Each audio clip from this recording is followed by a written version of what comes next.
Chapter 1. The ash that shouldn't exist. The furnace cracked open with a sound like a disappointed sigh. Wei Zhenfang stared at the ash inside it. Gray-black, finely granulated, smelling of scorched mineral, and something else underneath. Something he couldn't name, something almost sweet. The other outer disciples in the communal hall had stopped their own work to watch. He could feel their attention on the back of his neck the way you feel cold air under a door. "That's 3 in a row," said a voice from across the room. Disciple Qin Luowan, who had never produced anything below grade 2 in his life, and made sure everyone knew it. At this point, I think the furnace itself is embarrassed. Laughter. Not cruel, exactly. The comfortable laughter of people watching someone else fail. Wei didn't respond. He was leaning forward slightly, nose close to the open furnace, breathing in. The sweet smell was real, not imaginary. Not the kind of thing ash from a failed spirit-gathering pill batch ought to produce. He'd attempted this refining process 42 times in the past 3 months. The failures had smelled like sulfur and bitterness and, once, like a river after rain. Never like this. He reached into the furnace with 2 fingers. The ash was still warm. It crumbled at his touch, fine enough to drift, and he watched a pinch of it fall from his fingertips back into the crucible. Under the gray surface layer, the compound had separated into something pale. Almost ivory. Almost crystalline. Interesting, he thought. Not a conscious decision to think it. The word just arrived. The way it always arrived when something didn't match his predictions. He retrieved a small jade vial from his work apron. It was meant for liquid samples, technically, but it would hold ash if he was careful. He began scraping the pale compound from the crucible's interior, working slowly, tapping the vial against his palm to settle the contents. Are you keeping that?" Qin Luowan had walked over, drawn by curiosity despite himself. "Wei Zhenfang, that's ash from a failed batch. You understand that? You've made a failed batch, and now you're bottling the remains like it's something worth keeping." "It is something worth keeping," Wei said, without looking up. "It's garbage. Garbage with an interesting smell." He sealed the vial and straightened. Around him, the laughter had shifted into something more bewildered. He ignored both. "I'm going to submit my failure report and request an extended equipment allotment for the next session." "You're going to ask for more reagents?" "After 3 failures. 4, Wei said. "I miscounted earlier." He walked to the report desk at the far end of the hall, aware of the stairs following him, not bothered by them. He wrote his failure report in clean, precise characters. Under the column labeled Observed Anomaly, he wrote, "Unusual aromatic byproduct during final stage collapse. Pale crystalline subcompounds separated from primary ash. Retained for analysis." He hesitated for a moment, then added, "Smell is familiar. Cannot yet identify source." He filed the report and left the hall. Outside, the autumn air hit him cold and sharp. Misty Peak Sect's outer disciple quarters occupied the lower slopes of the mountain, stone buildings stacked between the terraced herb gardens like teeth in an uneven jaw. He walked to the edge of the nearest terrace and looked out over the valley below. A traveling merchant's wagons were making their way up the road. From this height, they were tiny, patient things. He took the vial from his apron and held it up to the fading light. The pale compound inside caught the last of the afternoon sun and did something. Not glow exactly. Refract. The light moved through it differently than it should have moved through ash. Wei had read every available text in the outer sect's library on failed pill byproducts. There were 47 documented categories of anomalous residue, from spark compounds that ignited on contact with water to null crystalline forms that blocked chi flow in adjacent materials. What he was looking at didn't match any of them. He put the vial away. He would need to produce this result again. That was the only way to know if it was real. One instance proved nothing. It could be contamination, equipment variance, a flaw in his ingredient batch.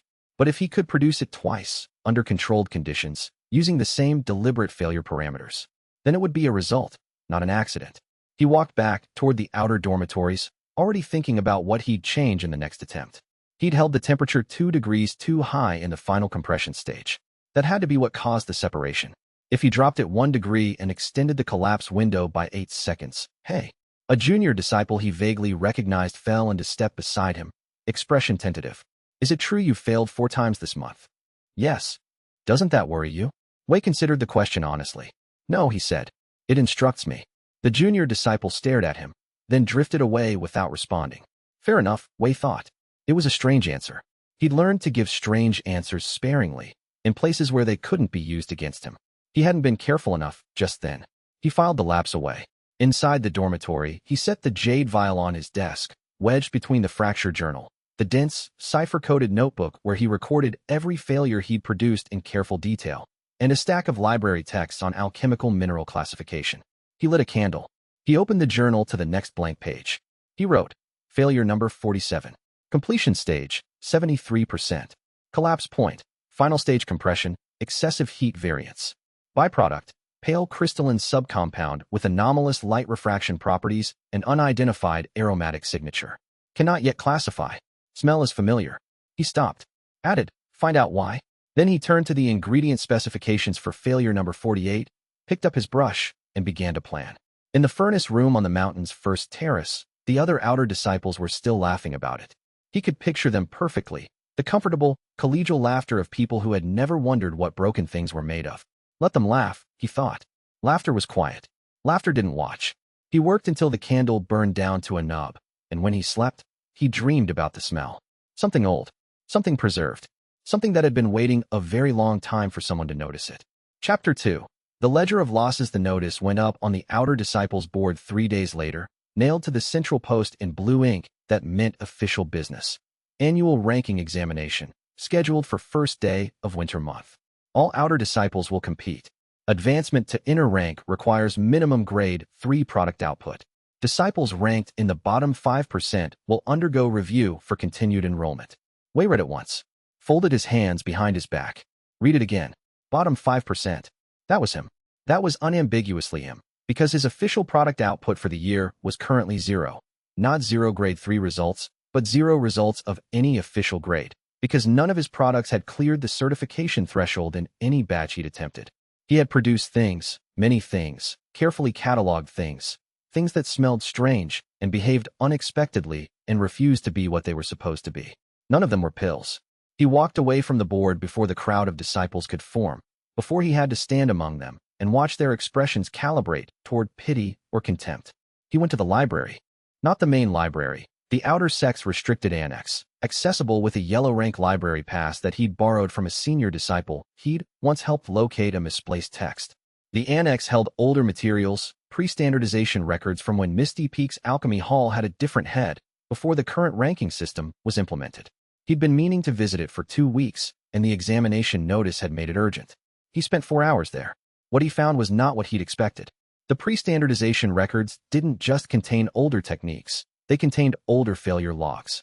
3 generations of outer disciples, most of whose names appeared nowhere in the sect's official histories, had documented their failed batches in obsessive detail. The failures were coded by date and ingredient, with notes in cramped, fading script on what the residues had smelled like, how they'd crystallized, whether they dissolved in water or repelled it. These people had been doing what he was doing. Not systematically, not with any apparent framework, but they'd noticed. They'd kept records. And then, here was the interesting part, the records stopped. Not because the disciples had graduated or left or advanced. The entries simply ended, mid-sequence, as though someone had removed the subsequent volumes. He noted the dates of the final entries in his own journal. He noted the names of the disciples.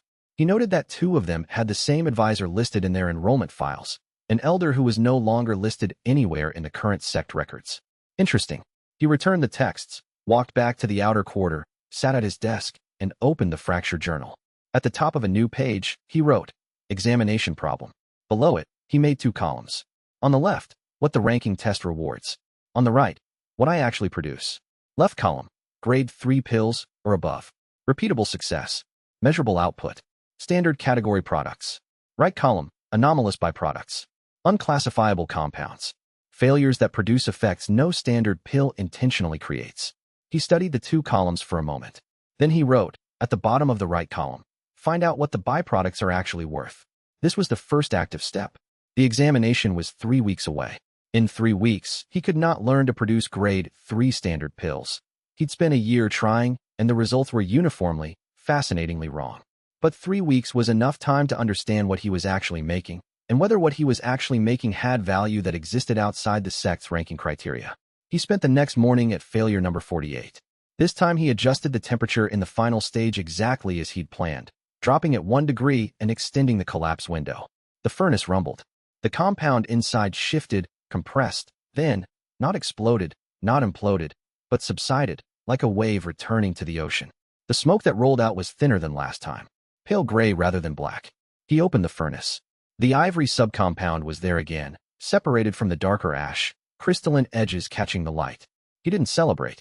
He wrote in the fracture journal, failure number 48. Confirmed repeatable. Pale crystalline byproduct reproduced under adjusted parameters. Yield, approximately 60% of failure number 47 sample. Smell, confirmed. Same aromatic signature, slightly fainter. Replication confirmed. This is not contamination. This is a result. He sealed the compound into a second vial and set it beside the first. 2 vials. 2 data points. 1 repeatable result. The examination was now 17 days away. He began working on the problem from a different angle. The outer sect market. A small, licensed trading space at the mountain's base where disciples could sell or trade cultivation materials. Operated on Wednesdays. He'd visited it twice before, out of curiosity, and he had a rough mental map of who sold what and who bought what, and, more importantly, what never seemed to be available despite consistent demand. Byproduct compounds were not sold there. They were not sold anywhere in the sect's official market. They had no price listings, no standard weight measures, no certified categories. But they were mentioned in the old library texts.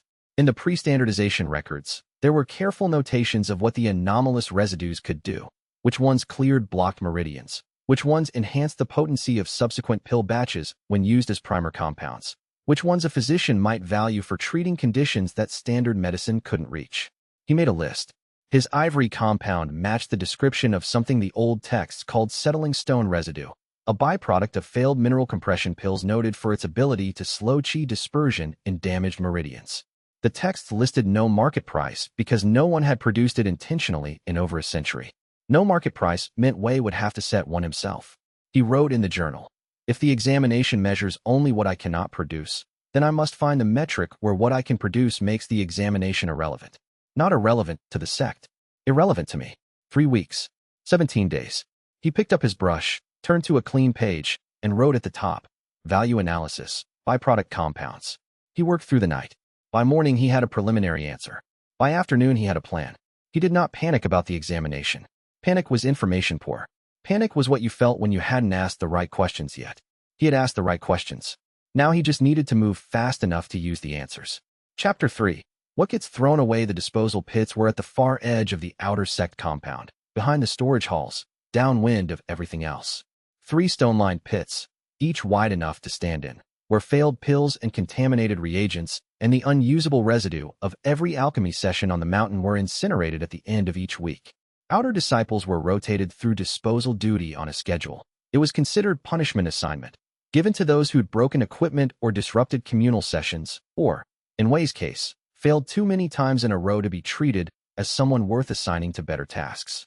He reported for his first disposal shift on a gray morning 9 days before the examination, equipped with a shovel, a heat-resistant apron, and a key to the storage annex where the week's failed batches were held before burning. Elder Proctor Han, who ran disposal rotation, was a man whose primary skill appeared to be maximum efficiency of minimal words. He showed Wei the ignition protocol, demonstrated the airflow lever, tested that Wei understood how to recognize if the incineration chamber's base cracked, and left. He did not stay to watch. He had not stayed to watch any disposal shift in years, because disposal was beneath his attention. Wei noted this. He spent the first hour doing the job correctly, clearing the previous week's half-burned materials, checking the chamber walls, preparing the new intake. The storage annex held 17 sealed containers of failed pill batches from the week's sessions. He carried them out one by one and set them beside the pit. Then, before he opened the first container, he did something that was not in the ignition protocol. He opened it himself and looked inside. The batch was labeled, Failed, Spirit Fire Pills, Great Attempt 2, Outer Disciple Chun Luan. The pills inside were black-crusted and misshapen, smelling of burned sulfur. But at the bottom of the container, mixed in with the debris, were fragments of something pale green, a trace compound that separated from the batch during cooling. Wei recognized it from the old texts. It was called bitter jade residue, associated with failed spirit fire pills specifically, valued historically as a fire damage neutralizer for burn meridians. There was roughly enough in Chun Luan's discarded container to fill half a vial. Wei checked the other 16 containers. He found 7 anomalous byproducts in 7 different failed batches, each one small, each one overlooked, each one discarded with the waste material that produced it. He worked quickly and methodically, separating the compounds with small tools he'd brought in his apron pocket, sealing them into the vials he'd also brought, labeling each one with the batch it came from and his preliminary identification. When he was done, He had 11 partial vials arranged on the rim of the disposal pit. He looked at them for a moment. Then he incinerated the waste material. Correctly. Per protocol. He did not leave early, did not rush, did not give Elder Proctor Han any reason to be curious about how he'd spent the afternoon.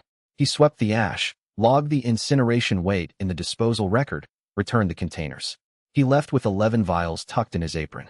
Back in his room, he added each compound to the fracture journal, source batch, estimated yield, preliminary identification, notes on condition. 7 of the 11 were compounds he could cross-reference against the old library texts.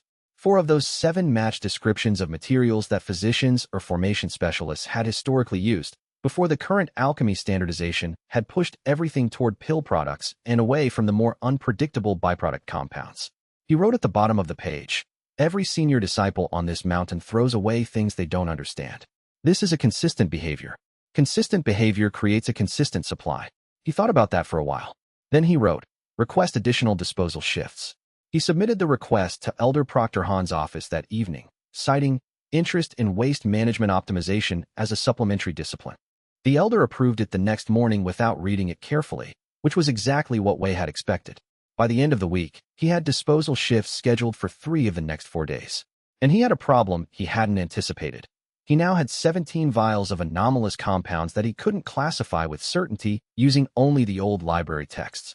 His preliminary identifications were educated guesses, detailed, careful guesses, but guesses. If he was going to sell these compounds, he needed more than guesses. He needed confirmation. He thought about who on the mountain might know what these things were without asking questions he didn't want to answer. The answer arrived while he was washing the smell of the disposal pits off his hands. Liang Ruyu was coming. He knew this because she'd written him a letter 3 weeks ago, one of her infrequent, efficient letters that contained exactly the information he needed and nothing extra. She was traveling with a physician's census team to audit the sect's herb garden inventory. She'd be here for 4 days. She was not asking if she should visit. She was informing him that she would be nearby and that if he needed anything, she would have her reagent case with her. He wrote back the same day he received her letter, which was unusual. He typically waited a week to respond to correspondence, not out of disinterest, but because he didn't like writing letters until he knew what he actually needed to say. He wrote, "I need compound identification assistance and possibly evaluation reference. I also need to know if there's a legitimate physician's market for non-standard alchemical residues. I am sorry this is not a social letter. It is never a social letter." Her reply, 4 days later, had contained exactly 3 words, "I know. Come." She arrived on a Thursday. He had 11 vials in 5 days and something that was beginning to look less like a desperate scramble before an examination and more like the first stage of something he didn't yet have a name for. He was, for the first time in months, something close to patient. Chapter 4. The price of a mistake. On the second morning after Liang Riyu's arrival, Wei sat across a low table from her in the guest room the sect provided for visiting physician apprentices and showed her everything. She was 23, a year older than him, with the kind of composed, unhurried attention that made most people underestimate how quickly she was processing what she saw. She'd grown up 2 villages away from him, in the same river basin district, and she'd known about his alchemy failures since he first started producing them at age 12 on a rented furnace in the village square. She had never once told him he should try harder to succeed. He had never forgotten that. She picked up each vial in turn, held it to the light, unstoppered the ones that needed smelling, carefully, 2 fingers distance from her nose. Set them back down. Made small sounds, not words, just the quiet sounds of a person thinking. When she'd examined all 17, she said, "The pale one. The ivory crystalline compound. Do you know what this is?" "Settling stone residue," Wei said. "Or a close variant." "A very close variant." She held the first vial he'd ever collected, the one from failure number 47, his own batch, the one he'd nearly missed, up to the window. The morning light moved through it in that distinctive, refracting way. Wei Zhenfang, settling stone residue hasn't been documented in new batches for over 100 years. The existing supply is held almost entirely by 3 major physicians' guilds on the southern coast, and they charge roughly 40 spirit stones per grain weight. Wei did the calculation. He had enough pale compound between his own vials to fill perhaps 2 small medicinal measures. A medicinal measure contained approximately 30 grains. 60 grains. At 40 spirit stones per grain. He kept his expression still. That was a number large enough to change the shape of several problems. "The others?" he asked. She went through them systematically. The bitter jade residue from Chun Luan's failed batch was worth less. Common enough among physicians, though still not commercially produced. But the dark, almost magnetic compound from a failed formation primer batch 3 rows down had no name in the standard texts, and Liang Ryu described it slowly, precisely, as something she'd read about once in an archive of pre-standardization physician notes. A compound associated with clearing spiritual static from over-cultivated meridians. Over-cultivated meridians is the polite term, she said. What it actually means is cultivation-based damage from pushing too hard too fast.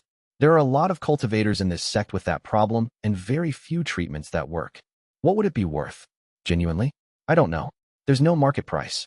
If you presented it to a physician's clinic with documentation of its effects, they'd need to run verification tests. That takes time. I have 11 days. She looked at him. The examination. Yes. She didn't say anything sympathetic. That was one of the things he relied on. She said, sell the settling stone residue. There's a traveling physician, Master Bao, who passes through the mountain road market every 3rd week. He's been buying from the outer sect herb gardens for years, and he's been asking if anyone has anomalous alchemical byproducts for at least the last 2 visits. I know because I heard Elder Han complain about the question and say it was an absurd thing to ask. When does he pass through next? Tomorrow morning. Wei looked at the vials. The pale ivory compound. 2 vials worth, his own and the slightly smaller yield from failure number 48. He'd been keeping one of them back, instinctively, for reasons he hadn't fully articulated. Some sense that the smell was unresolved, that putting it into someone else's hands while he still didn't know what it was would close a question before he'd asked it properly. He picked up failure number 47's vial. Set it down. Picked up failure number 48's vial. I'll sell 10 vials, he said. The second sample of the ivory compound. And 8 of the others, whichever you think a physician would value most. Liang Ryu raised an eyebrow, very slightly. Not the first one. The first one smells different. Not better or worse, just different. I don't know why yet. She looked at him for a moment, then nodded. No further argument. She began sorting the vials while he wrote out a simple catalog. Compound name or description, batch origin, estimated purity, in the clean, legible hand he used for anything that might be read by a stranger. The next morning, he was at the mountain road market before 6th bell. Master Bao was a stout man with a traveling cart that smelled of dried herbs and medicinal alcohol, and something clean underneath both of them. He had the careful eyes of someone who had spent decades looking at things other people overlooked. He looked at Wei's catalog, looked at the vials, and then looked at Wei himself. These are genuine byproducts, produced from standard pill batches. Failed batches, Wei said. The compounds separated during the collapse stage. You kept them. I keep everything. The physician looked at the ivory compound for a long time. Settling stone, he said softly. Then, louder, where did you learn to identify this? Pre-standardization library texts. Most outer disciples don't have access to those. I borrowed a pass. Bao looked at him again. Really looked, the way a physician looks at a patient when they're not yet sure what they're dealing with. Then he picked up the catalog and named a price. 42 spirit stones for the settling stone residue, and a tiered purchase of the remaining 8 compounds based on purity. The total, when he tallied it, was 112 spirit stones. Wei accepted the price. He did not show what 112 spirit stones meant to him, which was 3 months of reagents, examination fee coverage, and enough left over to make a very specific purchase he'd been deferring for lack of funds. He walked back up the mountain with the stones in his apron pocket and the first vial, the one from failure number 47, the one with the smell he couldn't identify, still sealed at his desk. He wrote in the fracture journal that evening, sale confirmed. Market value exists outside standard metric. The examination problem is no longer a survival problem. It is now a different problem, a longer one. He recorded the sale. He recorded the spirit stone total. And then, at the bottom of the entry, he wrote the thing he'd been noticing since yesterday and hadn't yet articulated. Interesting. The settling stone residue produced in a failed batch is worth more than a successful spirit-gathering pill. Which means the failure is worth more than the success. Not in every case, but in this case. And I am the only person on this mountain who noticed. He thought about that for a while. Then he added, find out how many cases. Chapter 5. The young master's arithmetic. The spirit stones were the problem. Wei had carried them back up the mountain in an apron pocket, transferred them to a plain wooden box in his room, and then thought for approximately 4 minutes about the correct next step. The correct next step was not to spend them yet. The reagents could wait. The purchases could wait. The correct next step was to determine if anyone had noticed. He spent the next 2 days behaving exactly as he had before the sale, attending communal alchemy sessions, producing failures, cleaning up, filing reports. He walked the same paths at the same times. He ate in the same corner of the outer disciples' hall. He said nothing about the spirit stones to anyone except Liang Ryu, who was leaving tomorrow and who received this information with a brief nod and returned to her herb census without comment. On the afternoon of the second day, Pei Zhonghan found him. Sect heir Pei Zhonghan was 25, handsome in the deliberate, maintained way of someone who understood that appearance communicated rank, and genuinely skilled at conventional alchemy in a way that Wei could acknowledge without resentment, because skill was skill regardless of who held it. He was also, in Wei's careful estimation, someone who experienced the world primarily as a hierarchy and spent most of his energy determining where he stood in it relative to others. When others rose unexpectedly, it registered as a personal threat. He appeared at the outer disciple hall doorway while Wei was cleaning up from his fifth failure of the week. He didn't knock. Sect heirs didn't knock at outer disciple doors. Wei Zhenfang. He looked around the room with the automatic assessment of someone calculating the gap between their circumstances and yours. The gap was, by any material measure, significant. Pei's private workroom in the inner sect was twice this size and had its own ventilation array. I heard something interesting. Wei set down his cleaning cloth. That does happen, he said. Pei's eyes narrowed slightly. He didn't like responses that failed to acknowledge the power differential. I heard you were at the Mountain Road Market yesterday morning. With vials. That's accurate. And that you came back without the vials and with a great many spirit stones. Somewhat fewer than a great many, Wei said. But more than none. The slight narrowing of Pei's eyes became less slight. Where does an outer disciple who has failed every alchemy session this year get 100 spirit stones? He'd heard the number. That meant Bao Rincher's assistant or someone at the market had talked, or Pei had sources there, which was more likely. Wei filed this information away without visibly filing it. 87, Wei said. Not 100. And I sold materials. What materials? Alchemical byproducts from my failed batches. Pei stared at him. The pause lasted long enough that Wei could see him doing arithmetic, trying to determine if this was a lie, and if not, what it meant that a disciple who couldn't pass the basic certification threshold was selling his waste products for more spirit stones than some inner disciples made in a month on legitimate work. That's not possible, Pei said. Not an accusation yet. An observation made by someone who found the data point structurally inconvenient. The market price suggests otherwise. Failed pill batches produce waste. Waste has no value. Wei considered, for a brief moment, explaining. He could explain, briefly, clearly, with minimal technical detail, how the collapse stage of a failed pill batch could separate trace compounds that never appeared in successful batches, and how those trace compounds had historical medicinal applications that predated the sect's current standardization system, and how the physician's market for non-standard compounds operated entirely outside the ranking criteria that the sect used to evaluate alchemists, and how he had identified this gap and exploited it. He did not explain. Instead, he said, I sold a failed product. A physician bought it. He was satisfied with the purchase. He picked up his cleaning cloth. Is there something specific you wanted to know, Senior Pei? The use of the honorific was precise, required by sect protocol, delivered without inflection, containing no warmth and no disrespect. It was exactly the address Pei was owed and exactly nothing more. Pei's jaw tightened. He was working through something. Wei could see it. Working through whether this was something he could act on, whether there was a rule being broken that he could report, whether the 87 spirit stones represented some advantage he could claim or some threat he needed to eliminate. You're approaching the examination with 0 certified output, Pei said finally. A handful of spirit stones from selling garbage won't change that. No, Wei agreed. It won't. So you're still going to fail. By the current metric, yes. Pei looked at him for a long moment.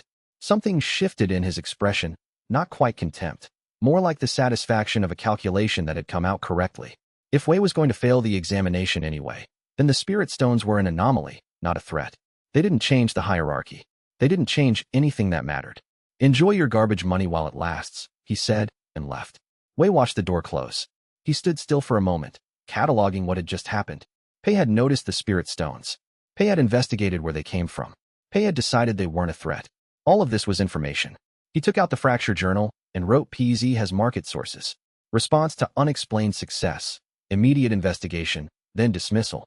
Does not see the resource, sees the hierarchy. Dismissed as non-threatening because I am still failing by his metric. This is useful. He paused. Then he wrote, one line below. He said, enjoy your garbage money while it lasts, which implies he expects it to stop. He is not wrong that it will stop. The disposal pits have a finite inventory per week. This means the source is constrained. The source needs to be expanded. He thought about the pre-standardization library records and the 17 discarded batches in the storage annex and the consistent, reliable behavior of senior disciples who threw things away without looking at them. He thought about the examination in 9 days. He thought about Bao Rincher's careful eyes and the way they'd sharpened when he saw the settling stone residue. There was something here that was bigger than an examination. He could feel it the way you feel a room is larger than the light shows. A sense of space in the dark beyond what you can see. He didn't know yet what shape it was. He was going to find out. He put the journal away. He picked up his apron. He had a disposal shift in 2 hours, and this time he was bringing twice as many vials. Chapter 6. The weight of ash. Elder Cui Mingzhen had been head of the outer sect's alchemy oversight for 31 years, and in 31 years she had developed precisely 2 opinions about disposal records. That most people kept them sloppily, and that sloppily kept records were an excellent place to hide things.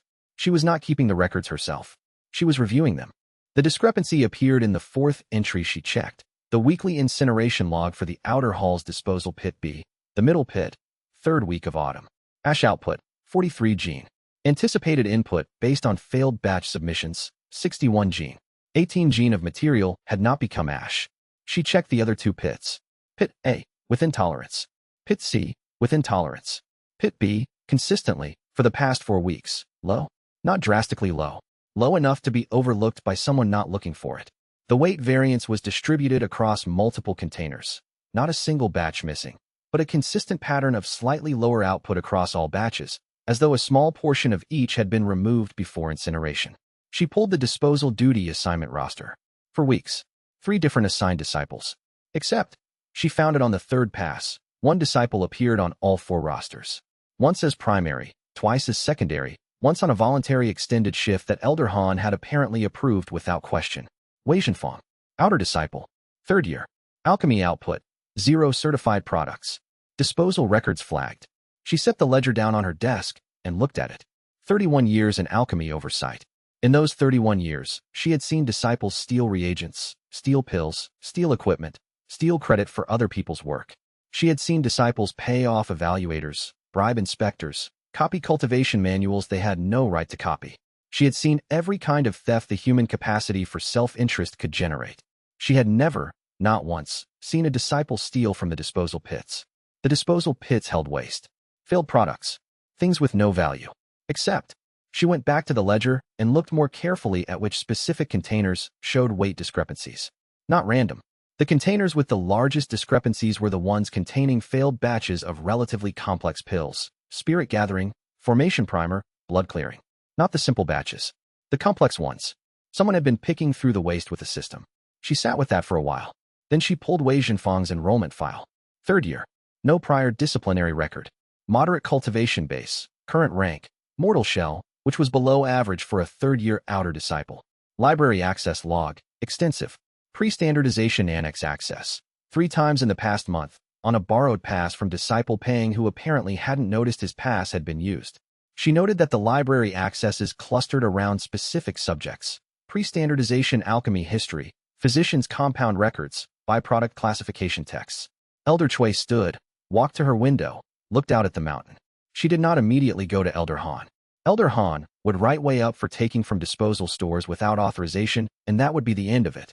Clean and simple, and almost certainly wrong. She wanted to understand what was being taken and why, before she decided what to do about it.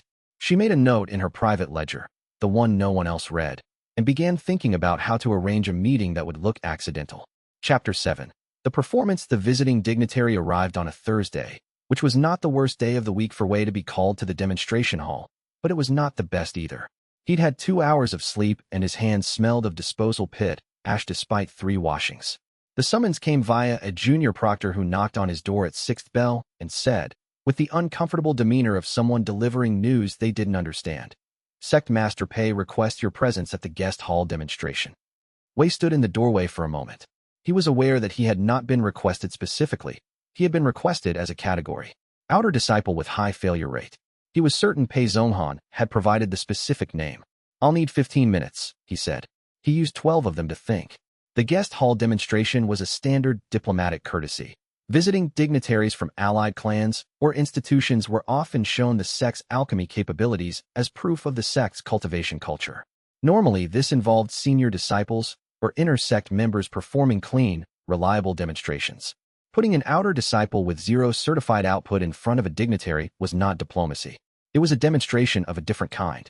He packed his work apron with 3 specific vials and a set of tools he'd been refining over the past 2 weeks. He locked the jade vial, the first one, the one from failure number 47, in the box under his bed. Then he went to the guest hall. The room smelled of formal incense and the particular nervousness of people performing for an audience. Sect Master Pei Zhonghan's father, gray-haired, controlled, a man who communicated primarily through the careful management of his own expressions, stood near the door with a group of senior disciples arranged behind him like furniture. Pei Zhonghan was slightly to the side, positioned where he could watch Wei's face without appearing to look at him. The dignitary was a woman of middle age from a trading clan 3 provinces south. She was dressed in merchant formal robes and had the careful eyes of someone who evaluated purchases for a living. She was not here for cultivation. She was here to negotiate a reagent supply contract, and this demonstration was theater designed to impress her with the sect's product quality. Wei set his materials on the provided work table. He noted the table's position relative to the dignitary. She was standing 7 feet away, slightly to his left. He noted that she was holding her left shoulder at an angle that was almost imperceptible, but that he had seen before in the old physician texts. The posture of someone managing localized pain they did not want to draw attention to. He noted the color of the skin at her temple, very slightly grayish, the specific shade associated with stagnant blood qi accumulation, which could be invisible at normal distances, but became visible to someone looking for it at this range. He began his demonstration. He chose, deliberately, a batch of clarity pills, a straightforward compound with a reliable failure mode at the 3rd stage if the mineral-to-organic ratio was slightly skewed. He skewed it. He controlled the furnace temperature with the precision he'd been developing across 52 failed sessions. He felt the batch approach the collapse point and steered it. Not fully, not completely, because he was still 3 months away from the kind of control that would feel automatic, toward the specific failure he needed. The furnace shuddered. Smoke billowed, dark and then quickly thinning. The batch failed. Pei Zhonghan, across the room, was visibly suppressing satisfaction. Wei opened the furnace and reached inside. The failed pills were dust, black and crumbled. But at the furnace's edge, where the collapse had been most controlled, a thin residue coated the inner wall. He scraped it into a small ceramic dish, a milky, almost translucent film. He carried the dish to the dignitary. "My apologies," he said, with the appropriate humble tone of a disciple addressing a guest. "I attempted a clarity pill batch, and the result was not what was intended. However, the byproduct compound from the collapse stage has an interesting property." He held the dish out. If the honored guest would be willing, pressing the back of 2 fingers against this residue for approximately 10 seconds. The dignitary looked at the dish, looked at Wei, looked at Sect Master Pei, who was now wearing the expression of a man watching something he expected to be a comedy become something he couldn't categorize. She pressed 2 fingers against the residue. The compound worked the way he'd calculated. It reacted with stagnant blood qi, and the visible symptom of that reaction was an immediate and involuntary micro-relaxation of the musculature around the affected area. Her shoulder dropped 2 centimeters. Her temple color shifted by 1 shade toward normal. She breathed out, not obviously, not enough for anyone else to notice, through her nose. Then she looked at Wei with different eyes. "This compound," she said. "What is it?" "A byproduct of a failed clarity pill batch," Wei said. "By standard metrics, it has no official classification." She looked at the ceramic dish. "But it works on blocked meridian channels. Specifically on stagnant blood qi accumulation secondary to overwork." He paused. "In the left shoulder and upper back, most commonly." She was quiet for a moment. Then she said, very carefully, "I've been managing that condition for 3 years. My physicians gave me a treatment regimen that helps somewhat. The compound I've produced reacts with stagnant blood qi and disperses it. It's not a permanent solution. You would need several applications over a course of weeks. But the initial response suggests your specific blockage is located in the secondary meridian junction, which is difficult to treat with standard pills because the junction is too deep for surface application." Pei Zhonghan, across the room, was no longer suppressing anything. He had the expression of a man watching a room rearrange itself around a different center of gravity than the one he'd planned. The dignitary turned to Sect Master Pei. "I would like to speak with this disciple privately, if that's possible." Sect Master Pei's expression performed a careful, practiced neutrality. "Of course," he said. After the guests had departed and the delegation moved to the private hall, Wei packed his tools. Pei Zhonghan walked past him. He did not say anything, but his jaw was set in a way that Wei recognized. Not the satisfaction of someone who had achieved a goal, but the tension of someone who had watched a trap close on nothing. Wei noted this. He walked back to his room. He sat at his desk and wrote, "Demonstration successful. Byproduct compound reacted correctly with dignitary's specific condition." Her response confirmed my diagnostic hypothesis. Pei Zhonghan expected public failure. Received public success. He will not repeat this approach directly. He underlined the last sentence. Then he wrote, "He will think of something else." Chapter 8.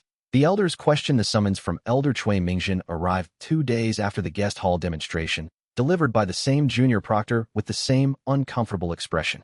This time Wei suspected the summons was not arranged by Pei Zhonghan. Elder Chui's private study was on the 3rd terrace, inner sect territory for which Wei needed a temporary pass that the proctor provided without explanation. The study smelled of old paper and a particular dried herb Wei associated with the pre-standardization texts, the ones that the annex held in crumbling leather bindings. The shelves were dense with handwritten volumes. Elder Cui herself was behind a desk made of mountain cedar, heavily notched with use. She was perhaps 60, perhaps older.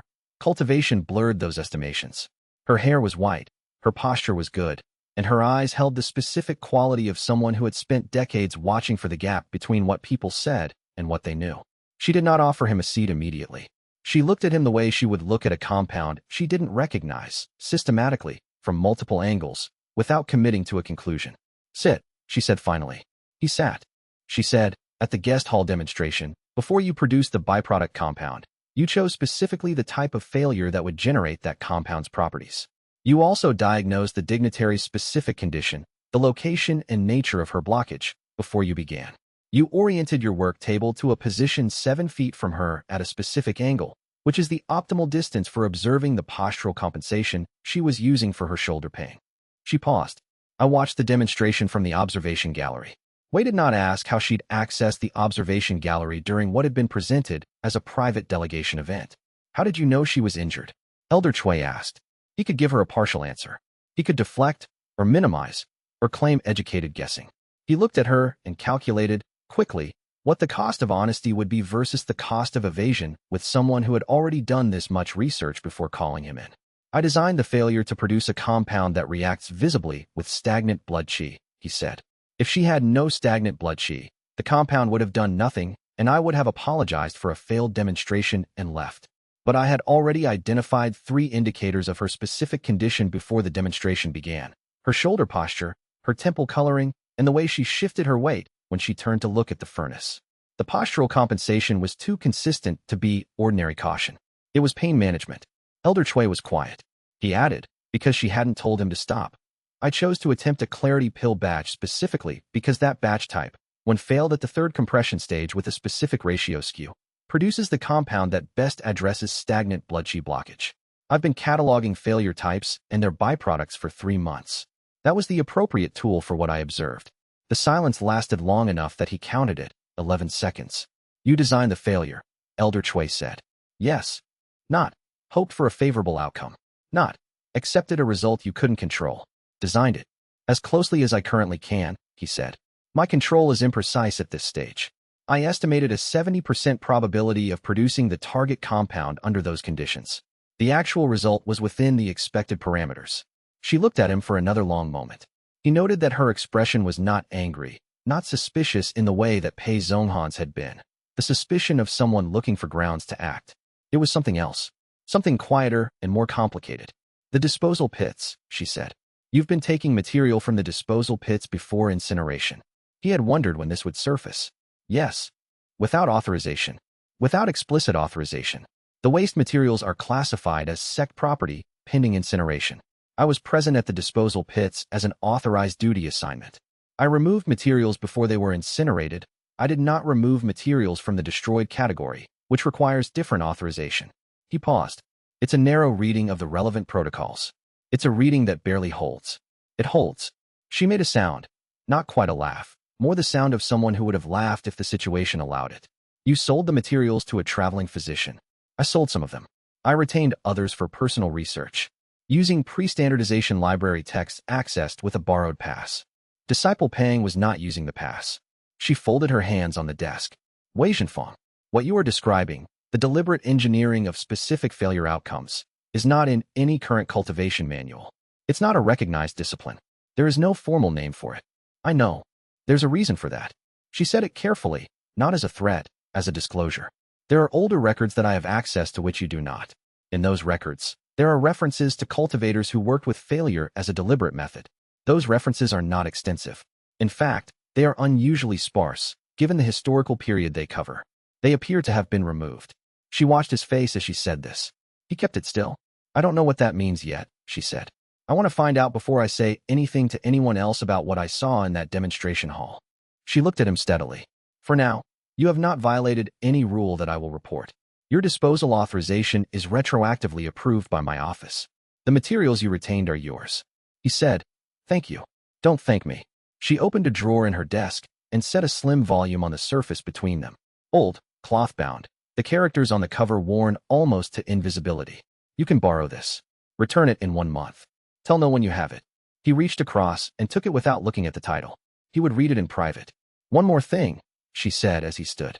The dignitary requested 2 additional meetings with you before her delegation departed. Sect Master Pei declined on your behalf, citing insufficient seniority. She paused. You should know that.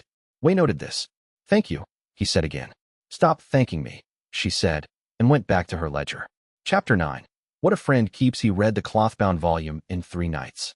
It was handwritten, old enough that some characters used archaic forms he had to cross-reference, and densely technical in the way of someone writing for themselves rather than an audience. No title on the cover, only on the first interior page, in ink that had faded from black to a deep brown. Notes on the methodology of controlled collapse. Preliminary record, Year 1. The author's name was not included. What was included was a precise, careful, methodical documentation of 78 experiments in deliberate pill failure, each one noting the intended collapse point, the specific method of inducing the failure, the resulting byproduct compound, and the compound's observed properties. The methods were different from Wei's, older instruments, different ingredient categories, but the underlying logic was identical. Cause a precise failure. Observe the result. Record it. Repeat. Someone had done this before him. Someone who had then been, apparently, erased from the record. He finished the volume on the 3rd night, closed it, and sat in the dark for a while thinking about the kind of silence that surrounds things other people decided you shouldn't know. Then he opened his fracture journal and began cross-referencing the volume's compound records against his own notes from the disposal pit materials. He was in the middle of this when a knock came at his door, 2 short, 1 long. The pattern he and Liang Ryu had agreed on when they were 12, standing at the gate of the village herb market, deciding whether to knock on a door that had interesting smells coming from it. He opened the door.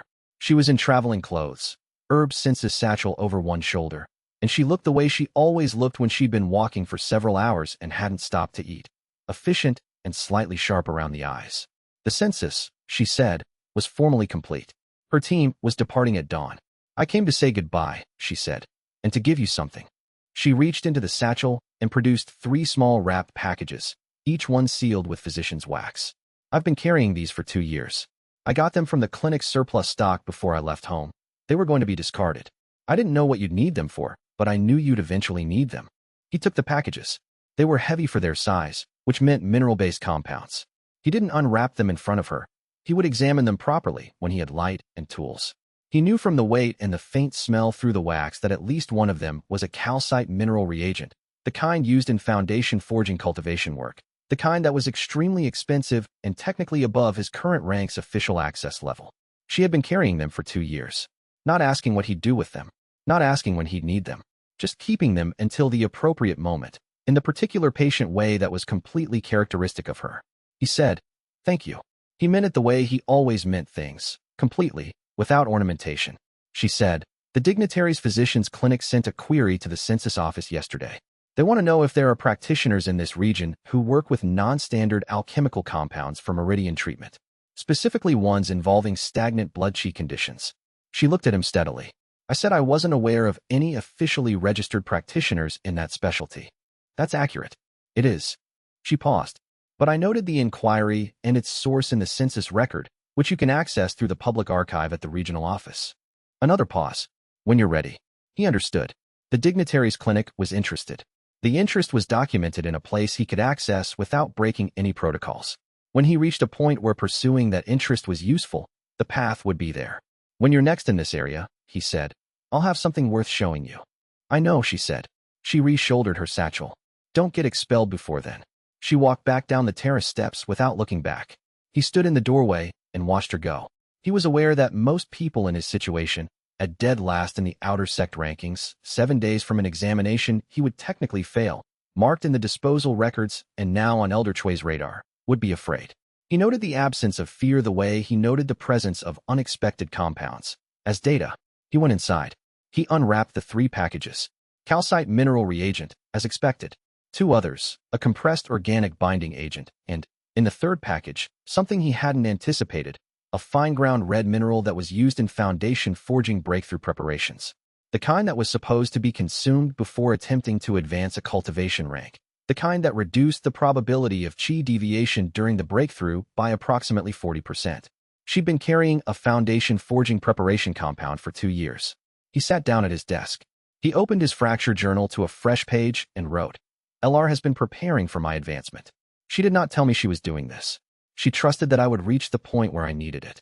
This is a specific kind of faith that has nothing to do with certainty." He stopped. Then he wrote, "The examination is in 7 days. I am going to fail it.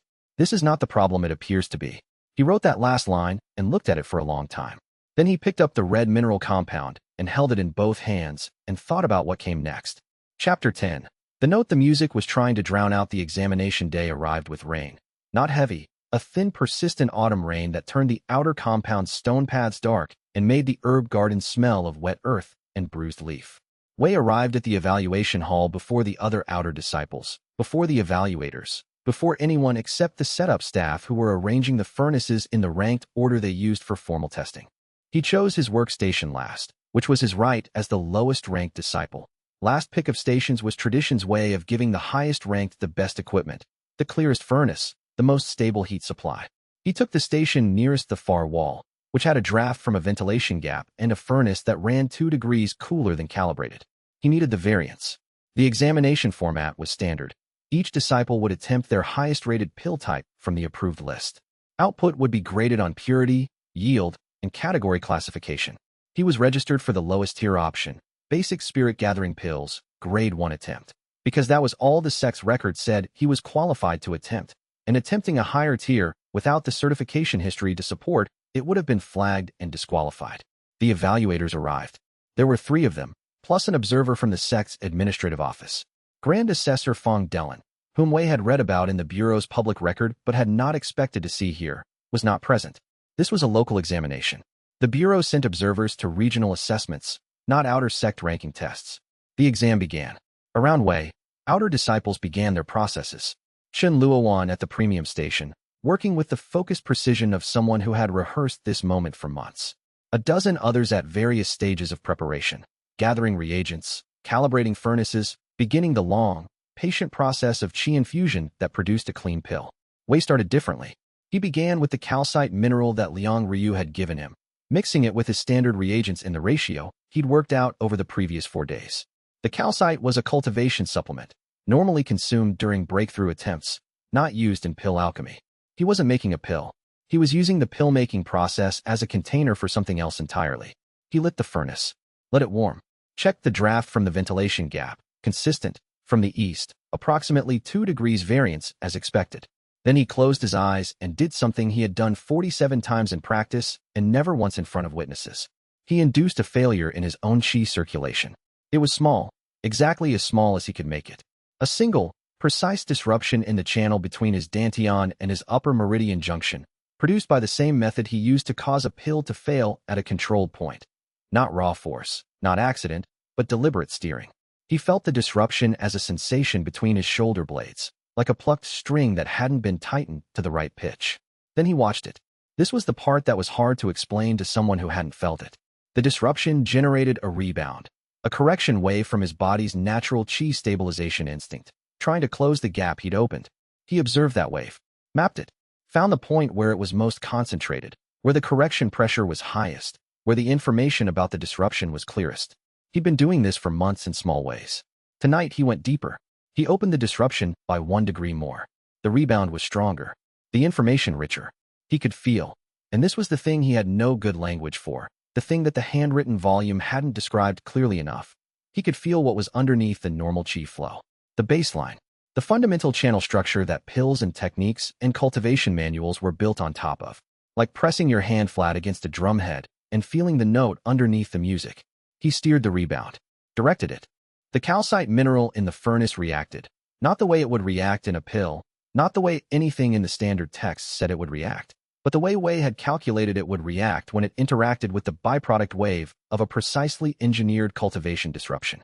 It lit, not the visible light of a pill breakthrough, an internal resonance, the kind you felt in your sternum before you understood what was happening. And then the bottleneck opened.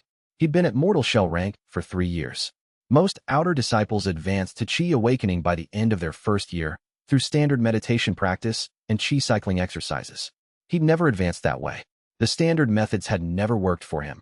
Or more precisely, they'd worked imprecisely, producing minor improvements that never quite accumulated into the threshold event. This was different. The disruption closed. The rebound completed. And where there had been a single primary Qi channel running through his upper meridian system, there were now two. Not a bigger version of the original, but a genuinely different structure, one that ran parallel and slightly offset, capable of carrying a secondary flow that the primary channel couldn't process.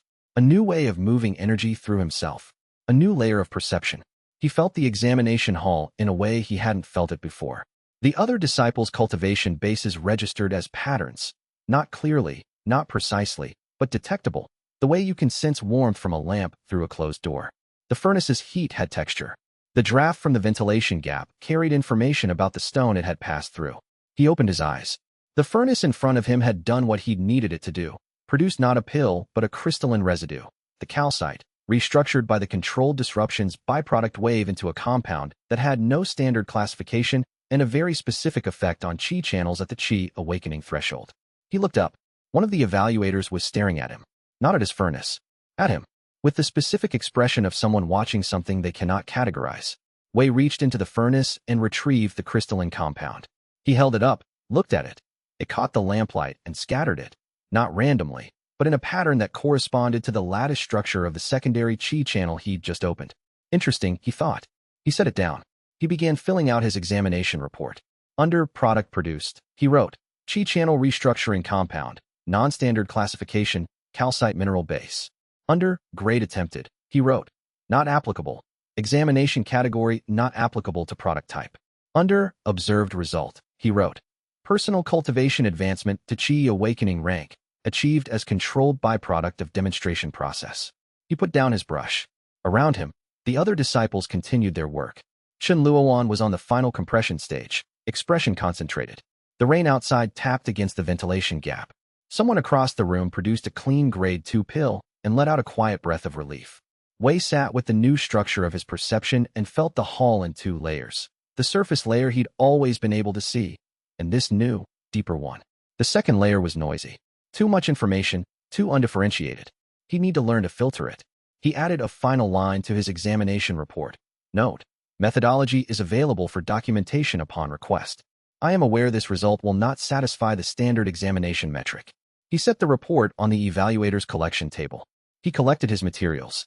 He walked out of the hall before the examination formally ended, which was technically allowed for a disciple who had completed their attempt. Outside, the rain was still falling. He stood in it for a moment, face turned up, feeling it on his skin in a way that was slightly different than it had been an hour ago. Each drop carrying a micropressure he could now distinguish from the ones before and after it. He had failed the examination. He had also, in the process of failing it, advanced a cultivation rank and produced a compound that he would spend the next 3 weeks figuring out how to sell. The note the music was trying to drown out, he thought. That's what's underneath all of it. He walked back toward the outer dormitories, coat damp, hands in his pockets, already thinking about the next thing. If you're following Wei Jinfeng's story and you haven't yet subscribed to this channel, now is the moment.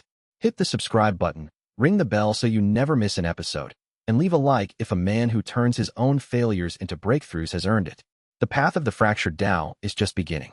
Chapter 11. The crooked verdict. The open evaluation session happened on the last day of autumn month, in the outer hall, with all 3 evaluation proctors present and the results displayed on a ranking board that stayed up for 2 days so every disciple could see exactly where they stood. Wei arrived early. He sat in the back row. He watched the board fill in as results were certified.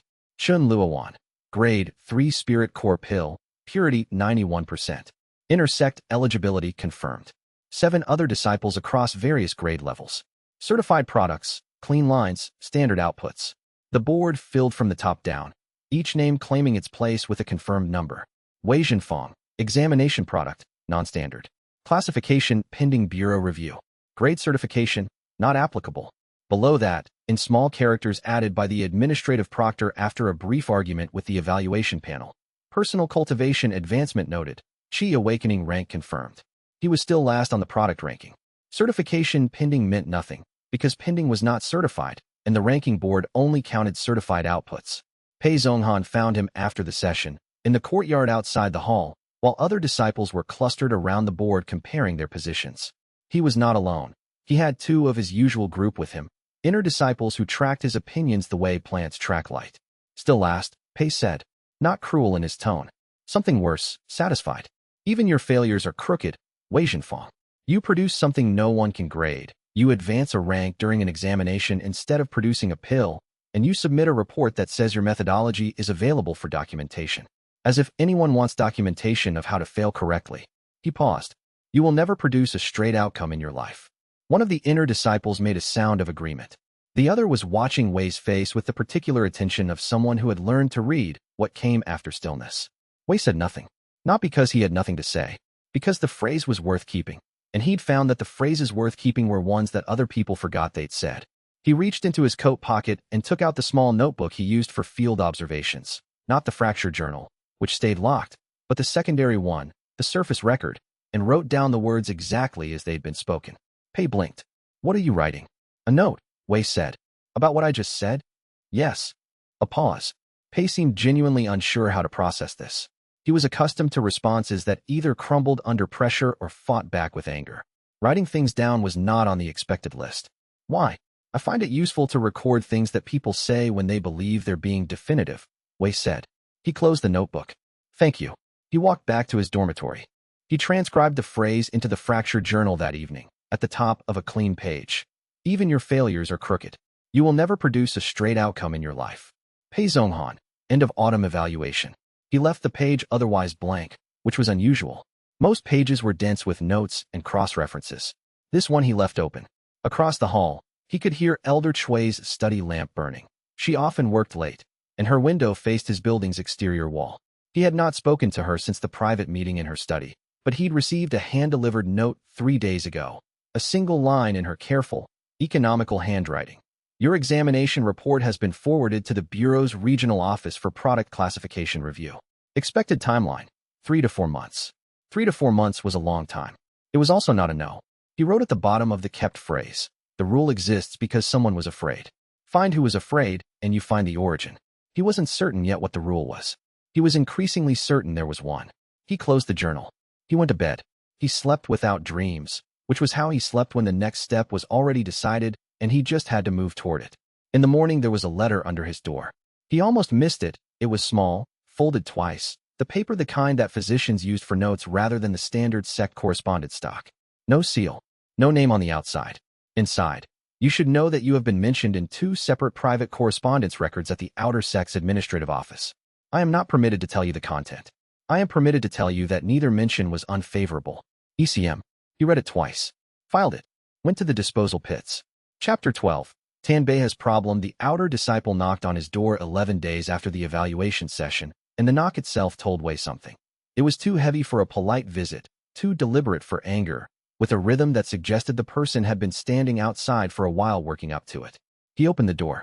The disciple was bigger than average, broad across the shoulders with the build of someone who trained combat rather than alchemy, with a blunt face that was currently arranged in an expression of controlled desperation. He was carrying a small cloth bag in both hands, held carefully the way you hold something you're afraid to drop. You're Wei Zhenfang, he said. Not a question. Yes. The one who sells the residue compounds. Sometimes. I need something. He held out the cloth bag. My master is sick.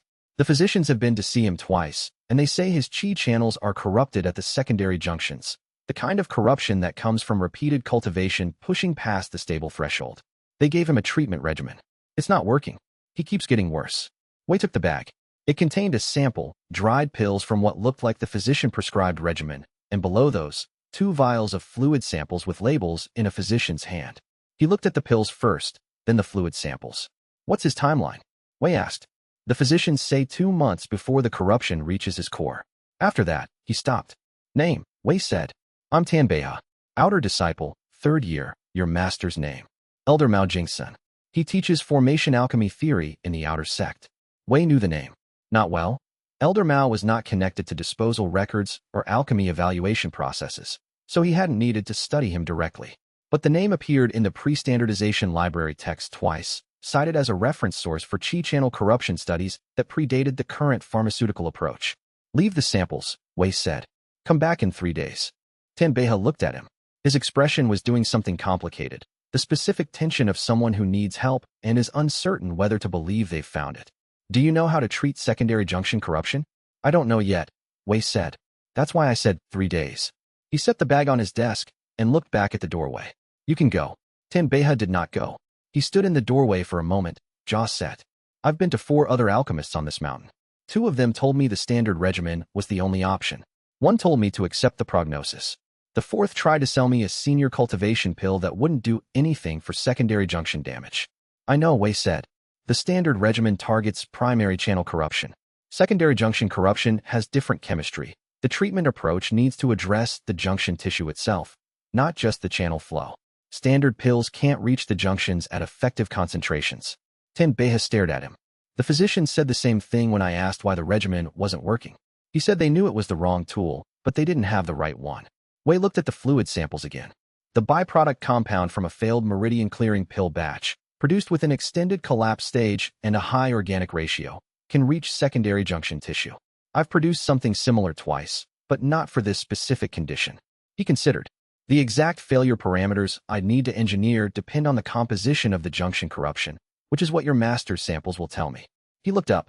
Tanbeha was looking at him with an expression that had shifted. The controlled desperation was still there, but underneath it now was something else. The quality of a person recalibrating. 3 days, Wei said again. If I can produce what I need, I'll contact you. Tanbeha nodded. He left without further argument, which Wei noted as a good quality in a person.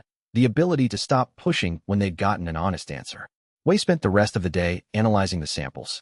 The fluid samples were tissue extractions, a standard diagnostic tool that physicians used for cultivation damage assessment. Under his analysis, the secondary junction corruption in Elder Mao's samples was a specific subtype. Mineral crystallization in the junction tissue from repeated compressed qi cycling, which was common in outer sect disciples who pushed cultivation ranks quickly and in teachers who maintained demanding qi output for years of demonstration work. The standard pharmaceutical approach would reduce channel inflammation but couldn't dissolve the mineral crystallization. He needed something that acted as a solvent for that specific mineral compound without destabilizing the junction tissue itself. He spent the 2nd day producing controlled failures. 7 batches, each one designed with a specific parameter adjustment, each one producing a slightly different byproduct. He tested each byproduct against the fluid samples, a slow process, watching the reaction under his analysis glass, recording the results in the fracture journal. On the evening of the 3rd day, he found it. A compound produced from a failed meridian primer pill batch, specifically when the organic binding agent was introduced 3 stages early and the temperature was allowed to drop below standard during the final compression. The byproduct dissolved the mineral crystallization in the test sample at a controlled rate that wouldn't damage the surrounding tissue. He produced a full batch, sealed the compound, wrote a dosage note that Elder Mao's physician could verify. When Tanbeha returned on the 3rd day, Wei gave him the compound and the notes without preamble. Tanbeha looked at them. Then he looked at Wei. How much? I'll know in 2 weeks. Tanbeha's brow furrowed. How will you know in 2 weeks? Because in 2 weeks I'll know if it worked, Wei said. If it worked, the price is 40 spirit stones. If it didn't work, nothing. Tanbeha stared at him for a long moment. Then he said, that's the worst business model I've ever heard. It's the only model that gives me useful information, Wei said. I need to know the success rate, not just the theory. Tanbeha looked at the compound. Back at Wei. What if he gets worse in those 2 weeks while we're waiting to see if it works? The compound I've given you acts within 6 to 12 hours of first application. By the end of the 1st day you'll know if it's having an effect. If there's no positive change by the end of the 2nd day, stop the application and return the unused compound. Tanbeha nodded slowly. He tucked the compound carefully into his inside coat pocket, treating it with the care of someone who understood he was carrying something that mattered. He came back 11 days later, not 14. His expression was different. The controlled desperation was completely gone. In its place was the expression of someone who had passed through a very specific kind of fear and come out on the other side. He He set 45 spirit stones on Wei's desk. 5 extra, he said. Because 40 isn't enough. 40 was the agreed price. I'm aware. The official complaint arrived 14 days later, delivered by a sect administration courier in the formal red envelope that meant internal disciplinary process. Wei opened it at his desk with the same deliberateness he applied to opening a furnace, carefully, without expectation of any particular result. The complaint was filed by Pei Zhonghan. It cited, in neat administrative language, 3 distinct allegations. 1. Unauthorized removal of sect property from disposal storage. 2. Commercial sale of unregistered alchemical products. 3. Misrepresentation of product category on examination submission. Each allegation was supported by documentation. The disposal records. A note about the Mountain Road Market transaction. A copy of his examination report. Wei read through all 3 twice. Then he went to the Outer Sect's administrative archive and spent 4 hours reading the relevant protocols. He was not particularly worried about the 3rd allegation. His examination report had been written accurately. The product he'd submitted was genuine, and the Bureau's classification review was pending, which meant the misrepresentation charge would evaporate the moment the Bureau issued any response at all. Even a denial would clarify the category. The first allegation was the one he'd prepared for. His interpretation of the disposal authorization protocol, that Elder Chui's retroactive approval covered the relevant periods, held technically, but he'd known since Elder Chui mentioned it that the defense was narrow. Narrow but real. The second allegation was the most interesting one. The commercial sale of unregistered alchemical products. He'd been expecting this, but not yet. He'd expected Pei to wait until he had more examples to point to, more evidence of an ongoing pattern. The fact that Pei had filed now, on limited evidence, suggested he was acting from frustration rather than strategy. That was useful information. The tribunal convened 4 days after the complaint was received. A panel of 3. Elder Han, who ran disposal administration and therefore had a procedural interest in the first allegation. A sect legal administrator named Keeper Shui, who handled contract and commercial disputes, and Elder Chui, who had been assigned as the 3rd member by the sect master's office, which Pei Zhonghan probably considered a favorable assignment and which Wei suspected was anything but. He arrived at the tribunal room with a folder of documents and sat at the respondent's table. Pei Zhonghan sat at the complainant's table to his left, flanked by his usual group. Elder Han looked administrative. Keeper Shui looked neutral. Elder Chui looked at a point on the wall slightly above Wei's head. Pei presented his case first. It was precise, well-organized, and read from prepared notes. The work of someone who had gotten help drafting it. He addressed all 3 allegations clearly. He cited the specific weight discrepancies in the disposal records for the first. He cited the Mountain Road Market transaction, with a testimony statement from a market observer, for the second. He cited the examination report, verbatim, for the 3rd. Then it was Wei's turn. He started with the 3rd allegation, because it was the easiest. The Bureau's classification review had been logged as pending, which was documented, and he had Elder Chui's forwarding note. The report was accurate as written. Keeper Shui made a note and set the 3rd allegation aside pending the Bureau's response. For the first allegation, he cited Elder Chui's retroactive authorization explicitly. Elder Chui, when asked to confirmed it without elaboration, which was exactly as much as Wei had expected her to provide. Elder Han frowned at this, clearly having not known about the authorization, but the documentation was dated and correctly executed. First allegation, resolved. The second allegation was where he'd done the real work. He laid out 2 documents on the table, a copy of the relevant section of the Outer Sect's commercial protocol, and a passage from the sect's original founding charter that he'd found in the pre-standardization archive during one of his library sessions.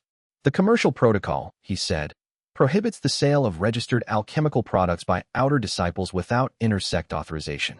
The products I sold to the traveling physician were documented as disposal recovered byproduct compounds at the time of sale, not registered pills, not classified products. The sale of unregistered materials recovered from sect waste is addressed in a different section of the commercial protocol. He found the page.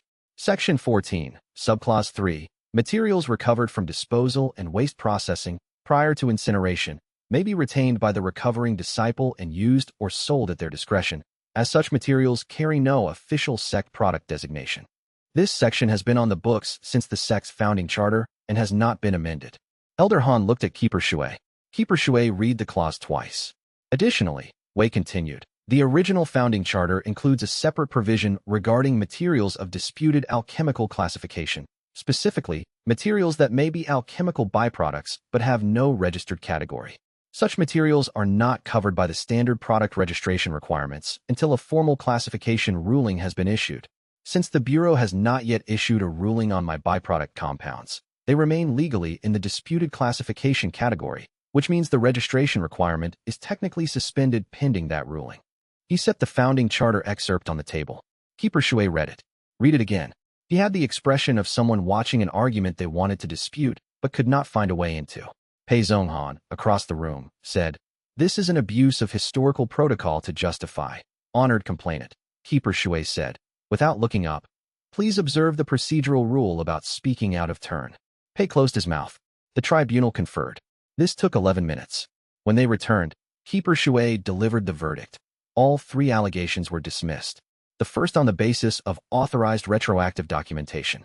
The third on the basis of pending Bureau review. The second on the combined basis of subclause 3 and the disputed classification provision. He added, in a dry voice that contained absolutely no additional editorializing, but somehow managed to communicate a great deal. The sect's administrative office notes that the historical founding charter provisions cited by the respondent had not been referenced in tribunal proceedings in the past 140 years. The office will review whether these provisions require updating. Wei thanked the panel. He collected his documents. He walked past Pei Zhonghan's table. He did not look at him. Behind him, as he reached the door, he heard one of Pei's group say something in a low voice. He didn't catch the words. He caught Pei's reply. Cold, clipped, the voice of someone who had been publicly embarrassed by a procedural technicality and found that significantly worse than being defeated directly. Wei noted the tone, filed it, walked out into the afternoon light. He would need to watch his equipment more carefully going forward. Chapter 14. The modified manual, the cloth-bound volume from Elder Chui, had turned out to be a preliminary record, as its title suggested. Not a complete work, not a technique manual, but a documentation of observations and hypotheses without the conclusions they pointed toward. The author had stopped writing mid-sequence, and Wei had not yet determined whether this was because they'd abandoned the project, because something had interrupted it, or because the subsequent volumes had been removed. 3 weeks after the tribunal, Elder Chui called him to her study again. She placed a second volume on the desk. This one was newer than the first, not antique, not cloth-bound. It was ordinary study paper, hand-stitched, filled with her own writing. "I adapted what was in the original record," she said. "What you were doing with chi failure cycling. I could see that it was working, but the technique in the old record was built for a different cultivation baseline than what you have. I spent the past month revising it." She pushed it across the desk. "The core methodology is not mine. I've documented the source in the margin notes. The adaptations are mine, and they are specifically designed for your current rank and your particular failure control method." Wei picked it up. He flipped to the first page. The writing was dense, methodical, annotated extensively in the margins with comparisons to the old record's original text. She had done, he could see at a glance, an extraordinary amount of work. He looked up. "You're not supposed to teach me." "I am not teaching you," she said, with the precision of someone who had considered the distinction carefully. "I am lending you a volume of personal research notes. What you do with them is your decision." She folded her hands. "If the sect's administrative office asks, that is the accurate and complete description of what has occurred." He understood. If her involvement in his development became official, it would create administrative complications. A disgraced elder who was technically prohibited from formal instructional duties could not be his mentor on record. What she was doing existed in the narrow gap between formally teaching and privately sharing research. "Thank you," he said. She looked at him. "I want something in exchange." He waited. "Document your failures. All of them, from the beginning. The complete fracture journal. Not to show me, not to share with anyone, but to maintain it rigorously. What you're doing is new enough that if you stop, or if something happens to you, the methodology disappears." She paused. "The original record I showed you disappeared once already. It should not disappear again." He understood the weight of that. Not just the instruction, the fact that she was, by saying it, acknowledging that she believed what he was doing was real enough to be worth preserving. "I've been keeping it since the first week," he said. "I know." She looked at him steadily. "Keep it better." He took the manual home and read it in 2 sessions. The adaptation she'd done was careful and specific. She had preserved the original logic of the failure cycling method while adjusting the specific chi pathway sequences to match his current structure at chi awakening rank. She'd also added something the original record hadn't contained, a stage progression, with specific markers that indicated when the practitioner had mastered one level and was ready to attempt the next. It was, he recognized, a curriculum. He began working through it the next morning. The foundation forging threshold required a different relationship with the Qi failure method than Qi awakening had. Where Qi awakening had opened a secondary Qi channel, foundation forging required something structural, a reorganization of the basic channel lattice itself, not just an addition to it. The original record hadn't addressed this. Elder Chui's adaptation had a full section on it, with detailed notes on what the failure would feel like versus what it would feel like if it went wrong. He worked through the manual over the following 3 weeks, moving quickly but not carelessly. He reported to the disposal pits, continued his byproduct compound work, attended the minimal required communal alchemy sessions, and at night went through the modified manual's exercises with the same methodical attention he brought to everything. He wrote to Liang Ruoyu twice. Brief letters, progress reports rather than correspondence. She wrote back once, shorter than usual. Good. Don't rush the foundation. He didn't rush. He was learning that the failure control method rewarded patience in a specific way. The longer he spent at each stage mapping the failure topology, what broke, how, what the rebound produced, the cleaner the next advancement would be. Rushing produced uncontrolled failures. Uncontrolled failures produced results he couldn't predict or use. He found this satisfying. Most cultivation paths rewarded faster advancement. This one rewarded understanding. He did not advance to foundation forging by the end of the 3 weeks. He advanced partway into the preparation state, the threshold condition that preceded breakthrough, where the channel lattice was under managed stress and the timing was a matter of finding the right failure point, not rushing toward it. He wrote in the fracture journal, current state, threshold, estimated advancement, within 2 weeks. The manual's preparation markers are accurate. Elder Chui's adaptations are better than the original. He paused, added, she was a better alchemist than anyone at this sect knows. I don't know yet what made her disgraced. He left that line and went to sleep. Chapter 15. Consistent Failures. The first corrupted pill report came from a 4th-year outer disciple named Shenru, who presented at the sect's physician's office with violent qi deviation that the attending physician classified as consumption of a contaminated cultivation supplement. Wei heard about it secondhand, through Tanbeiha, who had a wider social network than Wei did by virtue of being the kind of person other outer disciples naturally talked to. Third one this week, Tanbeiha said, setting a bowl of soup on Wei's work table without being asked because he'd noticed Wei hadn't eaten since morning. 2 qi deviation incidents and 1 meridian spasm that sent disciple Chung to the infirmary for 3 days. All from pills out of the sect's standard supplement supply. Wei looked up from his analysis glass. He'd been in the middle of mapping the failure parameters for a new batch, but the words standard supplement supply had a specific texture that made him set down the glass. Which supply line? He asked. The monthly student allotment. The basic cultivation supplements the outer sect provides to all disciples. Wei thought about this. The sect's basic supplement supply was produced by a rotating group of inter-sect alchemists working under Elder Han's oversight. Standard process, standard quality control, ingredients sourced from the sect's own gardens, and the licensed reagent suppliers. It was the most controlled alchemy operation on the mountain. What did the physician say? He asked. That the pills showed signs of contamination at the binding stage. The organic binder had been replaced or supplemented with something that interfered with qi flow in cultivators past the foundation forging threshold. Wei picked up the analysis glass again. Put it down. How many outer disciples are currently at or above foundation forging rank? I don't know the exact number. Somewhere around 30 in this current cohort. And how many of the 3 qi deviation incidents involved disciples at foundation forging rank or above? Tanbeiha frowned. All 3, I think. Let me check. He came back an hour later. All 3. Every incident involved a disciple at foundation forging rank or above. The younger disciples, the ones still at qi awakening or below, who had also consumed supplements from the same supply, showed no symptoms. Wei sat with that. The contamination was targeting a specific cultivation threshold. Not randomly. Not through generalized bad quality. A contaminant that only affected foundation forging rank and above would have to be specifically calibrated to that threshold, which required knowing what the difference was between the qi channel structure of a qi awakening and a foundation forging cultivator. That was not the kind of contamination that happened by accident. He requested to see one of the failed pills. This required going through Tanbeiha. He couldn't access the infirmary's retained samples directly, but Tanbeiha had a rapport with the attendant physician there. It took 2 days.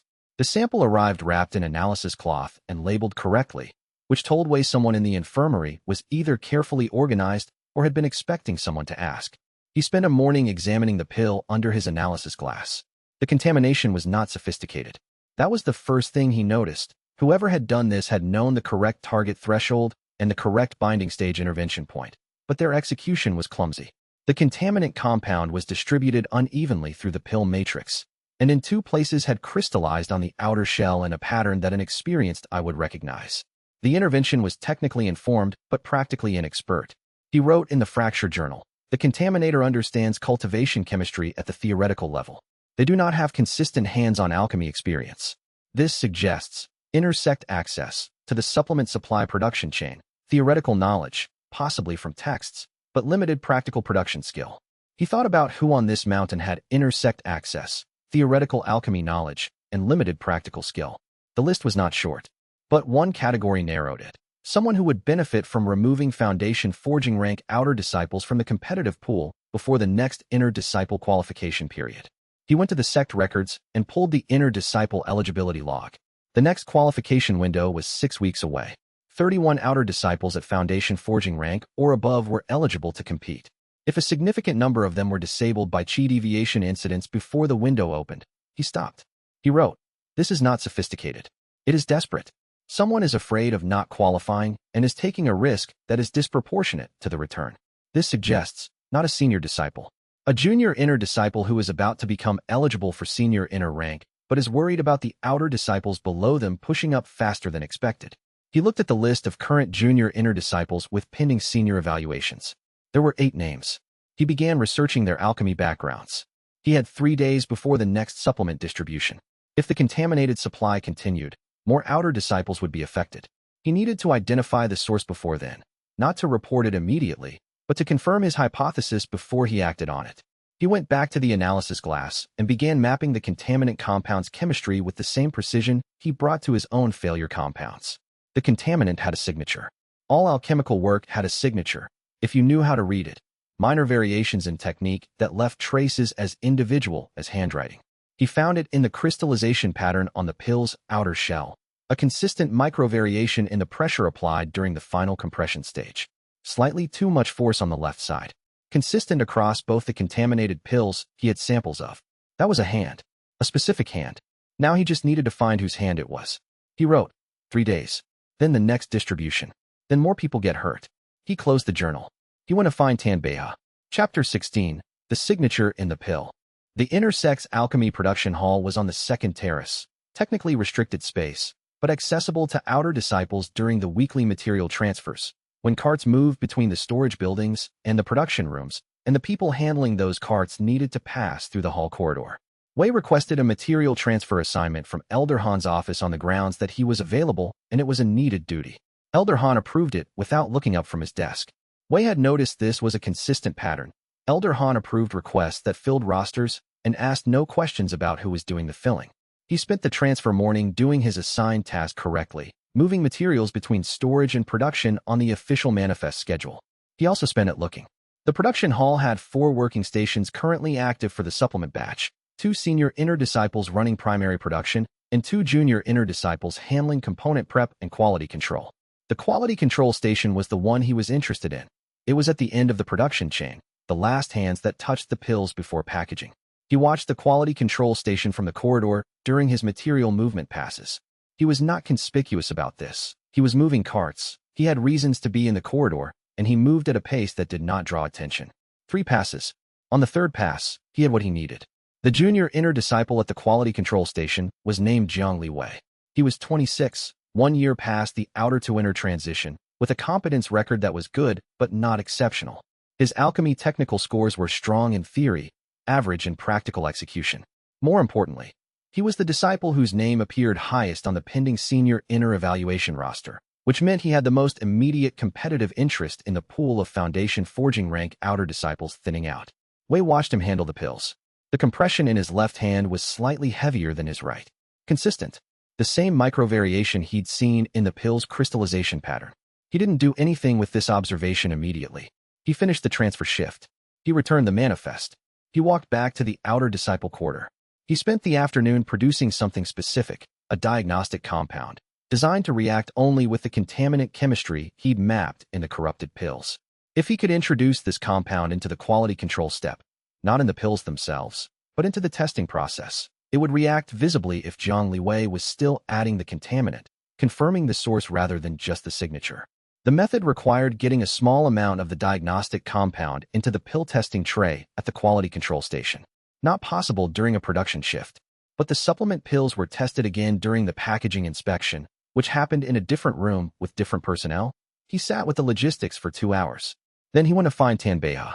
I need something placed, Wei said. Not large. A ceramic disc about this size. He indicated with his fingers. In the packaging inspection room. Inside the testing tray that the supplement pills pass through before final seal. It needs to be there before tomorrow morning's packaging run. Tanbeha looked at the ceramic disc. What does it do? It will react with a specific compound if that compound is present in the pills when they're tested. The reaction is visible, a color change in the inspection tray's chi-reactive surface. What compound? A contaminant that's been added to the supplement supply. The same one that caused 3 chi deviation incidents. Tanbeha was quiet for a moment. You know who did it. I have strong evidence for a specific person. This will confirm it.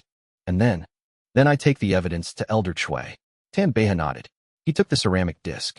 He didn't ask how Wei had produced a compound specific enough to test for this particular contaminant. Either he'd figured out the general outline of how Wei's work operated, or he'd decided the answer was less important than the task. Both possibilities were fine. He placed the disc overnight. In the morning, he was present, legitimately, as one of the supply distribution assistants, when the packaging inspection ran. He came back to Wei's room at midday. The tray turned, he said. Blue-green. The same color you said it would turn. Wei wrote up his evidence notes that afternoon. Compound analysis of the corrupted samples, the crystallization signature map, the transfer corridor observation, and the packaging inspection result. He cross-referenced each piece against the next, checking that the chain of evidence was complete and that each step was documented without requiring anyone to take his word for it. He brought the documentation to Elder Chui at 6th bell. She read it without speaking. She asked 3 clarifying questions. She thanked him and told him to leave. He left. Chapter 17. Reprimand and silence. The inner disciple Zhang Liwei was expelled from the sect 3 days later. Wei knew about it the way he knew about most administrative events. Through Tanbeha, who had a reliable secondary network of people who overheard things, combined with the official notice that went up on the sect board, which stated simply that disciple Zhang Liwei had been removed for conduct incompatible with sect values. No specifics. No reference to contaminated pills or chi deviation incidents or 3 students who'd spent time in the infirmary because of him. The formal acknowledgement of what had actually happened came through a second posting, separate, 2 days after the first. An announcement that the supplement pill supply had been temporarily suspended for quality review and that affected outer disciples would receive compensation from the sect's medical fund. This posting also contained no specifics. But the juxtaposition of the 2 notices, for anyone who was paying attention, told the story. The third piece of information came from Elder Chui's assistant, who sent Wei a brief administrative note confirming that his transfer assignment records for the day of the corridor observation had been formally reviewed and found to be in order. This was not standard procedure and contained no other content, which meant it was Elder Chui's way of confirming that the evidentiary chain he'd constructed had held. The fourth piece of information was the one that mattered most. Pei Zhonghan received a formal reprimand from the sect's administrative council. Not for ordering the contamination. The investigation had found no evidence that he had, but for knowing about it and failing to report it, which was a separate violation of the sect's internal conduct code, and specifically of the disciple responsibility clause that required disciples to report knowledge of harm to fellow members. The reprimand was entered into his permanent record. His inter-sect privileges were reduced for 90 days. His pending application for a senior inner-disciple evaluation position was delayed by 1 full cycle. Wei learned all of this through Tanbeha's network. He did not receive any formal acknowledgement that his evidence had been the basis of the investigation's findings. He had not expected to. The documentation he'd provided had been passed to sect leadership through Elder Chui, which meant it arrived without his name attached, or with his name attached in a way that the leadership could choose to acknowledge or not as they saw fit. They chose not. This was fine. He wrote in the fractured journal PZ formal reprimand confirmed. First real administrative consequence. Not a social embarrassment, not a failed manipulation, but a permanent record entry. This changes his calculus. He will not repeat the indirect approach again. The next move will be more direct. He thought about what more direct meant for someone like Pei Zhonghan. Then he wrote, he will challenge me, publicly, in a format he controls. He believes he can win a direct comparison. He is not wrong that he's better at conventional alchemy than I am. He needs to be certain that conventional alchemy is the metric. He closed the journal. He went to his workstation and began preparing for what came next. Not the challenge, He didn't know the specific form it would take yet. But whatever came next required that he be ready to do something he had never done publicly. Produce a deliberately engineered failure result under direct observation, with stakes attached, in a setting that couldn't be dismissed afterward as experimental or anomalous. He spent the next week doing nothing but refining. Not refining pills, refining his control.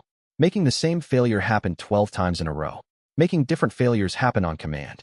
Mapping the outer edge of what he could reliably do and what he could do with a high probability and what he could only attempt with significant uncertainty. He was still categorically within the high uncertainty range when it came to grade 4 output equivalent byproducts. He could produce them. He could not guarantee them. Not yet. He would need to be able to guarantee them when the challenge came. He kept working. Chapter 18. What breaking forward feels like. The foundation forging breakthrough happened on a Wednesday evening, 11 days before the winter season formally began, in a room that smelled of analytical mineral compounds and old paper. Wei had been at the threshold for 9 days.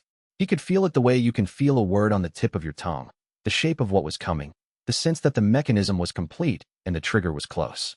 Elder Chui's modified manual had been specific about this state. Don't force it, don't delay it. Pay attention to the moment when the channel structure is under maximum managed stress and the failure point becomes available. He'd been monitoring his own qi channel structure during every evening session, using the precise internalized attention he developed through months of controlled failure work. That evening it felt different. The stress was higher. The feedback loop between his deliberate disruption and the channel structure's response was running faster, as though the system was trying to resolve itself. He cleared his desk. He set out the remaining red mineral compound from Liang Ryu's packages. He'd been rationing it, using it to support the preparation stages without consuming it all at once. What remained was about half of what she'd given him. He sat. He closed his eyes. He found the threshold node, the specific point in the foundation forging channel lattice where the reorganization had to begin. Then he did what the manual said to do at this stage. He introduced a failure. Not small. Not the micro-disruptions he used for controlled byproduct production. This one was large as he could make while still keeping it controlled, a deliberate structural failure in the qi pathway lattice that would, in an uncontrolled context, produce violent qi deviation. He'd seen what that looked like in the corrupted pill incidents. He knew exactly what he was trying not to let happen. The failure opened. The sensation was, he wrote about it later, trying to find the right language, and settled on this. Like collapsing a load-bearing wall inside a house that had been built wrong from the foundation, and watching the ceiling not fall because the wall had been placed correctly to carry the ceiling's weight to new supports. The structure was wrong. The structure had to be wrong before it could be right. His qi channels restructured. Not one new channel, the way qi awakening had given him.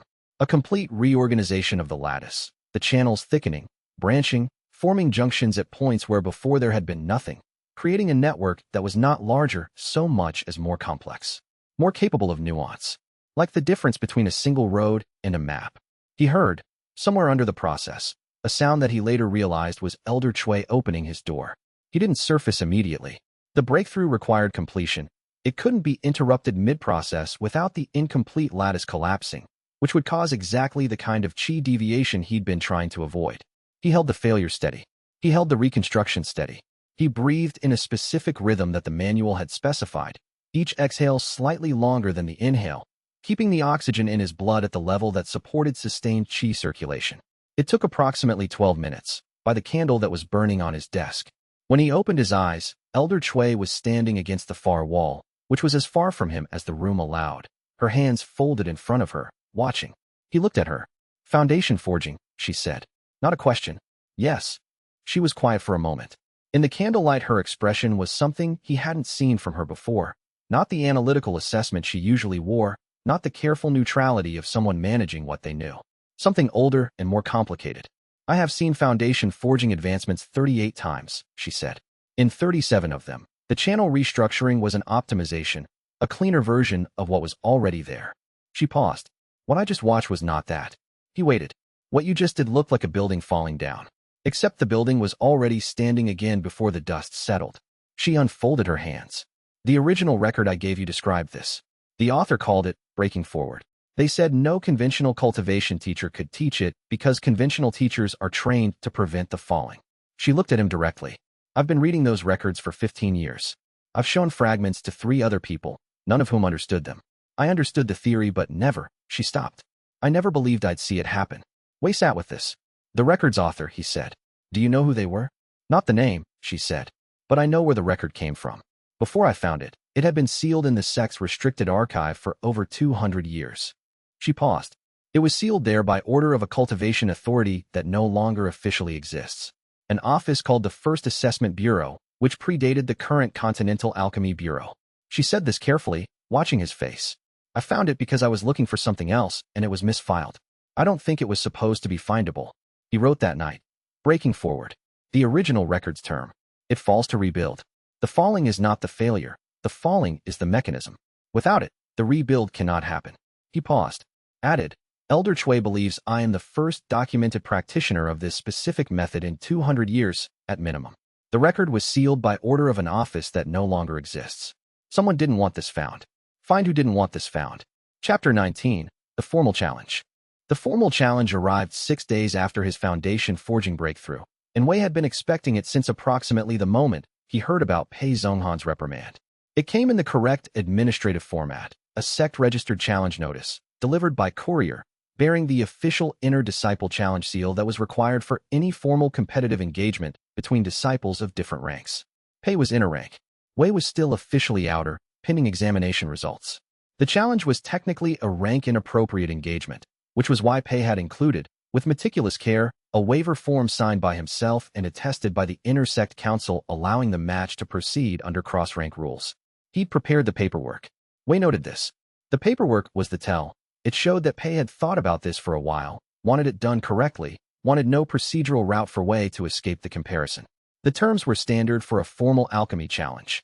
Both participants would produce their highest capable product in a 2-hour window, using provided materials and a common standard furnace. Product would be assessed by a panel of at minimum 3 sect-level evaluators. The winner would be determined by objective product grade. The loser would sign a formal public acknowledgement statement, a standard document that said, essentially, that the winner's superior capability had been demonstrated under controlled conditions. Inner Disciple Challenge seal matches created permanent record entries, and the stakes Pei had attached. Winner receives full Inner Disciple rank immediately, regardless of pending evaluation timelines or examination status. Wei set the challenge notice on his desk and read it 3 times. Then he read it a 4th time, looking at the specific phrase, their highest capable product. In the formal challenge statute, this phrase meant the highest grade product the challenger had produced in a documented session within the previous 3 months, as verified by sect records. For Pei, that was a grade 3 spirit core pill. His record showed it. For Wei, the most recent documented session showed the examination product, which was currently classified as pending bureau review. If the bureau review came back before the challenge and classified his product at any recognizable grade, that would be his documented highest capable product. If it hadn't come back yet, what he submitted to produce on the challenge day would be his effective highest capable demonstration. He checked the bureau's processing timeline. Pending review cases, standard processing was 3 to 4 months. He'd submitted 3 months ago. He wrote to Grand Assessor Fong Delen's regional office. Not to ask for acceleration, that would be inappropriate, but to inquire about the status of the pending review. A simple status check, publicly allowed for any respondent in an active bureau review. The response came back 2 days later. Review and processing. Expected completion within the next 4 to 6 weeks. That meant it would almost certainly not be complete before the challenge date, which Pei had set for 10 days hence. Pei had timed this carefully. Wei accepted the challenge. He sent his acceptance through the proper channels, signed and attested, and then he went to his workstation and began preparing. Not for a conventional alchemy demonstration. He couldn't produce grade 3 standard pills, and attempting to wouldn't give him anything useful. He began preparing for the most technically demanding controlled failure he'd ever attempted in a formal setting. Grade 4 meridian expansion compound, produced as a byproduct of a grade 1 pill failure. He'd produced this twice in private practice, and once at a technical quality that was borderline, close enough to grade 4 specification to make the case, not close enough that he felt confident about the margin. He needed the margin. He spent 9 days running the same failure 12 times a day. By the 9th day, he'd produced the target compound at confirmed grade 4 specification 8 times out of 12. That was a 67% success rate, which was not good enough for the stakes attached, but was significantly better than it had been a week ago. He wrote in the Fracture Journal, Day 9 success rate, 67%. Target, 80% or above. 2 days remain. I am in the high uncertainty range I identified 3 weeks ago. I have not yet reached the threshold I needed to reach before this match. He sat with that for a moment. Then he wrote, "The alternative is to not attempt grade 4 output and produce something at grade 2 or 3 equivalency, which I can do at higher reliability. The problem is that Pei can produce grade 3 at verified high quality. If my product is also grade 3, I lose on purity comparison because conventional high-quality production has an edge over byproduct compounds and purity rating under standard metric. To win by product comparison, I need grade 4. The success rate is insufficient." He went to bed. He got up early. He ran the failure sequence again. On day 10, the morning of the challenge, his last practice run produced the grade 4 compound on the first attempt. Clean, consistent, at the upper range of grade 4 specification. He looked at it in the analysis glass for a moment. Then he packed his tools and walked to the challenge hall. The hall was formal space, polished stone floor, evaluation tables along one wall, a small observation gallery above that could hold perhaps 20 people. It was full. Word of a formal challenge always spread, and a cross-rank challenge with inner disciple stakes was more interesting than most. 3 evaluators sat at the panel table: Elder Han, Elder Fei from the inner sect's senior alchemy division, and a third figure Wei had not expected, a man in Continental Alchemy Bureau formal attire, gray-robed, with the Bureau's assessment seal pinned at his collar. Compact, somewhere between 40 and 50, with the calm professional attention of someone who had seen a great many alchemy demonstrations and found most of them unremarkable. Grand Assessor Fong Dellen. Here, at Misty Peak, by what everyone assumed was coincidence. His bureau circuit brought him through this region on a quarterly schedule, and the challenge date had happened to align with his scheduled visit. Wei looked at him for exactly the length of time it took to confirm his nameplate. Then he looked away and set up his workstation. Pei Zhonghan, at the adjacent station, was controlled and focused, the expression of a professional at their best. He knew he was good. He was right that he was good.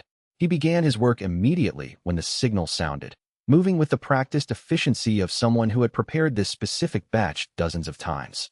Wei began differently. He spent the first 20 minutes doing nothing visible, setting up tools, calibrating the furnace, not to standard, to the 2-degree variance he needed, taking slow, measured breaths while he mapped the current state of the furnace's thermal distribution with the expanded perceptual sensitivity that foundation forging had given him.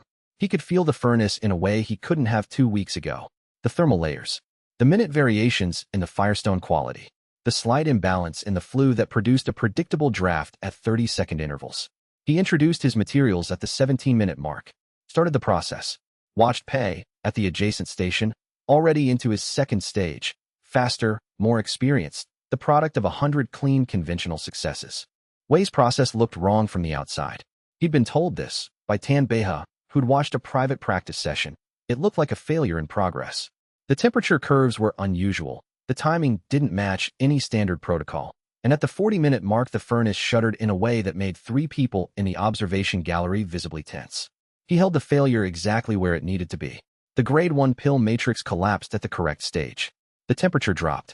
The byproduct compound began separating. He worked the separation with absolute care. This was the step that had failed in 6 of his 12 practice runs, the point where the byproduct either reached grade 4 specification or condensed incorrectly into something lower. He felt it happening in real time. The compound's chi lattice forming under his controlled observation, each structural bond settling into the configuration that determined its final grade. He held his breath for 4 seconds. The compound settled. Grade 4. He could feel it. The specific resonance signature that indicated the meridian expansion lattice had formed completely. He exhaled. He retrieved the compound from the furnace. Set it in the evaluation dish. Stepped back. At the adjacent station, Pei Zhonghan sealed his product approximately 10 minutes before the time limit expired. He did not look at Wei's evaluation dish. He looked at the evaluators. The evaluators examined both products simultaneously.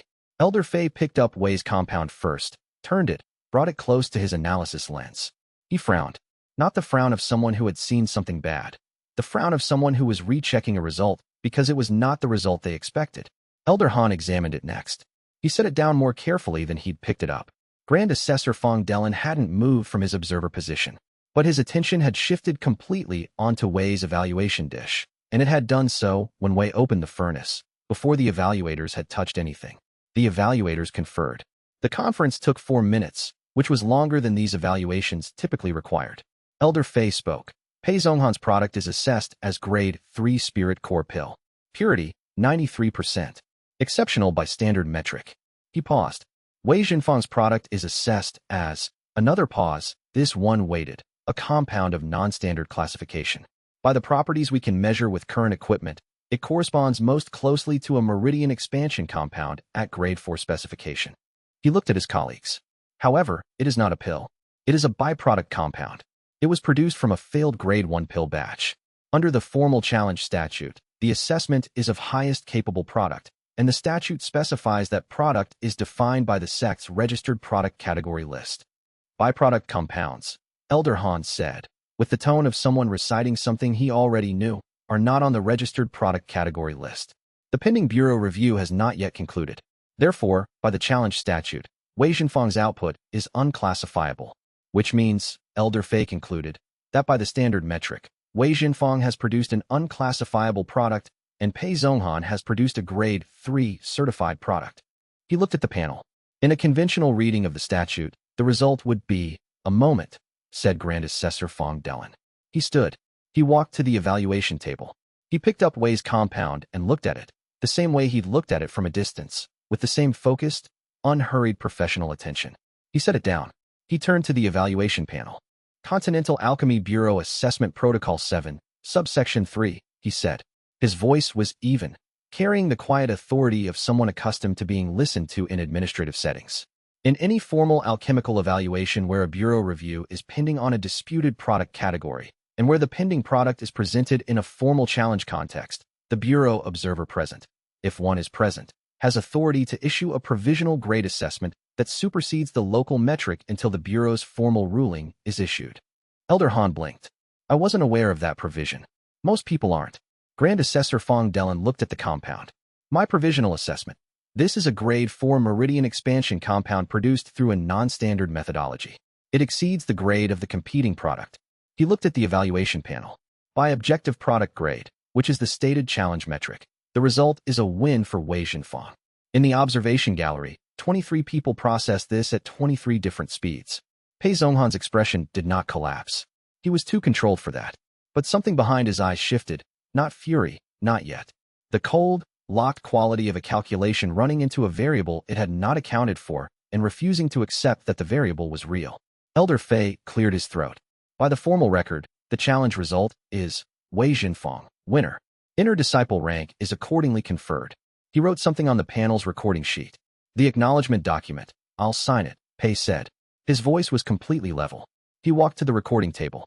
He signed the acknowledgement form with a hand that did not shake. He did not look at Wei as he left. Wei stood by his evaluation dish and looked at the compound inside it. Grade 4, by the Grand Assessor's provisional ruling. He had needed one more successful run than his practice statistics suggested he'd reliably get. Today he'd gotten it. He was aware, without looking at him, that Grand Assessor Fong Dellen was writing something in his assessment record. The scratch of the pen was very small in the quiet that had settled over the hall. He did not ask what was being written. He would find out through the right channels, in the right time. He packed his tools. He walked out of the challenge hall and into the winter afternoon, which smelled of cold stone and coming snow. Inner disciple rank. He turned that over in his mind, testing its weight. The resource access was better. The research access was significantly better. The administrative standing meant that Pei Zhonghan's future formal complaints would require more substantial evidence to be taken seriously. He started planning what he'd do with the new access. Behind him, in the challenge hall, Grand Assessor Fong Dellen finished his notation and closed his assessment record. He placed it in his traveling case. He did not share its contents with Elder Han, who asked, or with Elder Fei, who didn't ask, but looked like he wanted to. Whatever he'd written, he carried it with him when he left the following morning on the Bureau's quarterly circuit. In Misty Peak's history, no Bureau observer had ever invoked Assessment Protocol 7, Subsection 3. The provision had been on the books for 112 years, and used, as though it had been written in anticipation of a specific event. As though someone had expected this to happen eventually, and left a door unlocked. Chapter 20. The inner sect dormitory smelled like pine resin and cold stone, and something chemical that Wei Jinfang couldn't immediately identify. He stood in the doorway of his new room for a long moment, cataloging the differences. The space was larger than his outer sect quarters by roughly a third. There was a proper writing desk with a small warming channel built into the surface, a luxury that cost 4 spirit stones a month to maintain. There was a windowsill deep enough to hold equipment without it falling. The closet was sized for an actual human being rather than for the suggestion of storage. None of these were the important differences. The important differences were access to the inner sect alchemy wing, with its superior material stocks and fume ventilation, access to the reference library's restricted section, access to a formal workshop booking system rather than the outer sect's first-come arrangement, which had required Wei to arrive 2 hours before dawn on 3 separate occasions to secure adequate bench time. He set his pack down on the bed. He began cataloging what he'd need to move from the outer sect storage room. 3 shelves of compounded materials, organized by volatility. His notes, which filled 4 boxes and 1 scroll roll he'd had to start when the boxes ran out. His equipment, which traveled with him and was therefore already here. A small collection of failed experiments he'd kept for reference. 7 jars of various substances that had done something other than what he'd intended, but which had done it consistently enough to be worth studying. He'd been meaning to spend more time on jar 4. The substance inside it had an unusual cheer-attention characteristic he hadn't been able to fully explain. Now, with intersect research access, he might actually be able to. He was working through a mental schedule, move materials tomorrow, begin restricted library orientation the day after, draft a new production plan for the Grade 4 compound, while the methodology was still fresh, when someone knocked on his open door. The person in the doorway was a woman around his age, wearing intersect colors with the particular ease of someone who'd worn them long enough to stop thinking about them. She had a direct gaze and the faint weathering around the eyes that came from spending significant time in formation work environments, where the ambient qi was dense enough to have a physical effect on long exposure. Wei Xianfang, she said. It was not a question.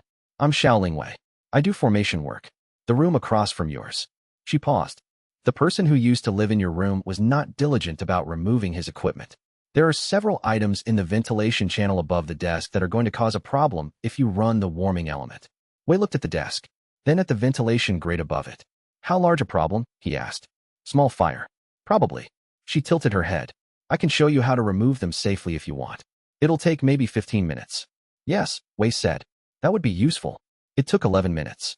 The items in the ventilation channel were 3 forgotten pill cases and what appeared to be a half-finished experimental formation amulet that had been shoved up there and abandoned. Xiao Lingwei removed them with the competent efficiency of someone who regularly worked in tight spaces around potentially reactive materials. Whoever lived here before, Wei said, holding one of the pill cases at arm's length to examine the label, was attempting a combination of meridian expansion and temperature resistance properties. Yes, he didn't get very far. These are sealed, but the contents have degraded. He set the case down on the desk. Interesting degradation pattern. The properties didn't just neutralize each other. They produced something else. A third state. He looked at it more carefully. Something that might be useful for low-temperature preservation of organic compounds. There was a brief silence. You're doing that thing where you get distracted by something adjacent, Xiao Lingwei said. Is that what that's called? That's what people who've been in the intersect for more than a week call it. Eventually, you have to choose which interesting thing to follow. She gathered up the removed items, wrapping them in a cloth she'd apparently brought for the purpose. You can think about it. The warming channel should be safe to use now. She left without ceremony. Wei stood in the middle of his new room with a degraded pill case in one hand and the beginning of approximately 6 different research directions in his mind, and he thought, this is better. This was always going to be better. He set the pill case carefully on his windowsill. He began moving materials the next day. On the 3rd day, he received a formal notification through the inner sect administrative system. The notification was from the sect's external affairs office, and it was addressed specifically to him by name, which was unusual. Most communications at his level came through general postings or through his assigned sect supervisor. He opened it. The notification was brief. It informed him that the Continental Alchemy Bureau's formal review of his compound's legality was ongoing, and that pending the outcome, the compound could not be sold, traded, or formally documented as part of any alchemical record without Bureau authorization. This was standard language for any product under review. The second paragraph was less standard. It informed him that a representative of the Consolidated Alchemical Syndicate had formally registered interest in the Bureau review process as an affected commercial party, and that as such, the syndicate had been granted observer status in the proceedings. This was also technically legal, under a provision that allowed commercial entities to participate in reviews that affected their market standing. The third paragraph was a single sentence. Syndicate Observer Sect Coordinator Meng Luhua had requested a meeting with Wei Xianfang at his earliest convenience to discuss the review process and potential outcomes. Wei read the notification 3 times. The Consolidated Alchemical Syndicate was not small. It was, in fact, the primary regulatory body for commercial alchemy across 7 of the 9 major cultivation territories, operating under Bureau licensing, but maintaining its own parallel power structure that the Bureau tolerated because dismantling it would require more resources than the Bureau currently had. The syndicate had observer status in the review of his compound. They wanted to meet with him. He sat at his new desk and thought about what, exactly, an organization that controlled commercial alchemy licensing would want from a newly promoted inner sect disciple whose compound was currently illegal. The answer was obvious. The question was what they'd offer, and what they'd want in return, and what happened when he didn't accept whatever those terms were. He thought about Grand Assessor Fong Dellen writing in his assessment record and then carrying that record away without sharing its contents. He thought about the provision that had been on the books for 112 years and used. He set the notification on his desk. He picked up his pen. He began drafting a response, not acceptance, not refusal, but a request for the date and agenda of the proposed meeting, which was the standard courteous reply that committed to nothing while keeping the channel open. Then he set the pen down and thought for 3 more minutes. Then he added one line. I request that the meeting location be within Misty Peak's administrative grounds, under the sect's hospitality protocols. If the syndicate had been granted observer status legally, they'd accept the location. If they pushed back, that would tell him something important about what kind of meeting they thought this was going to be. He folded the response and sent it through the administrative system. Then he went to the restricted library and began researching everything that was publicly documented about Consolidated Alchemical Syndicate observer status procedures, what it meant in practice, and what the Bureau review process actually looked like from the inside. He had a feeling he was going to need to know. Chapter 21. Inner Sect Economics. The inner disciple quarters were warmer than the outer ones, not because of any deliberate luxury, but because the inner sect's buildings sat higher on the mountain where the firestone veins ran closer to the surface, and the natural thermal flow kept the walls from going cold the way the outer quarters did in winter. Wei noticed this and noted it as a resource. He could maintain his furnace with less supplemental fuel, which would reduce one of his operating costs.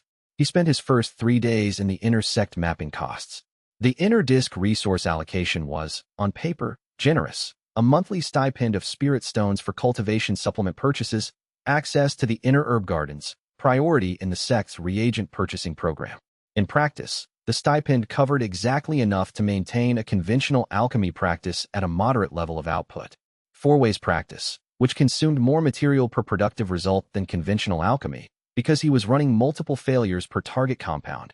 The stipend covered approximately 40% of what he needed.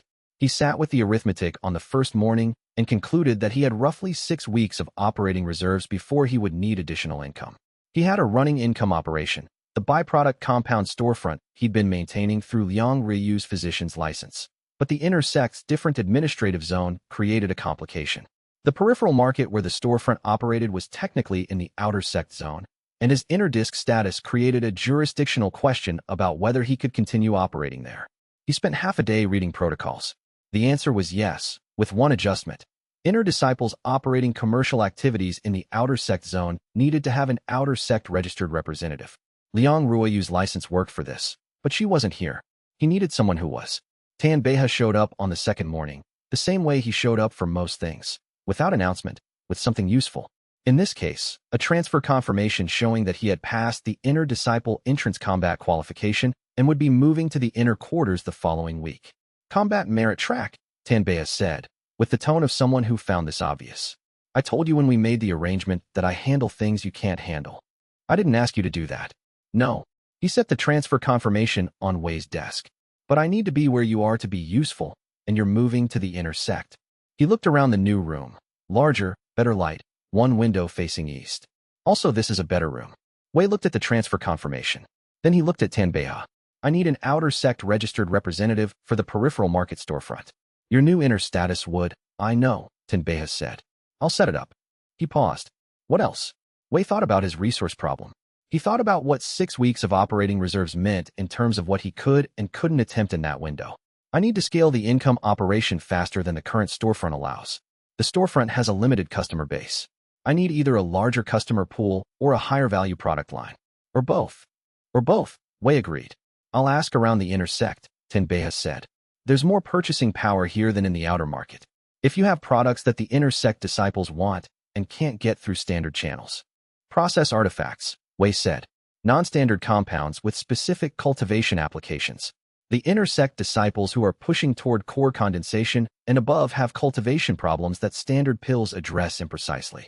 If I can produce compounds tailored to specific needs, you need customers before you have the products. I need to know what the customers need before I can design the products. Yes. He picked up a notebook. That's your job this week. Tanbeha nodded. He was already thinking about who to talk to. Wei could see it in the way his attention shifted inward, cataloging names and relationships. He had a social reach that Wei would never have naturally, and he used it without calculation, which was the reason it worked. He left to start asking questions. Wei went to his furnace and began the day's work. The 6-week clock was running. He needed to move faster than he'd moved in the outer sect, because the problems he was approaching now were more expensive. He found he was not particularly worried about this, which, he noted in the fracture journal that evening, was probably information about something. Chapter 22. The storefront and the formation master. The peripheral market operated 3 days a week from a row of licensed stalls at the base of the mountain's main path, the area where the sect's economic activity intersected with the traveling merchants and visiting practitioners who used the mountain road. Wei rented the smallest available stall, which was between a herb vendor and a cultivation equipment repair shop, and which received morning light on the front counter from the east. He set it up simply: a table, a canopy, a display of sample vials with labels in clean, precise script describing the compound's properties and application category. Under the display, a hand-lettered sign that read medicinal residues of experimental alchemy, physician's grade. He'd filed the correct licensing paperwork through Tanbeha's outer representative registration and through a renewed authorization from Liang Ruiyu's clinic, which she'd sent by mail without comment. The first 2 market days were slow. He sold 4 vials to a formation practitioner who wanted testing compounds, and 3 to an inner disciple who'd heard about the bitter jade residue from a physician friend. He spent the quiet periods reviewing his compound catalog and mapping which products had the clearest market need against which were the most technically demanding to produce. The 3rd market day, she came. He noticed her before she reached his stall, not because she was notable in the conventional sense, though she was, but because she moved differently from most market visitors. Most people moved through a market scanning for things they already knew they wanted. She moved through it like someone doing reconnaissance, which was a different kind of attention entirely. She was around his age, merchant clan dress, good quality, not ostentatious, with the practical cut of someone who traveled often. She had a formation practitioner's satchel at her hip, the kind with the triple-sealed inner compartment for sensitive reagents. She stopped at his stall and looked at the display without saying anything. He let her look.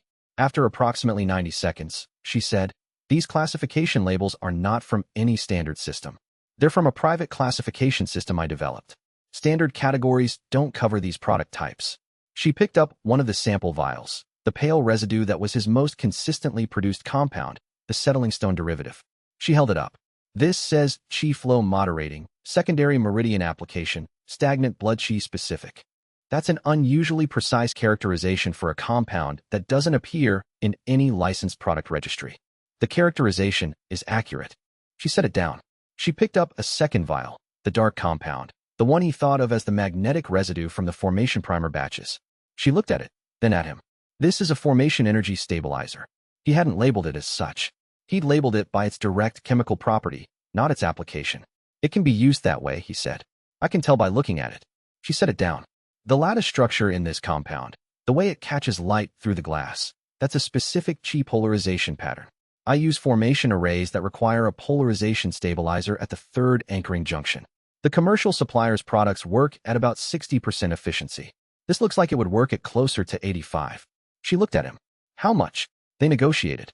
She drove a harder price than any buyer he'd dealt with, not aggressively, precisely, citing specific value metrics for each compound she was interested in and arriving at numbers that reflected exactly what the product was worth to her rather than what she could get away with paying. He found this approach so much more straightforward than what he usually encountered that he came down slightly on 2 items simply because he was enjoying the efficiency of the interaction. She bought 6 vials. She gave her name as Xiao Lingwei, formation practitioner, Xiao Merchant Clan. She did not offer any further information about her presence at Misty Peak, and he didn't ask, because it wasn't relevant to the transaction. She walked away with her purchases, and Wei turned to his next customer. He wrote in his catalog that evening, "Xiao Lingwei, Xiao Merchant Clan, formation practitioner. Professional, precise, high technical literacy in formation energy applications." She identified the polarization pattern in the magnetic residue compound before I described it. That's not standard buyer knowledge. Unusual. He didn't flag it as anything beyond unusual. He'd learned to let observations sit until they showed him what category they belonged to. Chapter 23. The complaint and the curiosity. She came back 9 days later with an expression that was 3 parts professional irritation and 1 part something else that she was clearly trying to suppress. He was not at the peripheral market that day. He was in his inner sect workroom, running a new compound series. Tanbeha, who had moved to the inner quarters and had a gift for being in the right place, found him there and said, "The formation practitioner from the market. She's at the stall waiting." She didn't look happy. She also didn't leave. "The stall's closed today. I told her that." She said she'd wait. Wei set down his tools and walked to the peripheral market. Xiao Lingwei was standing at his closed stall with her arms folded, which he recognized as the posture of someone who had been standing for a while, but wasn't about to admit it was longer than she'd intended. "The magnetic residue compound," she said, before he could speak. "The one I bought 9 days ago. I integrated it into a 3rd junction anchor in my formation array the way I said I would. It performed as expected for the first 3 hours. She unfolded her arms. Then the array produced an output I don't have a categorization for. It sustained itself without maintenance input for 11 minutes. 11. The theoretical maximum for a self-sustained 3rd junction formation at my current energy input level is 4.5 minutes. He looked at her. "Interesting. That is not an adequate response to what I just told you. What would be an adequate response?" She paused. The pause of someone whose response would normally be some variant of an explanation of why the problem needed to be solved immediately, and who had just realized that the person in front of her was asking a different kind of question. "An explanation," she said. "Why did your compound cause my formation array to self-sustain for 2.5 times its theoretical maximum?" "I don't know yet," he said. "I can hypothesize." "Then hypothesize." "The magnetic residue compound has a polarization pattern I identified as chi flow moderating in the context of meridian application. But polarization moderation in a formation array would interact differently. It would create a local field rather than a channel effect, which could reduce the energy dissipation rate at the junction. If the dissipation rate dropped enough," he stopped, doing the calculation. "The self-sustainment threshold isn't absolute. It's based on a standard dissipation assumption. If the dissipation rate was reduced significantly enough, the threshold would shift." She stared at him. "You didn't intend for this to happen." "I didn't know it would happen in a formation context. I produced the compound for meridian applications." He looked at her directly. "But now that you've described the result, it makes sense why it happened. The underlying mechanism is consistent with what the compound does. I just hadn't mapped the formation application." She was quiet for a moment. The irritation in her expression had shifted, not gone, but relocated, the way a fire moves rather than goes out. Something underneath it had come forward. "You should map it," she said. "The formation application. What you've described, a compound that can reduce energy dissipation at a formation junction. That's not a capability that exists in current formation theory. If it works the way I think it does, it would have implications for array design that practitioners have been trying to solve for decades." "I know," he said. "The compound was a byproduct of a specific failure mode in formation primer pill production. I've produced it 12 times. None of the times did I have a formation practitioner's observations to cross-reference." He looked at her. "I'd like to know what happened in more detail. The exact formation type, the junction configuration, the input energy level before and after the compound's integration." She looked back at him. The something else that had been suppressed under the irritation was now visible. It was curiosity, not polite interest, genuine intellectual engagement, the kind that forgets to maintain professional distance. "I'll write it up," she said. "I have notes. I always have notes." "So do I," he said. They stood at his closed stall in the winter market light. 2 people who had just realized they were going to be having a much longer conversation than either had planned for, and neither of them was unhappy about it. "Your price list is wrong," she added, after a moment. "In what direction?" "The magnetic residue compound. You're selling it as a meridian supplement byproduct at meridian supplement market rates. If it does what I think it does in formation applications, it's worth 3 times what you charged me." He thought about that. "I'll adjust the pricing once we have the formation application documented." She nodded. She turned to leave, then stopped. "The array is still running," she said. "From 9 days ago? I've been afraid to shut it down because I don't know if I can restart it." He considered this. That's consistent with the polarization mechanism. Once the field is established, he did the calculation. The self-sustainment period could be much longer than 11 minutes under continued low-maintenance conditions. It's not infinite. It will eventually dissipate. How long? I don't know. I'll need the formation specifications to estimate. Then I'll send them today," she said. And this time she left. He stood at the stall for a moment, then opened his notebook and wrote, "Xiao Lingwei, formation practitioner, magnetic residue compound in 3rd junction anchor produces self-sustainment beyond theoretical maximum. Formation application mapping required. New product category, formation energy compounds. Update pricing structure. He paused. Added. She noticed the polarization pattern on first visual inspection and correctly identified a non-standard application before I described it. She has better formation theoretical literacy than most practitioners at this level. Unusual. He closed the notebook. He was aware that he was still standing at the closed stall and had been for longer than he'd intended. He walked back to his workroom. Chapter 24. The representatives visit the man from the alchemy syndicate arrived at the Mountain Road Market on the last day of the month, when it was busy with monthly purchasing cycles and easy to move through without drawing attention. He was not dressed as a syndicate representative. He was dressed as a purchasing agent for a merchant operation, which was, technically, accurate in the sense that the syndicate operated several merchant purchasing fronts through which it conducted the majority of its official market activity. His name was Assessor Lim Bin Hong. He had a licensing authority badge from the Continental Alchemy Bureau attached to his traveling pack, and his stated purpose at Misty Peak was the annual reagent licensing review, the quarterly audit of sect alchemy operations that the Bureau required as a condition of operating a licensed alchemy hall. He spent the morning reviewing the sect's production records in Elder Han's office. He spent the early afternoon in the inner hall's compound storage. He spent the late afternoon in the peripheral market, which was outside the scope of the licensing review, but which he was permitted to walk through because it was public space. Tanbeha saw him and told Wei the same day.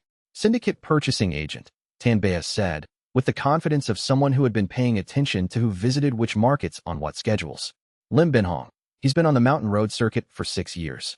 Usually he only cares about the licensed production quantities. He spent 20 minutes at our stall today. What did he look at? Everything. He read all the labels. He asked the herb vendor next door what we sell and how often. Tanbeha's expression was doing something careful. Wei, the alchemy syndicate has patents on 3 compounds that are chemically related to what you sell. Not the same compounds, related compounds. Their patents cover the standard production versions of things that occur naturally as byproducts in certain failure modes.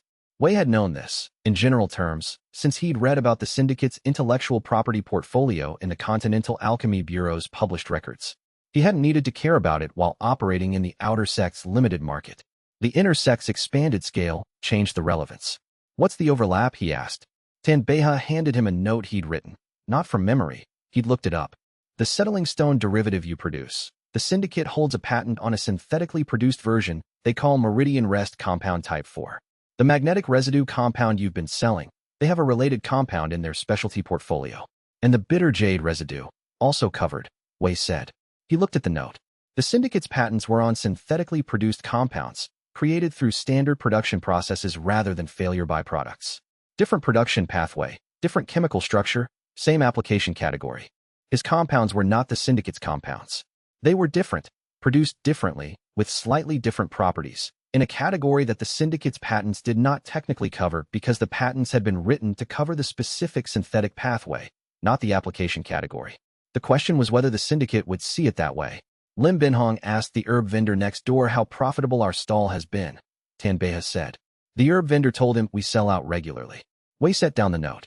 He'll file a query, he said. The syndicate monitors markets for competing products in their patent categories. The query will go to the Bureau's regional office, and they'll send it to whoever handled my pending classification review. Which is Assessor Fong Dellen. He thought about this. A query is not a complaint. It's an information request. The Bureau will respond by noting that my products are in pending review status. And then the syndicate will decide whether the pending review is a threat. He looked at the note again. If they decide it is, they'll escalate to a formal interference filing. That would require the Bureau to pause the classification review pending the syndicate's objection process. How long would that take? Months, possibly longer.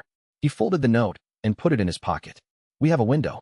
While the pending review status holds and no formal interference has been filed, we're operating legally. That window might be shorter than I'd like. Tanbeha looked at him. What do we do in the window? Sell as much as possible, document everything, and make sure the process artifact argument is ready. He'd been developing the argument for 3 weeks. The legal theory that his products fell outside the syndicate's patent coverage because they were artifacts of a failed process rather than intended products. He had a framework. He needed it to be tighter. He needed Xiao Lingwei's formation application documentation, which she'd sent yesterday and which he hadn't yet fully incorporated into the broader compound analysis. And he needed a formal legal framing that he was not, himself, qualified to produce. I need someone who knows formation array law, he said. Specifically the interface between alchemy product patents and formation component classification. Tenbei thought about this. Xiao Lingwei. She's formation trained, and she's from a merchant clan. Merchant clans deal with patent conflicts constantly. I know, Wei said. I'll talk to her. He wrote in the fractured journal that evening. Syndicate reconnaissance confirmed. Window before formal interference. Unknown, but finite. The process artifact argument needs to be ready before the window closes. Legal framing, urgent priority. Below that, the syndicate's representative read every label at our stall. He knows exactly what we produce. He came to look, not to act, meaning he needs authorization from above before he can do anything formal. That authorization is coming. Below that, find out who above Lim Binhong makes the decision. He researched this until midnight. By midnight, he had a name. Madame Vos Qingluan, head of the Continental Alchemy Syndicate. Former Formation Alchemy academic before the syndicate's current leadership structure consolidated. Author of 7 of the syndicate's core patent frameworks. She would know exactly what his compounds were. Chapter 25. The filed inquiry Pei Zhonghan was not, Wei had established, someone who acted on impulse. He was someone who acted on calculated frustration. He would hold a plan for weeks while he gathered what he needed to execute it, and then he would move. The formal challenge had been like that. The contaminated pill situation had been like that. In reverse, he'd held back from reporting it, which was a different kind of calculated inaction. The information passed to Lim Binhong was like that. Wei found out about it 14 days after the syndicate representative's market visit, when Tanbei's intersect network produced a piece of information that hadn't come through official channels.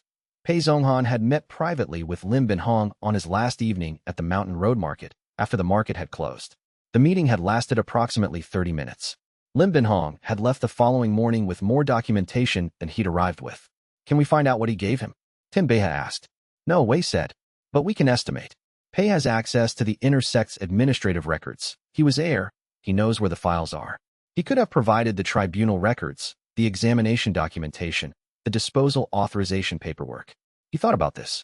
He could also have provided his own testimony about the storefront operation, framed in whatever terms he wanted. He hates you enough to go to the syndicate. He doesn't hate me, Wei said. He's confused by me, which is more dangerous. People who hate you have a relationship with your existence. People who are confused by you want to eliminate the source of the confusion. Tanbei considered this. That's a strange distinction. It predicts different behavior, Wei said. If he hated me, he'd want me to suffer. What he actually wants is for my method to be declared invalid, for the thing that doesn't fit the hierarchy to be officially told it doesn't fit. The syndicate is a mechanism for doing that. The formal inquiry notice arrived at the Bureau's regional office 3 days later.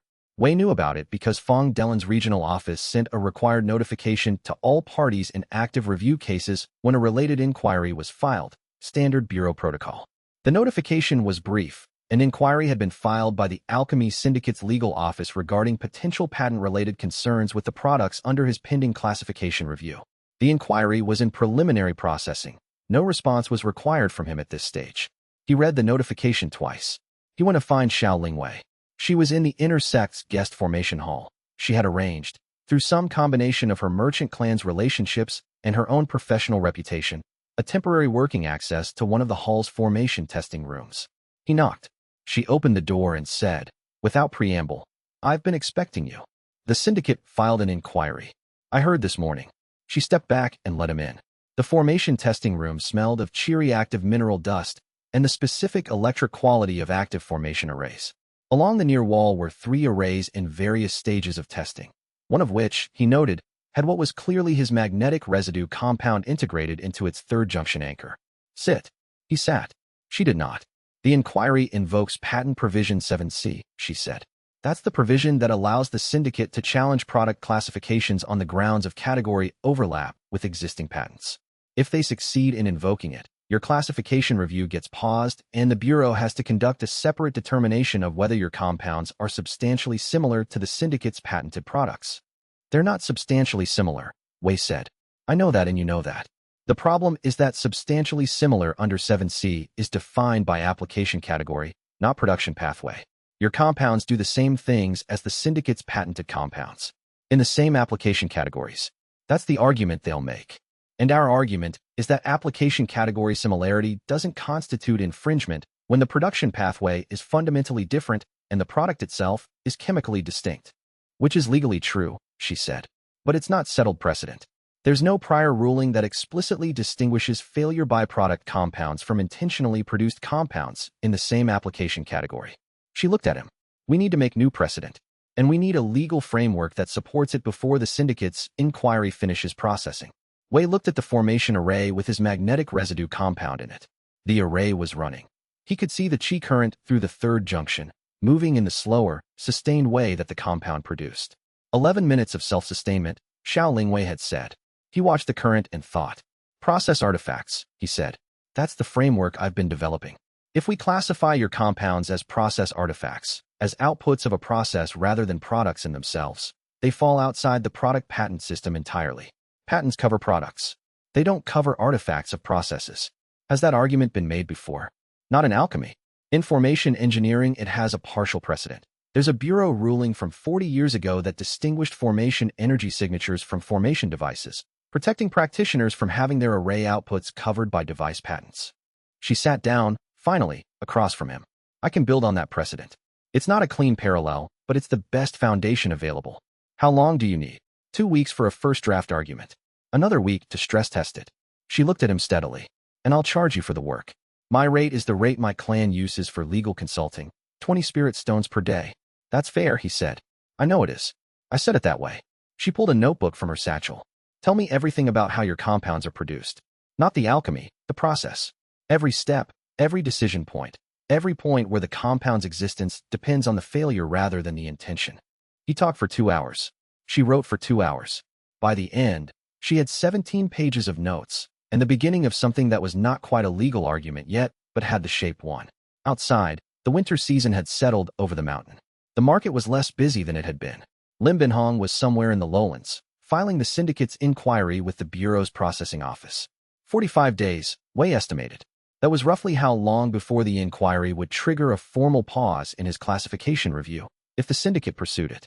He had 45 days to make the process artifact argument airtight. He walked back to his workroom and opened the fracture journal.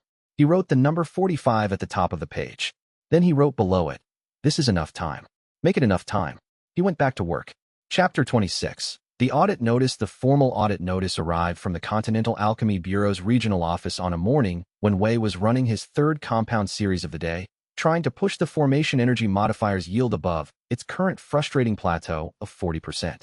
He read it at his workstation, then set it down and went back to the compound, because the compound needed attention and the audit notice would wait. He read it properly that evening. Bureau Audit Notice, Priority Classification. Subject, Commercial Operations of Wei Zhenfang, Inner Disciple, Misty Peak Sect, in relation to the pending Product Classification Review. Conducting Assessor, Grand Assessor Fong Dellen, Continental Division. Scheduled date, 22 days from issue.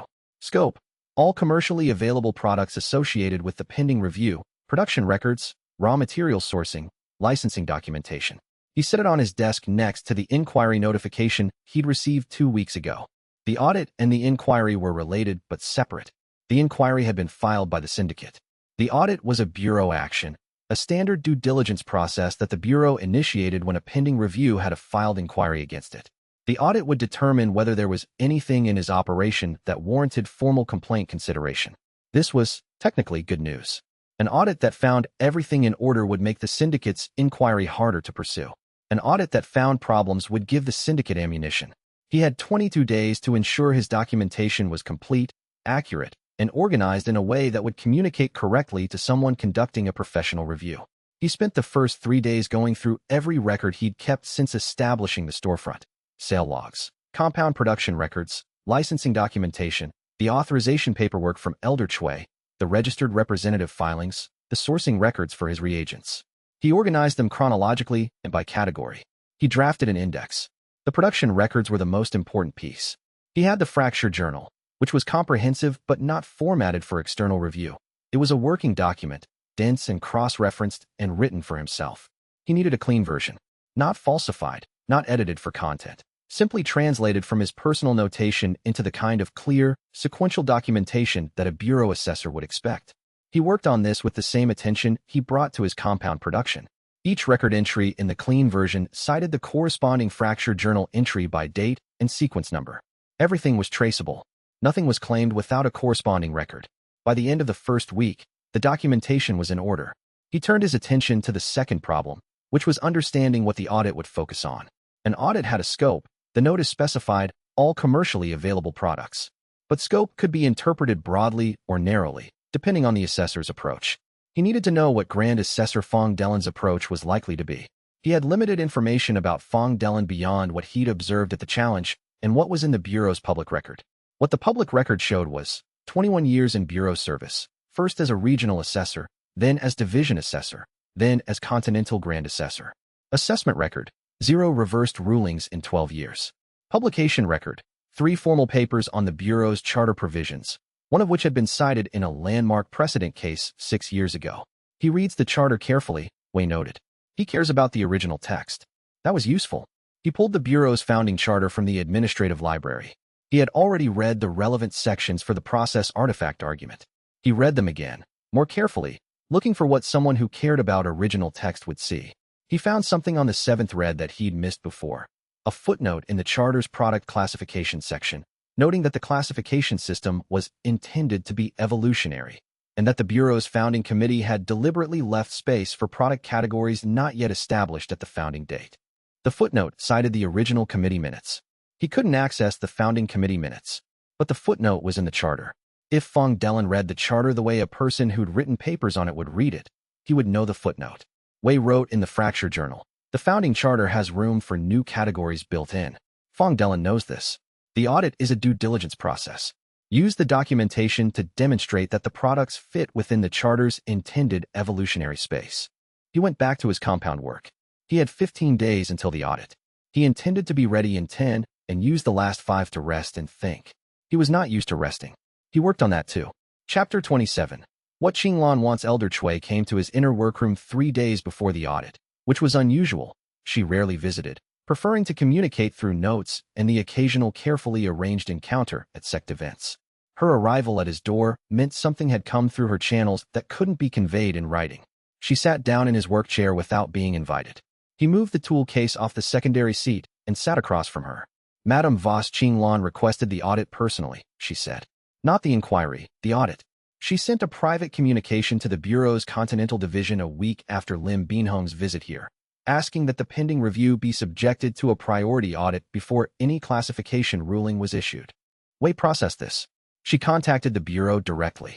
She has the standing to do so. The syndicate holds 14% of the Bureau's operating budget through reagent licensing fees. It doesn't give her authority over Bureau decisions, but it gives her communication access at the continental level. Elder Chui folded her hands. The audit was already scheduled, Wei. It was the next step in the standard review process. What she did was request that it be expedited and elevated to Grand Assessor level, rather than handled by a regional assessor. She wanted Fong Delen specifically. She knows Fong Delen's reputation. He's scrupulously clean, no recorded influence in 21 years.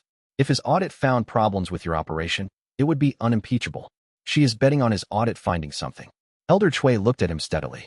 The question is whether she's right to bet that. She isn't, Wei said. I know. She was quiet for a moment. But I want you to understand what this actually is. This is not a legal dispute about patent categories. The syndicate holds monopoly positions on 3 application categories that your products compete in, not through superior products, but through market control. Your compounds are better, in some cases significantly better, than the syndicate's licensed equivalents. If your classification is confirmed and your products enter the market openly, the syndicate loses its monopoly rents on those application categories. She paused. That's a significant amount of money. More money than you've probably thought about in the context of this dispute. He had, in fact, thought about it. He'd done the calculation when he first mapped the syndicate's patent portfolio. Approximately 300,000 spirit stones per year in monopoly rents across the 3 categories, he said. Assuming my products take 30% of those markets. Elder Chui blinked. You calculated that. When I identified the patent overlap. Yes. She looked at him for a moment with the expression he was learning to recognize as her recalibrating to something he'd done that was slightly beyond what she'd expected. Madame Voss Qinglan does not lose 300,000 spirit stones per year because a young inner disciple produces some interesting byproduct compounds, she said. She loses it because if your classification establishes a precedent, every alchemist who has ever produced an anomalous byproduct compound and thrown it away now has a potential market category. The precedent is worth more to her than the individual case.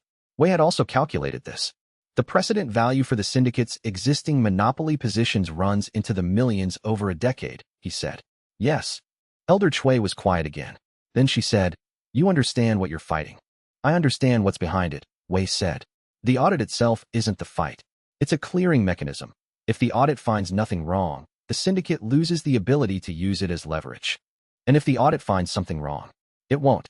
He said this without bravado. He said it the way he stated a result he'd confirmed 12 times in controlled conditions. She studied him. I want you to know one other thing, she said. The syndicate didn't just contact the Bureau. They contacted Misty Peak's sect leadership. They filed a formal notice indicating that if the Bureau's classification review rules in your favor, they'll pursue a challenge through the Sect Alliance's Commerce Oversight Panel. The Sect Alliance has fewer charter protections than the Bureau and more syndicate-influenced seats. I know, he said. I identified the Sect Alliance as a secondary front 6 days ago. Elder Chui looked at him for a long moment. Is there anything you don't already know that I should be telling you? He thought about it honestly. Madame Voss Qinglan's personal motivation, he said, beyond the financial interest. She's an alchemy academic by background. She understands what I'm doing at a technical level. The question is whether that changes her approach. I don't know, Elder Chui said. I've met her twice at consortium events. She is very difficult to read. She stood. Prepare for the audit. Not defensively. Don't spend time hiding things. Spend time making visible what needs to be visible. She left. He sat with what she'd told him for a few minutes. Then he went back to work. Chapter 28. Consulting Xiao Lingwei. He had already been working with Xiao Lingwei on the process artifact argument for 2 weeks when he came to her with the additional context about Madame Voss Qinglan's involvement. She listened to everything, then said, she knows formation alchemy theory. Yes. Then she knows the 40-year-old Bureau ruling I've been building the process artifact argument on. And she knows it's incomplete as a precedent. She'll have a counter-argument prepared. She'll have 3 counter-arguments prepared. Xiao Lingwei set down her brush. They were working in her formation testing room, which had become, over the past 2 weeks, a kind of joint workspace. His compound samples on one side, her formation array notes on the other, and the space between them covered in cross-reference notation that belonged to neither one specifically. The strongest counterargument is the one I'm most worried about, that the Bureau's founding charter, in using the word product, implicitly included all outputs of alchemy practice, including byproducts. If product is interpreted broadly, there's no basis for distinguishing process artifacts from intended products. What's the response to that argument? She looked at the notes. The founding committee minutes. The original text of the charter was drafted with specific language about intended products of licensed practice, and the word intended was later removed in a revision. If we can show that the revision was administrative rather than substantive, that the committee's intent was always to limit coverage to intended products, it undermines the broad interpretation. Can we access the founding committee minutes? Bureau archive. Technically public record. She paused. But they're in the central archive in Goldwater City, which is a 12-day journey. He thought about this. The audit was in 19 days. A Bureau regional office would have copies of the core founding documents. They might. She picked up her brush again. I'll file a records request today. Standard processing is 10 days for regional offices. If we get them in time, we build the argument on the original text, he finished. If we don't get them in time, we build the argument on the secondary precedents and hold the committee minutes as a reserve. She nodded. There's one more thing I want to add to the argument, she said. It's not about legal precedent. It's about observable reality. She turned the notes toward him and pointed to a section she'd drafted the previous day.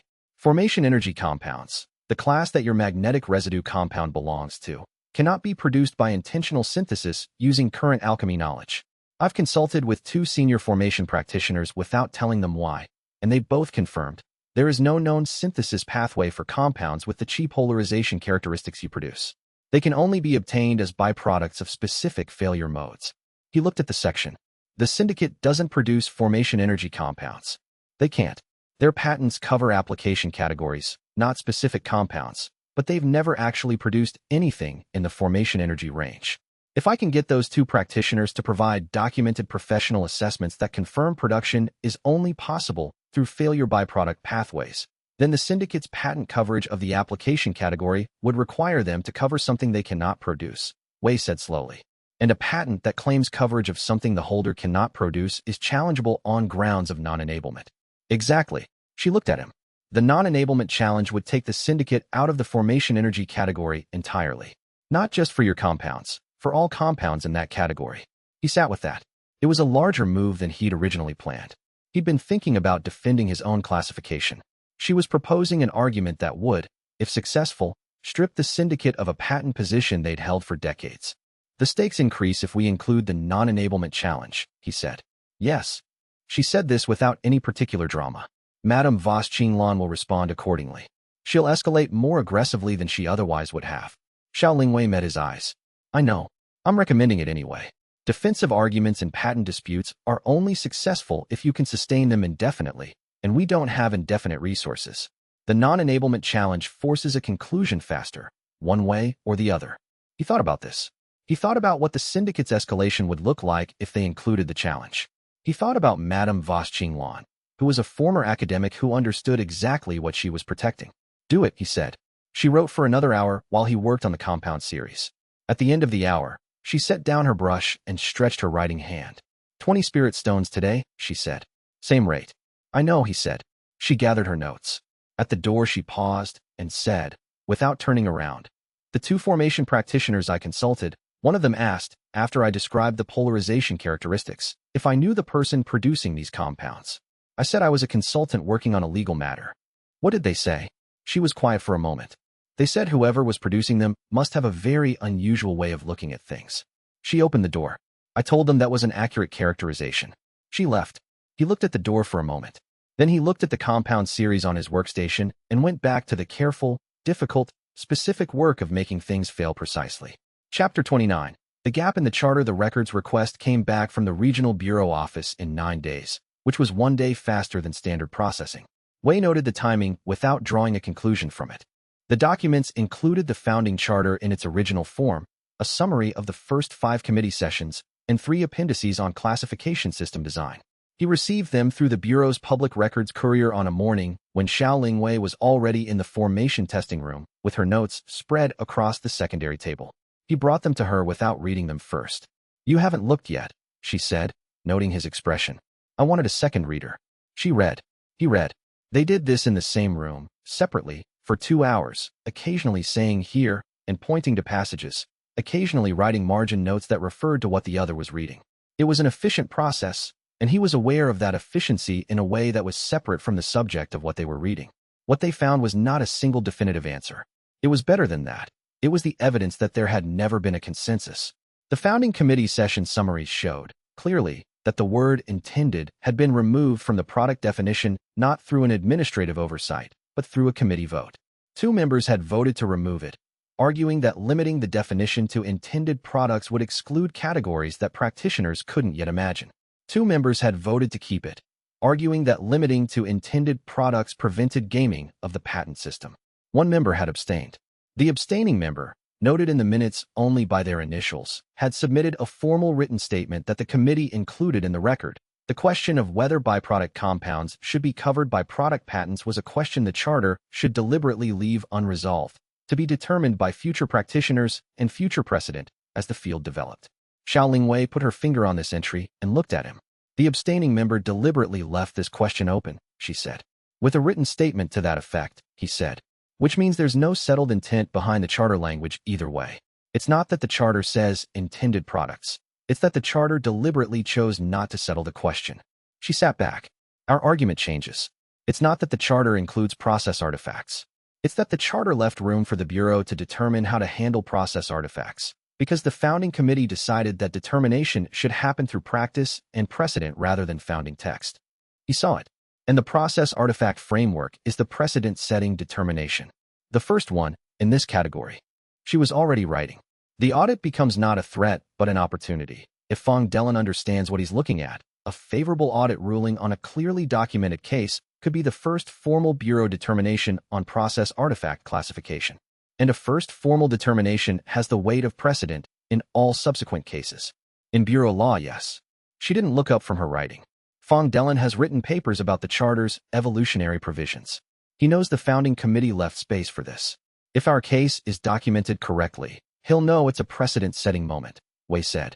And he'll want the record to be clean. She nodded, still writing. He thought about what clean record meant for a man who had never had a ruling reversed. A clean record on a precedent-setting case meant everything visible, everything documented, The argument so clear that no subsequent challenge could question the basis of the determination. He went back to his workroom and spent 2 days doing nothing but cleaning records. Not editing, cleaning. Making the documentation so legible, so complete, so obviously honestly maintained that anyone reading it would see exactly what it was. He also spent 1 hour writing a personal summary of the fractured DAO methodology, not the fracture journal itself, which was private, but a clean explanation of what he did and why the outputs were, by their nature, artifacts of a process rather than intended products. He wrote it in plain language. He wrote it the way he would explain it to someone intelligent who had no prior knowledge of the subject.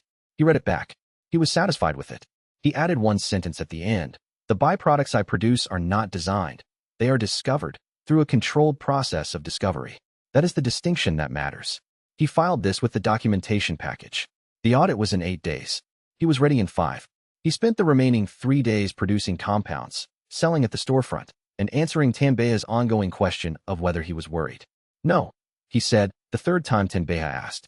You should be a little worried, Tanbea said. It would be normal. I am prepared, Wei said. Preparation is better than worry. Tanbea thought about this. That's easy to say when you've done the preparation. That's why I did the preparation, Wei said. Chapter 30. The Grand Assessor's visit. Grand Assessor Fong Dellen arrived on a Tuesday at mid-morning, accompanied by one bureau clerk and carrying his own assessment case. He did not arrive with an escort or a formal announcement. He arrived the way Wei imagined he arrived everywhere, on schedule, with exactly what he needed and nothing extra. He was shorter than Wei had expected from the brief impression at the formal challenge. Up close, he was compact and precise, with the kind of professional stillness that came from spending decades learning to observe without being observing. He shook Elder Han's hand, declined tea, and said he'd like to begin immediately. Wei was present for the entire audit. He had that right as the subject of the review, and he exercised it. The first 3 hours were documentation review. Fong Dellen went through the organized filing with the same methodical attention he'd shown at the challenge, reading everything, making small notes in his clerk's log, occasionally setting a document aside in a separate pile that Wei understood was the items I will return to pile. He read the compound production records. He read the sale logs. He read the licensing documentation and the sourcing records. He read the personal methodology summary Wei had prepared. At the personal methodology summary, he stopped. Read it again. Made a note. After 3 hours, he said, I'd like to see a demonstration. A live production of one of the commercial compounds, whichever you consider most representative. Wei had anticipated this request. He led the Grand Assessor to his workroom.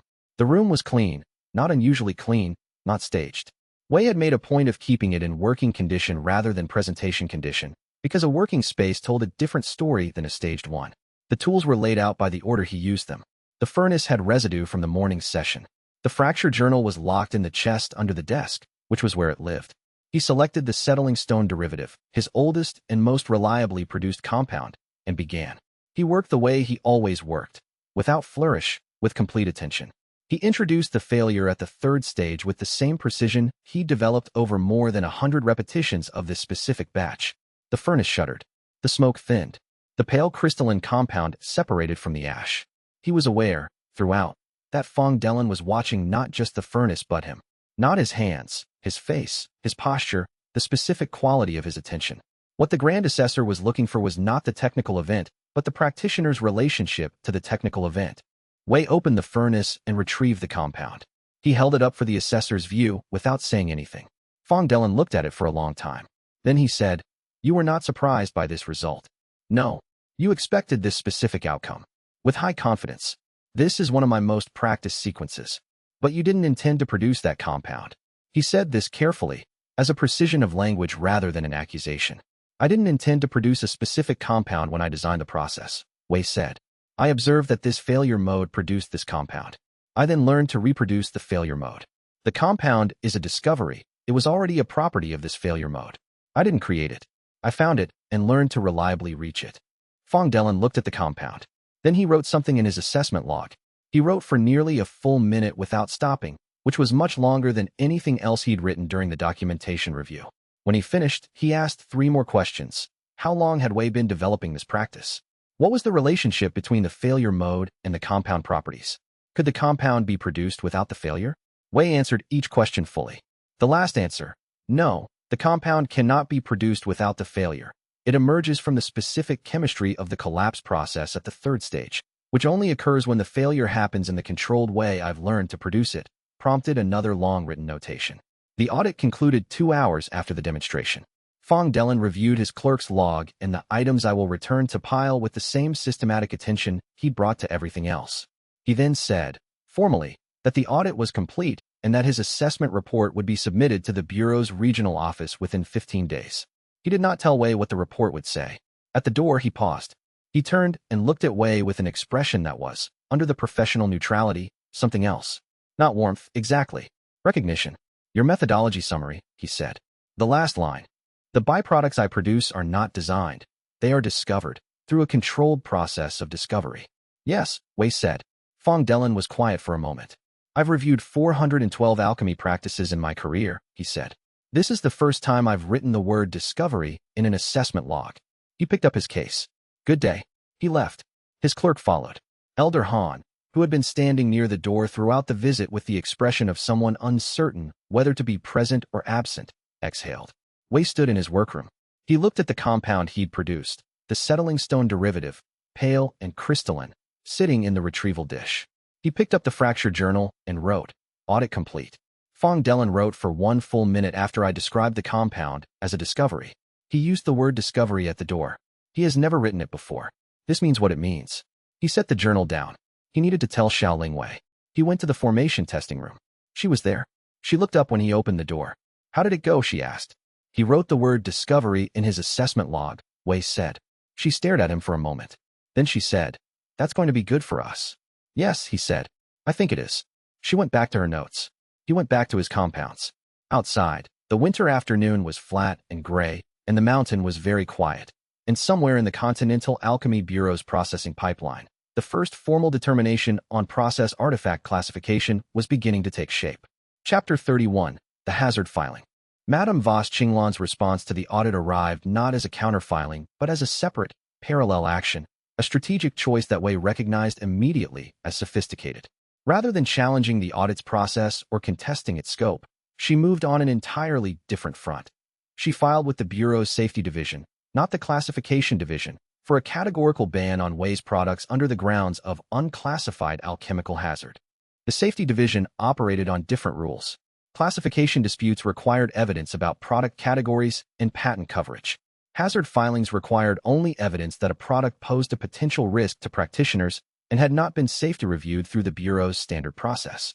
Products without official classification could be argued to be, by definition, unreviewed, and unreviewed products in the hands of commercial practitioners were a legitimate safety concern by Bureau charter. This was elegant, and Wei said so, out loud. When Xiao Wei showed him the filing summary she'd obtained through a merchant clan contact at the Bureau's regional office. She looked at him. This is not the moment for aesthetic appreciation of the opposition strategy. It's very good strategy, he said. The safety filing doesn't need to succeed. It needs to exist. If the hazard filing is active, the Bureau has an obligation to pause commercial operations of the filed products until the hazard review is complete. The pause would effectively shut down our storefront regardless of how the classification review goes. How long does a hazard review take? Standard processing is 90 days. With syndicate pressure on the timeline, possibly longer. He set the filing summary down. The classification review was progressing. Fong Dellen's audit report will be positive, I believe that. But a positive classification ruling, while a concurrent hazard review is pending, creates a conflict the Bureau would need to resolve. The syndicate is betting the hazard review creates enough uncertainty to make the classification ruling academic, Xiao Wei said. Even if you win the classification argument, if there's an unresolved hazard filing against the products, no practitioner would risk purchasing them while the question is open. Market chilling without a formal ban, Wei said. Yes, that's the mechanism. She sat down with her notes and was quiet for a moment. We have 60 days before the hazard filing's automatic pause provision activates. If we can get the classification ruling before day 60, a confirmed classification ruling renders the hazard filing moot, Wei said. A product with a confirmed classification has gone through the Bureau's standard review by definition. The Safety Division cannot apply the unreviewed product clause to a reviewed and classified product. Then 60 days is our target. She opened the notes to the process artifact argument framework. Where are we? The framework is complete. The non-enablement challenge is documented. The founding committee evidence is incorporated. He thought. What we don't have is a formal submission path. The classification review is in Fong Delen's hands pending his assessment report. We can't submit the legal argument until the review reaches the argument phase. When does it reach the argument phase? When Fong Delen's report is submitted and the Bureau's classification panel opens the formal comment period. He looked at the filing date. His report was due 15 days after the audit. The audit was 11 days ago. He calculated. We have 4 days before his report is due. After that, the comment period opens. We submit the argument in the comment period and hope the comment period closes and the classification ruling comes down before day 60 of the hazard filing. It will, he said. She looked at him.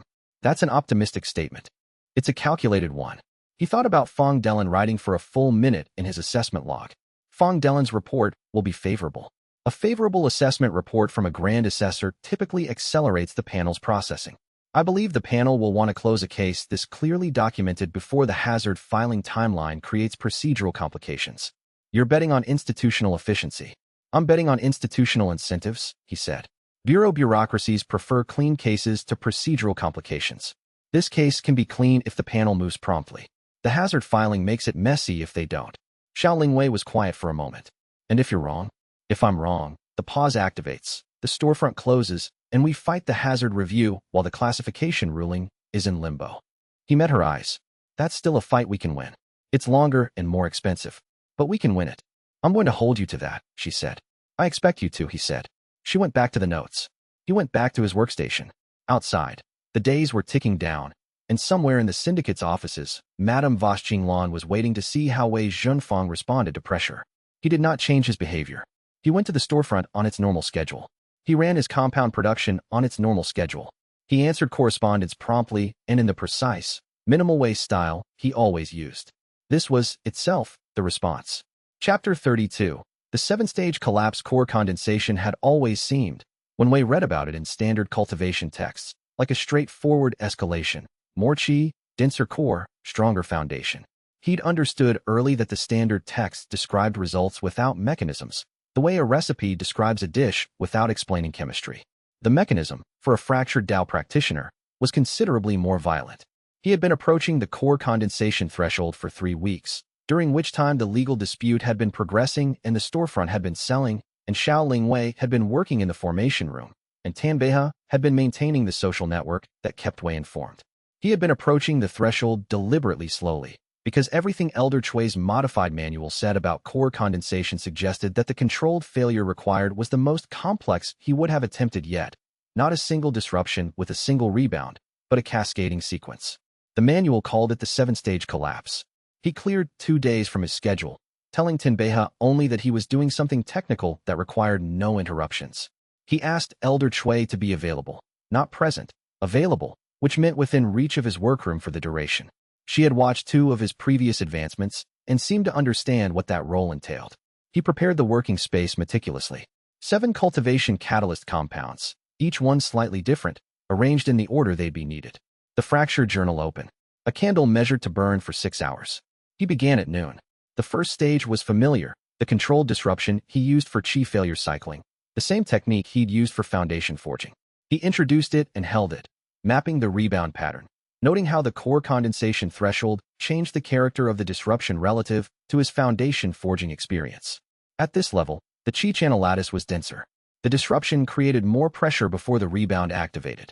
More information to read. The second stage. While the first disruption was still active, he introduced a second one, in a different channel, at a different depth. The sensation was, he found the words for it later, like holding 2 conversations simultaneously while watching both for what neither one was saying.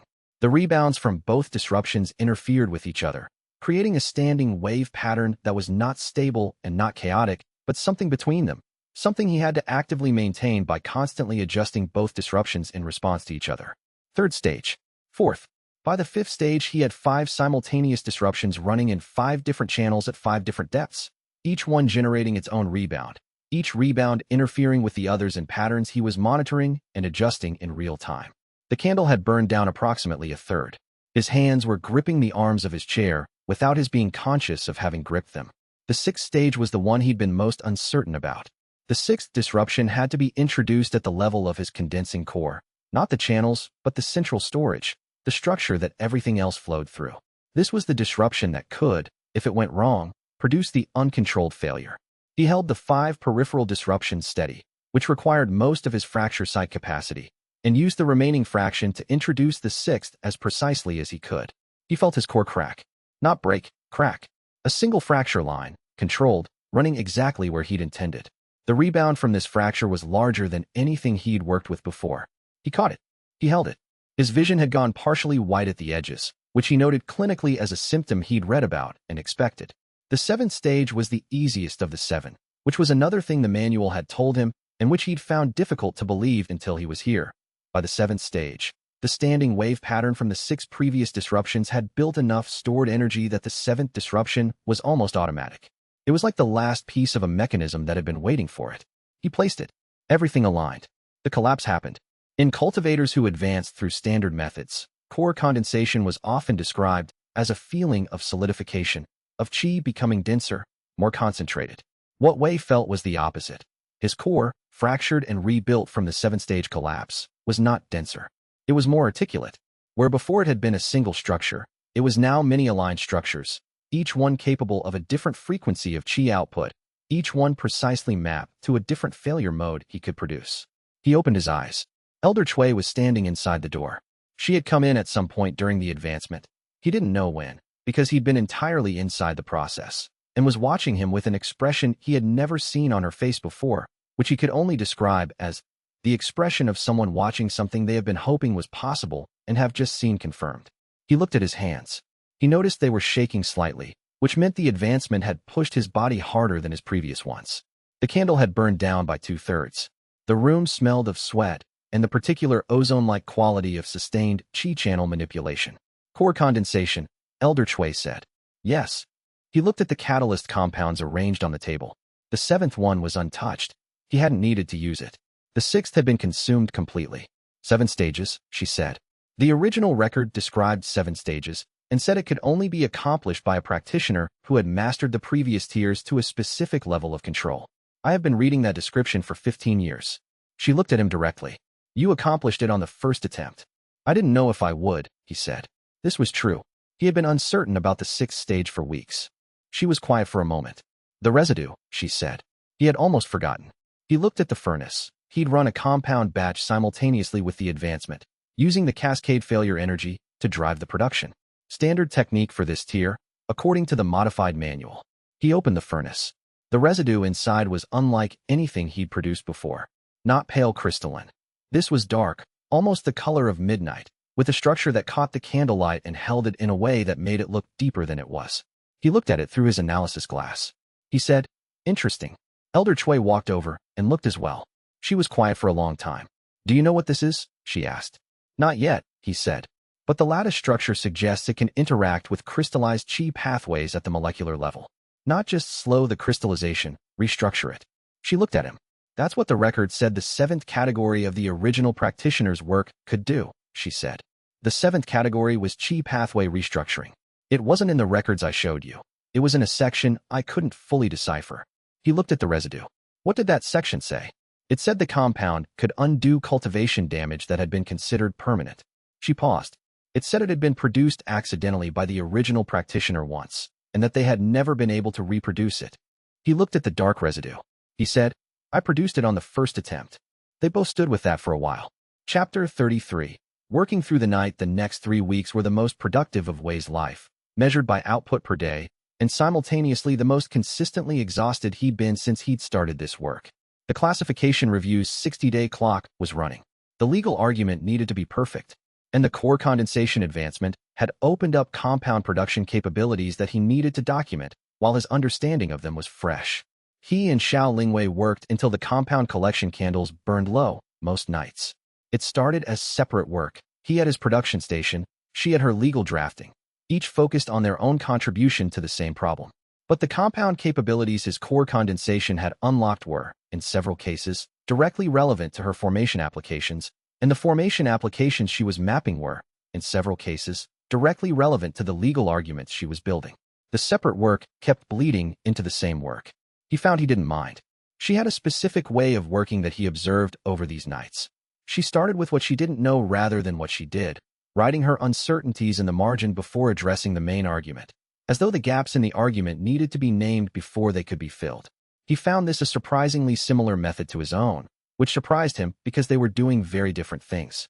On the 11th night, she set down her brush at approximately the 3rd hour and said, "I have a question." "Yes. When you produce a compound, the controlled failure, what are you looking for? What's the mental state? Are you looking at the furnace or at something else?" He thought about how to answer this accurately. The furnace is the physical reference point. What I'm actually observing is the chi state of the materials, the failure's progression through the batch. The furnace is where I can see consequences of what's happening at the chi level. Like a graph, she said. Like a graph. The furnace is the output. I'm watching the input. She looked at the formation array she'd been running in the testing room's corner, the one with his magnetic residue compound integrated into the 3rd junction. It had been running for 3 weeks now, still self-sustaining. Formation arrays work the same way, she said. The formation matrix is the physical reference. The actual work is in the chi topology of the array structure, what the paths are doing, how the energy moves, where it accumulates. She paused. I've never talked to an alchemist who thought in chi topology terms. The alchemy school teaches process. Input, catalyst, output. It doesn't teach topology. The failure method requires topology, he said. If you only see process, you can't steer a failure. You can only observe what it does and accept the result. Steering requires understanding the topology of what's breaking. She was quiet. He went back to his documentation. Then she said, "That's the argument." He looked up. "For the legal case," she said. "The process artifact argument. I've been building it around the product outcome, arguing that byproducts are artifacts of process rather than intended products. But the stronger argument is topological." She was reaching for her brush. Standard alchemical patents cover a specific production topology, the pathway of chi manipulation that produces the intended output. Your compounds emerge from a different topology entirely, the topology of failure. You're not operating in the same chi space as the intended product. The compounds aren't in a different category of the same thing. They're in a different topology of alchemy practice. She wrote rapidly. Patent coverage follows production topology. If your production topology is fundamentally distinct from the patented production topology, the patent cannot reach your products no matter what they do. The application category is irrelevant. He watched her write. She was working with the specific speed of someone who has found the right shape for an idea. The founding committee minutes, she said, still writing. They didn't resolve intended products versus all products because they were thinking about output categories. But if we frame it as production topology, the question becomes, does this patent cover this topology of practice? And the answer is clearly no, because the patented topology is intentional synthesis and our topology is controlled discovery. She paused. This makes the non-enablement argument secondary. The primary argument is topological distinctness. He thought about this for a moment. It requires the Bureau to accept a topological framework for patent coverage that doesn't currently exist in precedent. Fong Delen's report will set the precedent on classification, she said. If we can get the topological framework into the classification ruling as the basis for why process artifacts are a distinct category, it becomes embedded in the precedent. He thought about Fong Delen writing for a full minute in his assessment log. He thought about the word discovery. "Write it," he said. She kept writing. He went back to his documentation. They worked until the last candle guttered out at roughly the 5th hour. Neither of them made any particular note of having worked through the night. He assumed this was because they were both accustomed to it. Later he thought it was also because neither of them had particularly wanted the work to stop. He wrote in the Fractured Journal the following morning, topological argument. She found it. The product emerges from the topology of failure, not the topology of success. They are different topologies. Coverage cannot cross topology boundaries. Below, she works from uncertainty inward. I work from failure outward. We are doing the same thing in different materials. He looked at that line for a moment. Then he wrote, file this under things to think about later. Chapter 34. The destroyed reagents. He came back to his workroom on a Thursday afternoon, after 3 hours at the peripheral market storefront, to find the door unlocked. He had locked it. He was certain of this. He opened the door. The reagent shelves on the left wall were intact. The tool station was intact. The fractured journal chest was intact and locked. He checked this first. The furnace was cold, which was normal for this time of day. The reagent storage in the floor cabinet, where he kept his reserved stocks, the less common compounds, the ones that required careful sourcing and couldn't be replaced quickly, was not intact. The cabinet was open. Most of the reserved reagents were gone. He stood for a moment and looked at what remained. The common compounds, which he could restock at the standard market, and one vial of the dark core condensation residue that he'd sealed in its own lockbox inside the cabinet. The lockbox was intact. The dark residue was there. Everything else in the reserved stock, gone. He went through the room systematically. Nothing else was missing. Not his tools, not his documentation, not the cloth-bound volume from Elder Chui. Only the reserved reagents from the floor cabinet. He sat down. The missing reagents represented approximately 2 weeks of compound production capacity, the compounds he'd been planning to use for the next phase of the legal documentation's empirical support. Without them, he'd need to restock, which would take time and cost money, and more importantly, would shift his production schedule by the amount of time it took to restock and reacclimatize to the new materials. 2 weeks. The 60-day hazard filing clock had 15 days left in it, which meant the classification ruling needed to come down in 15 days or the storefront would pause. 2 weeks of production delay would put him at zero headroom. He noted that the target had been chosen with an understanding of his schedule. Tan Beha showed up 20 minutes later.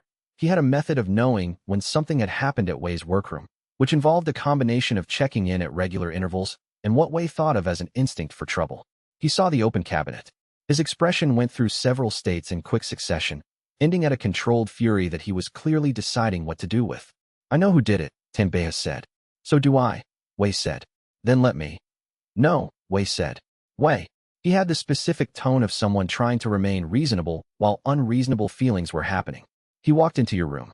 He took things that have a direct effect on a legal case that matters. He did this because he can't beat you any other way, and he knows it. If I go explain using what?" Wei looked at him. "We don't have evidence. We have certainty and no evidence. If you do something with certainty and no evidence, you give him grounds to file against us. And we have a more serious problem than 2 weeks of reagent delay." Tan Beha was quiet for a moment. "So we do nothing." "We do something," Wei said. "Just not what you're thinking." He looked at the empty cabinet.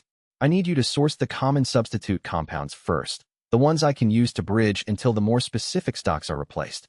I'll write you a list. Today, if possible." "Today," Tan Beha repeated. "The storefront can't pause. We're 15 days from the hazard filing deadline. Even 2 weeks of reduced output is manageable if I know exactly which compounds are most critical to maintain." Tan Beha took the list Wei was already writing. He still had the controlled fury expression, but it was shifting, the fury moving into the background behind the practical calculation. He was better at the practical calculation than he was at pretending not to be angry, which was one of the things Wei found reliable about him. He left to source the bridge compounds. Wei looked at the empty cabinet for another minute. He thought about Pei Zhonghan, who had been consistently, methodically, unable to win against him through any standard approach, and who kept finding new angles. He thought about the tribunal, the market complaint, the syndicate tip. Now this. He thought about what kind of response was appropriate. Not legal, there was no evidence. Not physical, Tan Beha's instinct was the wrong tool for this particular problem. Not economical, the reagent loss was painful but recoverable. What was appropriate was something that ended the behavior. Not punished it, ended it. Something that made further interference from Pei Zhonghan costlier to attempt than to abstain from. He needed to think about what Pei actually cared about. He had been watching Pei for over a year. He knew what Pei cared about: reputation, standing, the visible acknowledgement from peers that he occupied a specific level in the sect's social hierarchy. The formal challenge had been devastating not because Wei had won, but because it had created a permanent record entry that said Wei had won in Pei's own domain. What would make further interference more costly than abstention was the same mechanism, applied differently. Not a formal record, another public moment where Pei's standing came into question. Specifically, a public moment where the thing Pei most wanted to claim, that Wei's work was luck or fraud, was shown, in front of witnesses, to be wrong. He needed to create that moment. And he needed it to happen in a way that was directly linked to the interference, so that Pei would know that the next time he damaged Wei's resources, something worse would happen to his standing. The storefront was the resource that was being targeted. The communal hall was the social space where Pei's standing lived. He wrote in the Fracture Journal, the communal alchemy hall. A public demonstration. One specific failure. He should be present when it happens, and the demonstration should produce something that only works if he was present to cause the interference. He thought about that for a moment. Then he wrote, luminescent compound. Extended contact indicator. He needs to be in the gallery. He started planning. Chapter 35. Controlled light. The communal alchemy hall ran 2 open sessions per week, periods when any inner disciple could use the shared equipment for practice or demonstration work, without prior registration. Wei had attended these sessions irregularly, because he preferred his private workroom, and had typically used them for practice batches he was willing to have observed. He chose the Tuesday session, 3 days after the reagent theft. He notified Tan Beha, who he relied on to allow the information to spread through the inner sect's social network the way information spread through that network. Naturally, in the way of people mentioning things in passing. By Tuesday, the communal hall had 16 people in it during Wei's session, which was above average. He had set up at Station 7, near the north wall, which was visible from the observation gallery above.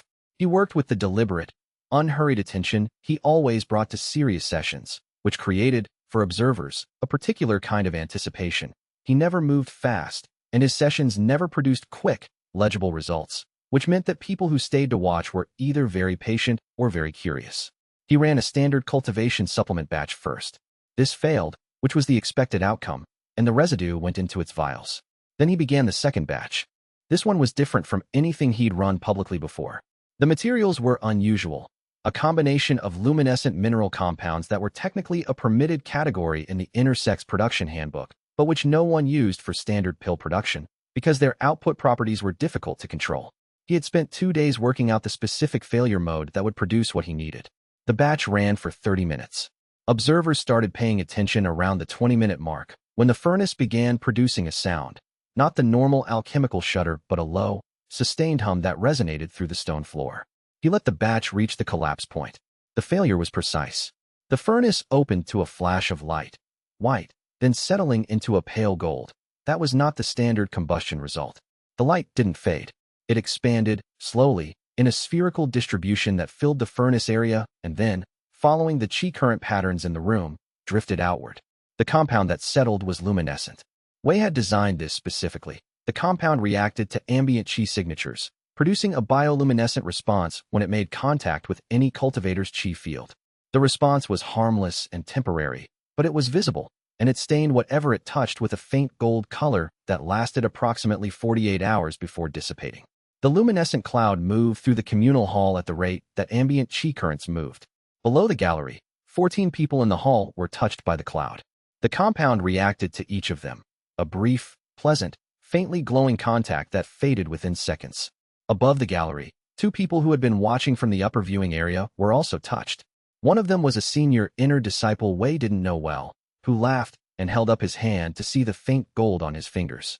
The other was Pei Zhonghan, who did not laugh, who looked down at his hand, where the gold was settling, and then looked at Wei's station below, and whose expression, in the moment before he controlled it, was the specific expression of someone who had been in a place at a specific time and now has visible evidence of that fact.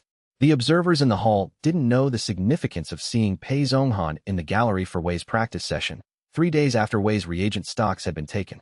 They saw only that the luminescent compound had touched everyone in the building, that it was clearly harmless and mildly beautiful, and that the sect heir's son was visibly panicking about having been identified as present. They didn't know why, but they saw the panic. Tan Beihe, who was in the hall and who knew exactly why, watched Pei Zhonghan leave the gallery with the expression of someone filing away a satisfaction they intend to return to later. Wei cleaned up his station. He collected his residue compounds. He wrote in the fracture journal that evening. The demonstration achieved its purpose. He was present. He was seen to be present. He does not know what I know about the reagent theft, but he knows that I know he was there. The luminescent compound will be on his hands for 48 hours. Every conversation he has in the next 2 days will involve someone noticing and asking about it. He paused, added, he will not repeat the direct approach. The cost has become too visible. He closed the journal. He needed to restock the reagents, rebuild the compound schedule, and get Xiao Lingwei's finalized topological argument submitted before the 60-day clock ran out. He had 13 days. He went asleep. He was tired enough to sleep well, which was unusual. Chapter 36, The Submitted Argument. The process artifact argument ran to 47 pages. Wei had read it in full twice before Xiao Lingwei submitted it, finding 3 passages where he thought the logic needed tightening, which she addressed without comment. On the second read, he found nothing further. She submitted it to the Bureau's classification panel on the 53rd day of the hazard filing clock, which left 7 days of margin before the pause provision activated. She sent a copy to Fong Delen's regional office as a courtesy, not required, but appropriate for a case already in active review. They received a response from the panel's administrative office within 48 hours. The submission had been received. A formal ruling hearing would be scheduled within the next 10 days, and both Wei Jinfeng and the Alchemy Syndicate's filing office would be notified of the date. The response also noted that the Bureau's Safety Division had received the process artifact argument as a secondary referral from the classification panel, which meant the hazard filings pause provision was now suspended pending the classification ruling. 7 days of margin had become indefinite margin because a pending classification ruling paused the hazard filings clock. This was the outcome Wei had been working toward.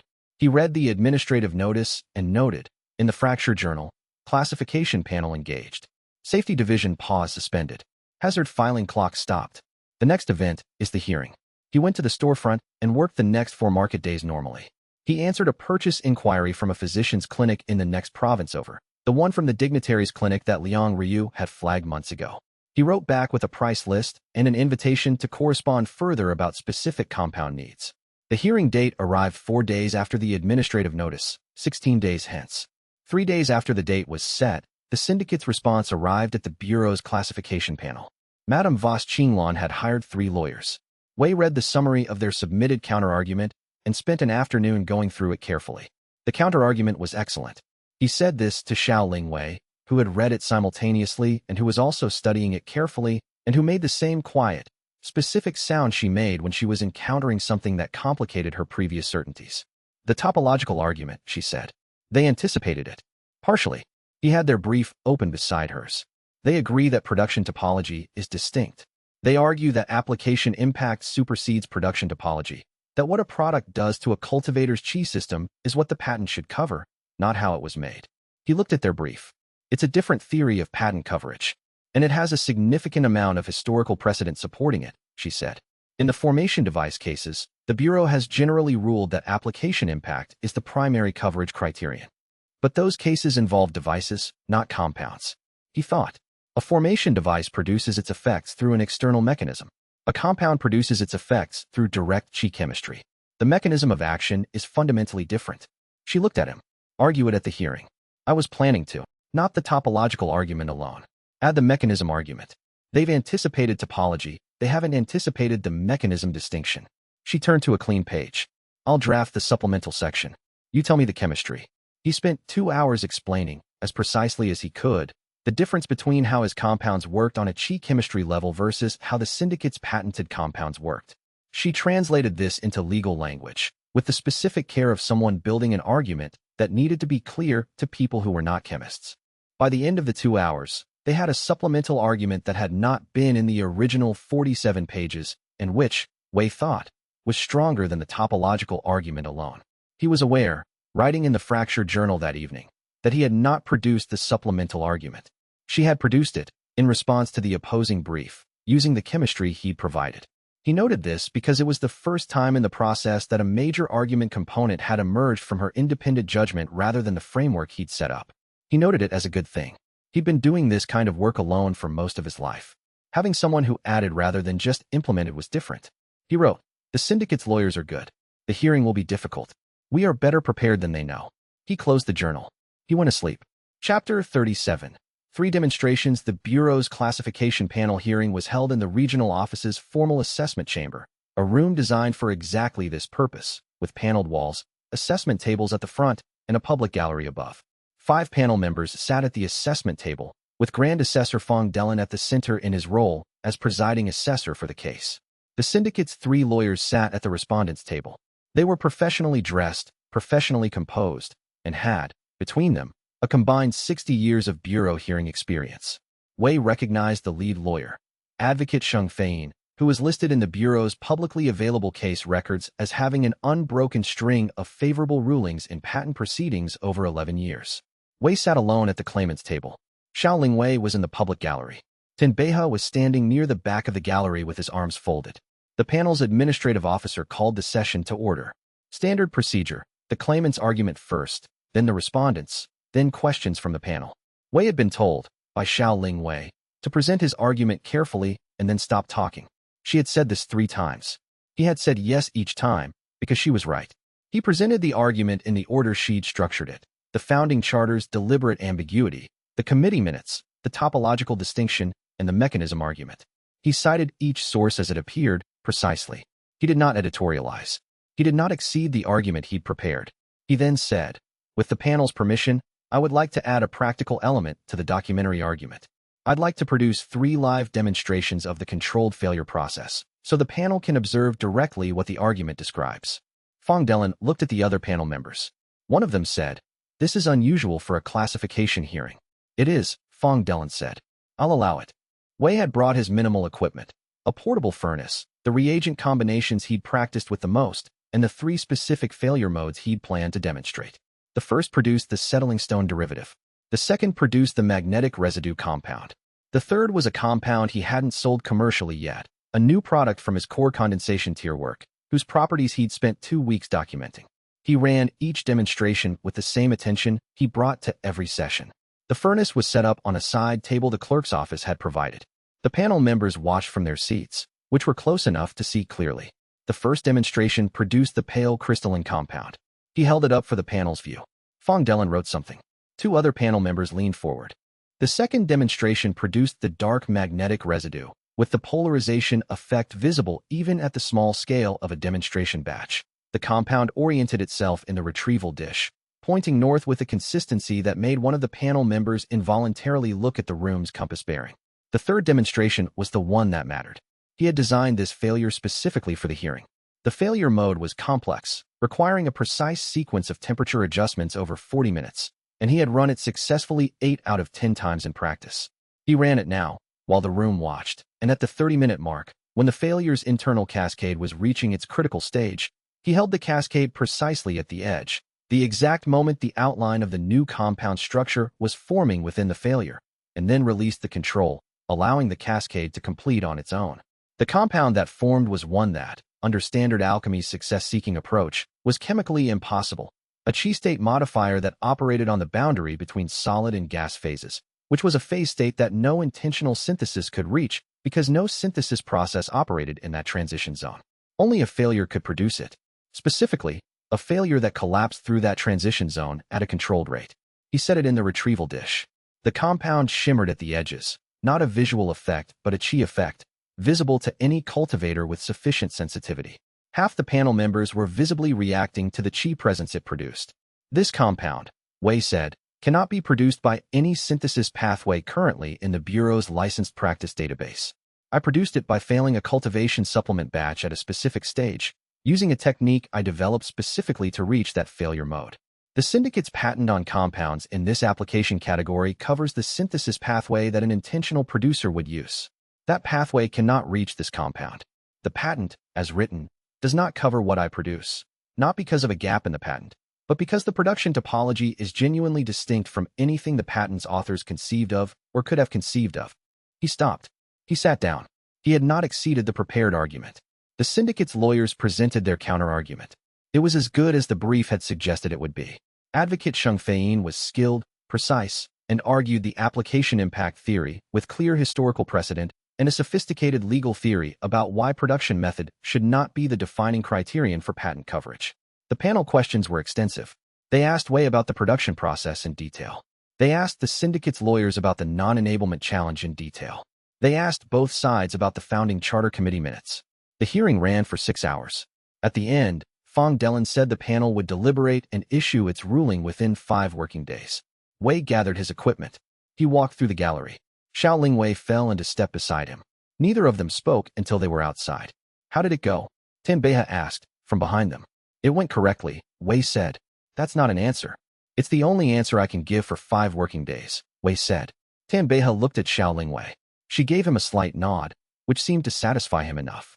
They walked back to the sect in the afternoon light, and Wei spent the 5 working days producing compounds, selling at the storefront, and writing in the fracture journal without mentioning the pending ruling, because writing about waiting was not useful.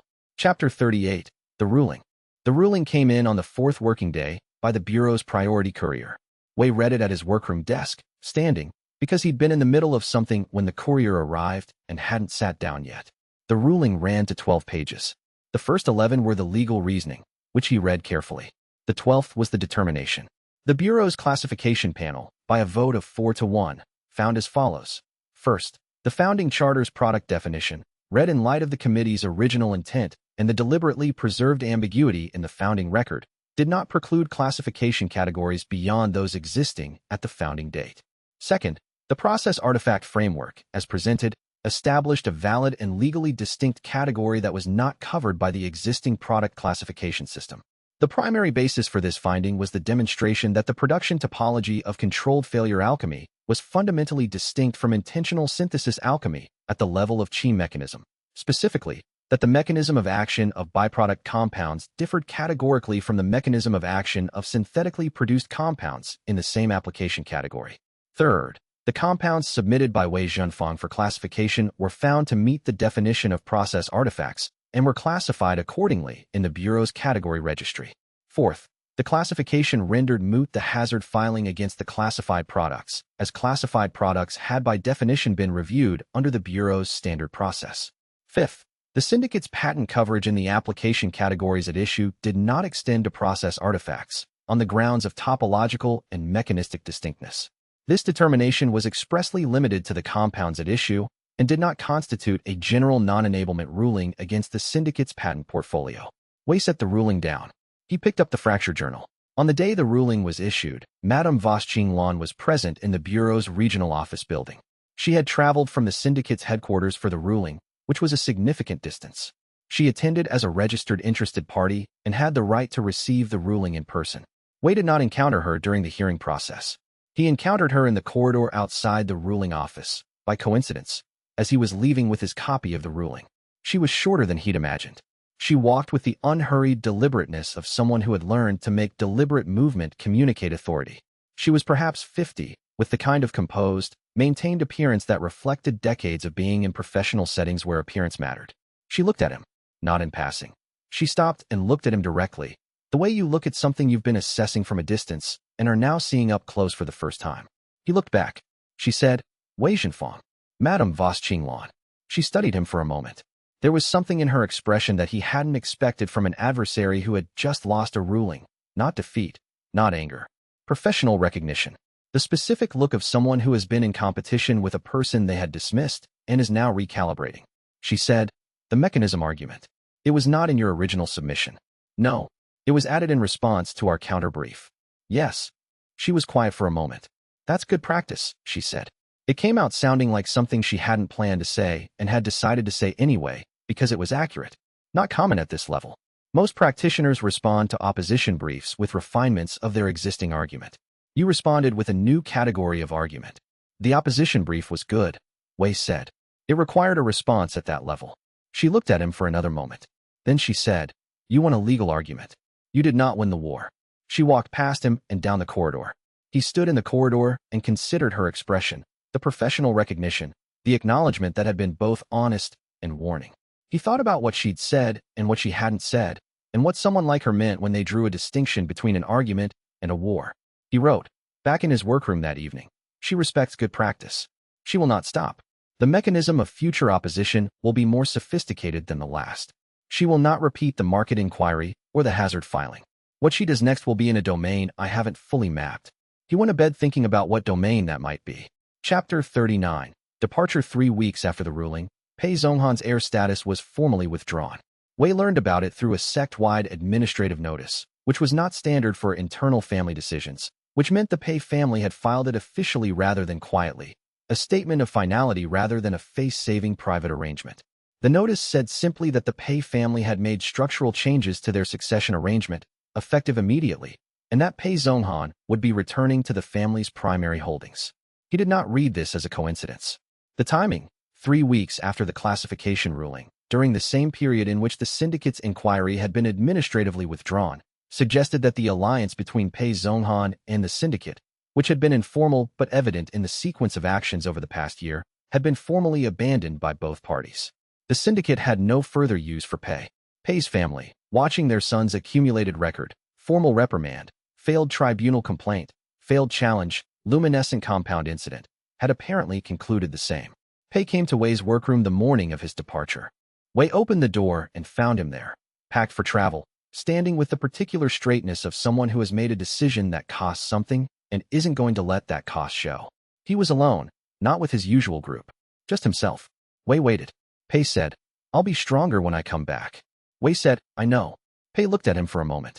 Something moved across his expression, not quite the confusion of someone who had expected a different response, and not quite satisfaction at being taken seriously. Something between them. You're not going to say anything else, he said. What would you like me to say? Pei was quiet.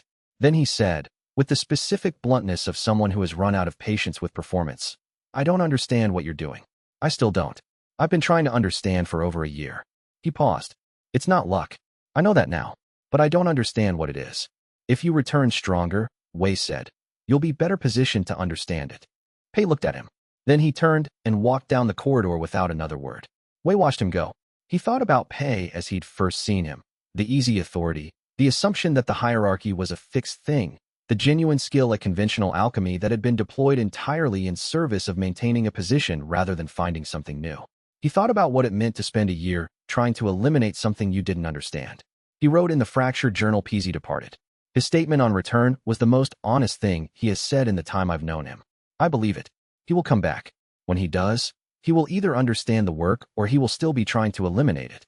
The difference will determine whether he is an ally or an antagonist. He paused. Added, he is not the most important threat. He never was. Chapter 40. The message and the poison Madame Voss Qinglan's message arrived 9 days after the ruling, by a courier who had no identifying markings but who presented a letter with her personal seal, an old-style wax impression, the kind that predated the syndicate's institutional communication system, and that meant the letter was from her personally, not from the organization. It contained one line, "You won a legal argument. You did not win the war." The same words she'd said in the corridor. He had been expecting this, because she'd seemed like someone who said things she meant precisely once, and then made them concrete. He filed the message. 3 days after the message arrived, the primary supplier of his most critical reagent, the calcite mineral compound that he used in the core condensation tier work, which was sourced through a specialized merchant that served Misty Peak's sect, sent notification that they were terminating their supply contract with the sect's alchemy hall, effective at month's end. No reason given. Wei received this information from Elder Han's administrative office, which was informing all inter-dis practitioners who had active supply arrangements through that supplier. He looked at the notification and noted the timing and noted what it would cost him in production and wrote in the fractured journal, supply disruption. She said she would not be working in the domains she'd already used. She is correct. This is a different domain. He had already been developing a backup supply chain. He'd started this work 6 weeks ago, when he first understood that supply disruption was a tool the syndicate could use. The backup chain was not ideal. It was slower and more expensive, but it existed.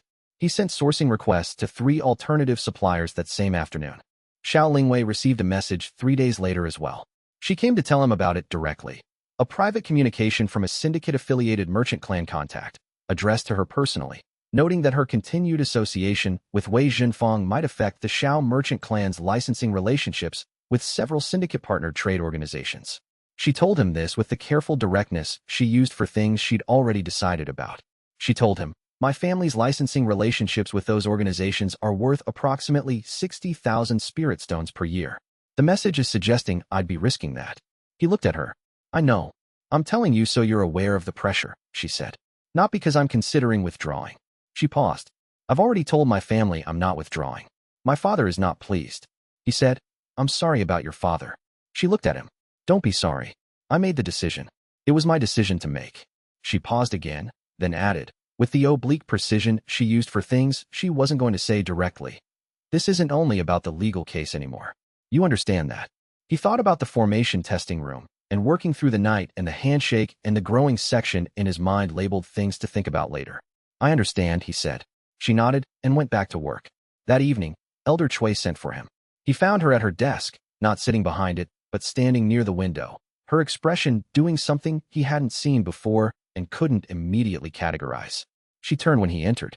She said, "I am not well." The color of her skin was wrong, the faint gray at the temple, the compensatory shoulder posture. He had recognized these things before, but this was different.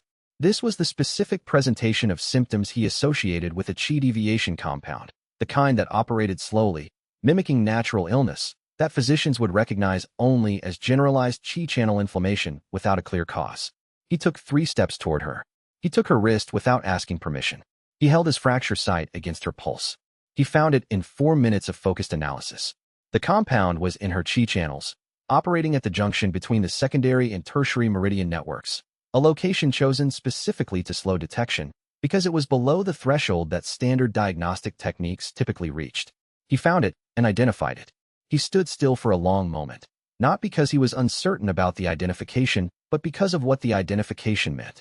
The compound was one of his own byproduct compounds, specifically, a failure mode residue from a batch he'd run 3 months ago, which he documented in the fracture journal under a private cipher that was not available outside his personal records.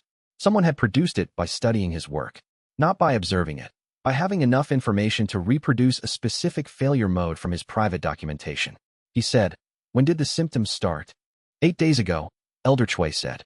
8 days ago was the day after Madame Voss Qinglan's personal letter arrived. He kept his voice level. "I can produce a counter compound. It will take 2 days. In the meantime, stay horizontal as much as possible and don't attempt any cultivation exercises." She looked at him. She knew what was in his expression. "It's not a common compound." "No," he said. "You recognized it immediately." "Yes." She was quiet. "Someone has been studying your work. Someone has been studying my work closely enough to reproduce a specific failure mode from a session 3 months ago," he said. "That's not a commercial competitor.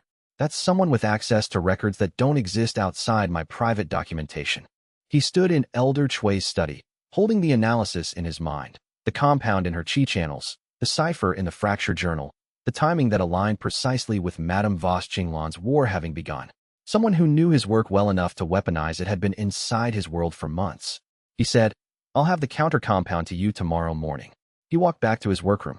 He did not go immediately to the fracture journal. He sat for a moment and looked at the locked chest under his desk. Then he opened the fracture journal and turned to the cipher section. He began reading backward through the entries, looking for the moments his work had been visible, really visible, to someone who would have known what to look for. The list was longer than he wanted it to be. He kept reading. Chapter 41. The cipher reader Wei did not sleep that night. He worked backward through the fracture journal's cipher section with a lamp set close and a fresh page beside him on which he wrote nothing. Used it only for the pressure of the stylus against his palm, something to do with his hands, while the other part of his mind sorted what he was reading. The cipher was his own design, not a code, exactly, but a notation system built on the shorthand of his early student years, layered with alchemical symbols that meant something different in context than they meant in the Bureau's standard glossary. It was not unbreakable. He had never claimed it was. It was simply dense enough that a casual reader would find it unrewarding and move on to easier targets. Someone had not found it unrewarding. He traced the 3-month window backward, charting the sessions he'd run in the communal alchemy hall versus the private workroom. The communal hall was visible, auditable, sometimes watched by other disciples who drifted through on their own business. The private workroom required a signed register. He checked the register logs against the hall sessions, cross-referencing by date. By the 3rd hour of the morning, he had a partial picture. There were 11 sessions during the 3-month window in which he'd worked on the specific failure mode family that produced the compound now in Elder Chui's chi channels. 4 of those sessions had been in the communal hall, 7 in the private workroom. Of the 4 communal hall sessions, the register showed between 1 and 7 other alchemists working in the hall on those same days. None of them were familiar enough with his notation to have decoded the process from observation alone. Of the 7 private sessions, 2 had taken place during periods when the sect's logistics administrative staff was conducting quarterly supply inventories on the adjacent storage corridor, which meant foot traffic past his workroom door, which meant the possibility of a window long enough for someone to copy a page. He noted this in the fresh page with a short mark. Then he noted something else. On 2 of those 7 dates, the supply inventory had been conducted by a logistics supervisor he did not know well, a man named Gung Fuhai, who had come to Misty Peak as a contracted external employee 14 months ago, just before the syndicate's first inquiry had been filed. 14 months ago was not long before the inquiry. The inquiry had gone through syndicate channels. Gung Fuhai's hire date was in the administrative records. "Interesting," Wei said, to no one. He wrote one more mark on the fresh page. Then he sealed the fracture journal in a new location, behind the false back of the reagent cabinet, wrapped in a silk that had been treated with a compound that would cause the silk to discolor if the outer surface was disturbed, and went to Elder Chui's rooms. She was awake, though she should not have been. She was sitting in a chair by the window rather than lying down as he'd asked. When he entered, she looked at him with the particular expression she used when she'd already anticipated whatever he was about to say. "You've been working all night," she said. "I have the counter compound." He set it on the table beside her, a small vial of pale suspension, the product of 6 hours of careful failure management, which was itself a compound produced from a subset of his own byproduct archive. That was the architecture of it. The compound that had poisoned her had been built from his work. The counter compound was also built from his work. He was, in some sense, arguing with himself, and he had the advantage of knowing his own arguments better than whoever had studied them. She took the vial, examined it. "How long?" 5 days for full clearance. You'll need to remain as still as possible during that period. Any significant chi movement risks distributing the counter-agent before it can bind. He paused. I need you to stay in these rooms for 5 days. She looked at him. You need me to appear bedridden. I need you to actually be bedridden. The counter compound is real. But yes, it is useful that you will appear to be in worse condition than you are by day 3. Because you want whoever did this to believe they were more successful. Because I want whoever did this to feel safe long enough to use the reagent stockroom again. She held the vial for a moment. Then she said, You have a name already. I have a window and a candidate, he said. That's not the same thing. I need evidence, not a conclusion. She looked at him. The long, particular look she used when she was deciding how much to say. Be careful, Wei Zhenfang. Not because I'm asking you to protect yourself. Because someone who is willing to poison a cultivation elder through a proxy compound is willing to do worse when cornered. I know, he said. He went to find Tan Beihe. He found him in the outer practice courtyard, already awake at dawn, running weapon forms with the focused inattention of someone who had been running them since before the light came up. Tan Beihe had a habit of training when he didn't know what else to do with concern. Wei had catalogued this about him within the first 2 weeks of knowing him. Tan Beihe saw his expression and stopped mid-form. How bad, he said. Wei told him about the poison, the counter compound, and the candidate. He told him directly and without softening any of it, because Tan Beihe did not function better on partial information. He became more volatile, not less, when he was working with gaps. When Wei finished, Tan Beihe was quiet for 3 seconds. This was the specific silence that meant he had identified the option he wanted and was calculating whether Wei would allow it. The logistics supervisor, he said. Yes. I could find him today. You could, Wei said. And if you found him today, he would know that Elder Chui's compound was identified. He would alert whoever sent him before you could isolate him.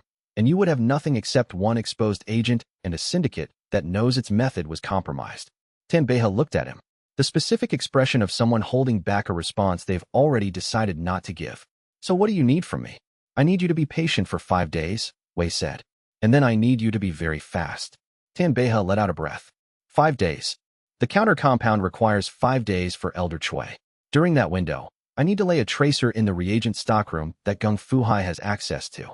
If he uses it to access my compounds again, the tracer will tag him. He paused.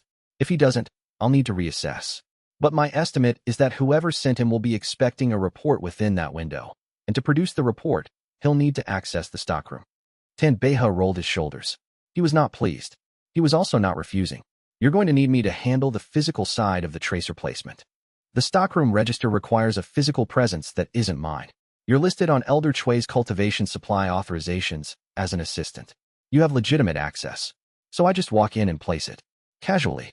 While restocking the iron gall reagent allocation that I'll note as expended in the supply log. Wei handed him a small wrapped parcel. He'd prepared it before coming to the courtyard. The tracer is already in it. Don't open it. Tan Beihe took the parcel. Looked at it. Looked at Wei. Did you sleep at all? I'll sleep after the stockroom placement is done. Wei paused. Go today? The casual timing is better. Restocking in the morning is consistent with normal practice. Tan Beihe pocketed the parcel and went. Wei returned to his workroom and sat at his desk. He opened the fracture journal to a new page and began writing the tracer's detection parameters, what he would need to look for, where the trace would be visible, the timeline.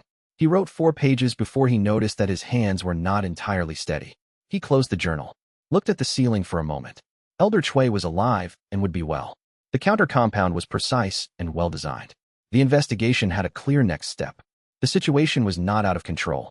He wrote in the fracture journal, CM stabilized. Tracer placed. Candidate identified. Begin 5-day clock. Then he slept for 3 hours, which was not enough, but was what he had. Chapter 42. The nomination the Tri-Region Alchemy Tournament notice was posted on the 3rd day of Elder Chui's official convalescence, on the sect's announcement board in the central pavilion. Wei saw it because he passed the pavilion on the way to the stockroom to check his tracer conditions. He stopped. The notice described the tournament in the formal bureau language that such documents always used.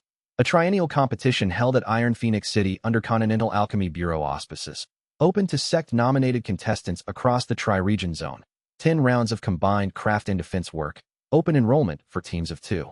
Beneath the official notice, in Elder Han's administrative handwriting, was a secondary notation. Misty Peak Sect's nominated contestant, pending contestant acceptance. Wei Zhenfang, inner disc, core condensation rank, Alchemy Hall. He read it twice. Then he turned and went directly to Elder Han's administrative office.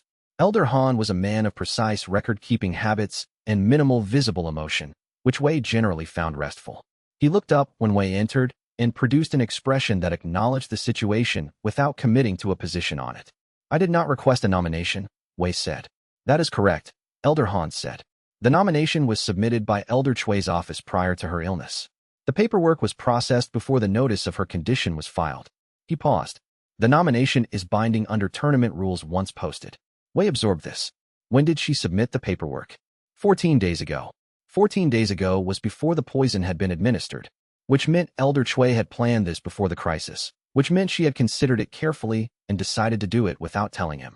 He thought about that. "The tournament begins when?" he said. 40 days from today, at Iron Phoenix City. Travel time is approximately 5 days from Misty Peak by standard transport." Elder Han folded his hands. "You will be expected to present yourself at Iron Phoenix City's competitor registration desk no later than 7 days before the opening round." Wei thought about the tracer, which had a 5-day resolution window. He thought about Elder Chui's 5-day counter-compound timeline. He thought about the investigation being resolved or unresolved within the next 5 days, and the 33 days remaining after that before the tournament began, and what the nomination from a veteran elder who had submitted the paperwork before her illness meant. Elder Chui had put him in the tournament before someone had poisoned her. She had expected this for him. "Thank you," he said to Elder Han. He returned to his workroom and thought about the tournament for a long time. It was, on the surface, a prestigious competition. Core condensation rank was within the eligible range. The Iron Phoenix medal was a real credential, bureau recognition, legally significant, the kind of thing that would complicate anyone's attempt to void his operation on technical grounds. He could see why Elder Chui had calculated this. He could also see the shape of what he'd walked into. A physical and craft tournament meant rounds where opponents could interfere with his furnace, his ingredients, his timing, the precise things his method depended on. Every other alchemist in the tournament would be working to maximize stable conditions. He would be working to exploit instability. This was known about him. The syndicate had studied enough of his public work to know it. Anyone who had studied his public work and intended to neutralize his tournament performance had a clear avenue. Give him perfect conditions. No disruption, no variance, no leverage. He noted this in the fracture journal under the tournament entry and spent 2 hours generating failure trees. Then he noted something else. The announcement had been made on the sect board, which meant every inner disc disciple had seen it. Within half a day, it would be known outside Misty Peak that Wei Zhenfang had been nominated for the Tri-Region tournament. If the syndicate had a logistics agent in the sect who reported to them, they would know within the same half-day. He thought about that, and about the 5-day clock, and about what a valuable piece of intelligence it was for someone trying to move quickly to know that the person they were investigating would be traveling to Iron Phoenix City in 33 days.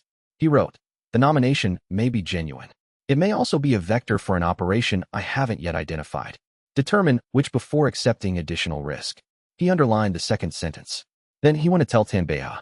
Tanbeha took the news of the tournament with the specific expression he used when something had happened that was going to significantly complicate his schedule, and he decided to be practical about it. "The tournament is physical and craft. I've seen the rules. Assistants aren't allowed to fight." "That's correct. So you need a different kind of assistance." "I need someone who understands formation stabilization," Wei said. "For the physical interference rounds, what I need is not combat protection, it's environmental control. Someone who can manage the physical field around my furnace so that the variables I'm introducing are the ones I've chosen, not the ones my opponents impose." Tanbeha considered this. "You're thinking of Xiaoling Wei. She has formation expertise. She has already worked with my compounds under dynamic conditions. The tournament allows 1 registered assistant per competitor." He paused. "I need to ask her." "You haven't asked her yet?" "I found out about the tournament 40 minutes ago." Tanbeha rolled his shoulders. "What do you need from me?" "I need you to not be angry that you won't be in the arena," Wei said. A pause. "I'm not angry. You're doing the thing where you decide to be practical and don't say the thing you want to say." Tanbeha looked at the ceiling. "You could use me as backup outside the arena. Physical security, logistics, managing anything that happens in the city that isn't inside the competition rules." "That is exactly what I need you for," Wei said. "You're harder to neutralize in open territory than inside a rules-constrained arena, and anyone who wants to interfere with my tournament performance has the same limitation syndicate representatives always have. They prefer legal levers. Outside the rules, you're more useful than any formation expert." Tanbeha was quiet for a moment. Then, "All right." He cracked his knuckles. 33 days. "First the stockroom," Wei said.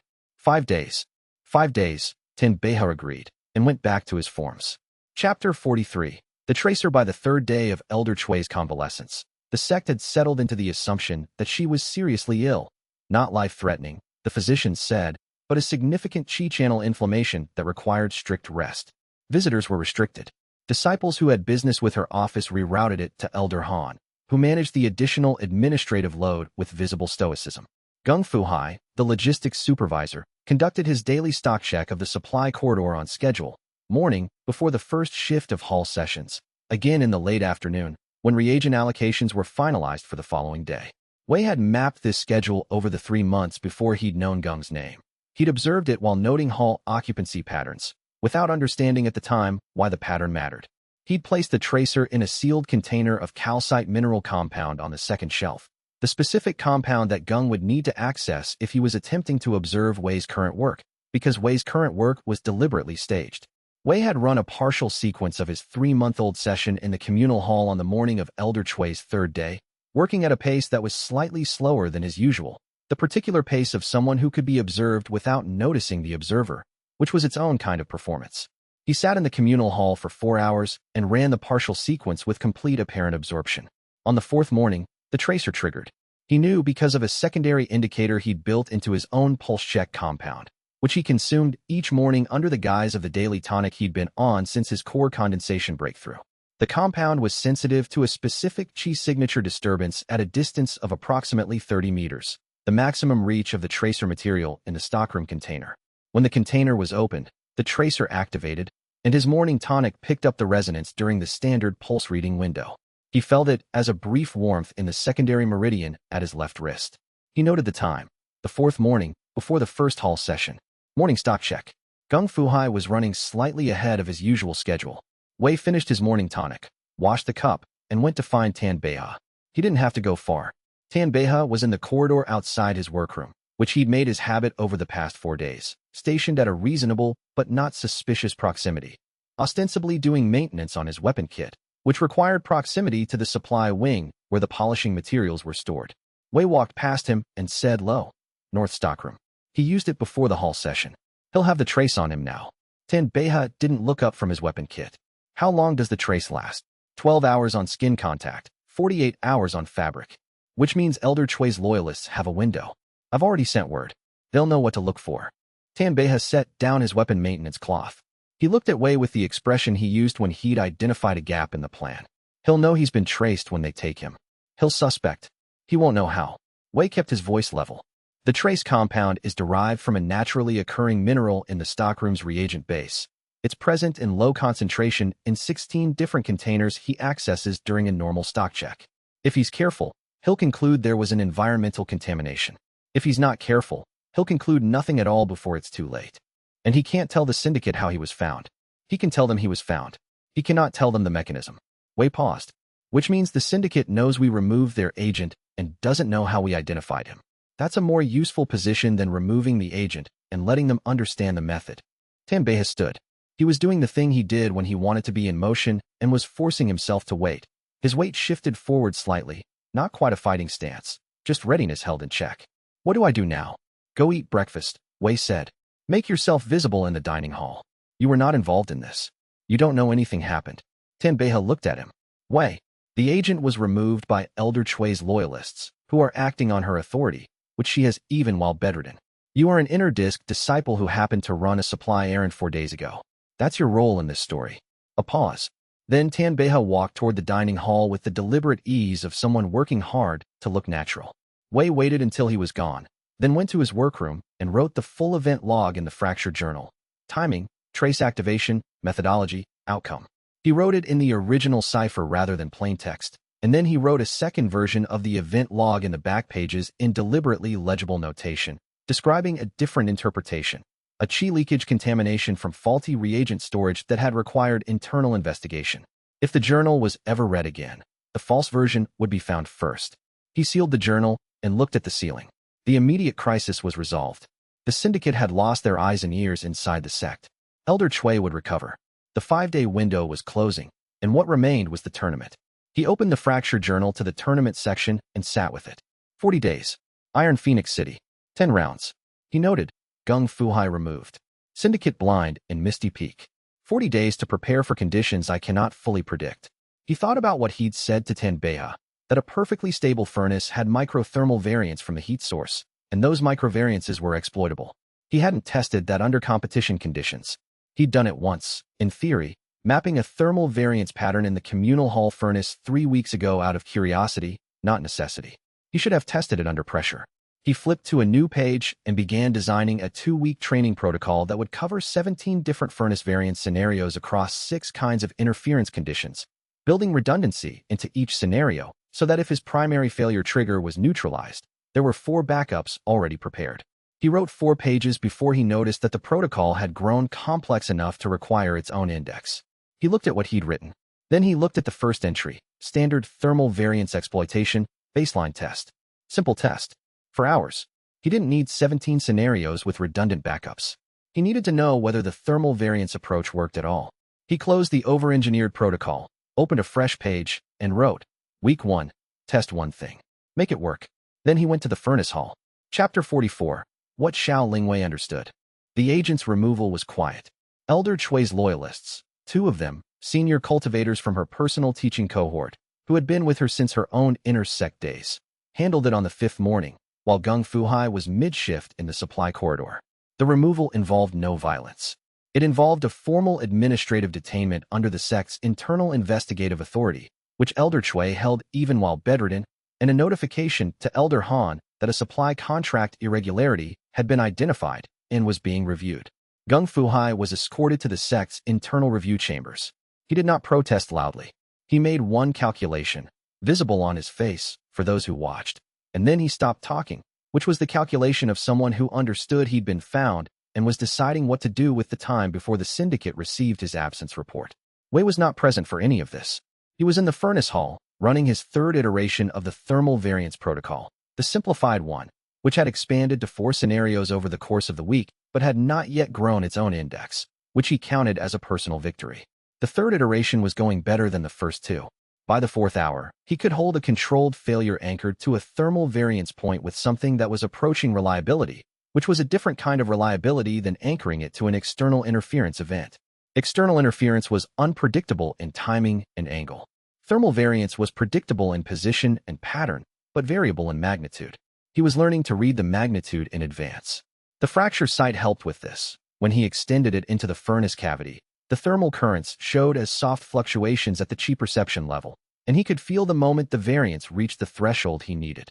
He was on his 5th attempt when Xiao Lingwei came in. She found a seat on the observation bench along the hall's eastern wall, the bench where other disciples occasionally watched ongoing sessions, which was permitted, and sat without speaking. He was mid-sequence and did not stop for her. She did not expect him to. He finished the sequence. The result was a secondary compound, a byproduct of the failed primary reaction, produced from the thermal variance trigger point exactly as he'd intended. He lifted it and examined it against the light. Acceptable. Not beautiful, but consistent. He set it down and looked at Xiao Lingwei. The agent was removed this morning, she said. She wasn't asking. I know. You planned that. Not accusatory. Analytical. The timing, the trace. All of it. Tenbeha placed a tracer material in the stockroom supply container. The rest followed from there. She looked at him with the expression she used when she was reassessing a calculation. You designed a compound that could tag an individual through routine stockroom access without being detectable as a deliberate tracer. It's derived from a natural mineral in the reagent base. The concentration is elevated, but not significantly. A competent analyst could have identified it as irregular. Gung Fuhai was not a competent analyst. He was a logistics supervisor with just enough alchemy familiarity to access the records he needed. And you knew he wasn't a competent analyst. I inferred it from the method he used. Someone who truly understood my work would not have needed to copy the notes directly. They would have recognized the pattern from the recorded outputs. He was transcribing without comprehension. Useful for transmission, not useful for identification. She was quiet for a moment. In the stillness of the furnace hall, the soft crackle of the pilot flame was the only sound. She said, When I agreed to help you with the process artifact case, I thought I was working with an alchemist who was better than average at legal navigation. He waited. I've been revising that assessment, she said. Continuously. For approximately 8 months. She paused. This morning I watched 2 senior cultivators remove a syndicate agent from your sect's logistics staff using a trace you designed, and I thought. He planned this in the same week he was producing the counter compound for Elder Chui. And he ran a staged hall session to accelerate the timeline. And he ran a simplified training protocol while all of this was happening. He looked at her. She was not being complimentary. She was being precise, which was how she expressed most things. You're saying I was managing multiple operational threads simultaneously, he said. I'm saying you are not primarily an alchemist. She held up a hand before he could respond. I know you are an alchemist. I've seen your work. That's not what I'm saying. I'm saying that alchemy is the framework you use. Underneath it, you're something else. He thought about this for a moment. What am I underneath it? She looked at him, the particular, careful look she used when she was deciding how much precision was appropriate. Someone who thinks about systems, she said. Alchemy is a system. Legal classification is a system. Supply chains are a system. People are systems. You find the failure points in all of them, and you use those failure points to produce something new. She paused. Most alchemists would never think of treating a human agent as a reagent. He said, I don't think of people as reagents. No, she said. You think of them as part of systems that have predictable variance points. She paused. That's not a criticism. I do the same thing with formations. She looked at the furnace. It's a useful quality.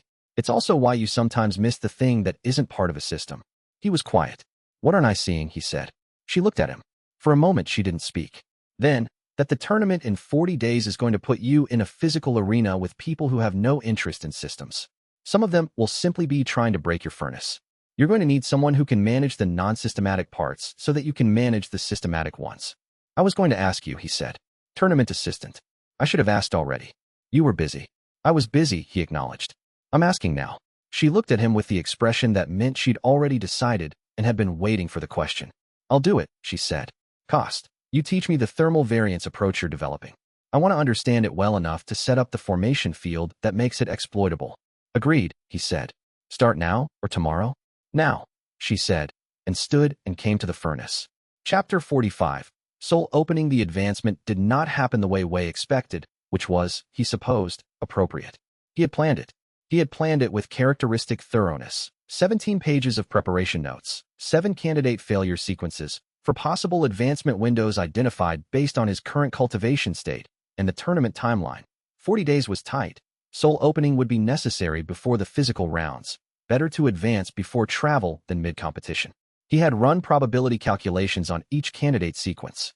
He had identified the optimal parameters, a specific failure mode in the tertiary chi channel refinement sequence, calibrated to produce a rebound that would push the chi condensation threshold past the soul opening boundary without damaging the surrounding meridian structures. He had a primary sequence, 3 backup sequences, an abort protocol, and a list of what he would tell Tanbei had to do if the abort protocol became necessary. He ran the primary sequence on the 22nd day after Elder Chui's recovery. The first 12 steps went as planned. The chi channel began destabilizing in the controlled pattern he'd engineered, the particular unraveling that looked, from the outside, like cultivation collapse, but was from the inside a precisely managed descent toward the threshold. He held fracture sight open through all of it, watching the channel structure, reading the variance at each node. At step 13, the channel variance exceeded his predicted range by 40%. He recognized this in the moment it happened. The failure was real, not controlled. The chi condensation threshold was not where he'd calculated it. It was lower, which meant the rebound, when it came, would be larger than he'd prepared for. He had approximately 3 seconds to decide. He could abort. There was still a window, narrow, in which he could force a stabilizing compound to arrest the descent. It would leave him at core condensation for another 2 to 4 weeks. The tournament timeline would be compromised. He would have to tell Tanbei the training plan needed revision. Or he could not abort. He did not abort. What happened in the next 3 seconds was not something he could fully describe afterward. He had anticipated that a controlled failure in his own soul chi would require experiencing a cultivation collapse sensation, a momentary experience of everything he'd built dissolving, all the chi work of the past years pulling apart at the structural level. He had planned for this to last approximately 1 second. He had budgeted for 1 second of dissolution. The rebound was larger. The dissolution lasted 3 seconds. 3 seconds was not long. He knew this. He had trained in adverse conditions. He had experienced near failure in the tribunal and in Elder Chui's sick room and in the bureau hearing. 3 seconds was not long at all. In 3 seconds, he experienced his cultivation base as a thing that no longer existed. No fracture sight. No chi channel sensitivity. No awareness of the reagents in the cabinet or the thermal variance in the furnace pilot flame or the particular acoustic signature of the workroom walls. Nothing that he had built in 4 years of alchemy work. Nothing that made him capable of anything except existing in a room. He called fracture sight. It came immediately, smoother than before. The additional cultivation tier had deepened the reach. He looked at the workroom wall and saw the mineral structure of the stone at a resolution he hadn't been able to access the previous day. He looked at the reagent cabinet and saw the thermal gradients inside it, the slight temperature differential between the lower shelf and the upper, which were 2 degrees apart, and which he had previously only been able to estimate from the condensation patterns on the glass stoppers.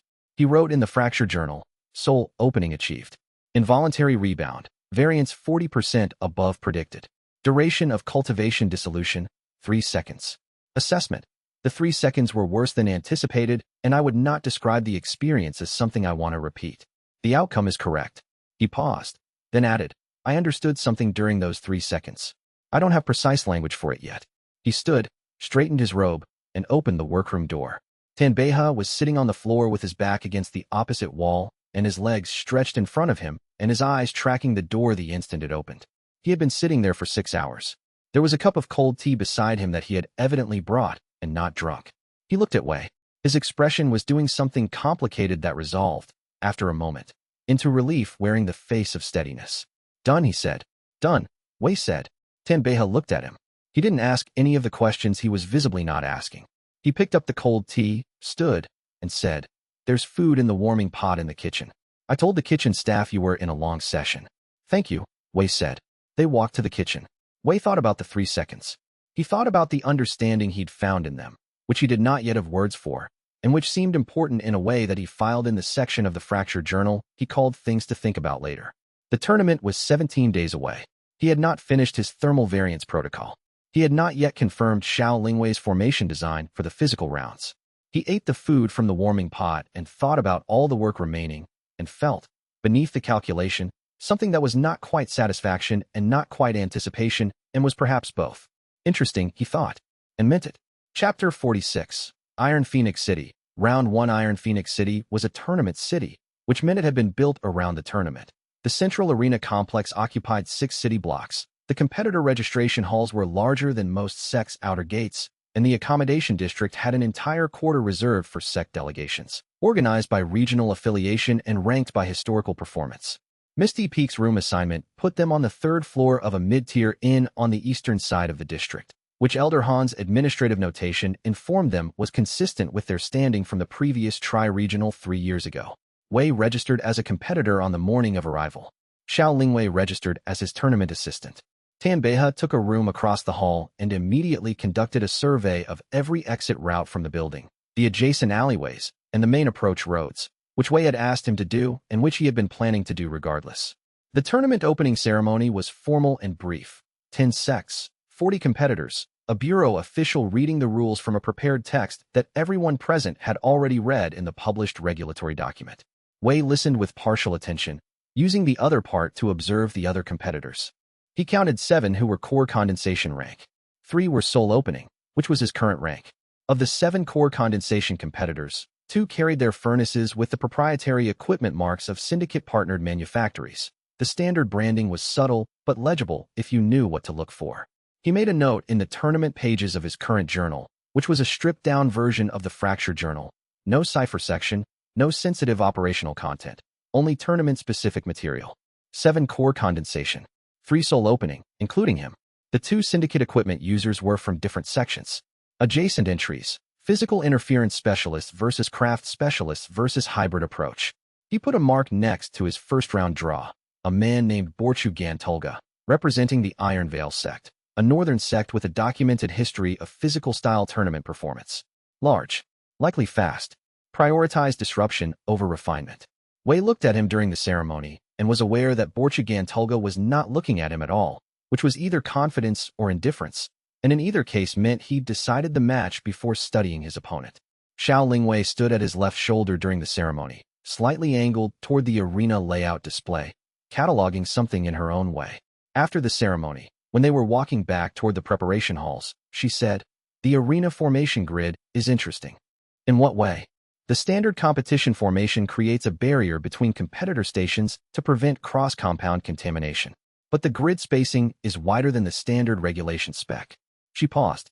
"Which means physical projectile interference is possible from a competitor across the gap, if the throw is angled correctly. Wei considered this. Borchu Gantulga. He's built for that kind of approach. He won his previous 3 tournaments with physical disruption strategies. She looked at the arena schematic. If he throws your ingredient measure off balance at the right moment, the formation barrier won't stop it. It's designed for airborne compound particles, not solid objects. I know, Wei said. I'm planning for it. She looked at him. You want him to throw something.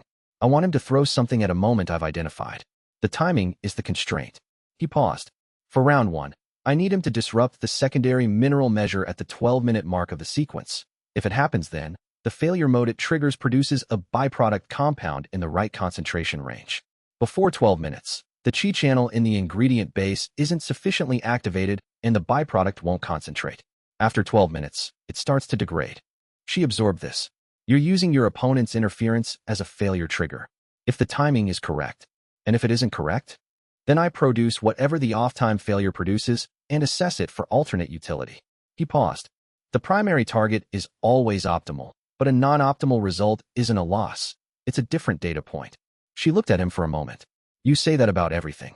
Because it's true about everything.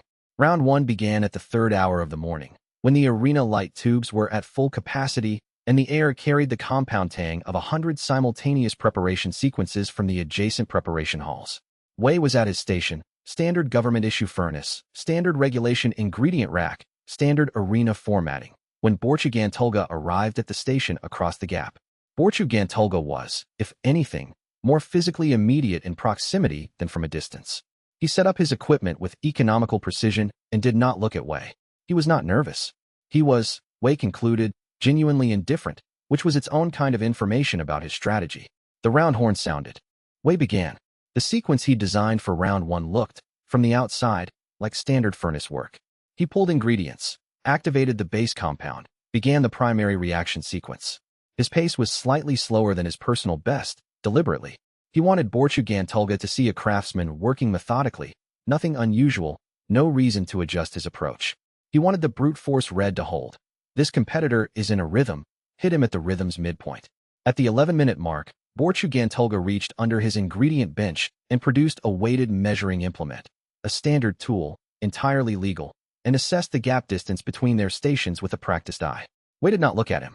At the 12-minute mark, he heard the sound of the weighted implement released. He did not dodge.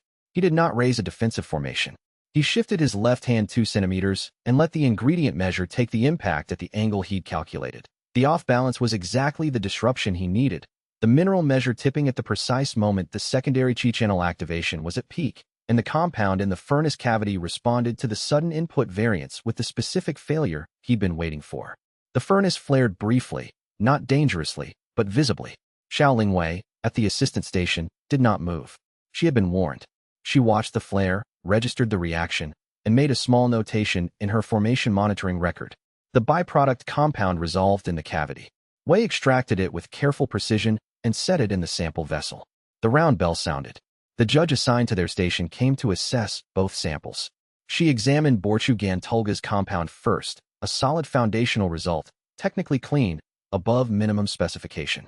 She turned to Wei's sample and lifted it to the assessment light. She looked at it for a long moment. She looked at her reference chart. She looked at the sample again.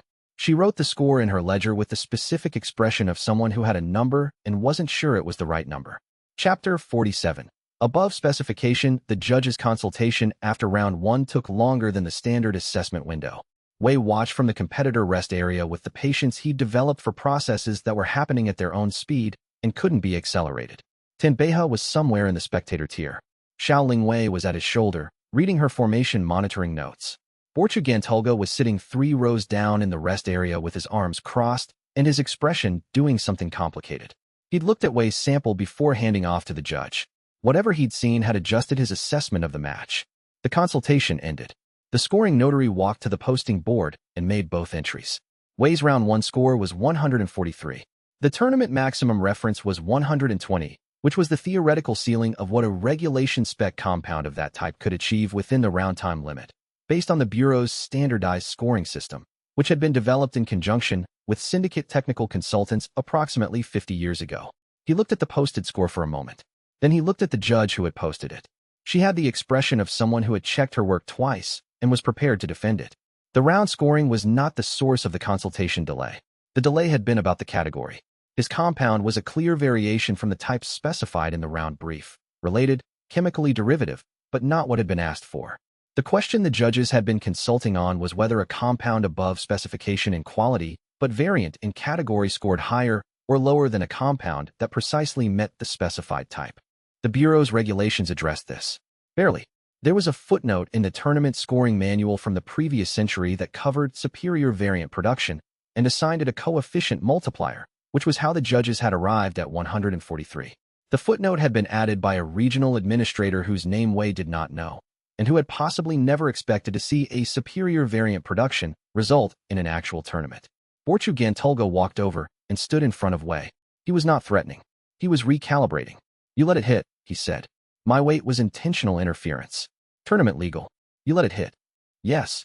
Borchu Gantulga was quiet for a moment, looking at him with the specific expression of someone who had anticipated every possible response from his interference tactic except the one they'd received. "I've disrupted a lot of compounds with that move. The target usually drops below specification. I know. You wanted it to hit. At 12 minutes. Yes." He absorbed this. Not with anger, with the assessment of a craftsman who had encountered something outside his current model and was deciding how to update the model. He said, "What happens if I hit you at 11 minutes? "A different compound," Wei said. "Probably a healing-adjacent byproduct. Not this type. At 10 minutes? "Structural catalyst. Lower application range." Borchu Gantulga looked at him for another moment. Then he nodded once, not agreement, exactly, but acknowledgement, and walked back to his row. Xiaoling Wei, who had been quiet through this exchange, said, "He's going to try 11 minutes in the next round he faces you."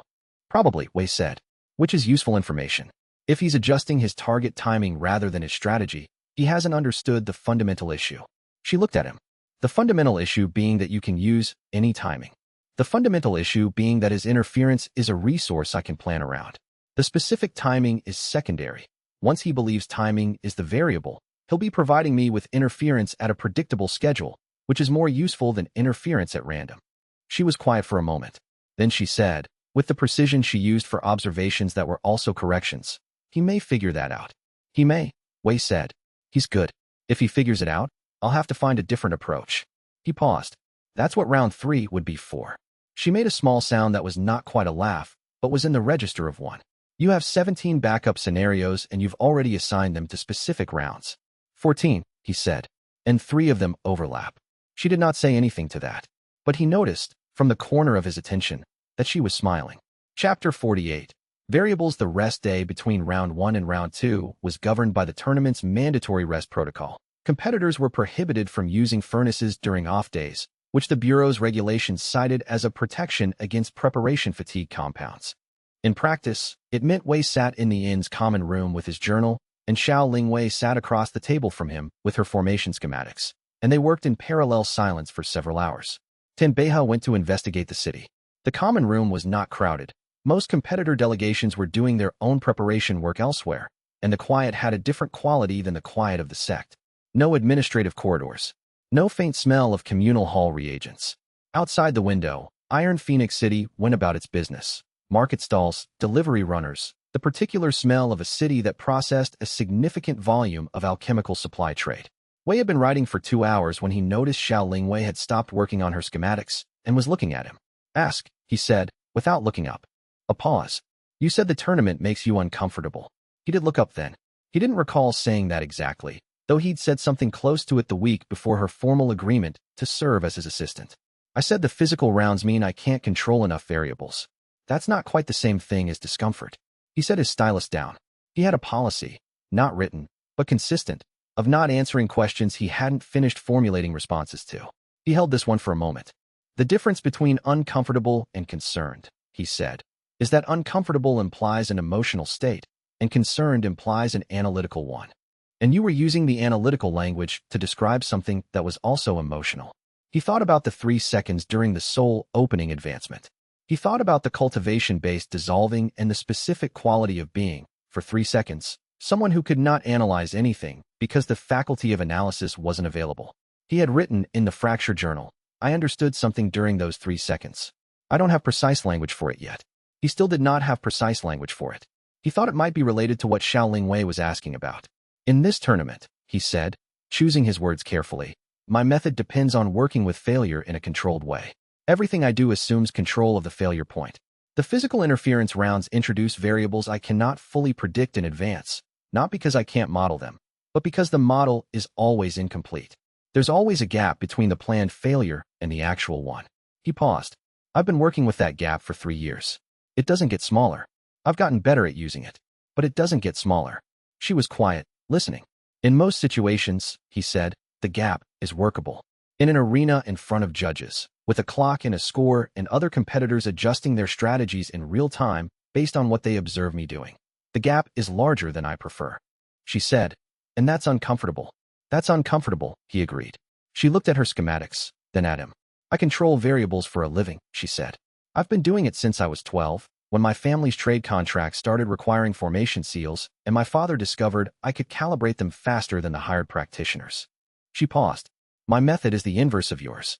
I work to make the variables disappear, to reduce the gap until it's too small to matter. You work to use the gap. She looked at him directly. We don't overlap. We complement. He held that observation. It was precise. I know, he said. That's why I asked you. You asked me because of the thermal variance protocol and the formation field design. I asked you for those reasons, he said. I also asked you because in every situation where something has gone genuinely sideways, the audit, the bureau hearing, the stockroom investigation, you were the person whose assessment of the situation I trusted. That's a different category than technical expertise. She was quiet for a long moment. Outside, the city sounds continued. Cartwheels, a vendor calling prices, the distant bell of the arena marking a competitor's official rest day check-in. She said, you don't say things like that often. I say them when they're accurate, he said, which is less frequently than I should, I think. I have a habit of filing accurate observations about people in the things to think about later section and not revisiting them. She looked at him with the expression she used when she was deciding how much precision was appropriate. This time she said, how large is that section? Substantial, he said. She made the sound that was in the register of a laugh. I'll update our round 2 formation schematic to account for the upper thermal variance range, she said, and went back to her work. He went back to his work. The section of his mind labeled things to think about later was, he reflected, very large. He noted that at some point he should probably go through it systematically. He had been saying this to himself for approximately 8 months. Chapter 49. Without a reference score by round 4, the tournament officials had convened 2 additional scoring consultations. Weighs compound outputs. The precise results varied by round and by available interference conditions, but the structural pattern was consistent. We're falling into categories that the Bureau's tournament scoring system had not been designed to evaluate. They were not inferior to specification. Several of them were superior to specification in ways the coefficient system could accommodate. But their category drift was accumulating. Each round, the compound he produced was related to the specified type, but was not the specified type, produced through a failure mode that the round's interference conditions had made available. The judges had scoring methods for standard overperformance. They did not have scoring methods for consistent lateral excellence. Xiao Lingwei managed the formation field around his station with the precise minimalism of someone who had studied his methodology long enough to understand exactly which variables he needed managed and which he needed left open. She did not stabilize everything. She stabilized the frame, the qi circulation support, the boundary conditions that would otherwise fluctuate unpredictably under the physical interference rounds. Inside that frame, she left him room to work with the variance. He had explained this to her on the second day, using a metaphor that he'd later noted in the journal as probably accurate. Think of it as a controlled experiment. You're providing the laboratory conditions. I'm providing the experiment. The experiment needs to fail, but it needs to fail in a controlled setting, not in chaos. She had said, so you want me to make the chaos controllable, not absent? Yes. That's a different formation design problem than what I usually work with. She had paused. I usually work to minimize variance. Designing a formation to contain variance without eliminating it is backwards from my standard approach. Is it solvable? It's an interesting problem, she said, which he recognized as her version of yes. The design she'd developed by round 3 was not something Wei could fully read. He understood formation principles at the structural level, but the actual schematic language she worked in was specialized, layered, dense with practitioner notation that would have taken him years to fully decode. He trusted the outcome. What he could read was the effect. His failure triggers resolved with a precision that his solo work had rarely achieved. The lateral variance in his compound outputs was not random, it was directed. Xiao Lingwei's formation field provided the stable boundary against which his controlled failures could push, and the direction of that push was something they calibrated together between rounds. Round 5, she said, after the round 4 results were posted. He had scored 131, lower than his round 1 peak, but still above the maximum reference. The brief specifies a condensation compound. Physical interference is highest in the condensation rounds because the timing window is longest. I know. I want the early interference. First 3 minutes? Before 2 minutes would be optimal. The Qi activation in condensation compounds peaks in the first cycle. If the interference disrupts the first cycle's peak, I can redirect the excess energy into a lateral compound type that the standard scoring system recognizes but hasn't seen in tournament context. She made a note. The formation field can't hold the early variance steady if the interference hits before 90 seconds. The boundary conditions need a minimum settling time. He looked at her schematic. At 60 seconds, is the field partially active? 60 to 90 seconds, the eastern edge would be up. The western side completes at 90. 60 seconds, eastern edge active, western open. If the interference comes through the western angle at 63 seconds, she was already adjusting the schematic. Then the field contains the reaction on the eastern side, while the western side variance propagates through naturally. That's a directed lateral channel, not a contained one, which is what I need. She finished the adjustment and looked at it. This formation design is going to be very difficult to explain to anyone who doesn't know what you're doing. Does it need to be explained to anyone? She thought about that. The tournament's scoring committee is going to ask about our combined methodology at some point. The results we're producing don't have precedent in their reference material. He said, when they ask, tell them you're providing standard cultivation environment stabilization, which is technically accurate. Technically accurate is the most useful kind of accurate. She looked at him with the expression he'd come to recognize as the one she used specifically for him. The one that was not quite amusement and not quite exasperation and was, he thought, somewhere between respect and something he didn't yet have a category for. The scoring committee argued about his round 5 result for 19 minutes before posting a number. The number was 147. A different judge than the one from round 1 had posted it. And she had the expression of someone who had been told the coefficient multiplier existed, had checked the regulation, had confirmed it existed, and had decided to apply it without further editorial comment. Tanbeha appeared in the rest area after the posting. He'd been watching from the spectator tier. He sat down beside Wei and looked at the board. The committee keeps gathering, he said. Is that a problem? Not yet, Wei said. It becomes a problem if they decide the scoring system needs to be modified mid-tournament, which is within their authority, but which would require a full competitor notification and consent process. It would take 3 days. That delays the tournament. Would that be bad for us? It would be bad for the tournament hosts, who have accommodation contracts and food vendor commitments. The host would pressure the committee not to modify mid-competition. He paused. It's not a threat I need to take action on. It's a constraint that's working in our favor. Tanbeha looked at him. You had already calculated that. When we registered, Wei said. I looked up the host contracts. They're financially structured for a 10-day tournament window. Tanbeha nodded. He was quiet for a moment. Then, how are you actually doing? Not the tournament. You. Wei considered the question. It was not the kind of question that had a simple answer. I'm working within the gap, he said. It's larger than usual. I'm using it. That's what I do. Tanbeha looked at him for a moment. Then he nodded once, with the particular nod that meant he'd heard more than the words and was filing it in his own system. Right, he said. Do you need anything for tomorrow? Sleep, Wei said. And the round 6 brief. Brief is in your room. Sleep is your own problem. Tanbeha stood. Get enough of it. Chapter 50. Perfect conditions. His round 7 opponent was a woman named Surin Delger, representing the Goldwater Auxiliary sect. Wei had been watching her across the field since round 3.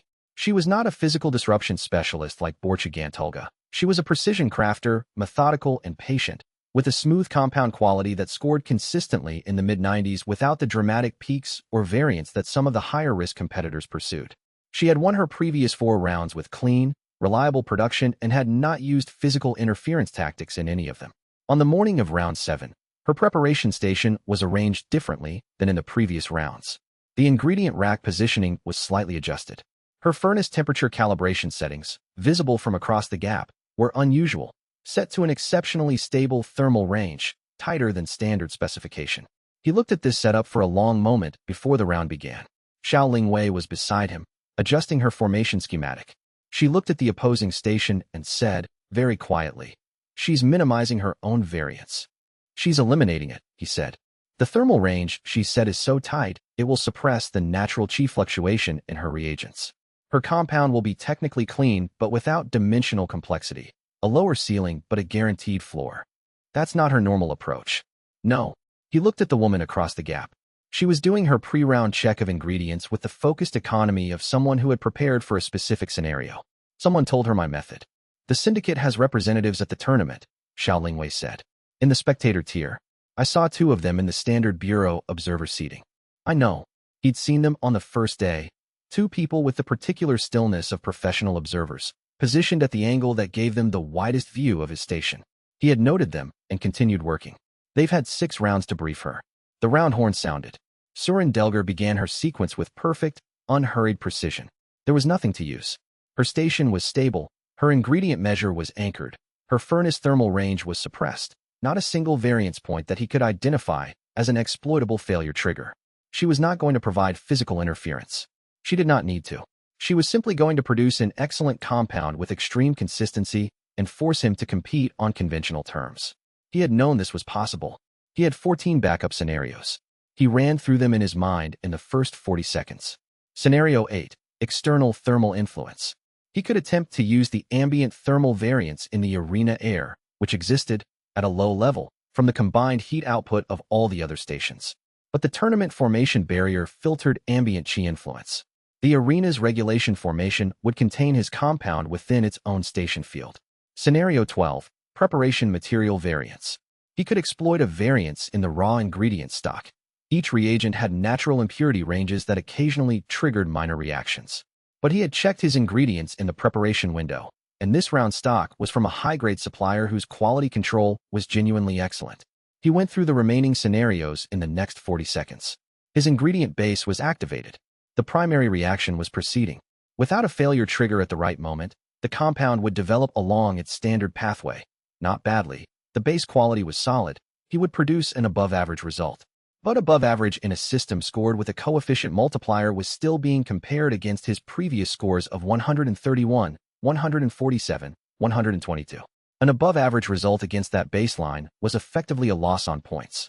He found the preparation time limitation at the 2-minute mark. It was not an external variable. It was a constraint built into the tournament brief. All compounds had to reach the specified development stage within the round's total time. He could not extend the time. But the brief did not specify the intermediate stages, only the endpoint.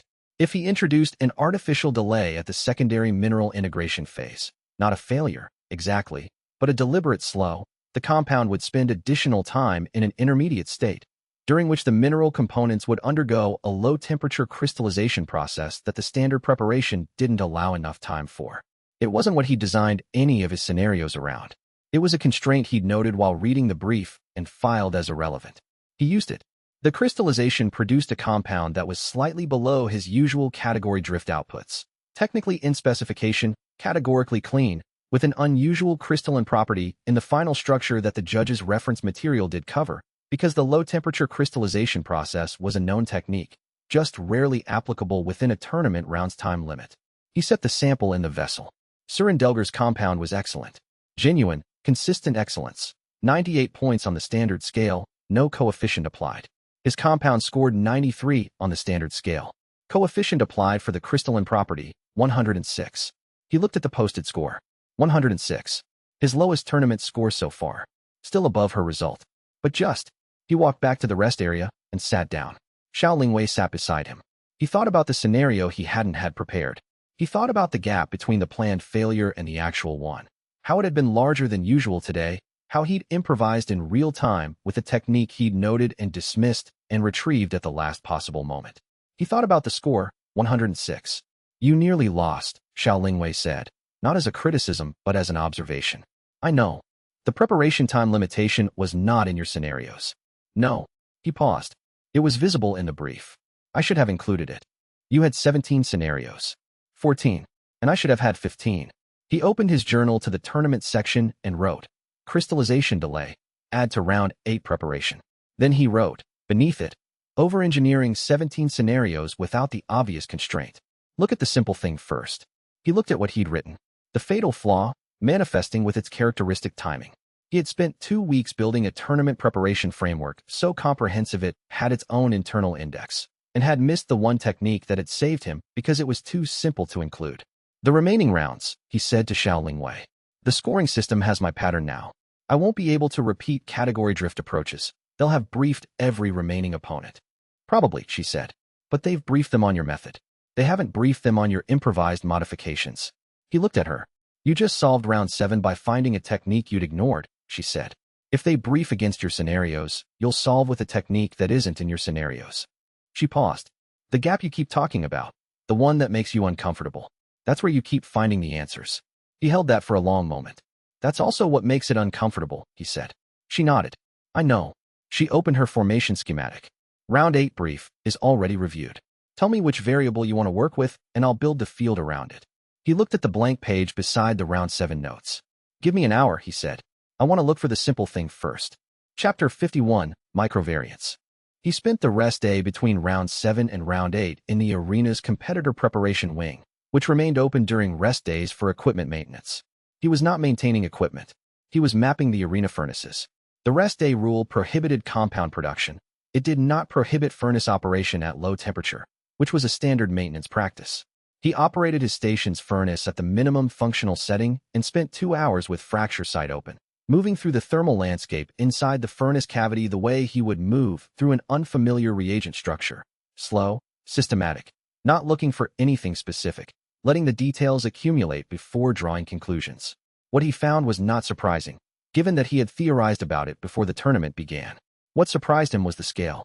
Every furnace had a heat source, a formation crystal mounted below the primary cavity, which activated at a specific Qi resonance to generate the thermal environment the alchemical reactions required. The formation crystal produced heat through a crystalline lattice deformation process that was, in theory, uniform and consistent. In practice, the deformation was not perfectly uniform.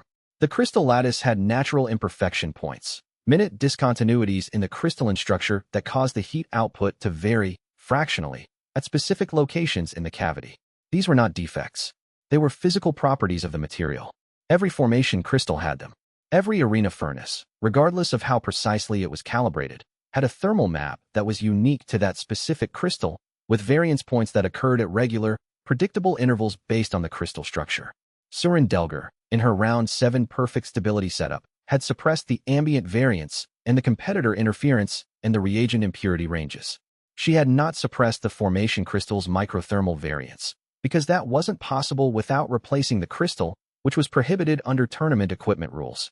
He mapped 43 variance points in his own station's furnace over the first hour. In the second hour, he mapped the variance cycle, the interval at which each point pulsed, the magnitude range, the interaction between adjacent points when multiple points activated near simultaneously. By the end of the second hour, he had a working model of the furnace's intrinsic thermal landscape. He closed fracture site and sat with it.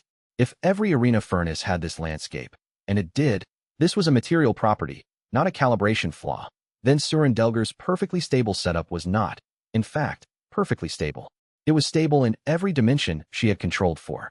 But the formation crystal variance was still there, cycling below the threshold she'd been calibrating against, a fixed pattern that repeated with clock-like predictability. He had been training on thermal variance methods for 2 weeks. He had applied them in the Misty Peak Furnace Hall. He had never applied them to an unfamiliar formation crystal. He spent the next 3 hours doing nothing but variance trigger dry runs in his mind. No compounds, no ingredients, no actual production. He ran the sequence he intended to use in round 8 against the variance map he'd built, adjusting the trigger timing to match the crystal's cycle rather than the external interference windows he'd been using in previous rounds. When he was satisfied, he closed his journal and found Xiao Lingwei. She was in the inn's courtyard, her formation schematic on her lap, a cup of tea at her elbow. She looked up when he came in. He explained what he'd found. She was quiet for the duration, listening with the focused stillness she used when information was arriving faster than she wanted to process it out loud. When he finished, she said, "The formation crystal variance is consistent across all stations. Same material grade. Tournament standard. Yes. So it applies to every competitor's furnace, not just yours. Yes. Which means you found a failure trigger that exists in every arena furnace regardless of what the competitor does to stabilize the environment." Yes. He paused. The variance points are small.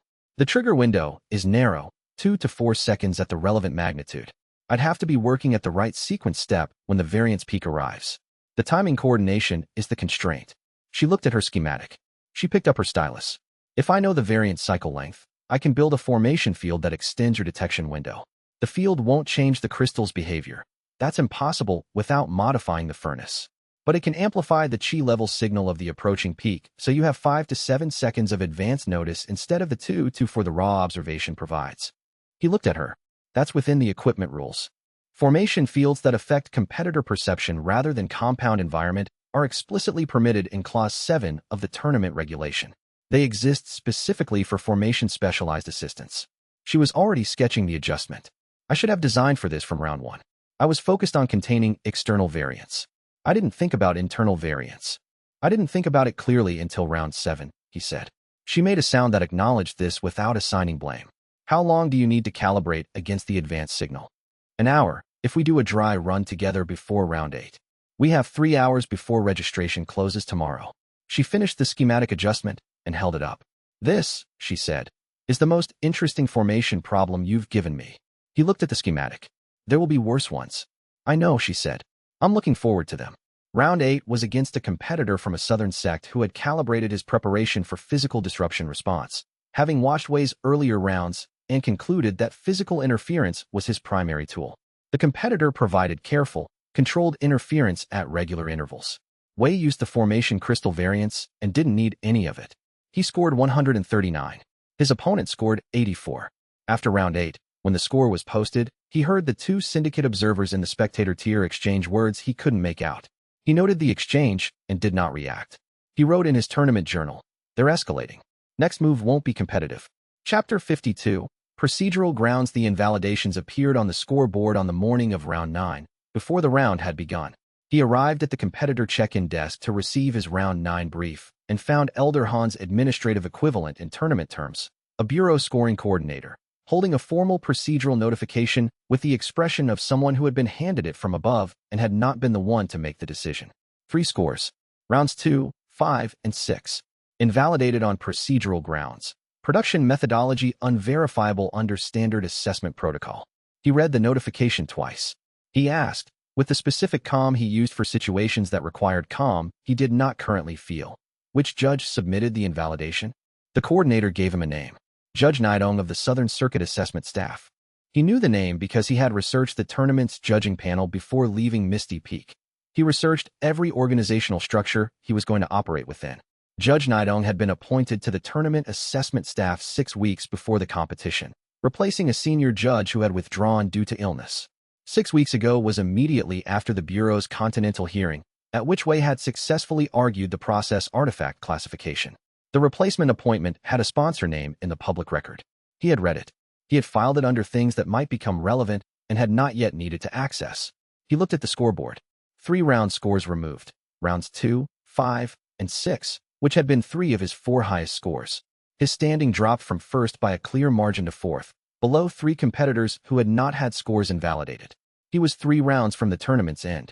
He said, "I'd like to request the procedural basis for each invalidation." The coordinator produced a secondary document. "You'll need to submit a formal appeal within 12 hours. He took the document and walked to where Tan Beihe and Xiao Lingwei were waiting. Tan Beihe read the notification and his expression moved through 3 distinct states in approximately 2 seconds. "I'll find the judge," he said. "You will not find the judge," Wei said. "I'll talk to the judge." "You will not talk to the judge." He handed Tan Beihe the notification. "What you can do is find out which sect delegation Judge Nidong has been socializing with since the tournament began. Be subtle about it." Tan Beihe took the notification. "I can be subtle." "I believe you," Wei said. "Be very subtle." He turned to Xiao Lingwei, who had already read the procedural basis document over his shoulder. "The procedural grounds they're using. Unverifiable under standard assessment protocol," she said. "That's a genuine procedural category. It's designed for use when a compound's production method cannot be confirmed to match the claimed classification. It exists to prevent compound forgery." She paused. "Someone has filed a formal claim that your compound production method does not match your classified approach. Meaning someone has told the tournament's procedural system that my compounds were not produced by controlled failure, that the methodology I've filed as my classification approach is not what actually generated the results." "Yes. And without being able to verify the production methodology from the round recordings, the procedural invalidation stands unless overturned on appeal. He looked at the appeal timeline. 12 hours. The appeal would go to the tournament's presiding authority, not Judge Naito, who had filed the invalidation, but the presiding officer who oversaw the scoring system as a whole. He thought about the procedural structure. He thought about who, in this tournament, had been present as a formal bureau observer rather than a sectional competitor. He thought about Grand Assessor Fong Dellen. Fong Dellen had not spoken to him since they'd arrived at Iron Phoenix City. He was present. Wei had seen him in the bureau observer section on the first day, operating with the professional invisibility of someone who was there to watch and nothing more. His role as an observer was explicitly non-interventionist. Bureau rules prohibited a formal observer from taking action on behalf of any competitor during the tournament period. Procedural records were not interventions. They were records. Wei wrote his appeal. It was brief, 3 paragraphs, citing the production methodology that he had filed as his classification approach, listing each round score, noting the coincidence of timing between the appointment of Judge Naito and the Continental Council ruling. He did not accuse anyone of anything. He cited dates and referenced the public appointment record and submitted the appeal to the presiding authority's office before the morning session began. Then he went to the arena and prepared for round 9. He calculated, a 15% chance of winning the tournament without the invalidated scores restored. With them restored, a 73% chance. He needed to win round 9 and round 10 with his highest possible scores and rely on the appeal process working within the 12-hour window. Or he needed to trust that Fong Dellen had seen the same pattern he'd seen and was doing something about it. Xiao Lingwei said, at the preparation station, while she calibrated the formation field, "You're trusting the system." "I'm trusting a specific person within the system," he said. "That's unusual for you. I have data on this specific person going back 18 months. He adjusted the ingredient rack. He found nothing illegal in the audit, but was clearly fascinated by what he saw. He made procedural records available to the Continental Council. He has been scrupulously, documentably clean in every action I've observed him taking." He paused. "I'm not trusting the system. I'm trusting a pattern." She looked at him. "And if the pattern holds, then the appeal resolves before the final round, and I win this tournament cleanly. And if it doesn't?" He picked up the first ingredient measure. "Then I find out if 15% is workable." Chapter 53. The observer Grand Assessor Fong Dellen had not filed any formal document during the tournament period, because his role as Bureau observer prohibited it. He had, however, conducted what the Bureau regulations described as routine professional research into competition administration practices, which was permitted because Bureau assessors were authorized to conduct administrative research at any event where the Bureau had observation authority. Administrative research included requesting, through standard channels, the procedural records associated with any scoring decisions made by tournament officials. He had requested Judge Naito's procedural appointment records on the day of Naito's first score invalidation, before the board had posted them, because the procedural records moved through the Bureau's own administrative network before they were made public in the tournament system. He had requested them as a routine matter of professional completeness, and the records had been provided, and he had read them, and he had noted several things in his personal research file that were not, strictly speaking, part of his observer duties, but that were also not prohibited by any regulation. He had then, as part of the same routine research, requested the procedural records for Judge Naito's appointment to the tournament staff, the selection process documentation, the sponsor records, the notification timeline. These were Bureau records. He had full access. The appointment records showed a sponsor name. The sponsor name was associated with a formal organizational registry that was, itself, on file with the Bureau under the Alchemy Syndicate's founding charter documentation. Fong Dellen noted this in his research file. The research file was, under Bureau regulations, classified as his personal working material. He could not submit it to the tournament presiding authority directly. He could not provide it to a competitor. He could not take any action based on its contents during the observation period. He could, however, share his research file with the tournament presiding authority as a relevant professional resource in response to a formal appeal. If such an appeal were submitted, because responding to appeals from competitors with relevant professional materials was explicitly within an observer's role, provided the observer had not solicited the appeal. He had not solicited Wei Zhenfang's appeal. He had no knowledge that the appeal was coming before it arrived. He simply received it, read it, observed that it referenced the same appointment records he had been researching, and concluded that his research file constituted relevant professional material. He submitted the file to the tournament presiding authority within 4 hours of receiving the appeal. He did this with the specific quality of professional precision that characterized every action he took. The quality of someone who had spent decades finding the exact boundary between what the rules permitted and what they prohibited, and operating at that boundary with complete accountability and no apology. The presiding authority read the file. She was a senior bureau official named Madame Guojingrong, who had been administering tournament proceedings for 22 years and who had the particular hardened pragmatism of someone who had seen many things and had formed durable opinions about each of them. She read the file. She reviewed the appeal. She reviewed Judge Nidong's procedural records. She looked at the appointment timeline. She summoned Judge Nidong to her office. The summons occurred during the Round 9 preparation period. Wei, at his station in the arena, did not know about the summons. He knew about the appeal, and he knew about Fong Delen's research file in the abstract sense that he had trusted a pattern and was waiting to find out if the pattern held. He ran Round 9. He scored 141. His formation crystal variance method, calibrated and refined across 3 rounds, was working with the precision that came from having mapped the same physical principle in 17 different scenarios before finding the obvious application. The result was his cleanest round performance of the tournament. Not his highest score, but the most accurate expression of what he'd been trying to do. He set the sample vessel in the collection rack and waited for the round bell. When it sounded, he walked to the rest area. Xiao Lingwei was beside him. Tan Beihe was already there, standing with his arms crossed, and the specific expression he used when he had information and was calibrating how to present it. The judging panel just convened an emergency session, Tan Beihe said. Wei looked at him. Judge Nidong left the arena building 20 minutes ago with 2 bureau administrative officers. Tan Beihe paused. He did not have his tournament credentials when he left. Xiao Lingwei said, very quietly, Fong Delen. Wei looked at the scoreboard. The Round 9 results were being posted. His 141 appeared. Below it, in the score column for Rounds 2, 5, and 6, the invalidation markers remained. He did not say anything. He sat down and began reviewing the Round 10 brief. Chapter 54. Reverse. The presiding authority posted the appeal ruling 7 hours before the final round. Wei was in his room when it was posted, reading the Round 10 brief for the 4th time. He was trying to determine whether the Round 10 compound specification, a complex binding agent that required precise thermal management, had any undocumented crystalline intermediate states that he hadn't already cataloged.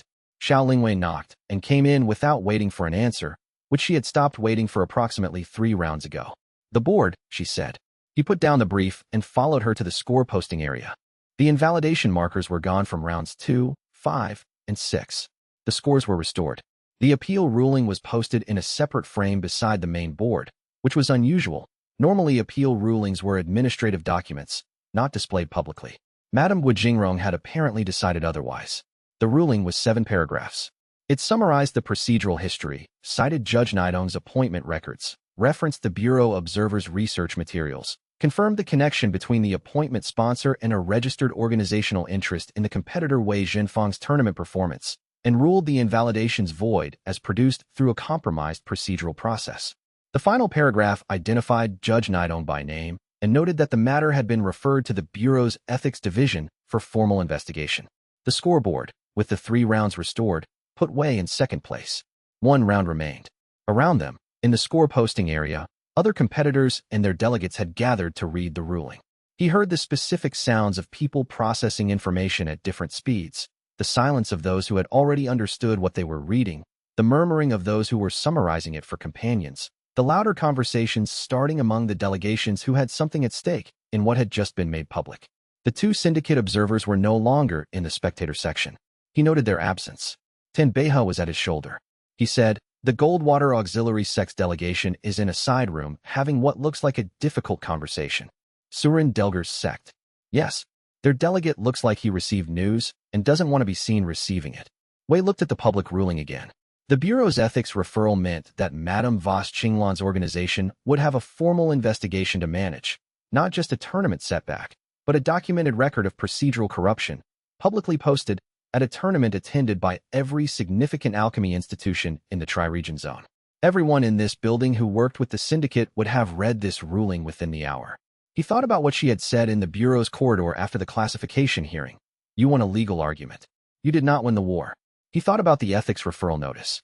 He thought about how it was going to appear in every administrative record connected to the tournament, how it would be archived in the Bureau's public documentation, how the sponsor records and the appointment timeline were now a matter of official, indexed history.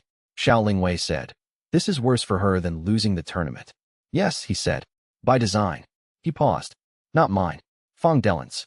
She looked at him. "He built this over 2 years, hasn't he?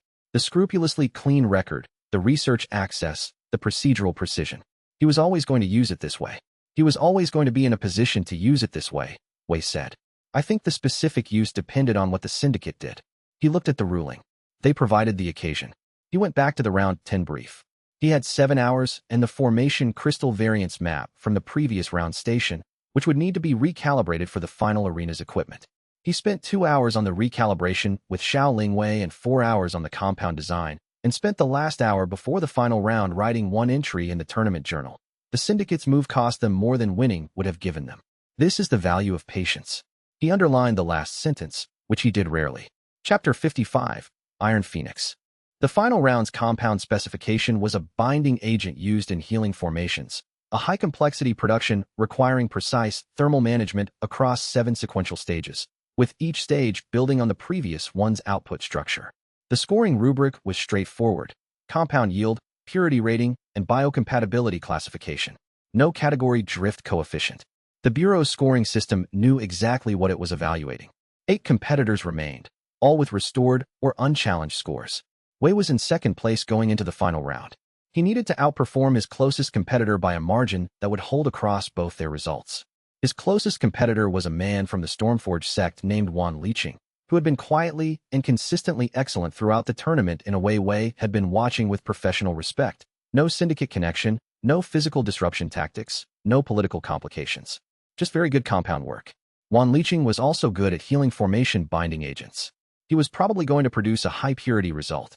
Wei looked at the specification brief and thought about what the formation crystal variance method would do to a 7-stage sequential reaction. The answer was, produce a series of controlled disruptions, 1 per stage, each disrupting the input parameters for the next stage in ways that would, cumulatively, compound into something the standard production method couldn't achieve. Each stage's byproduct would feed into the next stage's input. By stage 7, the binding agent would be structurally different from the specified product, but structurally superior, in the specific ways that the biocompatibility classification could measure. The risk was stage 4. Stage 4 was the bottleneck of the sequence. If the controlled disruption at stage 3 produced a byproduct outside the right concentration range, stage 4 couldn't compensate and the cascade would fail entirely.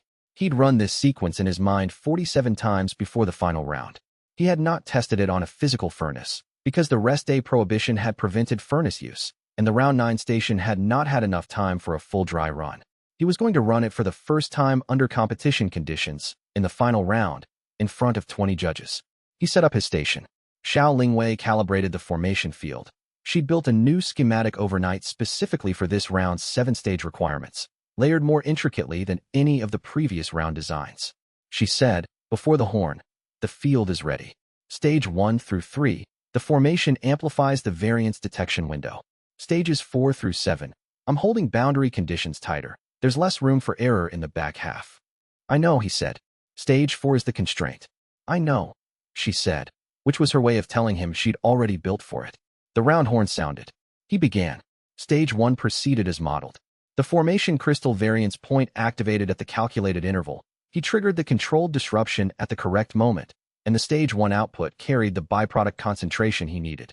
He moved to stage 2 before the round's ambient noise had settled. The rapid transition was deliberate.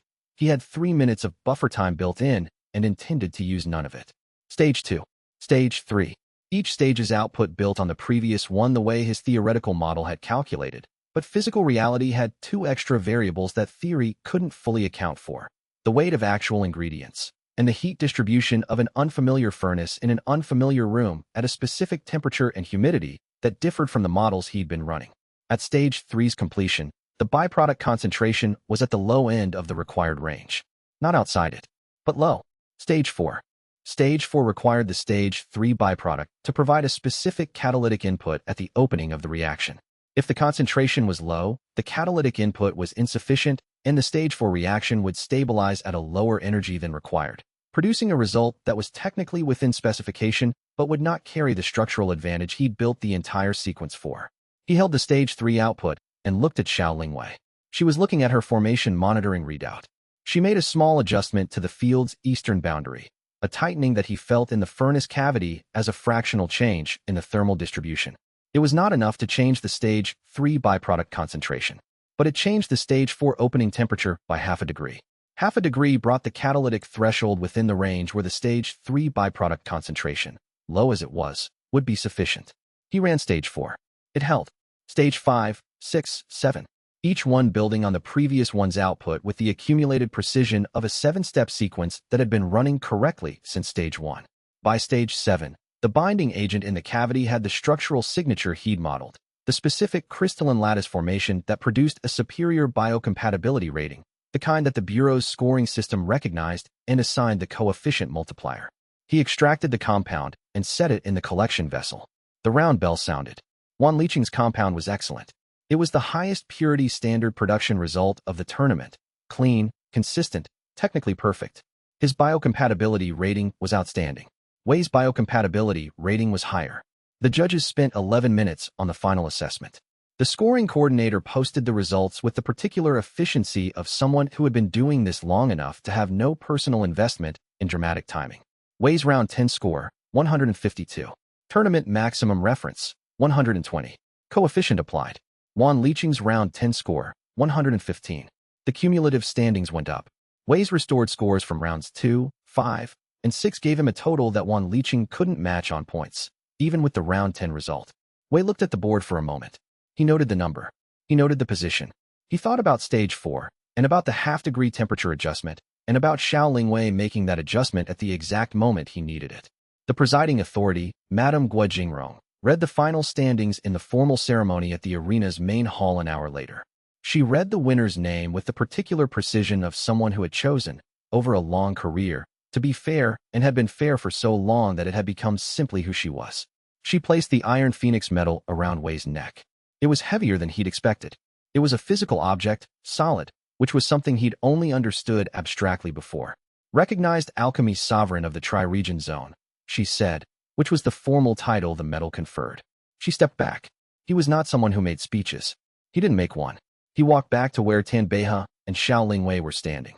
Tan Beihe looked at the medal with an expression that was doing several things at once and had settled into something that Wei could only describe as deeply satisfied. Xiao Lingwei was looking at his face rather than the medal, with the particular attention of someone cataloging a detail. He said, "Stage 4. She said, "The half-degree adjustment." "Yes. You saw me make it. I felt it." He looked at her. That was the difference. She looked at him for a moment. "Don't file this in the things to think about later section." He held that for a long moment. "I'll try," he said, and meant it more than he usually meant things. That evening, sitting in the inn's common room with a cup of tea he'd been neglecting for an hour, he wrote in the tournament journal, Iron Phoenix medal.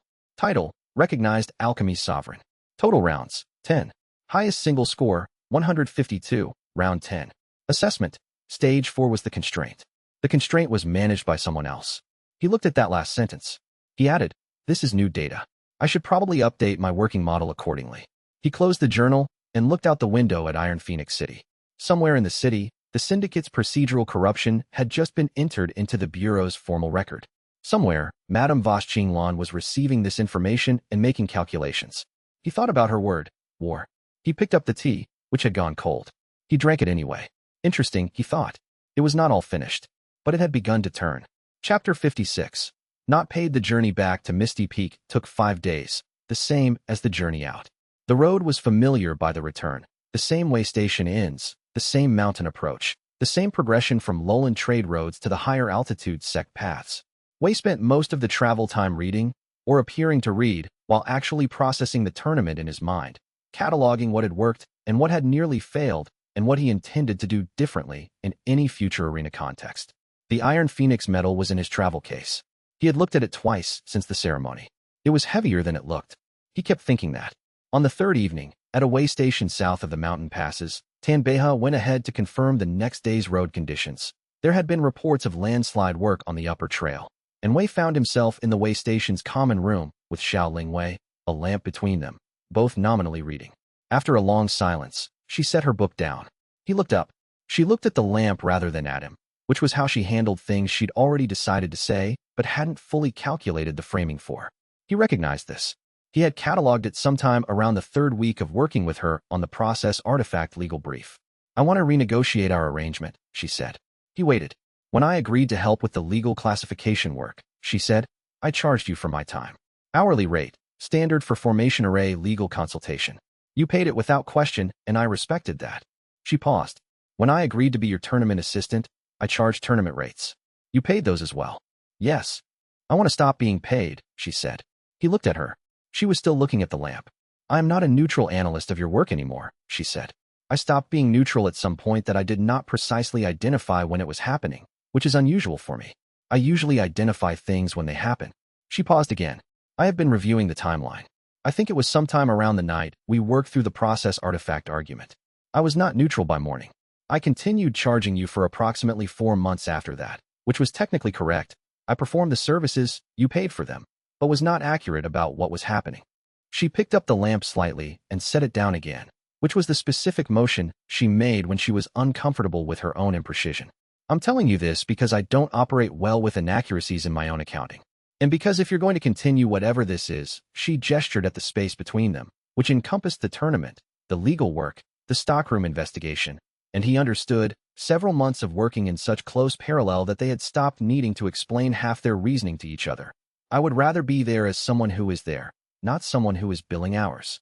The lamp flame moved slightly in a draft from the waystation door. He thought about the fracture journal section labeled things to think about later. He thought about the note he'd written after the round 10 final. Don't file this in the things to think about later section. He thought about what it meant that, for once, he had written that note. He said, I should tell you something. She looked at him. I have a section in my journal, he said, for things I notice and don't have time to address. I put accurate observations in it. About situations, about problems, about people. He paused. About you. I put several observations in there. Going back to approximately the same period you're describing. She was quiet, waiting. I have not reviewed that section recently, he said. By which I mean I have been systematically not reviewing it, which is a specific kind of avoidance that I don't usually practice. He looked at her. I think I knew what the observations contained and didn't want to reach conclusions before I understood them clearly enough to be accurate. She said, and now? I don't know if I understand them clearly enough yet, he said. But I think the cost of continuing not to understand them is higher than the cost of being imprecise. He paused. You're not going to be paid. I don't want to pay you. I didn't want to pay you for the tournament, either, but the formal arrangement seemed cleaner, more respectful. It was respectful, she said. It was also a useful fiction. Yes. She looked at the lamp again. The lamp's flame was steady now. The waystation draft had passed. What are the observations? You want me to read them to you? I want you to tell me the ones you haven't fully understood yet, she said. Because those are the interesting ones. He thought about stage 4 and the half-degree adjustment and what it meant that her hand had moved at exactly the right moment and he had felt it through a furnace cavity 30 centimeters away. He thought about working through nights on the process artifact brief and noticing, with the part of his mind that was always observing, that the quality of silence in the room was different when she was in it. He thought about the handshake in the formation testing room, which had been in the journal under things to think about later for 8 months. There are several, he said. She looked at him. The specific look she used when she had already made a decision and was waiting for the situation to catch up. We have 2 more days of travel, she said. Yes, he said. Tell me one tonight, she said. We have time for the rest. He did not say interesting. He said, the handshake, in the formation testing room. I noticed it, and I didn't know what to do with it, so I filed it. I've been not reviewing it for 8 months. She was quiet for a moment. Then she said, that was the night you stayed working until dawn. Yes. I noticed that too, she said. I filed it differently. She paused. I put it under current variable. He looked at her. I was trying, she said, to be a neutral analyst. The lamp flame moved again. Outside, the night sounds of the way station settled into the particular quiet of a place that existed only as a stop between one place and another. He said, I'm going to review the rest of that section. Good, she said. She picked up her book. He picked up his. Tanbeha came back 20 minutes later and reported that the upper trail was clear and they made plans for the next morning's departure, and nothing more was said about the subject. But the something that had been in the space between them had stopped being unnamed. Chapter 57. The fragment Elder Chui was out of bed by the time they returned to Misty Peak. She was not fully recovered. The counter compound required a full 3-week clearance, and she was still limiting her cultivation exercises to light chi circulation. But she was upright, back at her desk, reviewing the administrative correspondence that had accumulated during her convalescence with the particular focused efficiency of someone making up for lost time. She looked at the iron phoenix medal when Wei placed it on her desk. She looked at it for a long moment, not touching it. "You won," she said. "There were complications. I heard about the complications." She looked up at him. "The Bureau's Ethics Division has already sent a preliminary inquiry to the sect's administrative office as a courtesy notice. They're investigating the appointment records you cited in your appeal." She paused. "You're going to be named in several official documents before this is finished." "I know." She was quiet for a moment. Then she said, "Sit down. There's something I found while I was in bed." He sat. She opened the drawer on the left side of her desk, the one she used for documents that were not part of the standard administrative filing system, which was a habit of hers he'd noticed years ago and had always understood to mean important, personal, not meant for general circulation. She placed a document on the desk between them. It was old. He could tell from the paper, not ancient, not historical archive quality, but definitively aged, the specific weight and yellowing of something that had been preserved carefully but had still been breathing for a long time. A century, perhaps more. The text was handwritten, dense, a script style that predated the current Bureau standardization. He could read it, but it required the same kind of attention he gave to unusually technical notation. "I've been researching the Crooked Heaven Doctrine," Elder Chui said, "since before my illness. I found a reference in the secondary archive, the collection that predates the sect's formal registration with the Bureau, going back to the founding period. The reference led to a correspondence collection from a practitioner who was affiliated with the sect in its early years." She indicated the document. "This is a fragment. It's the only remaining page from what appears to have been a longer work. The original document was either destroyed or removed. This page survived because it was misbound into an administrative correspondence collection for a shipping logistics negotiation. Someone filed it incorrectly a century ago, and it was never corrected." He picked it up. The text described, in the formal technical language of a practitioner's treatise, a cultivation methodology called. The term was used without explanation, as though it needed none, the Crooked Heaven Doctrine. The description was dense with alchemical notation that he recognized, because it was his own notation. The same framework, the same underlying logic, the same principle, controlled failure as a generative act rather than a loss. He read it slowly. By the middle of the page, he was not reading slowly. He was reading with the focused intensity he gave to things that reorganized how he understood something he'd thought he already understood. By the end, he set the document down and looked at Elder Chui. "This practitioner," he said. "Who were they?" "Unnamed in this fragment. The surrounding correspondence refers to them only as the Crooked Path Master," which was evidently a colloquial title. She paused. "What I can tell from the fragment is that they were actively practicing approximately 1,000 years ago. The notation style, the alchemical terminology, the reference framework, it's all consistent with that period. And they were erased. There is no other document in the sect's archive that names this practitioner or the Crooked Heaven Doctrine. The secondary archive is comprehensive. I've reviewed it. If this practitioner had any public reputation, any registered work, any bureau recognition, those records were removed." She paused. "What you're looking at is what's left." He looked at the fragment. One page, dense text, clearly from a larger work. The larger work did not exist. He thought about what it would mean to have a methodology that someone had found threatening enough to erase from history. Not just to ban, to erase. To locate and remove every official record, every registered document, every trace from the institutional memory of a civilization. He thought about who had the authority and reach to accomplish that. "The syndicate," he said. "It's the most probable explanation," she said carefully. "I can't prove it from this document alone. But the timing is consistent. The syndicate was founded in the period immediately after this practitioner would have been active. And the syndicate's founding documents include specific language about unauthorized methodology classification that is unusually detailed for a commercial organization's charter." He said, "Unusually detailed," as though they had a specific methodology in mind when they wrote it. He looked at the fragment one more time. He thought about the jade vial from his early years at the sect, the one with the residue that smelled of something he couldn't identify.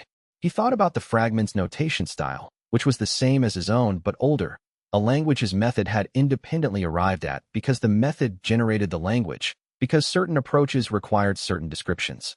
He thought about someone writing this treatise 1,000 years ago and being erased. He said, "Can I keep this?" "I made a copy," she said. "That is your copy. The original is back in the archive, misbound in the shipping logistics correspondence where it's been for a century."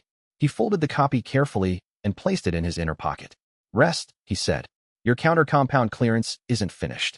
I'm aware of my own medical timeline, she said, with the specific dryness she used when she was telling him she appreciated the care without needing it. He went back to his workroom. Chapter 58. The Prohibition. He spent 2 days with the fragment. He did not do other work. He told Tanbeha that he needed the days, and Tanbeha, who understood that certain requests were different from others, left him alone and made sure the workroom corridor was quiet.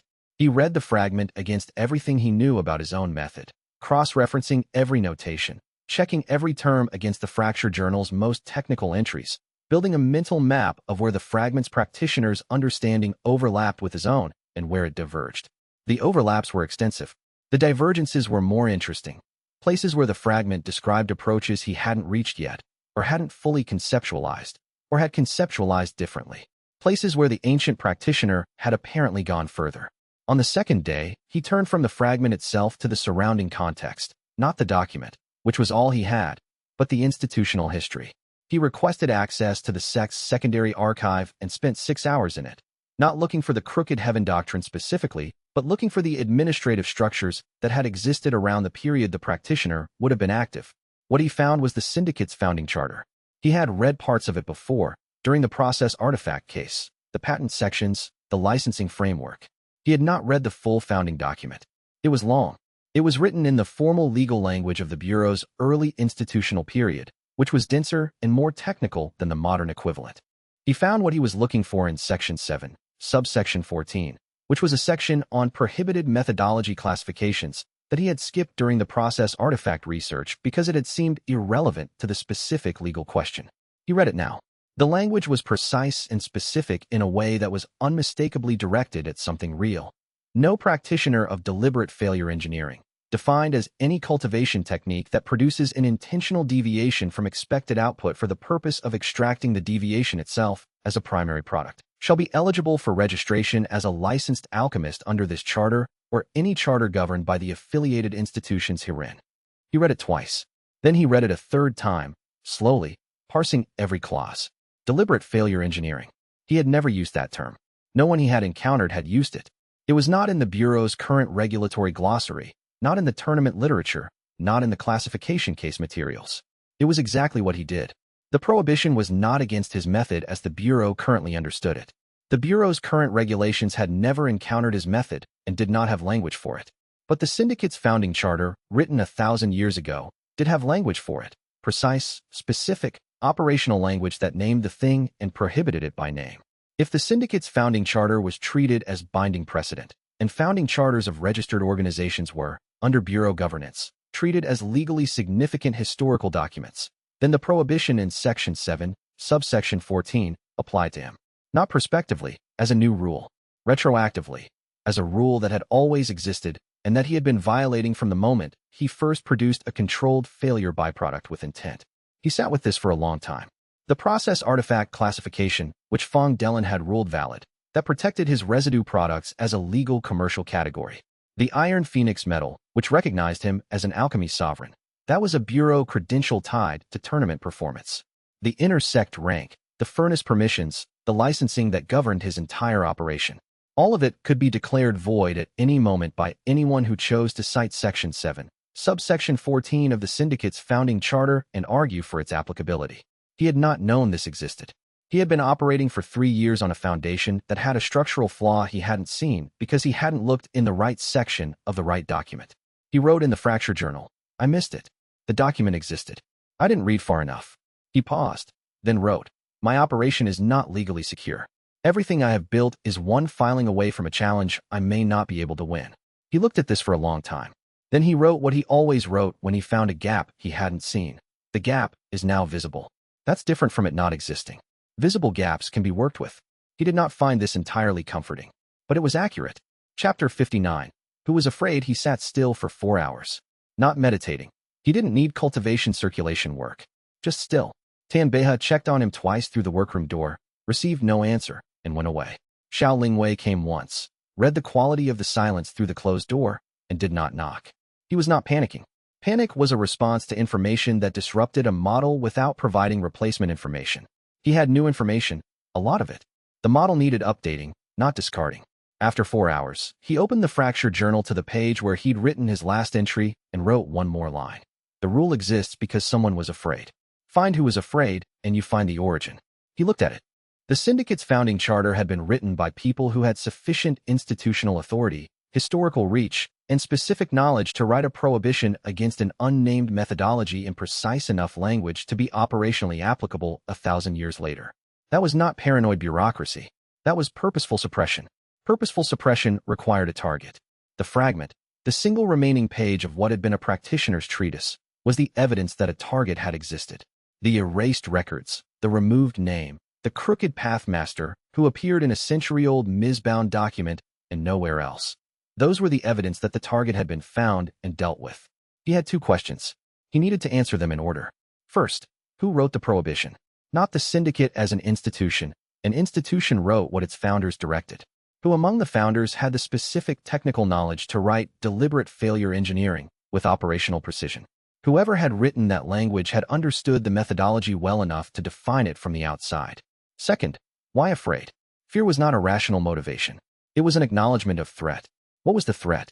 Not the byproducts. A prohibition specifically targeting deliberate deviation for the purpose of extracting the deviation itself was not aimed at the commercial competition the byproducts represented.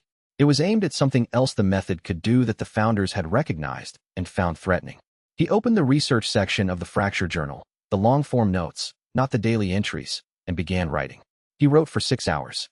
By the end, he had a working hypothesis. The crooked heaven doctrines practitioner had not been suppressed for their commercial products. They had been suppressed because the methodology at sufficient advancement, at scales he hadn't yet reached, could operate on cultivation bases rather than material compounds. A cultivator who could engineer precise failures in cultivation was not an alchemist who made better byproducts. They were something else entirely. The prohibition had been written by someone who had seen that far ahead and had been afraid of what they saw. He thought about his own fracture site, how it had grown with each advancement, from reading reagent structures, to reading material qi, to reading people's cultivation states in the tribunal room, to feeling Xiao Lingwei's formation field adjustment through a furnace cavity. He thought about where it might go next, at ranks he hadn't reached. He thought about what 1,000-year-old prohibition meant in the context of someone who might still be alive when it was written. He picked up a fresh research request form, the kind used for Bureau archive inquiries, and wrote a request for the founding membership records of the syndicate's original certification committee, the committee that had approved the founding charter. The 7 names. He wanted all 7 names and their subsequent history. He sent the request through the sect's administrative office by evening. Then he wrote in the daily section of the fracture journal, the origin is older than the syndicate. The fear is specific. Begin from the prohibition text and work backward. Tanbeha appeared in his workroom doorway holding a covered food tray. You haven't eaten, he said. This was not a question. Thank you, Wei said. Tanbeha set the tray on the work table. He looked at the amount of writing on the open pages of the journal. He said, with the characteristic economy of someone who had decided one thing was enough. Bad? Wei considered the question. Complex, he said. Tanbeha nodded once. Is there something I can do? Not yet, Wei said. When there is, I'll tell you. All right. He picked up the food tray cover and put it aside, indicating that the tray was now accessible. Eat while you're thinking. Wei ate while he thought.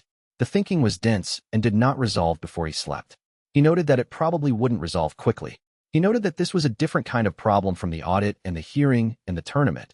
Those had all had clear timelines, clear rules, clear opponents. This one had deep roots and an origin he hadn't found yet, and a prohibition that could be triggered at any moment by anyone who chose to file it. He noted, the syndicate knows this prohibition exists. Madame Voss Qinglan knows her organization's founding charter.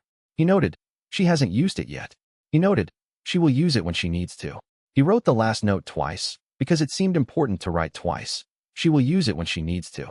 Chapter 60. The prohibition filed the Bureau's archive response to Wei's founding membership research request arrived 17 days after he submitted it. It was a Bureau document, formal, formatted, precise. 7 names.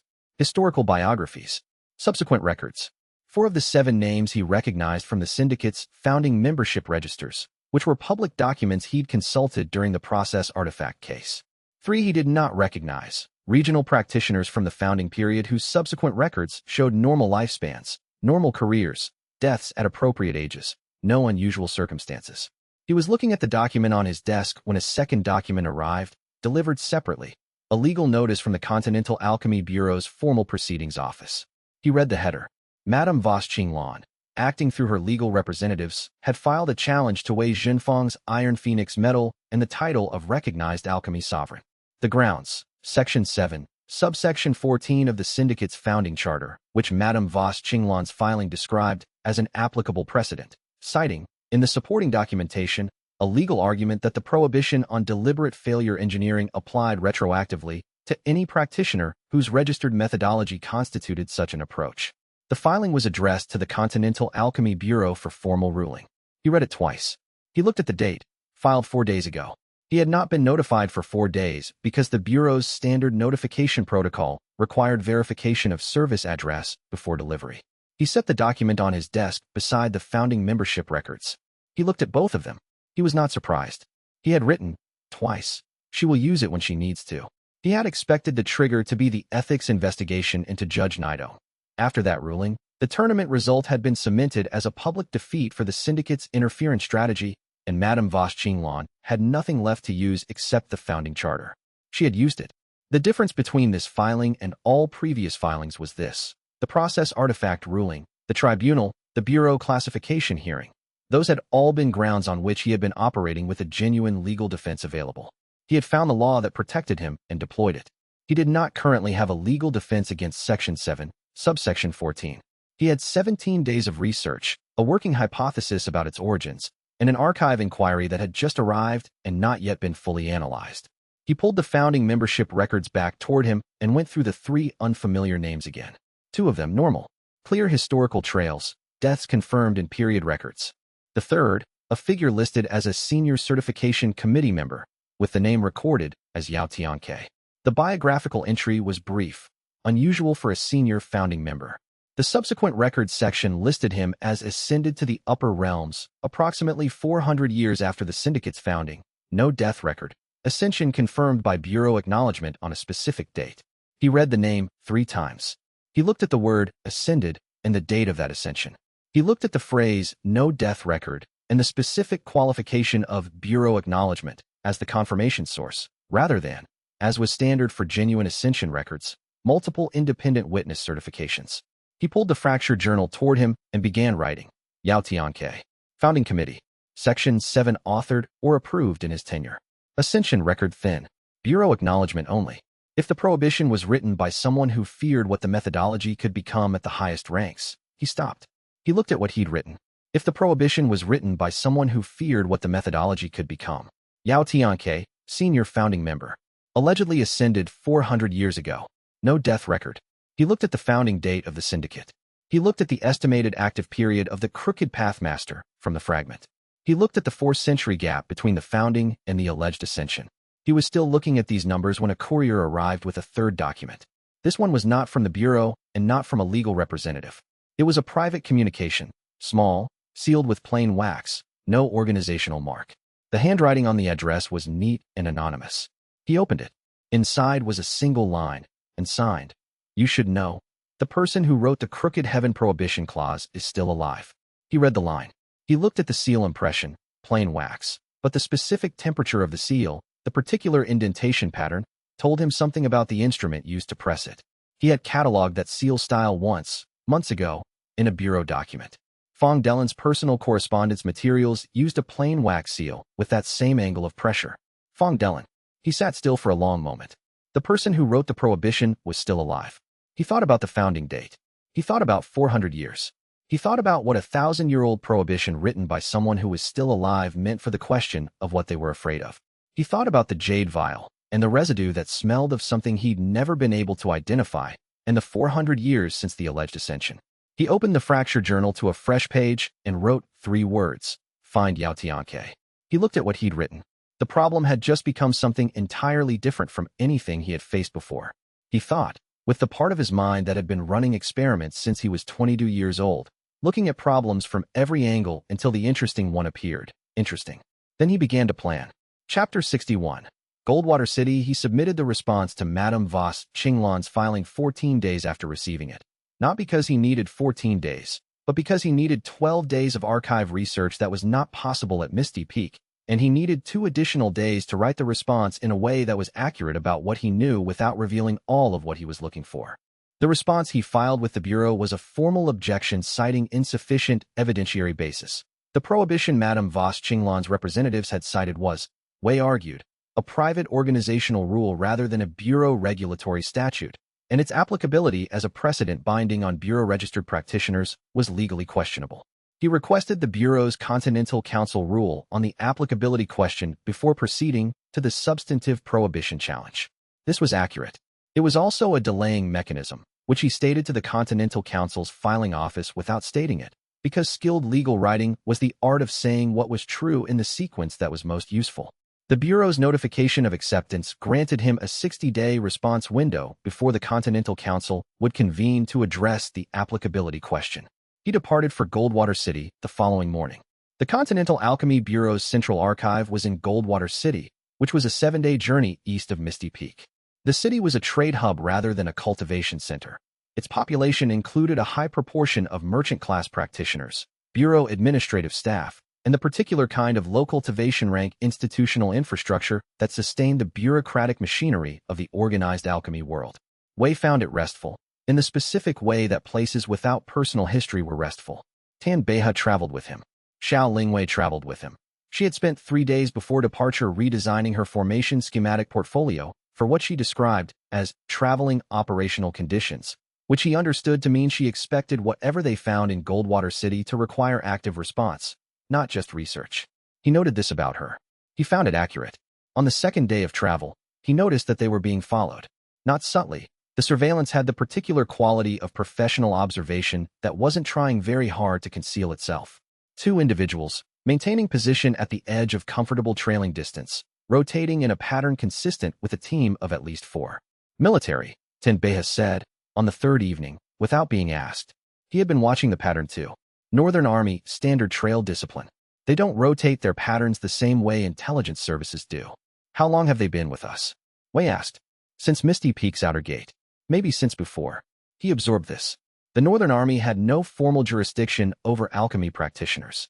They had extensive informal reach through the intelligence apparatus that supported their northern campaigns. And Grand Marshal Ren Wuxian, according to the outline he'd been building of the relevant players, was a man who operated well ahead of formal contact, gathering information before making moves, understanding his targets before approaching them. He had been flagged. He didn't know when.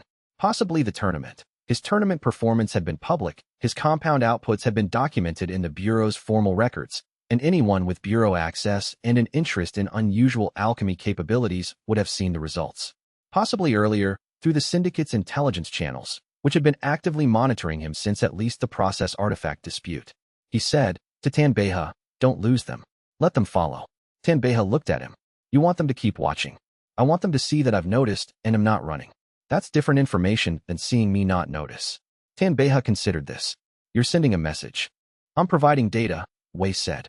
Whoever is managing this surveillance will receive a report, target noticed coverage, and continue traveling without deviation. That tells them something about how I handle being watched. He paused. I'd rather they understand that correctly before contact is made. They arrived in Goldwater City on the 7th day and took rooms at a mid-tier scholars inn near the archive district. The rooms were functional and quiet, with the particular smell of paper and dusty storage that pervaded the entire quarter. That evening, Xiao Lingwei sat with him in the common room and reviewed the archive access protocols. Tan Beihe went to walk the neighborhood. He came back an hour later and said, There's a Northern Army contingent in the city. Not a standard patrol, a command group. Advanced staff for something larger. Wei looked at him. How many? 12 visible. Probably more. Tan Beihe paused. They're staying at the high-tier Imperial affiliation in 4 streets north. The kind of accommodation that requires both military rank and bureau clearance. Grand Marshal's rank, Wei concluded. Or near it. Thank you, he said. Get some rest. He wrote in the Fracture Journal that night. Ren Wuxian is in Goldwater City. He came here before I arrived, which means he knew I was coming before I arrived, which means his intelligence apparatus has a source in either Misty Peak or the Bureau's filing system. The filing date for my archive request was 6 days before departure. He thought about this for a long time. Then he wrote, He has reasons of his own to be here. Find out what they are before the contact. Chapter 62. The first assessor, the Bureau's central archive, occupied 3 buildings connected by a covered walkway, organized by institutional period rather than subject matter, which meant that researching a specific topic across time required moving between buildings, which required a research permit for each building, which required separate administrative authorization from each building's archivist. Wei had requested all 3 permits before leaving Misty Peak. They were waiting for him on arrival. The covering letter from the archive administration noted that his requested access included syndicate founding period records, 1st century, and Bureau Assessment Committee documentation, founding period, a combination that the administrative archivist had apparently flagged for a senior review, which had been completed and had resulted in the permits being issued with an annotation that a Bureau administrative observer would be present during his research. The observer turned out to be a junior Bureau clerk named Hao Fun, who sat at a small desk in the corner of the first archive room and read his own paperwork while Wei worked. He did not interfere. He was there to see and record what Wei accessed. Wei did not mind. He was not looking for anything that needed to be hidden from the Bureau. He was looking for something the Bureau might not know it had.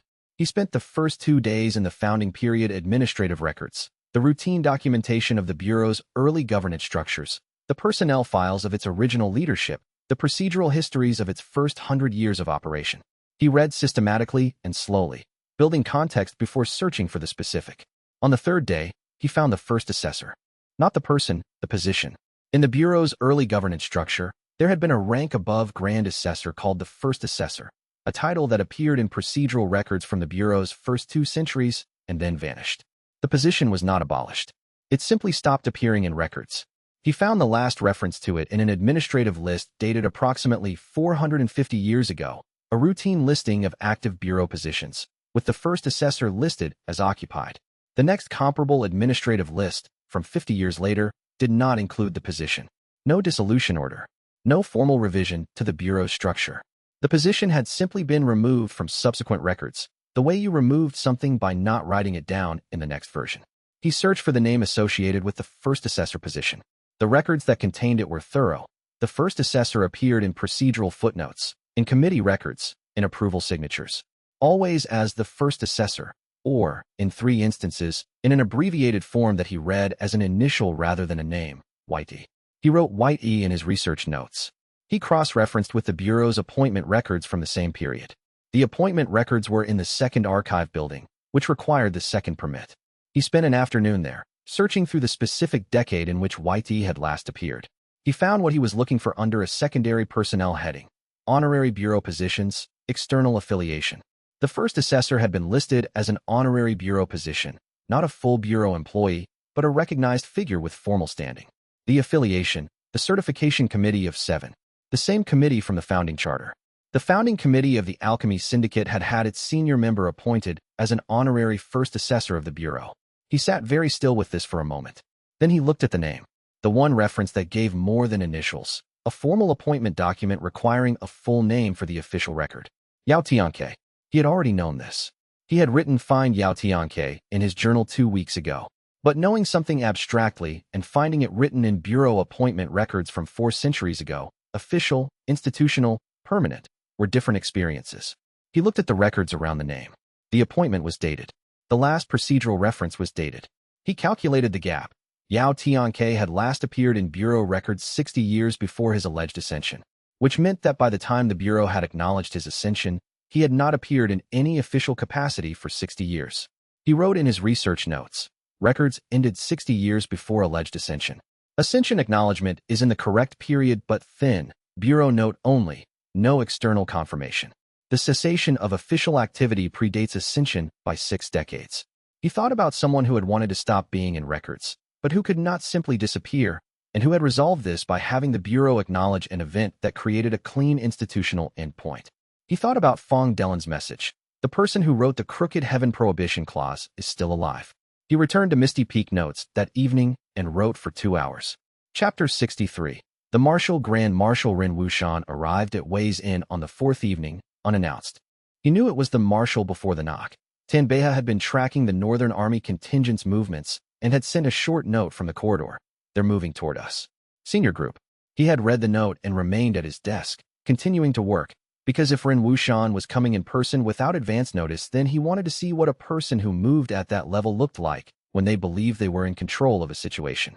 The knock was not tentative. Ren Wuxian was a tall man in his late middle years, with the physical bearing of a career military cultivator, not bulky, but calibrated. Every element of his posture was precise without being rigid, the way someone moved when they had been in command long enough that command was not a performance, but a default state. He wore no armor, civilian traveling clothes, high quality, not ostentatious. The four men behind him wore no visible weapons. They were, nonetheless, clearly military. He looked at Wei with the specific assessment of someone who had read intelligence reports and was comparing them to the actual object. Wei Zhenfang, he said. Grand Marshal Ren Wuxian, Wei said. He indicated the room's second chair. Please sit. Ren Wuxian sat. His four companions arranged themselves in the corridor and closed the door. Tan Beihe was somewhere in the building. Wei had given him instructions for this eventuality and trusted him to follow them. Xiao Lingwei was in her room, which was adjacent. She had heard the contingent arrive. She was waiting. Ren Wuxian looked at him for a moment. The particular assessment of a senior commander who had conducted a large number of negotiations and was running a quick initial calibration. Then he said, I'll be direct. Please, Wei said. The Northern Army's campaigns are in their fourth year. Qi corruption from an unknown source has been degrading our cultivator corps' performance for the past 2 years. Spontaneous technique failures, cultivation-based instabilities, concentrated in the forward positions. We've lost more to the corruption than to direct combat. He paused. Your tournament results were flagged by our intelligence staff. Your compounds interact with Qi pathway structures in ways that standard alchemy does not. That's the specific capability we're interested in. Wei said nothing. I want you to work with the Northern Army's alchemy corps, Ren Wuxian said. I'm not asking you to fight. I'm asking you to produce compounds that can selectively disrupt enemy cultivators' Qi pathway function, targeted, untraceable, operating through the failure mechanics you've been developing. Name your terms. Rate, conditions, duration, whatever you want. He finished speaking and looked at Wei with the expression of someone who had said what he wanted to say and was waiting to see if it landed. Wei considered the proposition. He considered Ren Wuxian, the directness, which was genuine, the lack of manipulation tactics, which was also genuine, the military escort that had arrived without hostility and had arranged itself outside the door without threat. A man who could have used leverage and had chosen not to. He said, How much do you know about how my method works? Enough to know it produces compounds that conventional alchemy can't replicate. Not enough to understand the mechanism. The mechanism, Wei said, is that I engineer a failure in a production process to produce a byproduct that success would never generate. The byproduct is the product. The method is not. He paused, finding the precise language. The method is not aimed at destroying anything. It's aimed at producing something new from a failure state. Ren Wuxian looked at him. I understand the distinction. I'm asking you to apply it to enemy Qi pathway function. Yes, Wei said. And what you're describing is weaponizing the byproduct. Taking what I produce and deploying it as a destructive agent rather than a generative one. He looked at him steadily. I can explain why those are different, if you want the full version. The short version is, I make things fail to produce something. You want me to make things fail to destroy something. The method is the same, but the mathematics are entirely different. Ren Wuxian was quiet for a moment. Not angry, recalibrating. You're saying you don't produce weapons, he said. I'm saying what I produce is not a weapon in the way you mean. A compound that disrupts Qi pathway function and is deployed against an enemy commander will do what the compound does regardless of intent. But designing a compound to disrupt is different from designing a compound to produce. The failure architecture is different. The failure point is different. The byproduct is different. He paused. I can probably produce what you're describing. I have no interest in doing so. You have no interest in ending a war? Wei looked at him. I have no interest in being the instrument through which this particular approach ends it, he said carefully. If the war ends, it will be because of what the corruption source is and what can be done about it. A weapon that disrupts individual commanders doesn't end a war. It shifts the timeline. Ren Wuxian looked at him for a long moment. He said, You know about the corruption source. Wei said, I have a hypothesis. I've been researching it for 2 weeks. What's the hypothesis? Wei said, Not yet. A pause. Ren Wuxian's expression moved through something. The specific movement of a senior commander encountering a response they hadn't prepared for and deciding whether to be impressed or irritated. He decided on neither. He said, How long before you're ready to discuss the hypothesis? I don't know, Wei said. Longer than you want. Ren Wuxian stood. He looked at Wei for a moment with the expression of a man who was deciding what category to put something in. Then he said, I'm staying in Goldwater City. I'd like you to come to me when you're ready. I'll come when I have something worth saying, Wei said. Ren Wuxian nodded once. Not agreement, not deference, but the specific acknowledgement of a professional who had encountered another professional and was willing to wait for the right moment. He opened the door. He stopped in the doorway. he said, without turning. The corruption has been accelerating for 3 months. I don't know how much longer I have before it becomes unmanageable. Wei said, I know. Ren Wuxian left. Wei sat with the silence for a moment. Then he wrote in the fracture journal, Ren Wuxian, honest, practical, genuinely motivated. Does not want to use leverage, but has it available. The war is real. The corruption is real. He does not understand what he is dealing with. Neither do I yet, fully. He wrote, this is not a problem I can solve in 60 days. Chapter 64. The mathematics are different. Tan Beihe appeared in the doorway 20 minutes after Ren Wuxian's departure, while Wei was still sitting at his desk and reviewing notes. How bad? Tan Beihe asked. Wei considered the question. The scale of it, specifically, Ren Wuxian had described a war, a corruption source affecting an army, a timeline under pressure. Wei had spent 3 years working within the relatively small arena of one sect's internal politics and one continent's alchemy regulatory structure. Now there was a grand marshal in the building and a war in the north, and a 400-year-old figure who was apparently still alive and had been actively shaping the world for 1,000 years. Complex, he said. Tan Beihe sat in the chair Ren Wuxian had recently vacated. He looked at Wei with the particular steadiness he brought to situations that required someone to be steady while Wei was being complex. What does he want? Tan Beihe said. Weapons. Tan Beihe nodded. This was within the range of what he'd expected. And you said no. I said no. Wei paused. He accepted it. He didn't threaten. That's better than it could have been. He's not someone who needs to threaten, Wei said. He has a war that's going badly, a legitimate reason to want my help, and enough restraint to let the conversation end without using what leverage he has. Which tells me he wants a voluntary agreement more than a forced one. He paused. He's right that a forced agreement would work worse. He knows what he's doing. Is he dangerous? Yes. He's dangerous the way someone is dangerous when they have genuine authority and a problem large enough to justify using it, and they're patient enough to wait for the right moment. Wei looked at his notes. I'm not his current problem. The corruption is. As long as I might be useful to the actual problem, he'll wait. Tan Beihe considered this. Then, what are you going to do? Finish the archive research, Wei said. Find what I need to find. Then decide. He paused. The corruption source Ren Wuxian described. Cultivators experiencing spontaneous technique failures in the northern campaign zone. That's consistent with what the fragment describes as a potential large-scale application of the Crooked Heaven Doctrine. Tan Beihe stared at him. Someone is using your method as a weapon. In a war. Someone is using something that operates on similar principles at a scale I haven't reached, Wei said. It's not my method. It's much older than my method. But the underlying mechanism is the same. Tan Beihe was quiet for a moment. Then, Yao Tianke. That's my hypothesis. Wei looked at the fracture journal. A practitioner 1,000 years old, who wrote the prohibition because he understood the methodology well enough to be afraid of it, who has been in seclusion in a sealed realm that sits beneath the northern campaign zone. He paused. The corruption in the military's chi landscape is consistent with side effects of high-level cultivation activities in a sealed environment. If someone at the apex cultivation level is running deep seclusion cultivation work with a method that operates on failure mechanics, the leakage into the surrounding chi landscape would look exactly like what Ren Wuxian described. Not a weapon, Tan Beihe said slowly. Not intentionally. A consequence of his own cultivation work. Wei closed the journal. Which is, in some ways, more complicated than a weapon.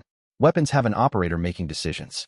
This is ambient leakage from a cultivation state that may be operating on timescales and at intensities that don't account for the surrounding world. Tan Beihe sat with this. After a long moment, he said, What did you tell him, exactly? The Grand Marshal. Wei said, I told him the method is the same, but the mathematics are different. Meaning I can make things fail. He wants me to use that to destroy. The failure architecture for production and the failure architecture for destruction are not the same thing. They require different intent at every step. You can't use a compass to measure temperature, even though both tools involve precision. He paused. It was also the honest answer. I haven't figured out the destructive version of the method. I don't want to. Xiao Lingwei knocked and opened the door from the adjacent room. She looked at Wei, then at Tan Beihe, then at the notes on the desk. She said, I heard the conversation. Some of it. Wei looked at her. You told him no, she said. Yes. He accepted it. For now. She came in and sat at the end of the desk. She said, You know he's going to come back. Yes. He'll have more information when he comes back. Something that changes what he's offering or what he's asking. She looked at the notes. Military intelligence is the best intelligence available in active conflict zones. He'll use it. Wei said, I know. He picked up his stylus. Which is why I need to know more than he does before he comes back. She looked at him. Then she said, How much longer do you need in the archive? 2 more days, I think. Possibly 3. I'll start on the formation permit for the Eastern Building. The archivist's office opens early. She stood. Eat something tonight. You've been at this for 12 hours. He ate something. He kept it brief. Then he worked for another 4 hours. Chapter 65. The commercial intent. The Commission of Seven's founding records were in the 3rd archive building, the one that housed the Bureau's earliest administrative period. The documents that predated the syndicate's formal registration by 2 decades, and that covered the era in which the Bureau's own governance had been established by the practitioners who had also founded the major institutional structures of the alchemy world. The records were organized by committee session, each formal meeting of the commission documented in a numbered record. Wei went through them in order. By the 3rd session, he had found what Elder Chui had described as unusually detailed language in the founding charter. By the 7th session, he had found the specific discussion that preceded the language, a formal debate among the committee members about whether the prohibition on deliberate failure engineering should be framed as a safety regulation or a commercial protection. The debate was recorded in session minutes. The safety argument, that deliberate failure engineering was inherently unstable and posed risks to the practitioners and surrounding areas. The commercial argument, that practitioners of such methods produced compounds that directly competed with established commercial products, creating market disruption that threatened the orderly functioning of the licensed alchemy trade. Both arguments appeared in the minutes. The final language that appeared in the charter, Wei looked at it against the session 7 minutes, was a direct adaptation of the commercial protection argument, not the safety argument. The framing had shifted. What was written into the charter as the prohibition's basis was commercial market protection dressed in safety language. He noted this carefully. The prohibition was written by a commercial interest using safety language to obscure the commercial motivation. Under Bureau charter governance, a prohibition written with commercial intent was not legally equivalent to a prohibition written with safety intent. The Bureau's founding principles required that all practice-restricting regulations be grounded in safety or competency standards, not commercial protection. This had been a founding principle specifically because the Bureau had been established to protect practitioners from exactly the kind of institutional capture that commercial interests represented. He cross-referenced. He found the Bureau's founding principle documentation in the 1st archive building. He'd read it on day 1, filed it, and was now returning to it with a specific purpose. The principle was explicit. No prohibition or restriction upon the practice of any alchemical methodology shall be issued or maintained for the primary purpose of protecting commercial interests of registered organizations. Primary purpose. The founding charter prohibition on deliberate failure engineering had been argued primarily on commercial grounds in the Commission of Seven's own session minutes. He looked at the 2 documents side by side, the session minutes and the Bureau's founding principle, and felt the particular satisfaction of finding 2 pieces of evidence that clicked together. He was now looking at both sides of the problem. Madame Voss Qinglan's filing cited the prohibition as binding precedent. The prohibition was invalid under Bureau founding principles because it had been written with commercial intent. This was the argument that would void her filing, not on technical grounds, as his current response had argued, but on fundamental legitimacy grounds. He also looked at the 4 names in the Commission of 7 records who were identifiable as syndicate founders, and at the name of the 5th commission member who had been appointed as honorary first assessor of the Bureau, Yao Tianke. 4 syndicate founders and Yao Tianke had sat in that session room and had the debate about safety language versus commercial language and had decided, all 5 of them in the majority vote, to use the safety language to protect the commercial interest. Yao Tianke had voted to suppress the crooked heaven doctrine. He sat with this. He had known, abstractly, that Yao Tianke was connected to the prohibition. Seeing it in a formal session vote was a different kind of knowledge.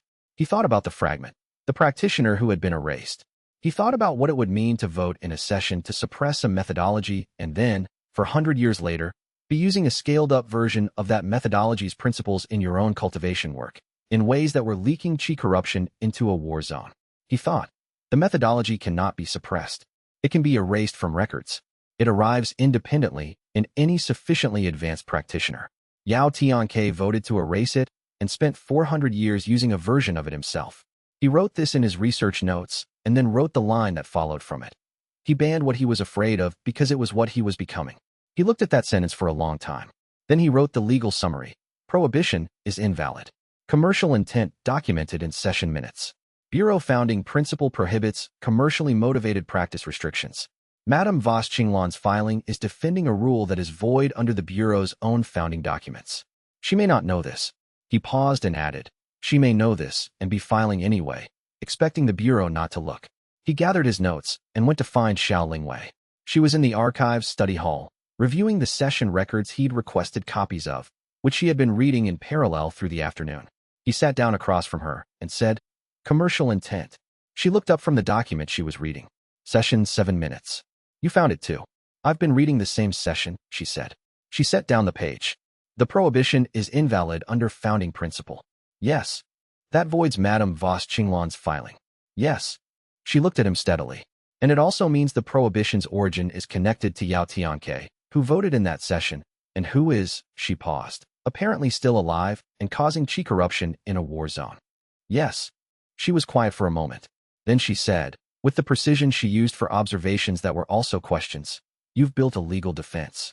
You've identified the origin of the restriction. You've identified the probable source of the war's qi corruption. What are you going to do with all of it?" He said, "Present the legal defense to the bureau. Use it to void the filing." And then, he looked at his notes. "Find out what Yao Tianke is actually doing and whether there's a way to stop it that doesn't require anyone to be a weapon." She looked at him. "In 60 days. In less than 60 days, he said. "The Continental Council convenes to address the applicability question at the 60-day mark. I want to address it on my terms before then." She gathered her own notes. "I'll start on the filing brief," she said. "You focus on Yao Tianke." "Thank you," he said. She said, "You should tell Ren Wuxian what you found. About the corruption source." He looked at her. "He's a practical man," she said. "You don't need to tell him everything. But if the qi corruption is a consequence of Yao Tiang's cultivation work rather than a deliberate weapon, that changes what Ren Wuxian needs from you." She paused. "He asked for weapons because he thought he was fighting an enemy who was using weapons. If the corruption isn't a weapon, the solution isn't a weapon either. You're the person who might be able to stop it." He thought about this for a long moment. He thought about the mathematics being different between production and destruction. He thought about a sealed realm leaking qi corruption into a war zone because someone 4 centuries old was in deep cultivation work with a methodology he'd voted to suppress. "Not yet," he said. "A few more days." "I know," she said. "Soon, though." He nodded. He wrote that night, in the last entry before sleep, "The prohibition is void. Yao Tiang's commercial motivation is documented. Madame Voss Qinglan's filing will not survive this evidence. The larger problem is what comes after the filing is resolved. A practitioner of apex rank who may be operating on timescales that don't account for the consequences to everyone else." He looked at what he'd written. Then he added, "I was right that the rule exists because someone was afraid. I was wrong about the shape of the fear. He wasn't afraid of the methodology. He was afraid of it in anyone else. He's been using it himself for 1,000 years. This tells me something about what the methodology can become." Interesting. Chapter 66. Elder Chui's message. The coded message from Elder Chui arrived at the Goldwater City Inn on their 7th day there, via the sect's internal courier network, a system that had existed since before Wei had enrolled at Misty Peak, built on a relay of formation post stations that could transmit sealed communications between registered sect members without exposing the contents to the intermediate stations. The message was in Elder Chui's personal cipher, which she had taught Wei during his early inter-sect years, during a period when she had decided he was the kind of practitioner who benefited from learning encryption systems before he needed them. He had not needed it until now. He was glad she had taught him. He read it twice. She had found a document. Not the fragment. The separate source, which she described as a formal appointment record from the Bureau's archive system that Misty Peak held partial copies of from the founding period, when the sect's then elder had served as a regional Bureau representative and had retained copies of all Bureau administrative documents for the duration of his service. This document named, explicitly, the individual who had been appointed to the position of first assessor of the Continental Alchemy Bureau. It named the date of appointment. It named the sponsoring committee. The name was Yao Tianke. The sponsoring committee was the Certification Committee of 7. The date of appointment placed it in the same year as the Commission of 7 session records Wei had been reading in the archive. Elder Chui had found, at Misty Peak, the clean confirmation of what Wei had assembled from fragments in Goldwater City. She added, in her notation, "I found a second document in the same collection. It is a personal communication from the Bureau's then administrator, addressed to the Certification Committee, acknowledging the first assessor's extended absence from active Bureau engagement, and noting that his whereabouts were a matter of private record not for public disclosure. The date of this communication is 60 years before the Bureau's acknowledgement of his ascension. 60 years before the ascension acknowledgement. The same gap Wei had calculated. She added one more note. In the briefer shorthand she used for things she wanted to communicate quickly, Be careful. The documents exist because no one has looked for them. Someone will notice that they exist once you use them. He wrote back, confirmed. We'll use the commercial intent finding first. The documents remain in their locations. Thank you. He showed Xiao Lingwei the message. She read it twice, then said, she found independent confirmation from a different archive. Yes.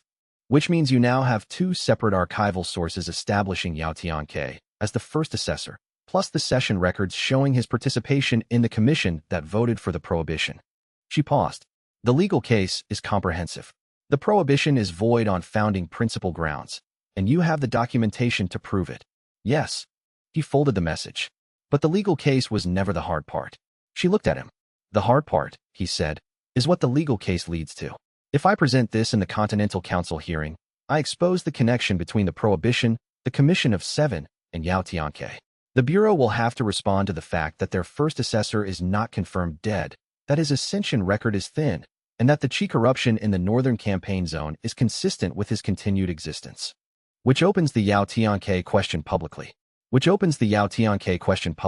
He agreed. At a time when I don't yet know what he's actually doing, or whether a public exposure accelerates or delays what he's doing, or what the range of responses from a 1,000-year-old apex-level cultivator looks like when he's exposed. Xiao Lingwei said, you're going to use the legal case and manage the exposure simultaneously. I'm going to use the legal case. I'm going to manage what I can about the exposure. The rest I'll calculate as it develops. He paused. Some things can't be fully planned in advance. She made a small sound that was not quite amusement and not quite agreement. You just said something you've been telling other people your entire career. He looked at her. Some things can't be fully planned in advance, she said. That's what the gap is for. He considered that for a moment. You're correct, he said. She went back to the filing brief. He went back to his notes. Chapter 67. For players, they returned to Misty Peak 12 days after arriving in Goldwater City. 2 days after Wei had formally submitted the commercial intent brief to the Continental Council's filing office.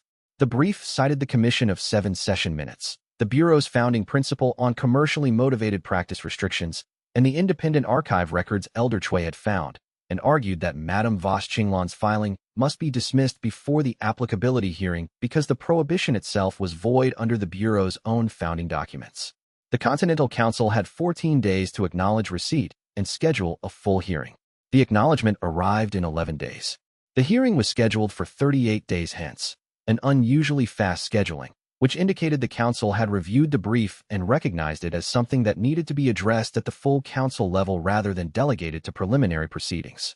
3 of the Continental Council's 7 seats were currently held by individuals with documented financial relationships with organizations in the syndicate's commercial network. Wei had pulled the public disclosure records for all 7 seats before leaving Goldwater City.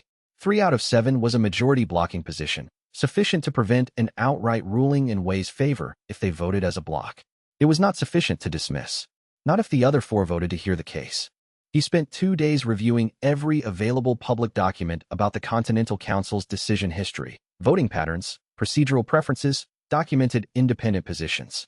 He was building a model of the room before entering it. On the 3rd day back, the second anonymous package arrived. It was delivered to the sect's outer gate with no cinder marking and no organizational seal, just his name and the sect designation, in handwriting that was different from Fong Delen's. He had established this by comparing the handwriting to the documents he'd found at the archive. Different hands. 2 separate sources. The package contained 3 pages. Old paper, not as old as the fragment, but old enough to predate his birth by several decades. The text described, in technical language he recognized from the fragment's notation style, a practitioner of the crooked heaven doctrine, unnamed, and their specific approach to the advanced stages of the methodology. It described applications at the Qi landscape level, not material compounds, but direct cultivation work on ambient Qi field structures. He read it and thought, someone wants me to know that the crooked heaven doctrine can operate at this scale. Someone has been sending me this information in stages. The first anonymous package had been the source Fong Delen had forwarded. This one was from a different sender. 2 different parties were independently providing him with information about the crooked heaven doctrine's history and capabilities. He wrote in the Fracture Journal, 4-way situation.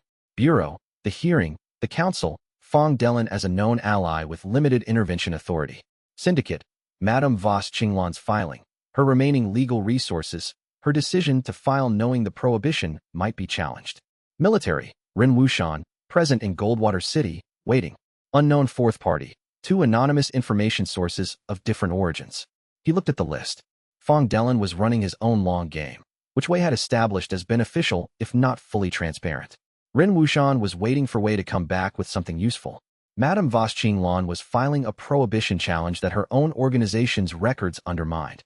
And someone, possibly two someones, was feeding Wei information about the Crooked Heaven Doctrine's full capabilities. He thought about who would want him to have that information, who would benefit from Wei understanding what the methodology could do at scale. He wrote, either someone who wants me to use it for something specific, or someone who believes I need to understand it to stop something specific. He thought about Yao Tianke. He thought about the Qi corruption in the north. He wrote, or someone who has been watching Yao Tianke for a very long time. Chapter 68. Xiao Lingwei's decision. Xiao Lingwei received the communication from her family on a Tuesday, 3 weeks before the Continental Council hearing.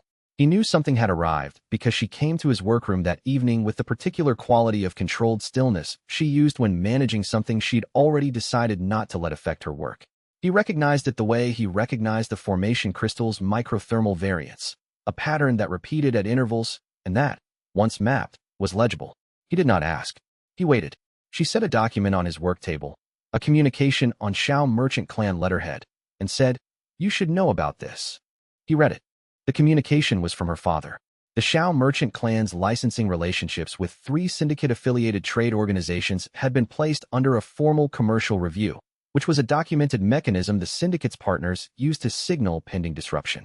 The review could be resolved by the partner organization or allowed to proceed, which would effectively terminate the licensing relationships and cost the clan approximately 60,000 spirit stones annually, which Xiao Lingwei had mentioned to him many months ago as the specific figure attached to syndicate pressure on her family.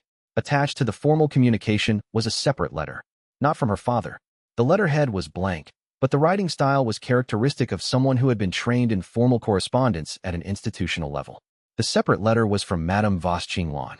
It offered, without explicit quid pro quo language, which would have been legally problematic, to facilitate a resolution to the current commercial review affecting the Xiao Merchant Clan's valued partnerships in exchange for Xiao Lingwei's withdrawal from active participation in Wei Zhenfang's ongoing legal and operational activities.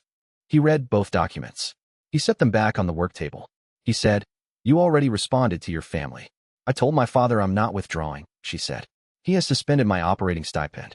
She said this without visible distress, which was itself a form of distress, the kind that was too recent to have found its settled shape. He looked at the documents. He thought about the cost. 60,000 spirit stones annually was not ruin for the Xiao Merchant Clan, but it was significant.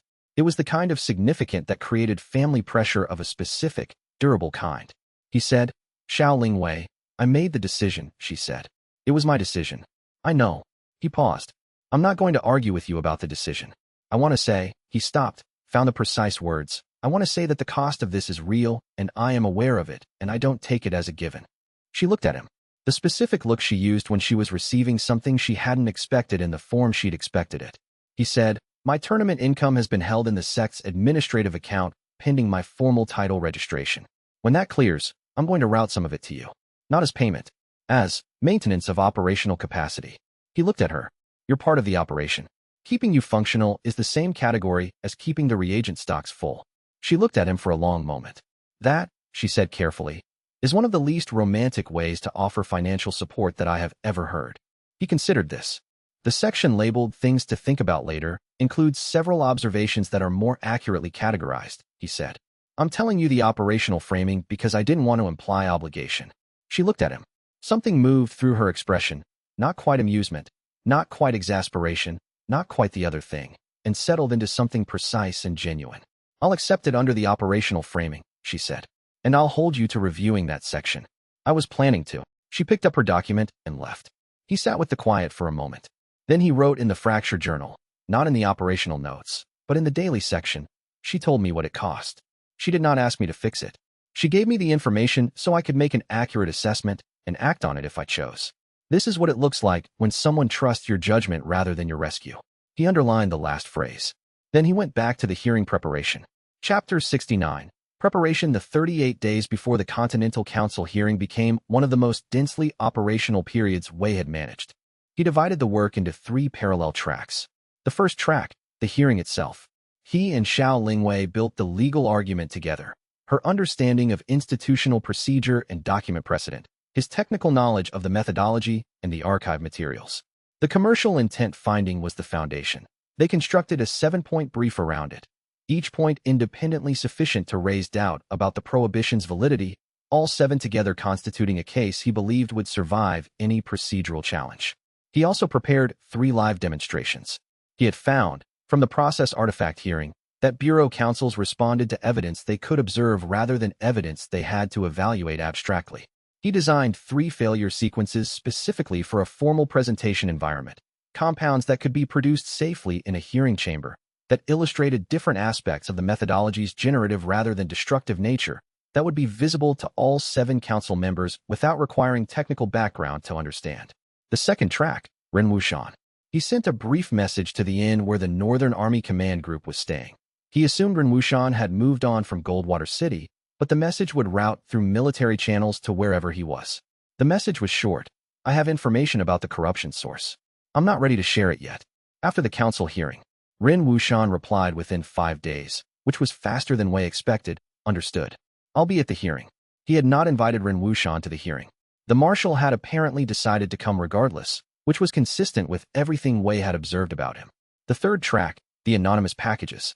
He had received a 4th one since returning to Misty Peak. More old technical documentation, more detail about the Crooked Heaven Doctrine's advanced applications. He built a file of everything he'd received, chronologically, and read it as a sequence rather than individual installments. When read as a sequence, the material was a curriculum. Someone was teaching him the full scope of the methodology, not the early applications he'd discovered independently, but the higher levels he hadn't reached. The sequence was deliberate. Each installment built on the previous one, introduced new concepts in a progression that assumed he'd absorbed the earlier material. He wrote, "Someone is preparing me for something." He could not determine which of his 4-way situations parties was responsible. Fong Dellen had been the source of the first installment, or had appeared to be, but the handwriting of the subsequent packages was different. Fong Dellen was one possible source. Someone else was another. He thought about the only person who might have both the technical knowledge and the motivation to teach this material specifically. Someone who had known the methodology for a very long time. Someone who had been waiting for a practitioner capable of receiving it. He wrote, Shinkabi, a name from nowhere, from an instinct he hadn't fully sourced. He paused. He didn't know where that name had come from. He filed it under things to follow up. He trained in parallel with all of this, not the tournament method, but the daily cultivation work that kept his soul opening rank functional and his fracture site precise.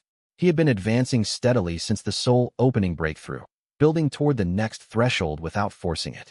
The next rank, spirit domain, was not something he had a scheduled advancement timeline for. He was letting it develop at its own pace, for the first time since he'd started engineering his breakthroughs. The hearing was in 10 days when Tan Beha said, during their evening check-in, "You're different." Wei looked at him. "You've been working 3 tracks simultaneously for a month," Tan Beha said. "In the past, this kind of period, high-density, multi-directional, you'd be sharp in an efficient way, cutting corners on rest, missing simple things." He paused. "You're not doing that this time." Wei thought about this. Xiao Lingwei pointed out the simple thing in round 7, he said. "I've been trying to apply the principle more consistently." Tenbeiha looked at him steadily. "It's more than that." Wei was quiet for a moment. "I had 3 seconds during the soul opening," he said, "when I didn't have the fracture sight, when I couldn't analyze anything." He looked at his hands. "I wrote in the journal that I understood something during those 3 seconds. I haven't finished understanding it. But one part of it is," he paused, finding the words, "I've been treating the people around me as components in a system. Very good components. Necessary components. But I've been analyzing them instead of," he stopped. Tanbeiha waited. "Instead of being with them," Wei said. He looked at Tanbeiha. "You've been sitting outside my doors for 4 years. You've been present in every situation that was difficult. I noticed this and I file it. I don't usually say it." Tanbeiha was quiet for a moment. "You don't need to say it." "I know." He paused. "I'm saying it anyway."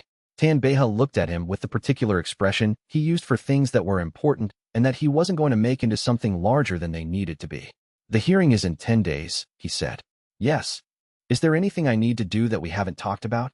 "Be in the room," Wei said. "In case." "I'll be in the room," Tanbeiha said. "In case." He stood.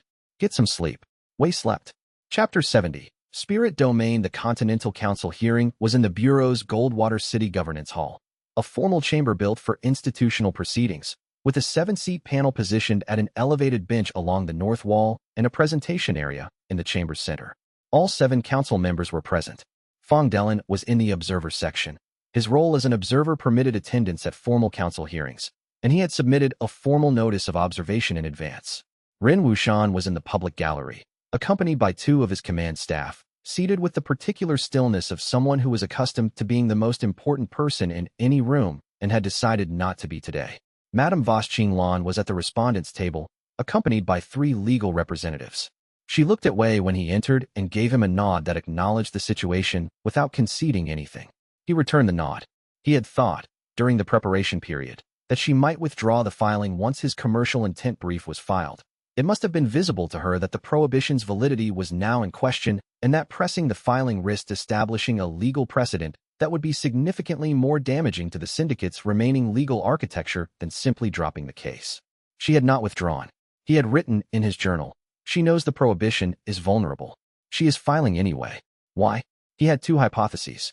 The first, she believed the 3 syndicate-tied council members could block a ruling on the prohibition's validity, preventing the commercial intent finding from becoming a formal bureau determination. The second, she was filing to create a public record that could be cited in future proceedings even if this hearing ruled against her, establishing that the syndicate had formally contested the prohibition's validity and that the question was therefore open rather than settled. Neither hypothesis was fully satisfying. He kept it in his working model and intended to update it based on what he observed in the room. The hearing opened with procedural statements. The presiding council member, not Fong Delin, a senior figure named Minister Chen Baoong, read the filing, summarized Wei's commercial intent brief, and invited both parties to present their opening positions. Wei presented first. He began with the commission of 7 session minutes. He had brought copies for each council member, translated from the archival notation into current standard language. He read the relevant passage aloud, the commercial protection argument, the vote, the final charter language, and then read, alongside it, the Bureau's founding principle on commercially motivated practice restrictions. He read both without editorial comment. He let the 2 documents sit in the chamber's silence together. Then he said, "I will be demonstrating 3 applications of the methodology the prohibition targets, so that the council can assess directly whether what I produce constitutes a safety risk warranting practice restriction." He ran the demonstrations. The first was a mineral compound produced from a thermal failure. Simple, clearly bounded, the compound settling visibly in the collection vessel with its specific structural signature. The second was a Qi pathway support compound that he'd been developing from his core condensation work, more complex, produced from a 7-step failure sequence that he ran at a pace the council could follow. The third was the healing binding agent from the tournament's final round, produced in abbreviated form to illustrate the 7-stage structure. None of the 3 demonstrated anything dangerous. All 3 produced compounds that were, objectively, useful.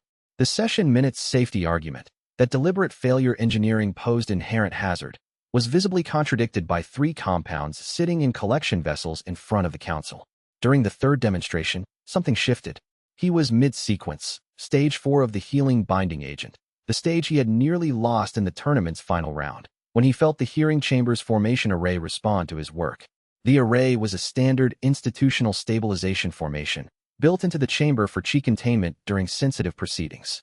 It was not interacting with his demonstration, but it was active, and his fracture site was open. He felt the formation array's Qi resonance as a field that pervaded the entire chamber.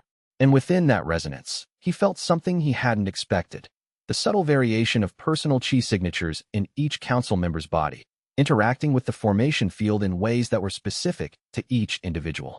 He finished stage 4 and continued to stage 5, while the other part of his attention was reading the chamber.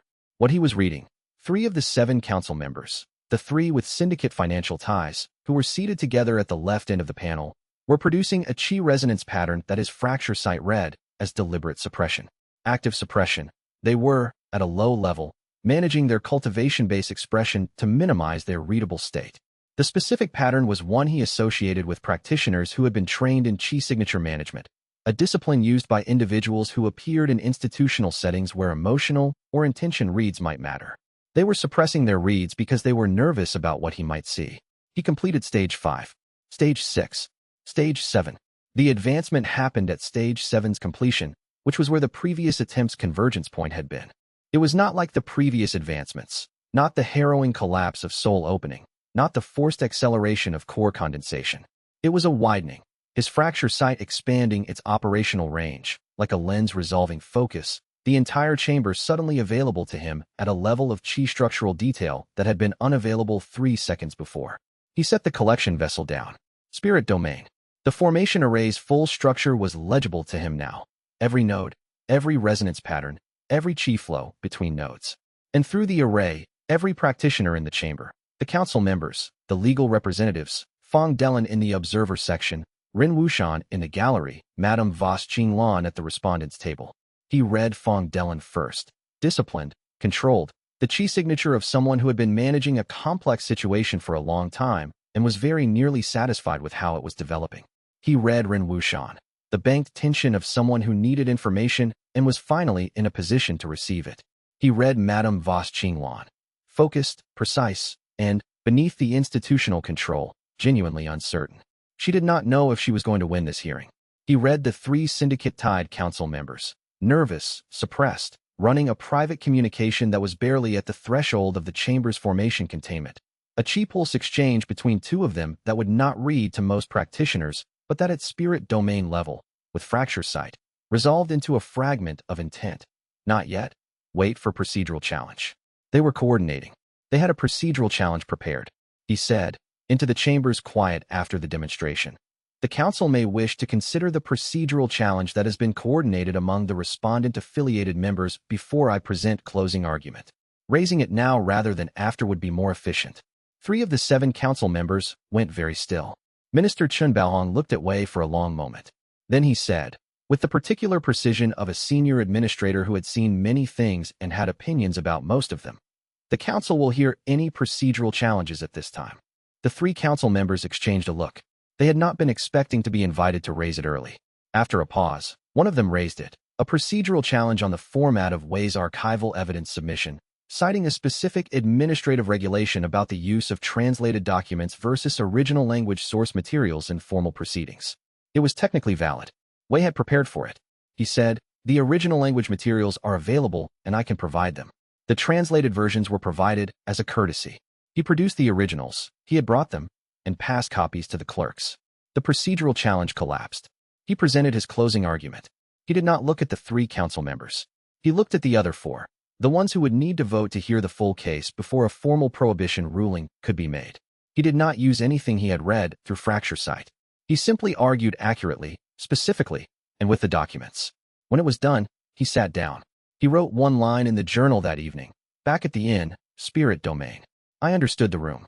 Chapter 71. Fong Delan's game. Fong Delan found him in the corridor outside the governance hall after the first hearing session, while the council was in deliberation recess. Wei had been standing near the window that overlooked the hall's courtyard, reviewing his notes for the second session. He had known Fong Delan would approach him at some point. The observer's role prohibited intervention in proceedings, but corridor conversations during recess were not proceedings. He had been waiting to see when Fong would choose. Fong Delan was a man of precise middle age, with the particular composed quality of someone who had been in institutional settings long enough that composure was the default and everything else was deviation from it.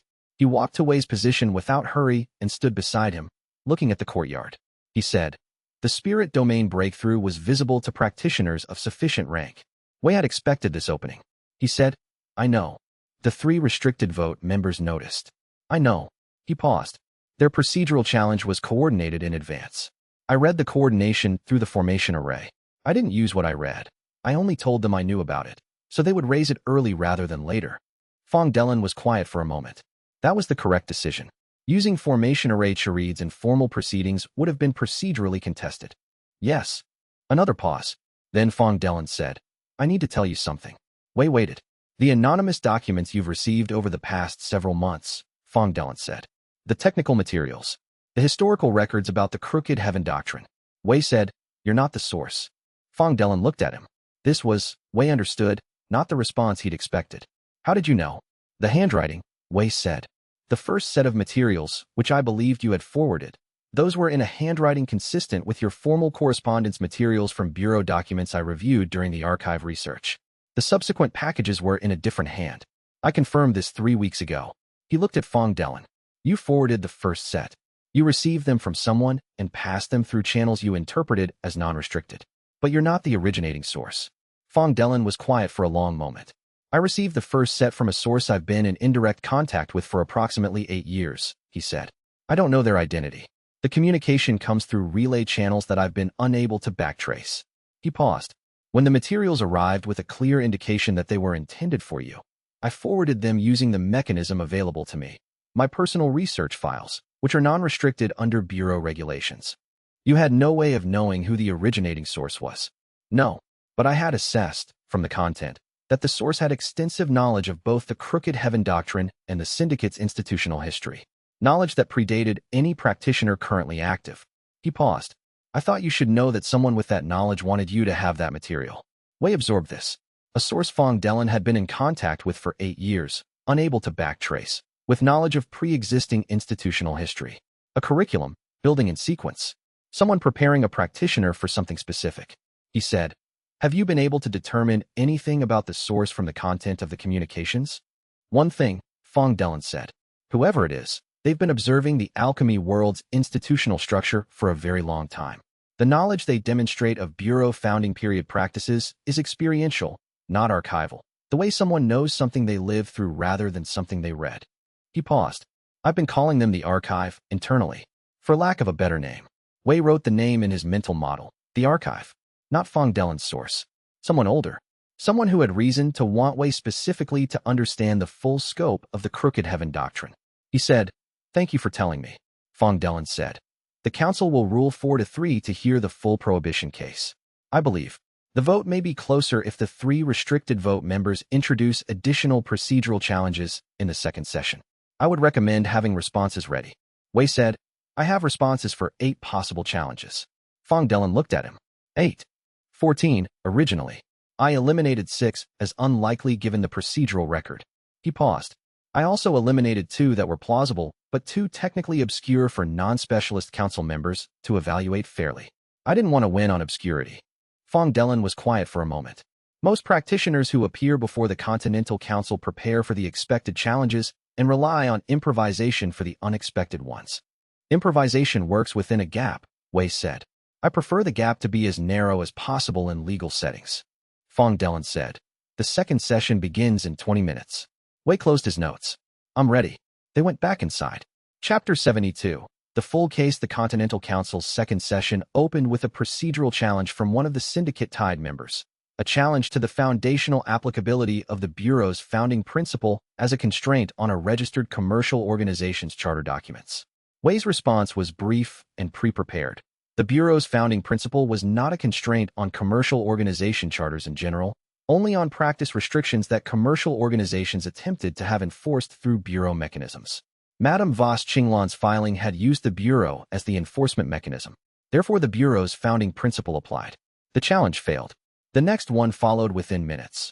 A challenge to the archival provenance of the Commission of 7 session minutes, arguing that translated documents were insufficient evidentiary basis for a ruling of fundamental principle.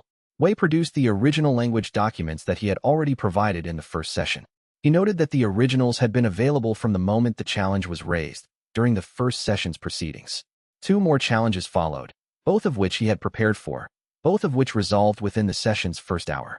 After the 4th challenge, the presiding minister called a 10-minute deliberation break. When the council reconvened, Minister Chun Baohong said, the council has heard sufficient procedural argument for the preliminary phase. We will proceed to the substantive case. Wei presented the full prohibition argument over the next 3 hours. He used the Commission of 7 session minutes as the foundation. He built from there.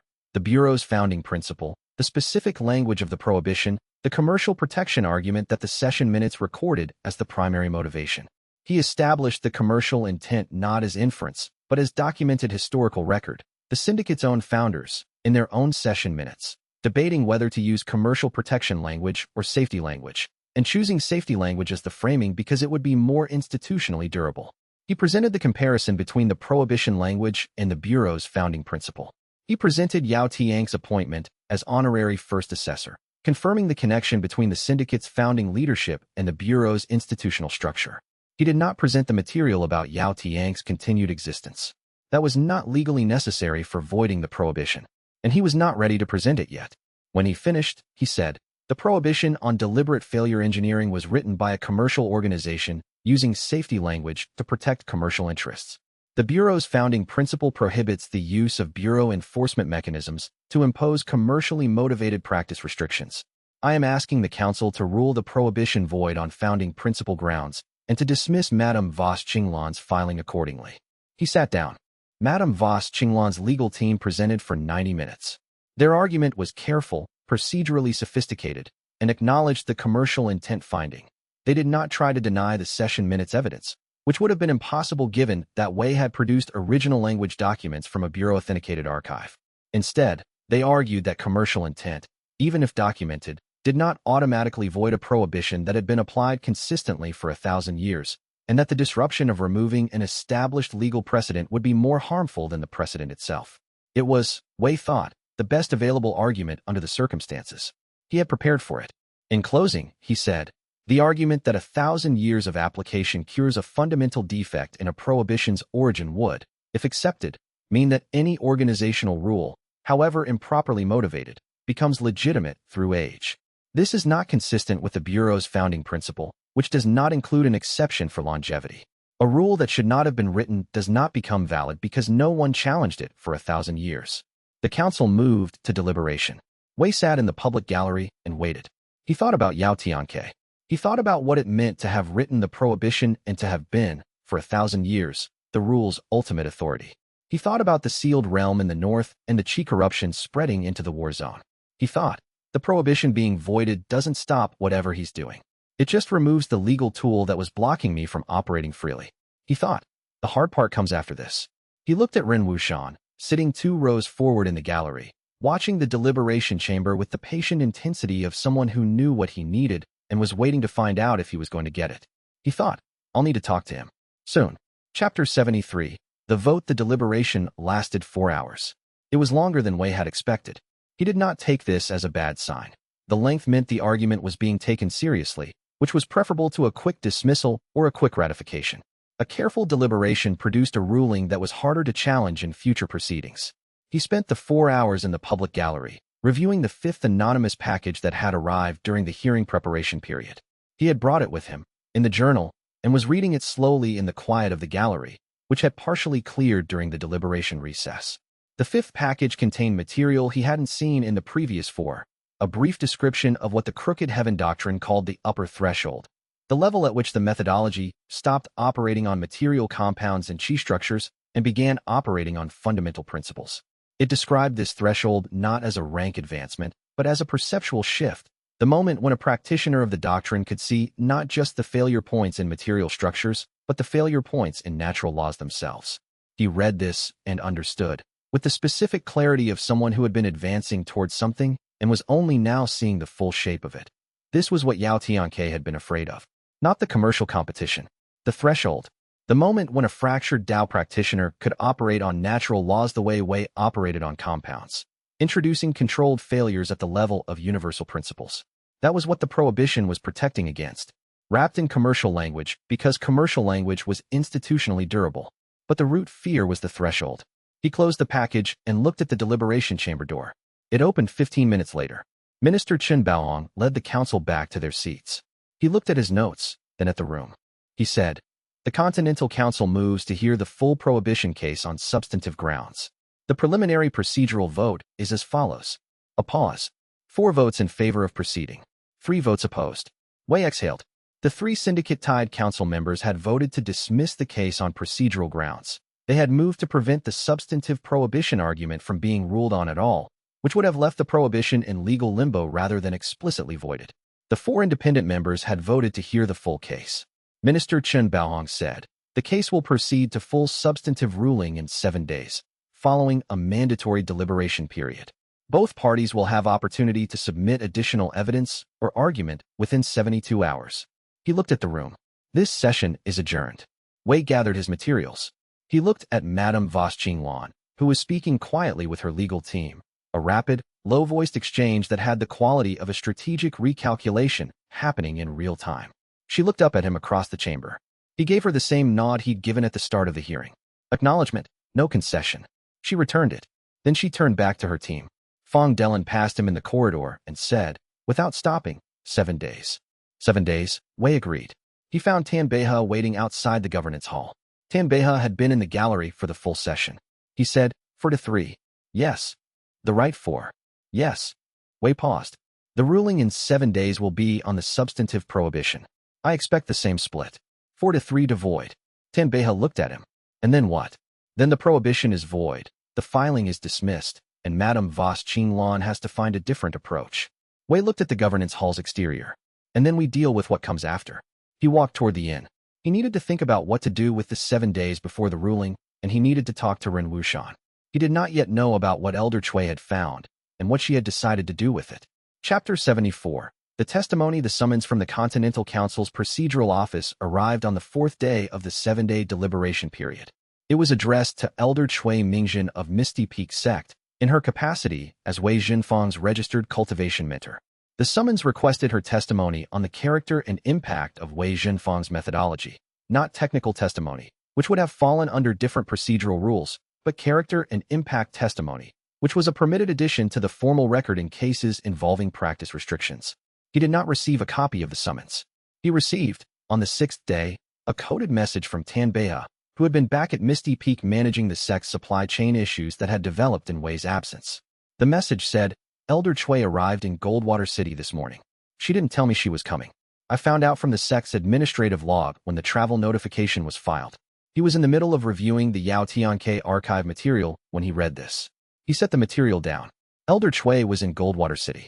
She had not told him. He thought about the summons. He thought about who would have issued it, and what character and impact testimony could be used for in the context of the prohibitions case. He thought about Elder Cui, who knew his work more completely than any other living person and who had recovered from her poisoning with the particular clear-eyed steadiness of someone who had been given time to think. He thought about what someone might show Elder Cui that would cause her to testify against him. He thought about the 5th anonymous package, the upper threshold, what a practitioner of the crooked heaven doctrine could do when they reached it.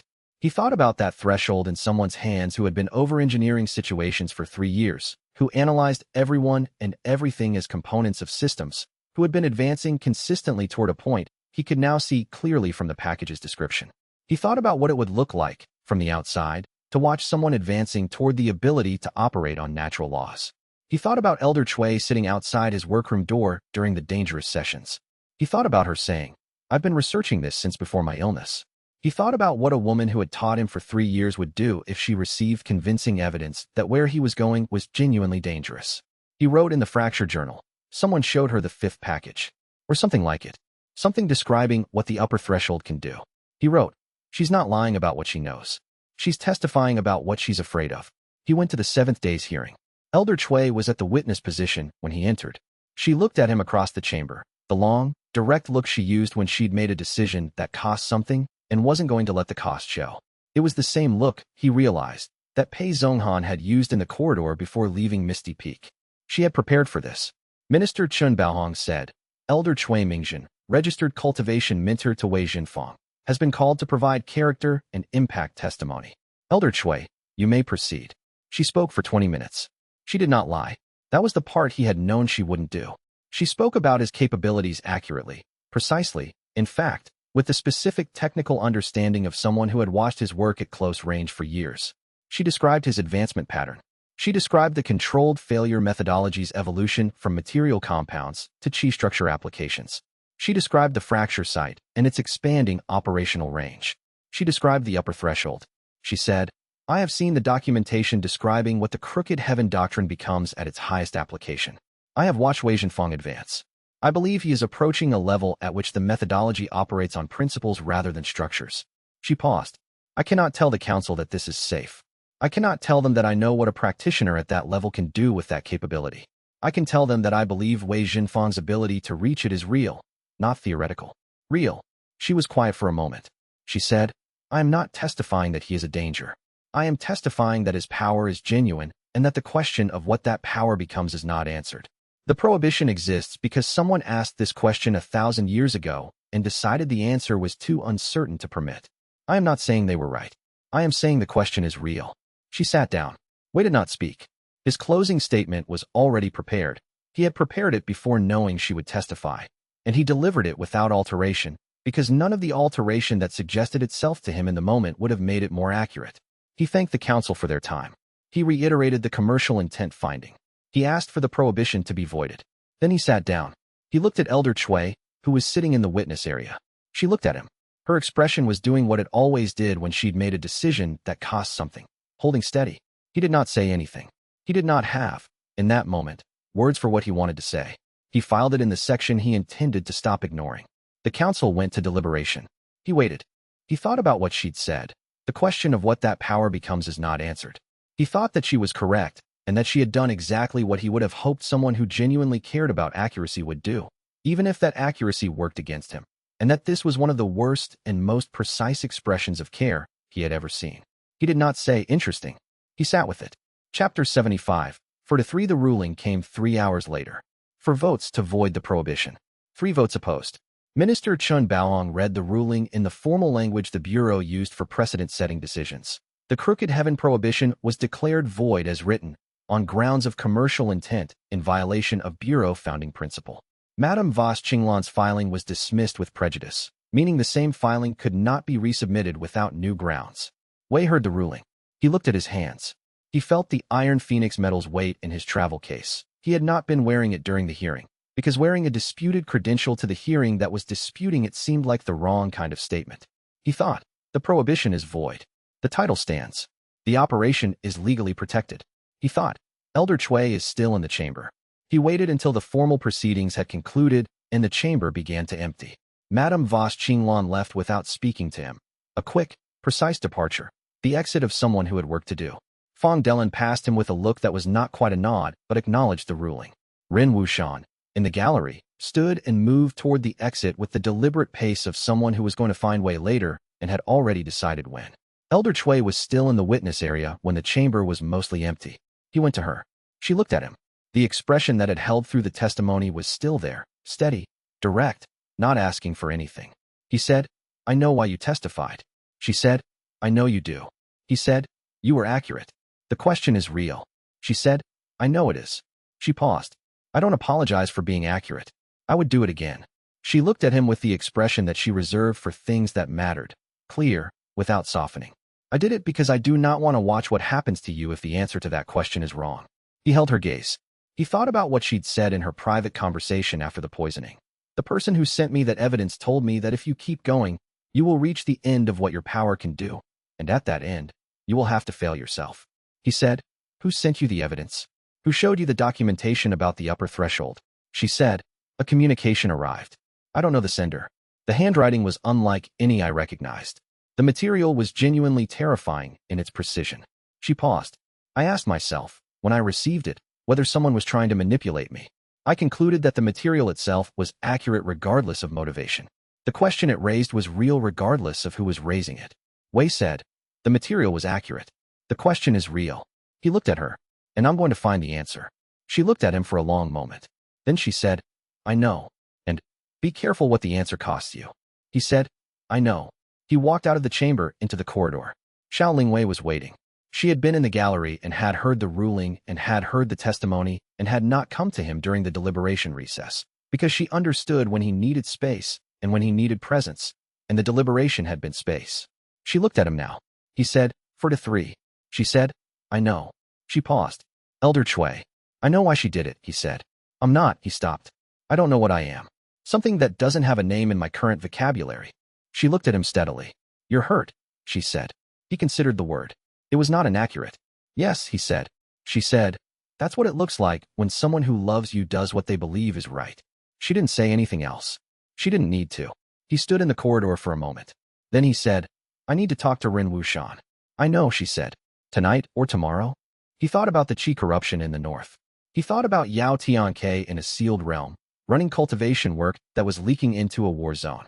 He thought about the 5 anonymous packages and the upper threshold and the practitioner who had been erased 1,000 years ago, and the one question that everything led to. What does the methodology become, and what is it for? "Tonight," he said. "There isn't a lot of time." She nodded. They walked. Chapter 76. What she was told, he found Elder Chui at the Scholars Inn where she was staying.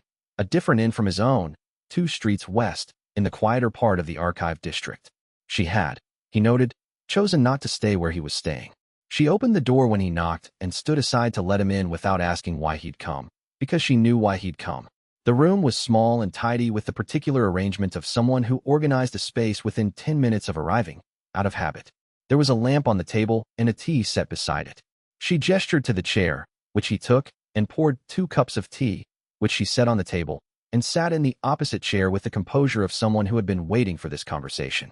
He said, "I'm not here to argue about the testimony." She said, "I know. I want to ask about the sender." She looked at him. "I've already told you I don't know who sent it." "Tell me more about what was sent," he said. "The material itself. What it described." She held her cup for a moment. Then she set it down and folded her hands on the table, the particular gesture she used when she was going to speak carefully about something that required precision. "It described the crooked heaven doctrine," she said, "from a perspective I had not encountered in the fragment. The fragment described the methodology's foundational principles. What I received described what those principles become when a practitioner advances to the level where the fracture site operates on natural laws rather than material structures." "The upper threshold," he said. She looked at him. A pause. "You know about it already." "I received similar material over several months," he said. 5 packages. Building in sequence." She absorbed this. "Someone has been teaching you." "Yes. And the same person, or a different one, showed me what you're being taught." She looked at the table. "I received it in a single document, not a curriculum. Everything at once." He thought about the difference. A curriculum, building gradually, for a student advancing toward understanding. A single document, showing the full scope at once, for an observer who needed to assess the situation quickly. "What specifically did the document say?" he asked. "About what the methodology does at the upper threshold." She was quiet for a moment. Then she said, "It said that a practitioner who reaches the upper threshold can introduce controlled failures into fundamental principles, the laws that govern cultivation advancement, the principles that govern chi flow in living beings, the structures that underlie the natural order." She paused. "It described this as the crooked heaven doctrine's culminating application, and it noted that there was one practitioner in history who had reached it, and that practitioner had spent 4 centuries trying to eliminate every other practitioner who might reach it before they could." She looked at him. "Wei Zhenfang, the person who sent me that document wanted me to testify against you." He held very still. She said, "I understood that. I understood it when I received the document. I understood that someone was trying to use my genuine concern about your advancement to introduce doubt into the proceedings." She paused. "And I testified anyway, because the concern is genuine and the doubt is real, and the question the document raised, what does this power do when it reaches its ceiling, is a question that deserves to be on the public record, regardless of who raised it." He thought about Yao Tianke. He thought about the practitioner who had reached the upper threshold and spent 1,000 years eliminating everyone who might reach it. He thought about the document in Elder Chui's hands, sent by someone who wanted her to testify, who had correctly predicted that her genuine concern would override her awareness of the manipulation. He said, "The person who wrote the crooked heaven prohibition clause is still alive." She looked at him. "Yao Tianke," he said, "honorary first assessor of the Bureau, founding member of the certification committee. He voted to suppress the crooked heaven doctrine approximately 1,000 years ago, faked his ascension 4 centuries ago, and is currently in seclusion in a sealed realm beneath the northern campaign zone, running cultivation work that is leaking chi corruption into the war." He paused. "The document you received was accurate about the upper threshold. It was sent by Yao Tianke, or someone working for him, to create a record of concern about my advancement at a moment when that record could be used to block me." Elder Chui was very quiet. He said, "He didn't want you to testify because he was afraid of what I can do now. He wanted you to testify because he needed a public record of concern before I advance far enough that stopping me requires something more direct." She looked at the table. The lamp flame moved slightly between them. Then she said, in a voice that was not quite what he usually heard from her, "He manipulated me. Yes, using a genuine concern, accurately targeted." She was quiet for a long time. He did not fill the silence. He let her hold it. Finally she said, "What are you going to do?" He said, "I'm going to find him." She looked at him. "Be careful," she said, for the second time in as many days. "I know," he said. For the second time, he meant it. He finished his tea. He thanked her. He walked back to his inn in the evening air. He wrote in the fracture journal, "She didn't know. She was used correctly. The sender understood her well enough to know that her genuine concern would survive the awareness of manipulation. That's more sophisticated than most things I've encountered." He wrote, "He's been awake longer than I thought." Chapter 77. Leverage Ren Wuxian was waiting for him at the inn when he returned that evening. He had sent a message, after the hearing, as he'd told Xiao Lingwei he would, requesting a meeting. Ren Wuxian had arrived within 2 hours, which was less than Wei had estimated even given the marshal's evident urgency. They sat in Wei's room, him on one side of the small work table, Ren Wuxian on the other, no military escort visible this time, though Wei was certain Tin Beihe was positioned in the corridor. Ren Wuxian had the self-contained quality of a man who had operated in enough environments to understand when the escort was a hindrance rather than an advantage. Ren Wuxian said, "The prohibition was voided." "Yes." "That clears your operational standing." "Yes." A pause. Ren Wuxian said, 3 weeks ago, Northern Army forces secured the Beihe River Road as part of the Winter Advance Strategy. The road runs through the mountain passes east of the corruption zone. It's the primary supply route for reagent goods from the eastern trade districts. He said this without apparent emphasis, in the tone of someone providing geographical information. Wei knew the Beihe River Road. He had used its supply chain. His primary alternative reagent supplier, after the syndicate had cut his original supply contract, ran their main distribution through the eastern mountain passes. He said, "The army has operational control of the supply route." Operational control of the road, Ren Wuxian said, includes inspection authority for commercial goods in transit. There's nothing unusual in that. It's standard military protocol in an active campaign zone. Wei said, "You're not threatening me." "No," Ren Wuxian said. "I'm noting that our interests have points of alignment that would make cooperation efficient." "I understand the distinction." Wei looked at him. "The leverage is real, but you're declining to use it directly. I told you in Goldwater City that I wanted a voluntary agreement more than a forced one." Ren Wuxian paused. "I still want that. The road situation is not a coercive instrument. It's a current condition." He looked at Wei steadily. "What it changes is the timeline. If we're going to find a way to address the Qi corruption in the northern zones, I'd rather start that process while there's still operational room to act." Wei thought about what he'd concluded about the Qi corruption, that it was ambient leakage from Yao Tiang's sealed realm cultivation work, not a deliberate weapon. He thought about what telling Ren Wuxian this would do to the marshal's model of the situation. He said, "I need to tell you what I believe the corruption source is." Ren Wuxian looked at him. He was very still, suddenly, the stillness of someone who had been waiting for this. Wei told him, "Not all of it. Not the full history of the crooked heaven doctrine, not the upper threshold, not the content of Elder Chui's testimony, but the essential architecture. Yao Tianke, the sealed realm, the seclusion cultivation work, the side effect leakage. The connection between the ancient prohibition and the current military situation." When he finished, Ren Wuxian was quiet for a long time. He said, "You're telling me the corruption isn't a weapon. I believe it's ambient leakage, which means there's no one deploying it and no decision to stop. It will continue as long as the seclusion work continues. And the seclusion work stops when Yao Tianke chooses to stop, or when something disrupts the sealed realm itself." He paused, "Which is what I'm going to attempt to find out." Ren Wuxian looked at the table. The particular expression of a commander absorbing a strategic landscape that is significantly more complicated than the intelligence suggested. "How long?" "I don't know yet," Wei said. "I've received information pointing to a location, ruins in the far western waste that may contain relevant material about Yao Tiang's cultivation history. I intend to go there." Ren Wuxian said, "When?" "Soon. Within 2 weeks."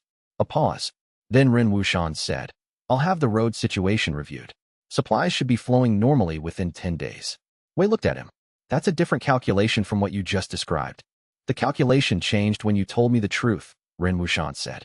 "I've been trying to get useful information about the corruption source for 2 years. You gave it to me in 20 minutes. He stood.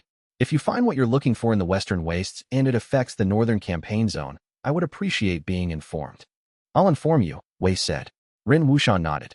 He said, at the door, "You should know that my intelligence staff will be following your expedition to the western wastes." Wei said, "I know." Ren Wuxian said, "Good," and left. Wei wrote in the fracture journal. He removed the leverage the moment the information became available. He is, as I assessed, someone who wants voluntary cooperation. He will not be a simple problem. He will also not be a simple enemy.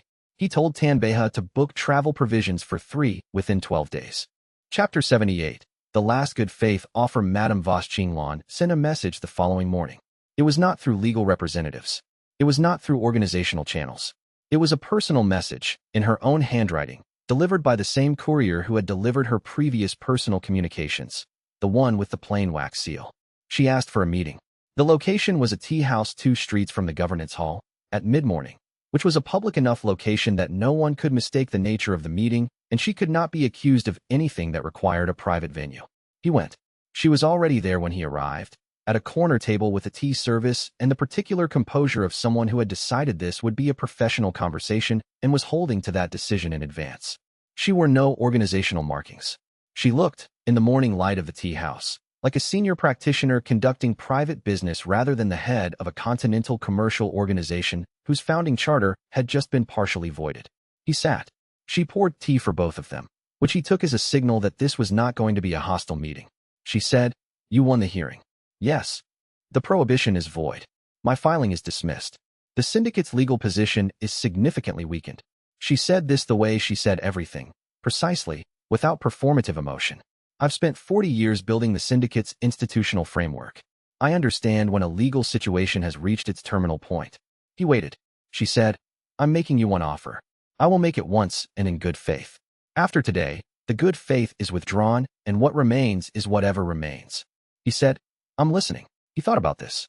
He thought about the Academy of Crooked Heaven, which he had not told anyone about, which existed as a note in the back pages of the Fracture Journal. He thought about the syndicate holding a founding relationship to the methodology that the syndicate's founders had voted to suppress. He said, "No." She did not react. She had known. He said, "Not because the offer is unreasonable. The offer is actually more reasonable than most things you've done." He looked at her. "I refuse because the methodology doesn't belong to an institution. It doesn't belong to me, either. What I'm building should be accessible to any practitioner who can use it. A syndicate registration creates institutional ownership that I don't want to create." She was quiet for a moment. She said, "You're going to build something that replaces the syndicate." He said, "I'm going to build something that makes the syndicate unnecessary." She looked at him. Something moved through her expression, not anger. Something more complicated. The expression of someone watching a trajectory that leads inevitably somewhere and has run out of ways to redirect it. She said, "You should consider, then, what not in good faith looks like for the syndicate." He said, "I think about it regularly." He paused. "I also think about what it cost you to make this offer. It wasn't nothing." She looked at him. The complicated expression again. "You're correct that it wasn't nothing." "I know," he said. "I'm not dismissing it." She stood. She said, without the performance that a different person might have put into it, "Then we understand each other." "We understand each other," he agreed. She left. He drank the rest of his tea and thought about what came next. The legal situation was resolved. The syndicate's good faith was withdrawn. Ren Wushan's supply road was clearing. Elder Chui was somewhere in the city, managing the knowledge that she had been used. And in the far western wastes, there was a ruin with a furnace in it that had belonged to someone who had been alive for 1,000 years. He wrote in the Fracture Journal, "The last good faith offer was declined. She will rebuild on different ground. She is too competent to stay defeated. What she rebuilds will depend on what we find in the western wastes and what changes afterward." He underlined, "What changes afterward." Chapter 79. The map. The sixth anonymous package arrived on the morning of the 12th day after the hearing. He had been expecting it. The curriculum had been building in sequence, each package arriving after he had absorbed the previous one. He had noticed the timing pattern and had been waiting. The fifth package had described the upper threshold. The sixth should describe either the application of the upper threshold or something about Yao Tiang's specific history with it. It was neither. It contained one page. Dense handwriting, the same as the previous packages, describing a location. Far western wastes. A specific geographic description, referencing landmarks that he did not recognize by name, but that he could map roughly using the trade route geography he'd studied during supply chain research. A ruin. No sect affiliation. No bureau registration. The old script notation at the top of the page, in a hand he was beginning to recognize as the curriculum's author, read, "The first assessor's original furnace." He read the page twice. He looked at the map description. He looked at the notation. Yao Tiang's original furnace, in the western wastes. The place where he had, presumably, developed the cultivation work that eventually became whatever he was running in the sealed realm. He spent 4 hours cross-referencing the geographic description with trade route maps from the Bureau's public commercial records. He found a location consistent with the description, a region in the western wastes that was lightly charted, far enough from the main trade routes that no commercial interest had documented it, close enough to the northern campaign zone's western edge that the Qi corruption's spread might be visible there if the sealed realm's leakage extended that far. He went to find Xiao Lingwei. She was in the study hall of the inn, reviewing formation schematics that she had been redesigning during the stay in Goldwater City. She looked up when he came in and saw his expression and waited. He put the page on the table in front of her. She read it. She read it again. she said, the first assessor's furnace. Yes. She looked at him. You're going? Yes. I'm coming with you, she said. Not a question, not a request. He said, I know. He paused. It's going to be difficult travel. The Western Wastes are, I've traveled in worse formation environments, she said. The Western Wastes have unstable chi fields in the outer regions. That's a formation problem, not an alchemy problem. She was already rolling up her schematics. I'll have a field design ready for the chi instability by tomorrow. He said, Tanbeha. I've already packed, Tanbeha said from the doorway. Wei looked at him. Tanbeha said, I heard you moving around at 6 in the morning and concluded that something had arrived. I packed before breakfast. He looked at the page on the table. Western Wastes. Western Wastes, Wei confirmed. Tanbeha said, when do we leave? Tomorrow, Wei said. I need today to write response materials for the Bureau. The ruling generates follow-on administrative requirements that need to be submitted within a specific window. I can't delay those. I'll book the transport, Tanbeha said. He looked at Xiao Lingwei. Heavier formation equipment, or lighter? Medium, she said. We won't be staying long enough to justify the full array. But I want flexibility. Tanbeha nodded and went to make arrangements. Wei looked at the page. He looked at the notation, the first assessor's original furnace. He thought about what a furnace meant to an alchemist who had reached the upper threshold. Not the physical equipment. That was incidental. The furnace was the concept, the controlled environment in which you produced something from a precise failure. The place where the methodology had been worked out, step by step, across however many years it had taken to reach the level described in the 5th package. He thought, whoever is sending this curriculum wants me to go there. They've been building toward this. He wrote in the Fracture Journal, the archive's curriculum culminates at the furnace location. The archive, whoever they are, wants me to find what's there. The curriculum was preparation for this visit. He wrote, whatever is at the furnace, it's the reason the curriculum was sent. He spent the afternoon on the Bureau's follow-on administrative filings, writing with precise economy, getting the language right, because Bureau filings that were imprecise caused problems that compounded over time. He finished by evening. He looked at the Western Wastes map for a long time before sleeping. Chapter 80. The ruins. The Western Wastes were misnamed. They were not desolate in the way that implied absence. They were desolate in the way that implied presence of something that had removed everything else. The chi field was wrong in a way that Wei's fracture site read immediately, on the 2nd day of travel, as old saturation. The ambient chi had been heavily worked a long time ago and had not fully resolved. The landscape held it the way old wood held smoke. Deep in the grain, permanent. Xiao Lingwei's formation field adjusted continuously as they traveled, reading the chi field variations and modifying its boundary conditions to maintain stable internal environment. She worked without comment, concentrating. He watched her work and noted the specific quality of her attention. The part that was on the formation, the part that was on the terrain ahead, the part that was always slightly oriented toward him, which was something he had stopped filing under things to think about later. Tanbeha ranged ahead of their travel path, scouting terrain, managing the logistics of way station stops, which were sparse. He had brought provisions for a 12-day round trip. He had also, Wei noticed, brought his full weapons kit rather than the travel light version, which was Tanbeha's way of saying something without saying it. On the 3rd day of travel, they were intercepted.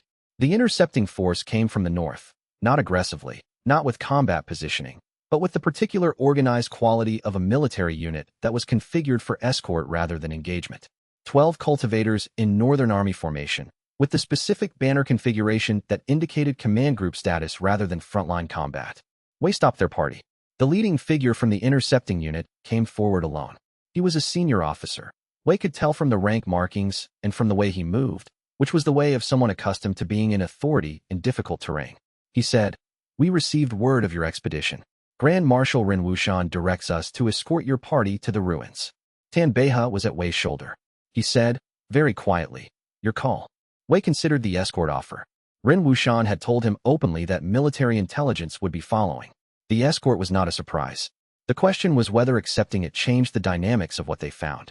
He thought, if what's in the ruins is dangerous enough that Ren Wushan's intelligence deemed an escort necessary, refusing the escort on principle accomplishes nothing except arriving at a dangerous location with fewer people. He said, thank you. We'll accept the escort. The officer nodded and rejoined his unit. They fell in around Wei's party at a comfortable distance, protection formation, not surveillance formation, which was a meaningful distinction. They reached the ruins at mid-morning of the 4th day. The ruins were not obvious. They were built into a hillside formation. The stones of the original structure were so old that the surrounding landscape had grown into and around them, trees and root systems threading through what had once been walls. The outline of the building was visible if you knew what to look for. The specific angles of foundation stones, the way the hillside's chi saturation was heaviest in a rectangular shape that corresponded to where a building's interior would have been. Wei stood at the ruin's outer edge and opened his fracture sight. The chi saturation was dense here. Centuries of heavy cultivation work had soaked into the stone and soil. The failure architecture of whatever had been done in this space was still present, faintly, in the material structure of the ruins. He could read it the way he read a furnace's thermal history, the residue of what had been produced, encoded in the materials. Someone had done extraordinary work here. A long time ago. The entrance was a gap in the hillside that the stones had framed, still intact, because the foundation formation had been built to last. He went in first. Inside, the ruins were larger than they appeared from outside. The hillside had been excavated, creating a chamber that ran deeper into the rock. The chi saturation was stronger here. The formation array that had originally stabilized the space was still partially functional, running on whatever residual charge it had been given centuries ago. In the center of the chamber, there was a furnace. Not the ruins of a furnace. A furnace, still intact, the stone and metal construction of the cultivation period in which it had been built, maintained by the same formation that had maintained the chamber. Old. Much older than anything Wei had seen in a working context. But intact.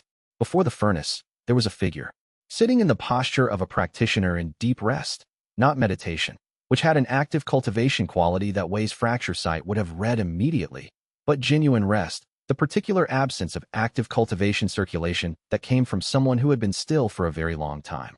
The figure was wearing cultivation robes that were 4 centuries out of date, the formal practitioner's robes of the period immediately before the Bureau's governance restructuring, in a style that Wei recognized from archive illustrations.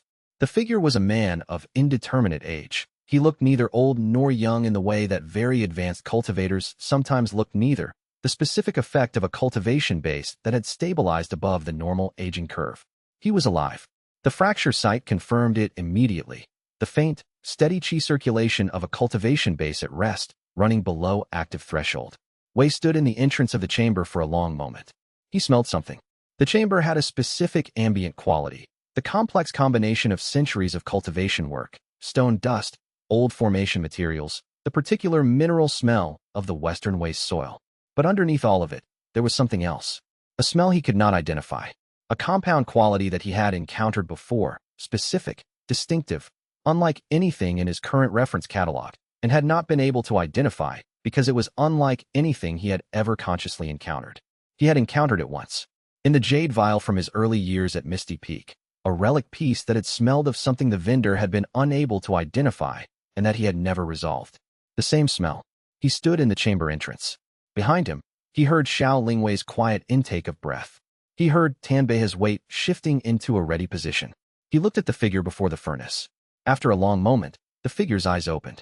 They were the eyes of someone who had been in this chamber for a very long time, who had been waiting for something specific, and who had, when he looked at Wei, the expression of someone who had finally received the thing they had been waiting for, not relief, exactly, but the resolution of a long-running expectation.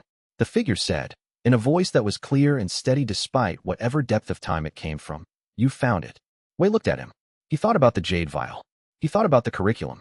He thought about the name he had written in the fracture journal without knowing where it came from. He said, "Shinkabi."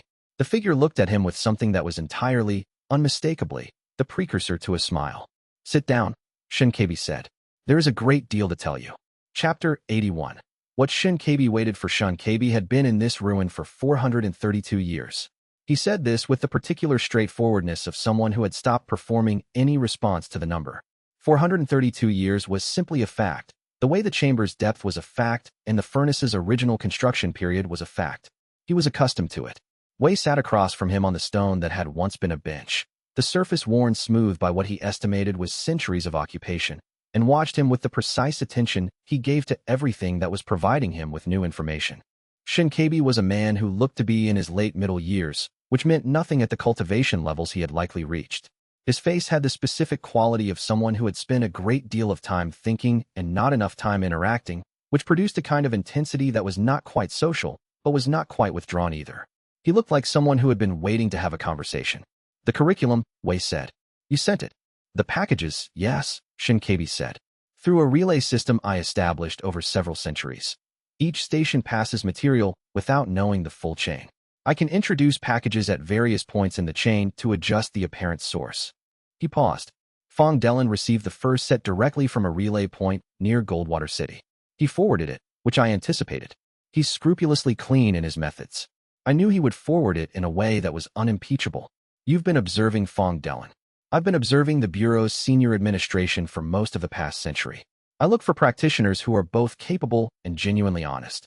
They're rarer than you might expect. He looked at Wei.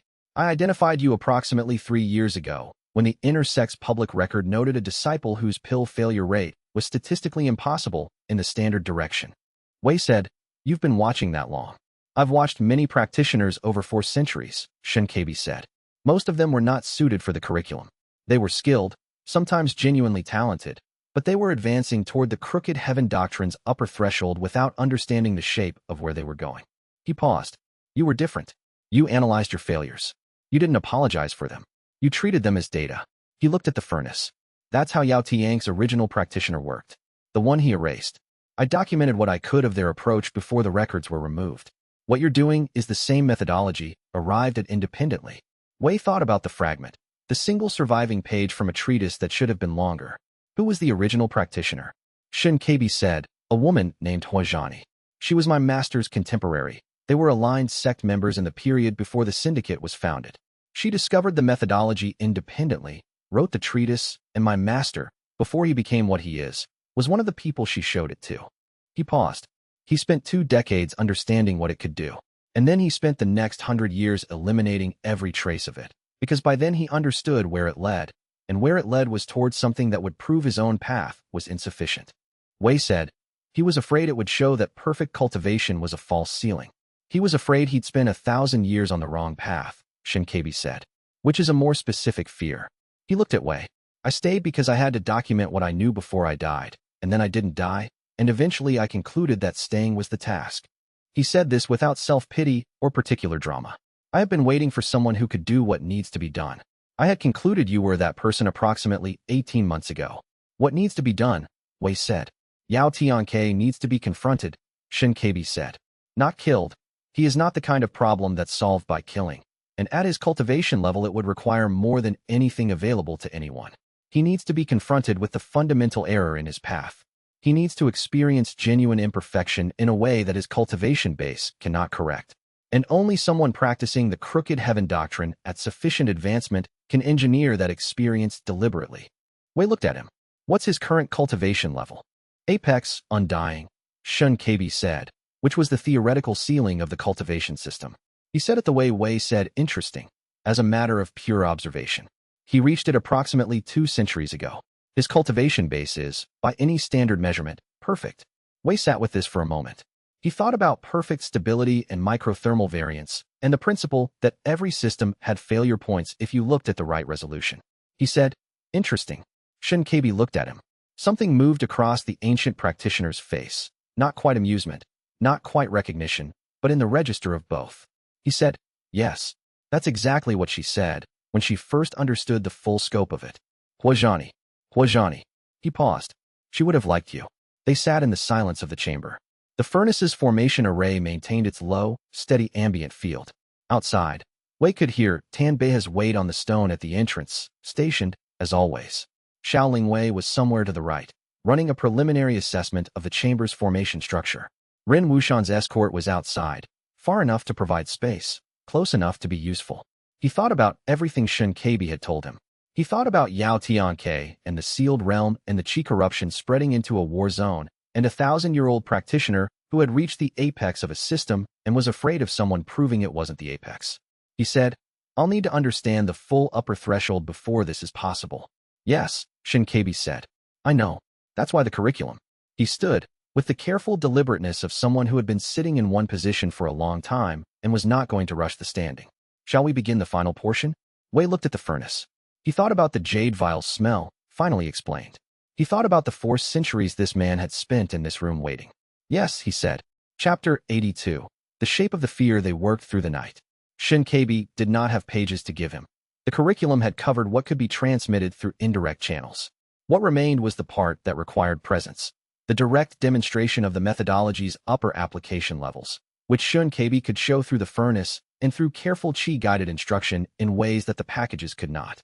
Xiaolingwei came in at some point and set up a formation field around the furnace work area without being asked, reading what they were doing and understanding what the containment needed to be. Tan Beha brought food from the travel provisions at the 3rd hour and placed it within reach and went back to the entrance. Ren Wushan's escort maintained their position outside. By morning, Wei had understood several things he had been approaching but not yet seen clearly. The upper threshold was not a rank in the standard cultivation sense. It was a perceptual shift, the moment when the fracture site's operational range expanded to include natural laws themselves. At that level, a practitioner could read the failure points in fundamental principles the same way Wei currently read the failure points in material compounds and qi structures. What is a law's failure point? Wei had asked. Every natural law has a threshold, xianxia said. The threshold at which the law's behavior changes. Phase transitions, resonance collapse, structural conversion. A law at its threshold is not failing. It is being exactly itself.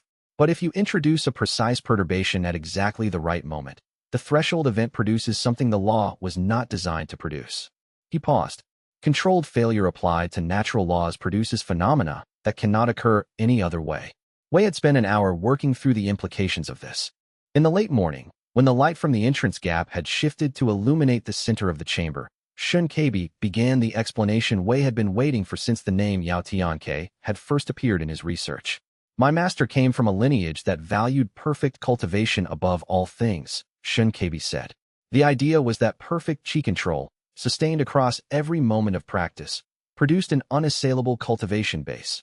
Nothing could disrupt it, no external factor could affect it, because perfect control meant no vulnerability. He looked at the furnace. He was the most gifted practitioner of that approach in recorded history. He reached apex undying rank approximately a millennium ago, Wei said. And then Huazhani showed him the crooked heaven doctrine. She showed him the manuscript. It was before the faction disputes, before the syndicate. She showed it to everyone she respected. She was that kind of practitioner. She wanted discussion, peer review, critique. xianxia was quiet for a moment.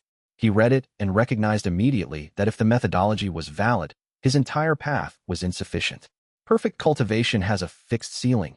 It reaches a point at which no further development is possible because there is no vulnerability left to develop through. The crooked heaven doctrine doesn't have that ceiling because it advances through failures, and there is no limit to the failure points in increasingly complex systems. Wei said.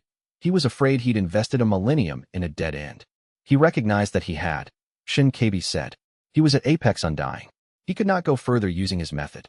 The methodology Huazhani had developed would let her continue past the point where he had stopped, and she was nowhere near his cultivation level yet. He looked at Wei. He chose to suppress the methodology rather than acknowledge the inadequacy of his path. He used the syndicate's founding structure. Its founders were, at that point, deeply invested in the commercial alchemy world's stability and were frightened of any methodology that could disrupt it. He gave them a commercial argument for the prohibition because that was what they needed to hear. The true reason was his own. Wei sat with this for a long time.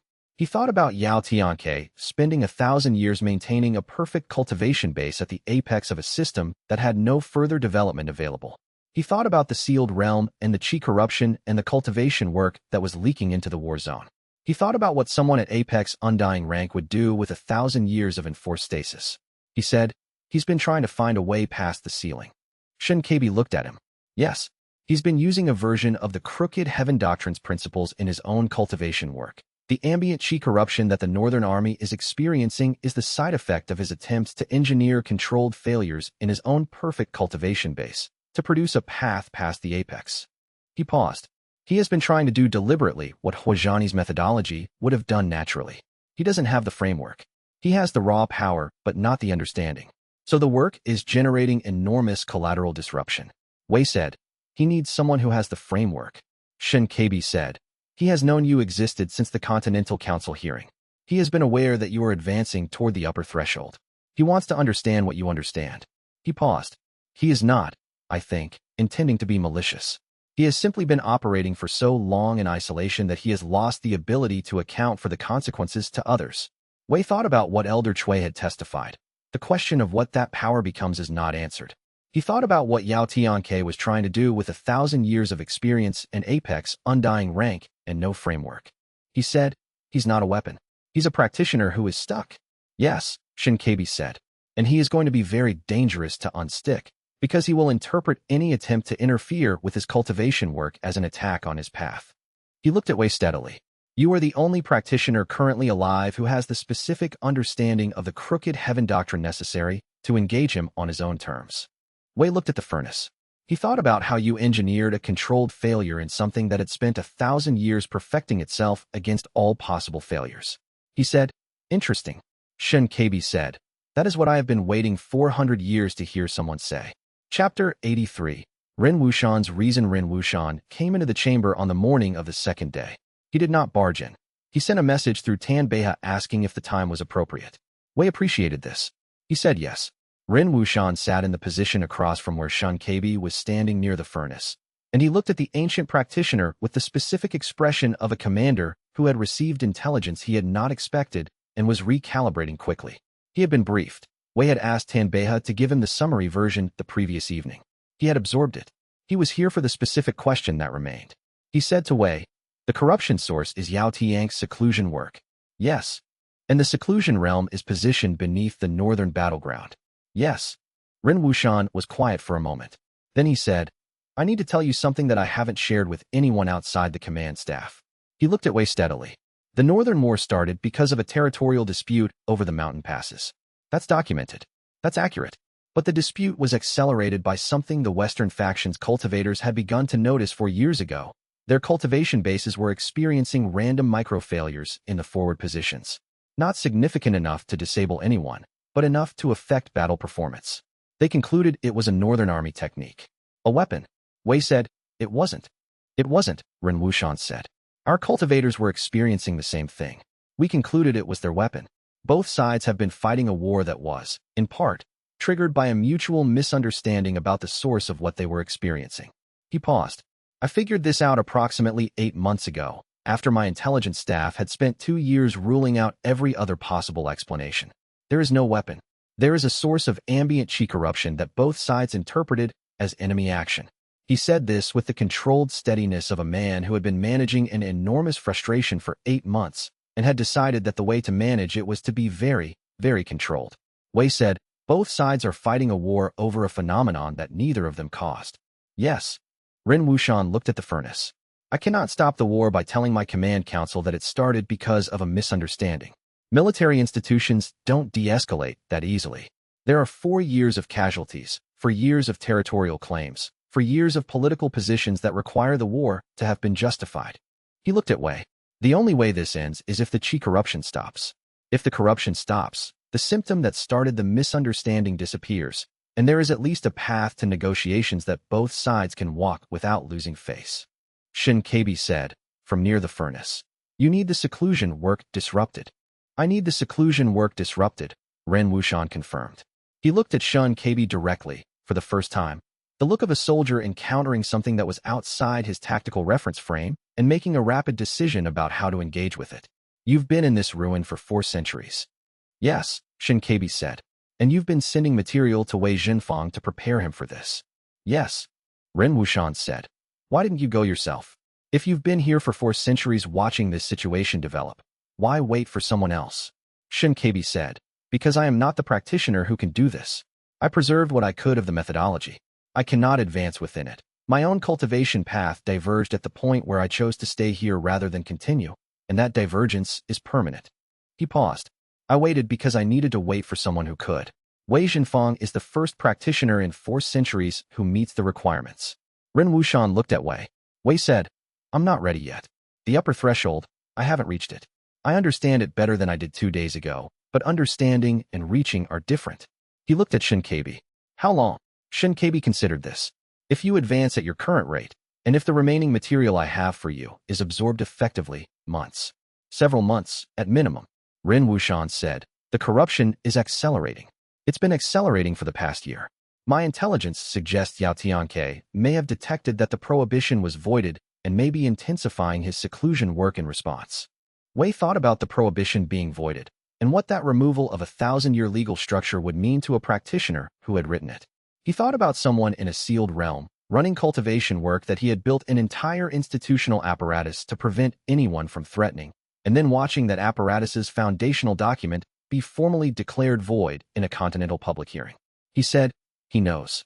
"Yes," Shinkabi said. "He has awareness of significant Qi events at the institutional level. The Continental Council ruling was significant enough." He paused. "He will be watching you more carefully now," Wei said to Ren Wuxian. "Months. I'll do what I can to reduce that." Ren Wuxian looked at him for a moment. Then he said, "I'll extend the road supply situation. Your reagent chain stays open. Whatever you need from the Northern Army in terms of operational support, name it." Wei said, "Information, when you have it. And when the time comes, physical coverage at the northern site." He paused. "The sealed realm will need to be accessed from the surface. Your forces controlling the terrain around it matters." Ren Wuxian nodded once. "Done," he said, and the word had the quality of a thing that was now simply true. Chapter 84. Void Crossing. He advanced to Void Crossing rank 11 days after arriving at the ruin. He had not planned the timing. It would have been more elegant to plan it, he acknowledged, but Shinkabi had told him on the third day, "The advancement will come when it comes. Don't engineer it. You've been engineering every breakthrough since core condensation. Let this one be different." Wei had spent 3 days with this suggestion, which he had found difficult. Telling someone who built controlled failure frameworks for every advancement to not engineer the advancement was, he reflected, a deeply counterintuitive instruction. But Shinkabi had said something that stayed with him. The methodology is not just about the failure you engineer. It's also about recognizing when the failure is going to happen without you.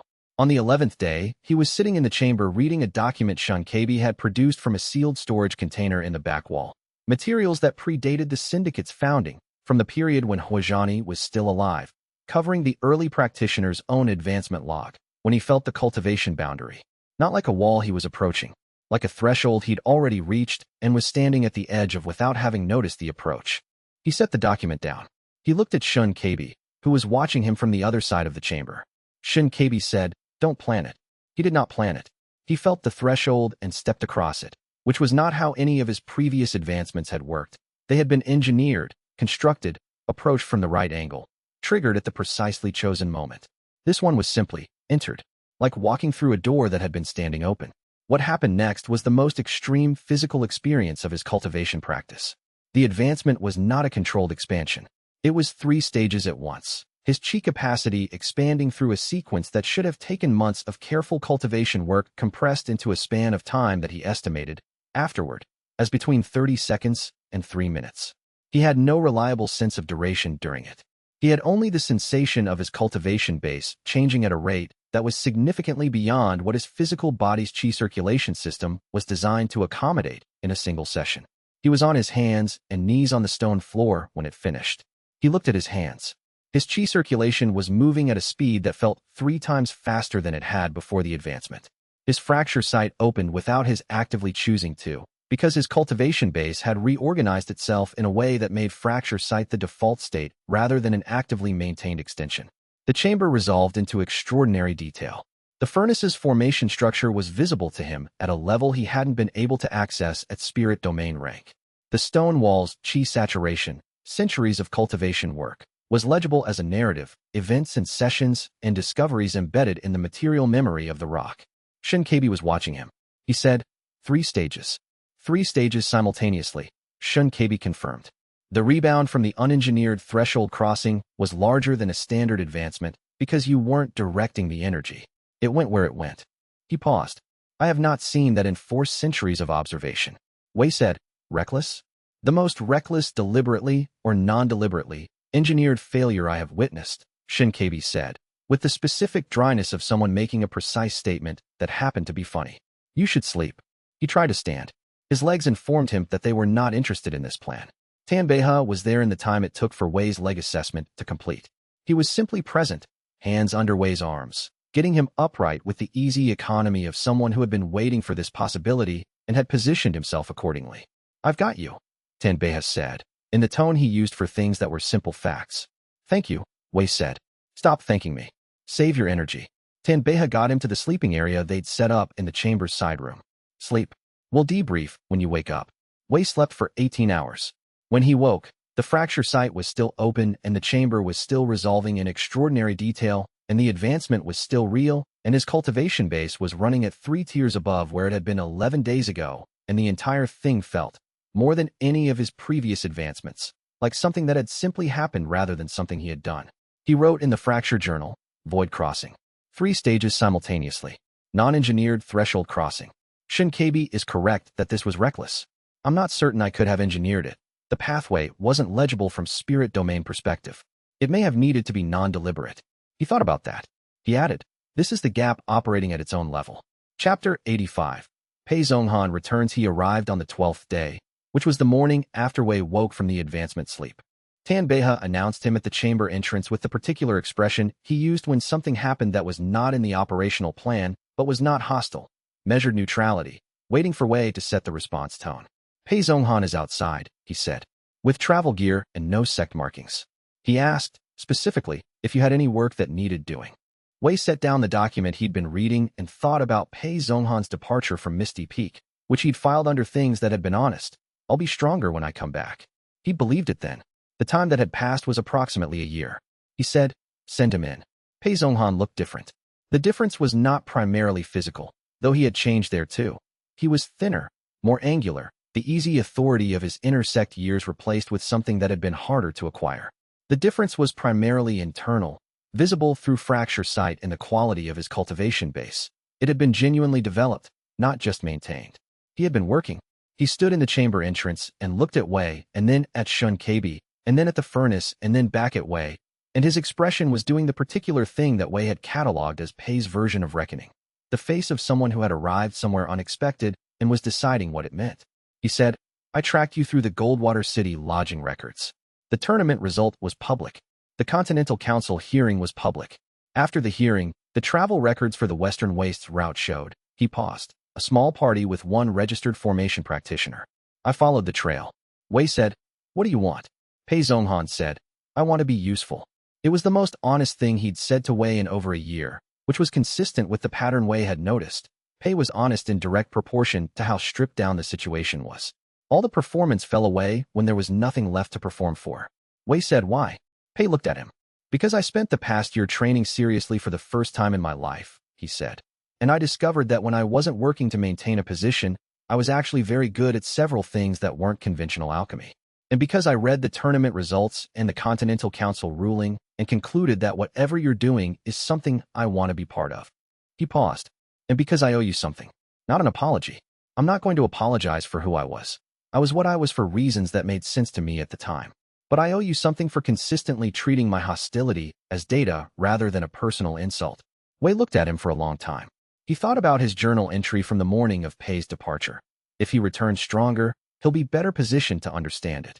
He had believed it. He had been right. He said, what are you good at? Pei said, combat. Specifically, defensive combat in constrained spaces. I spent the past year studying with a practitioner who specializes in perimeter security for cultivation sites. The physical coverage of space, while something sensitive is happening in the center. He paused. I'm also very good at watching people in institutional settings and understanding their actual priorities. I spent 2 years doing it for the wrong reasons. I'm offering to do it for useful ones. Wei looked at Shun Kabi, who was watching this exchange with the expression of someone who had seen many things and was currently watching something he found particularly interesting. He looked at Tan Beihe, who gave him a very slight nod that meant, yes, I've already assessed him. He's telling the truth. He said to Pei, the corridor that runs from the chamber entrance to the hillside's outer formation boundary needs a physical security assessment. The soil composition in the passage creates acoustic channels that could be used for approach detection. I need a full assessment of what those channels can tell us about perimeter approach timing. Pei looked at him. Something settled in his expression, not relief, exactly, but the resolution of a tension he'd been carrying for a long time. He said, I'll have it to you by this evening. Thank you, Wei said. Pei nodded once and went to work. This was, Wei reflected, its own form of the statement Pei had made the morning he left. Not performance of redemption, just a person presenting himself as a resource and being deployed. The simplicity of it was, in its own way, as honest as everything else. He wrote in the fractured journal PZ returned. As assessed, he is, as he described, genuinely better at several things. His combat development is visible in his cultivation base, more rigorous. The institutional reading capability was always there. He's redirected it. He paused, then wrote, It's a kind of controlled failure. He failed at the path he was on. What he produced from that failure is more interesting than the original trajectory would have been. He thought that was the truest thing he'd written about Pei Zhonghan, and that Pei would probably agree. Chapter 86. Economic Warfare. The sanctions did not arrive all at once. They arrived the way a well-planned offensive always arrived, staggered, each element reinforcing the others. Time to create maximum pressure before any single target could respond effectively. The first notification came while they were still at the Western Waste site, in the third week of their stay. It was from Misty Peak's administrative office. Two of the sect's external trade relationships had been put under commercial review by a syndicate-affiliated clearing organization, which had formal authority over reagent trade licensing in the region. The reviews were not terminations. They were investigations.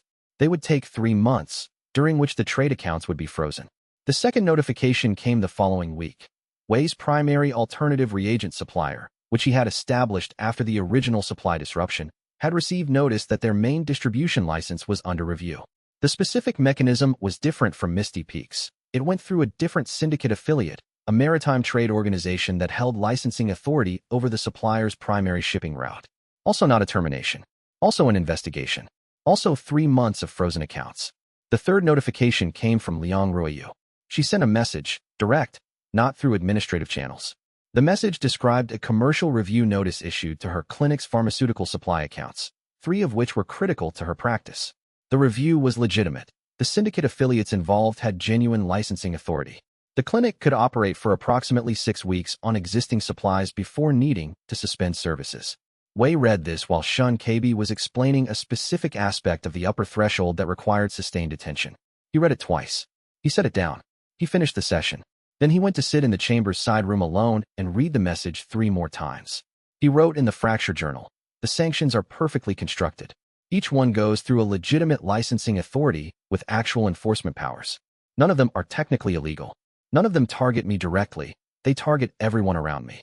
She is not closing anyone down. She is making it expensive and complicated enough to remain associated with me that the association becomes the problem rather than anything I have done." He paused. He wrote, "This is precisely what she told me she would do." She said not in good faith. She defined her own terms in advance. She executed them exactly. He sat with this for a while. He thought about what it meant to have built something, not just the operation, but the network of people and relationships that the operation had generated. Tan Beihe, who had been with him from before the inner sect. Xiao Lingwei, whose family's financial pressure had only worsened. Elder Chui, who had testified against him and was still, he believed, fundamentally his advocate. Liang Ruiyu, whose clinic treated the sect's outer ring families, the people who couldn't afford the inner sect's medical services. He thought about what it cost for people to be connected to him. He wrote, "The cost is real. It was always going to be real. I understood this abstractly. Understanding it abstractly and watching it happen to specific people are not the same experience." He closed the journal. He went back to work. He told xianxia, "I need 3 more days here. Then I need to return to Misty Peak." xianxia looked at him. "The sanctions." "Yes. You have a response already." Wei thought about Madame Voss Qinglan's compound techniques. He thought about the commercial intent finding and the commission of 7 session minutes and the specific technical lineage of the syndicate's premium compound products, which he had researched during the process artifact case and which he had filed because he had not needed it then. He had kept the file. He said, "I have the materials for a response." He paused. "I'm going to use them." Chapter 87. Liang Ruiyu's face. He arrived at Misty Peak 20 days after the sanctions began. The situation was exactly as documented. Misty Peak's trade accounts were frozen. His reagent supply was disrupted, worse than the first disruption, because this one was operating through an officially legitimate channel rather than a simple contract cancellation. The alternative supplier was managing its own review and could not risk providing supplies during the investigation period. He went to Liang Ruiyu's clinic the second day after his return. The clinic was still open. It would be for another 3 weeks, based on the supply assessment she'd sent with the notification. It looked exactly as it always had. The same ordered rows of medicine cabinets, the same clean examination benches, the same smell of the compound base she used in her standard treatments, which was a mineral herb preparation she'd been making with the same formula since her student years. She was at her back workbench when he arrived, doing supply inventory with the careful notation of someone who was tracking a diminishing resource. She looked up when he came in. Her face did something that was not quite anything Wei had words for immediately. It was not anger. It was not grief, exactly. It was the expression of someone who had expected something and found that it was harder than the expectation. She said, "I knew this might happen. When I chose to stay involved, I understood the risk." He said, "I know. So you don't need to apologize," she said. "It wouldn't help anyway." He said, "I know." He stayed for an hour. She showed him the supply inventory.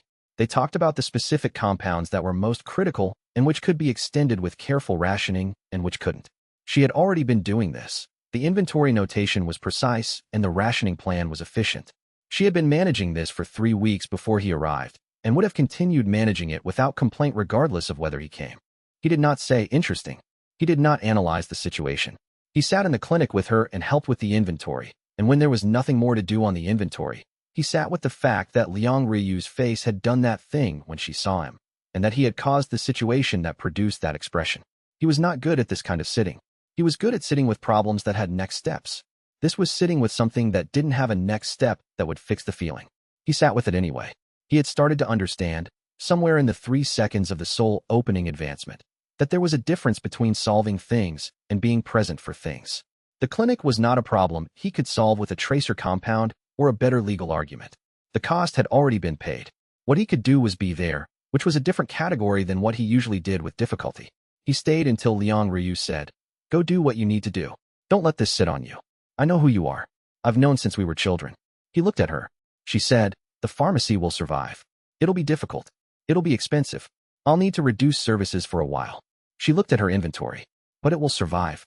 And whatever you're doing with all of this," she gestured, not at the clinic specifically, but at the general shape of his situation, "it matters. I know it matters. So go." He said, "Thank you." She said, "Stop thanking me for believing in you. It takes no effort. I've always believed in you. Go." He went. He walked back to his workroom and opened the file he had kept since the process artifact case and did not look at it immediately. He sat with the feeling for 1 more hour. The specific quality of understanding that what he was not just an asset, but a weight that people who cared about him carried, and that he had not been accounting for that weight accurately in his operational calculations. He wrote in the fracture journal, "The cost is paid by people who didn't choose the calculation I made. They chose me. The calculation came with me." He wrote, "This doesn't change what I'm doing, but it changes how I understand what I'm doing. There is a difference between working within a system and pulling people into it. I have been treating the people around me as if they chose the system when they chose me. They didn't. They chose me." He looked at that for a long time. Then he opened the file and began building the response. Chapter 88. The documentation. The syndicate's premium compound lines had a technical lineage. Wei had established this during the process artifact research, not because it was directly relevant to the classification argument, but because he researched the full context of everything he needed to argue, which sometimes produced useful material for adjacent situations. He had filed it under Syndicate Compound Lineage, Future Relevance Uncertain. The lineage ran as follows. The Syndicate's flagship healing compound series, which was their highest value product category and which they charged premium licensing fees for, had been developed in the 2 centuries following the Syndicate's founding. The development had been credited to 3 of the founding generation's senior alchemists. The compounds were, technically, innovations, but they were innovations built directly on a specific structural approach to chi pathway integration that did not appear in any pre-syndicate alchemy literature except one source. The source was Huazhani's treatise. The fragment Wei had held for months. The work that the syndicate's founding members had voted to suppress. The 3 founding alchemists who had developed the flagship compounds had access to Huazhani's treatise before the suppression was complete. They had been in correspondence with her, as documented in period letters that Wei had found in the archive's secondary collection, the same collection where Shun Kei's information had led him. The correspondence predated the prohibition by approximately 3 years. They had read the treatise. They had extracted the structural approach to chi pathway integration that was most commercially applicable. They had developed the flagship compound line using that approach. They had then voted to prohibit the methodology they'd taken it from. Wei had the letters. He had the compound lineage documentation. He had the comparison between Huazhani's structural approach as described in the fragment and the founding compound's technical patents as filed with the Bureau. He did not publish this through legal channels. He did not file a new brief. He published it through the Bureau's open research record, a mechanism that existed for academic and technical scholarship, which allowed registered practitioners to submit findings for the public record without triggering formal proceedings. The record was indexed. It was searchable. It was permanent. He submitted 22 pages of documentation under the title, Technical Origins of the Alchemy Syndicate's flagship compound series, a historical analysis. It was accurate. Every document was authentic. Every comparison was precise. He had not exaggerated a single claim. He had simply assembled the documentation and published it where anyone who wanted to know could find it. He sent a copy to Fong Dellen, noting that it was for his awareness as Bureau Grand Assessor. He sent a copy to the Continental Council's procedural record, noting that it was relevant to the institutional context of the prohibition voiding. He sent a copy to 3 major alchemy scholarship journals. He did not send a copy to Madame Vos Qinglan. She would find it. She found it within 4 days. He could tell because of the specific acceleration in the timing of the sanctions administrative reviews. They sped up slightly, which was the behavior of someone who had received unexpected news and was trying to move faster to compensate. The documentation circulated. He watched it through the administrative and correspondence networks. The reactions in the alchemy world's institutional channels were what he'd calculated. Not outrage, exactly. More the specific quality of careful institutional distance that institutions adopted when they wanted to avoid being too close to something that had become complicated. 3 syndicate-affiliated organizations publicly noted, in separate communications, that they were reviewing their partnership terms. They didn't terminate anything. They just noted the review. Reputation damage is not a catastrophe. It's a slow leak. Chapter 89. Mutual recognition. She sent a message 10 days after the publication. Private courier, plain seal. She asked for a meeting at the same tea house as their previous private conversation. He went. She was there when he arrived. She poured tea. She looked, he noticed, precisely the same as she always looked. No visible evidence that the past 10 days had been anything other than routine. She was, he had concluded long ago, genuinely excellent at managing her own presentation. He sat. She said. The documentation was accurate. Yes, he said. Every document. Every comparison. Nothing exaggerated. Nothing exaggerated. She was quiet for a moment. The founding alchemists read her treatise and used it. That is accurate. She looked at her tea. I was not aware of the specific correspondence. The founding period's records are extensive, and I did not have occasion to review that collection. She paused. I believe you. He said. I know. Which is a strange thing, she said. To know about someone who has been your primary opposition for 2 years. It is, he agreed. She said. I'm going to continue the sanctions. He said. I know. The documentation damages the syndicate's institutional reputation. It does not change the licensing authority that the affiliated organizations hold. The sanctions are legal. They will continue to be legal regardless of the publication. She looked at him. I said, not in good faith. I meant it. I'm not withdrawing. He said. I know. He paused. I'm going to make it impossible for the syndicate to exist in its current form. She looked at him steadily. He said, not because I'm at war with you.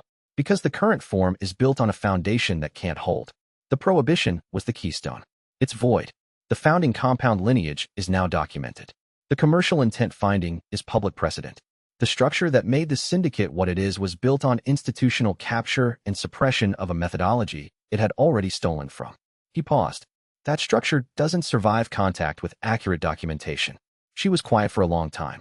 She said, you're correct. He looked at her. She said, I'm going to destroy your operation. Not because I believe the syndicate's founding structure was sound. I have known for some years that it wasn't. Because I have spent 40 years building something, and I'm not capable of simply stopping. She looked at the table. That is probably a flaw. He said, it's a very human flaw. She looked at him with something that was not quite amusement. You would know, she said. You have the opposite flaw. You're capable of stopping anything that isn't producing the right output. You have no institutional loyalty.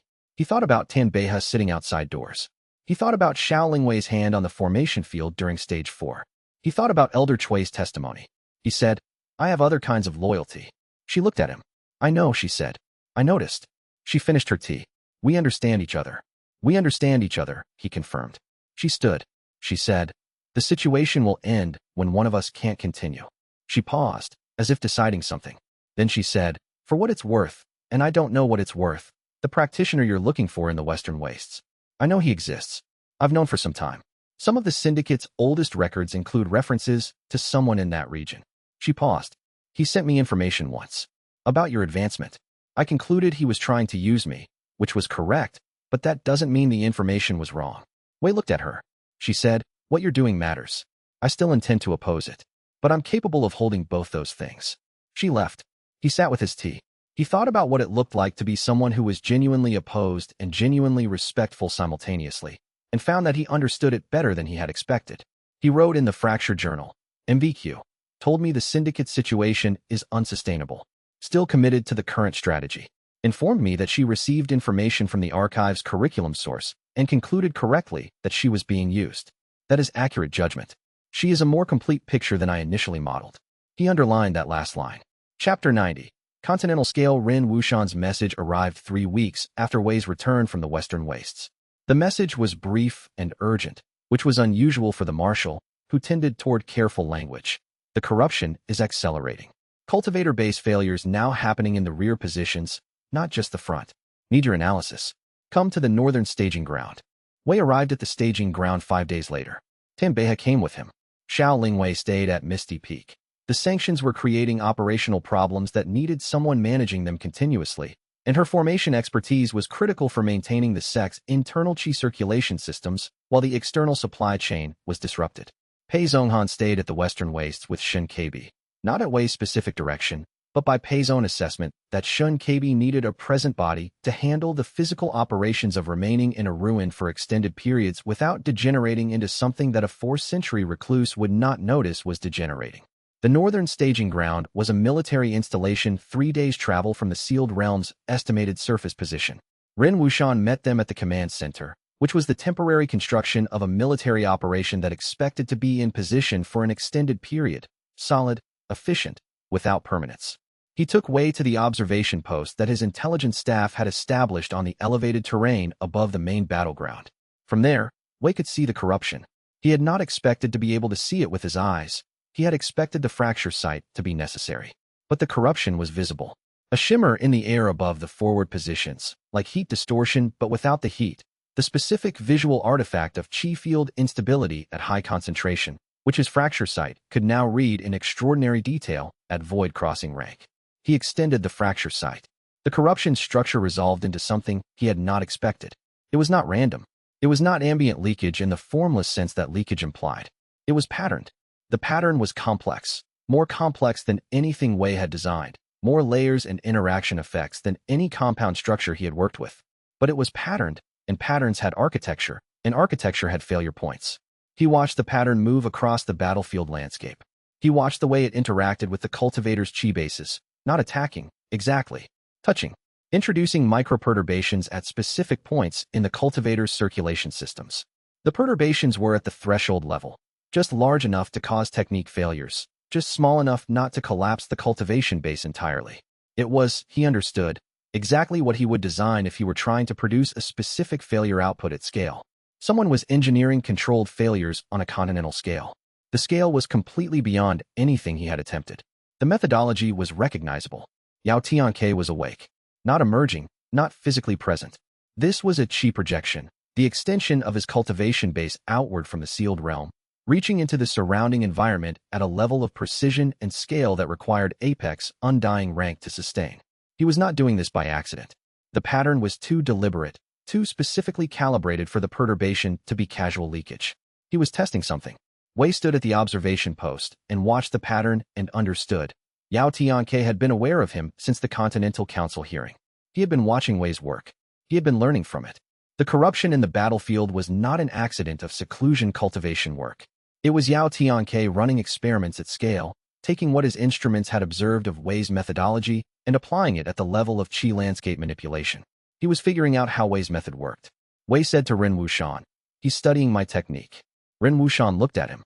Yao Tianke. "Yes. This isn't ambient leakage anymore. He's actively projecting. He's using the cultivators in your forward positions as test subjects for a methodology he's trying to understand." Wei looked at the battlefield. The microperturbations are precisely calibrated. Too precise for random leakage. Ren Wuxian was quiet for a moment. Then he said, "How long do we have?" Wei thought about the scale of the projection. He thought about what Shun Keibi had said. He has been aware of Wei since the Continental Council hearing. He thought about the prohibition being voided and what that had meant as a signal. He said, he's accelerating. If he figures out what he's trying to figure out, the testing phase ends and the application phase begins. He paused. I don't know what the application phase looks like at his scale. I don't know what he's trying to produce. Ren Wuxian said, "Can you stop the projection?" "Not at my current level." Wei looked at the shimmer above the battlefield. "I need more time with Shun Keibi's materials." and I need to reach the upper threshold before he finishes testing. How much time? Wei thought about what had happened at the ruin. 3 stages at once, non-engineered. He thought about how much remained between void crossing and the upper threshold. He thought about Yao Tiang's precision, visible in the pattern, and what it meant that someone at Apex Undying rank was running this level of chi projection. He said, less than he expects, but more than we have. Ren Wuxian looked at the battlefield. The shimmer moved above the forward positions in its complex, deliberate pattern. Then we make more time, Ren Wuxian said. Tell me what you need. Wei looked at the pattern for one more moment.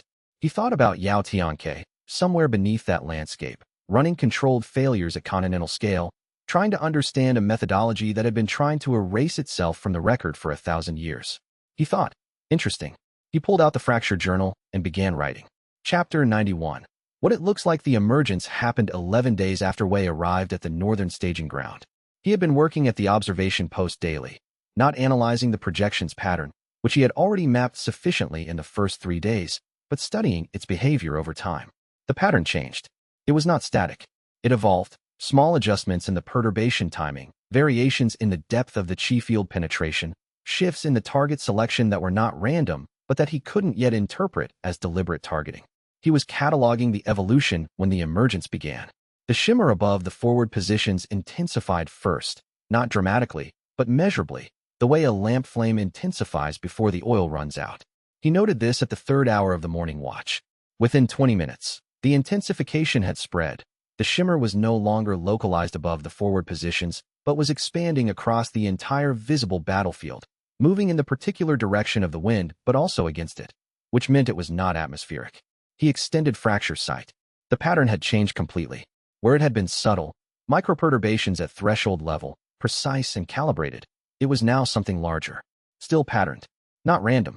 But the scale had increased by an order of magnitude, and the precision had been replaced with something more like a flood of perturbation signals, each individually smaller than the previous targeted approach, but collectively overwhelming in volume.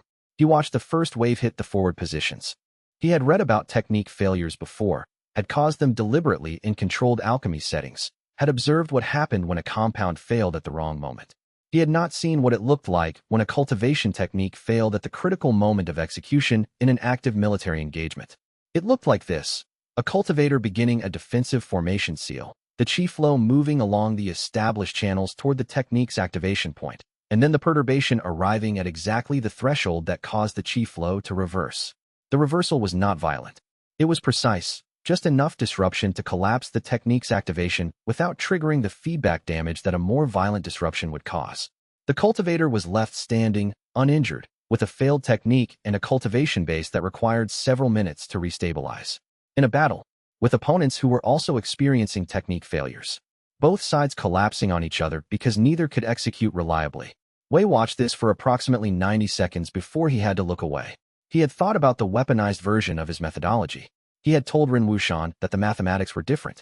He had argued that his method was generative, not destructive. All of that was true, and he was watching a practitioner who had studied his method use it at continental scale to produce exactly what he had always known it could produce if aimed in the wrong direction. Shen Kebi had told him this was possible. Knowing it intellectually was one thing. Watching it happen was another category of experience. He wrote in the fracture journal, "This is what I was afraid of. Not that I would do this. That someone would watch me closely enough and learn enough from what I do to make this from it. And it is exactly as devastating as I feared it would be." He sat with this for a long time. Then he closed the journal. He went to find Ren Wuxian. They had work to do. Chapter 92.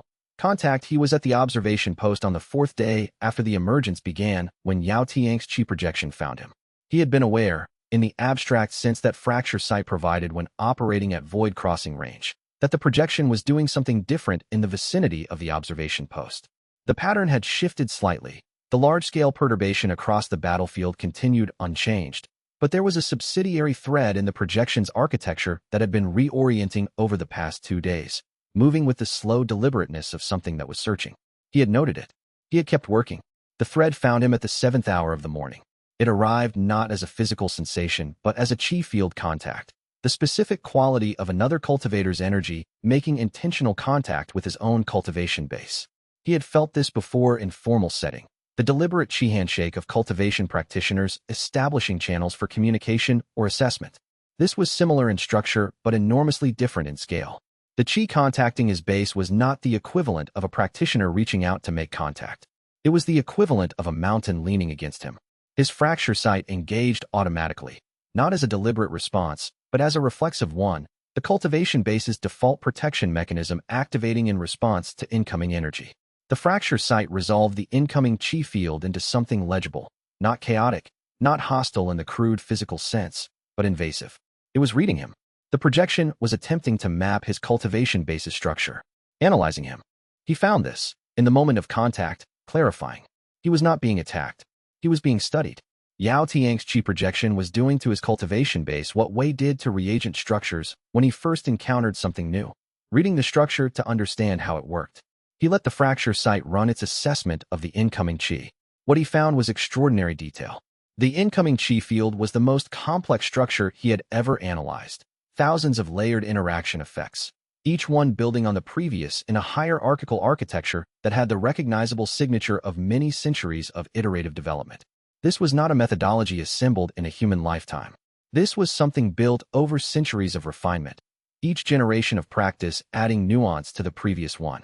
And underneath all of that complexity, in the foundational layer, he recognized the structure. It was the crooked heaven doctrine's base architecture, distorted, elaborated, pushed to levels he hadn't yet reached, but recognizable in its fundamental approach. Yao Tianke had not just suppressed the methodology. He had absorbed it. He had spent 1,000 years developing it, in secret, in isolation, without the framework, without Huazhani's treatise, without Shun Keibi's curriculum, without anyone to discuss it with. And he had gotten very far. And he was still stuck at the ceiling. Wei let the fracture site run for 3 seconds of analysis. Then he expelled the contact. The expulsion was precise, not a violent rejection, but a systematic dismantling of the contact points one by one, analyzing each one and removing it cleanly. The incoming chi field withdrew from each point as it was removed. The process took approximately 30 seconds.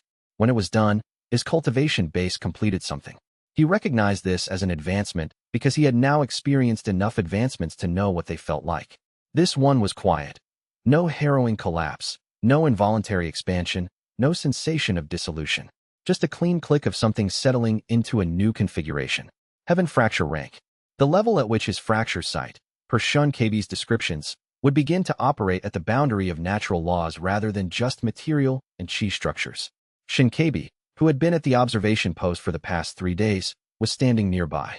He said, quietly, "He knows you exist now." He was already aware, Wei said. He was aware of you as a theoretical concern. Now he has direct experience of your cultivation base. Shun Keibi paused. He was reading your structure when you expelled the contact. He got approximately 3 seconds of assessment. He will have analyzed what those 3 seconds showed him. What did he find? Shun Keibi looked at him steadily. He found someone who expelled his contact cleanly at a cultivation ranked significantly below his own. He found someone who was reading his chi field with the same technique he was using to read them. He paused. He found someone who was practicing the crooked heaven doctrine with the framework he never had. The air at the observation post was still. Below, the battlefield corruption continued its work. Above it, somewhere beneath the earth, a 1,000-year-old practitioner at the ceiling of the cultivation system had just found what he'd been looking for. Wei wrote in the fracture journal, Heaven fracture. Advancement via expulsion of contact. Yao Tianke has 3 seconds of my cultivation-based data. He added. He said, interesting, in the pattern of the contact when I began expelling it. Not in words. In the chi structure's behavior. A brief, specific response signature before the withdrawal. Recognition. He underlined the last word. Chapter 93, The Blind Spot. He came back to Misty Peak for 10 days in the period after the Heaven Fracture advancement.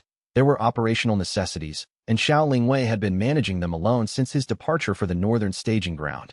And he needed to review the current state of the sanctions response and the Bureau's follow-on administrative situation.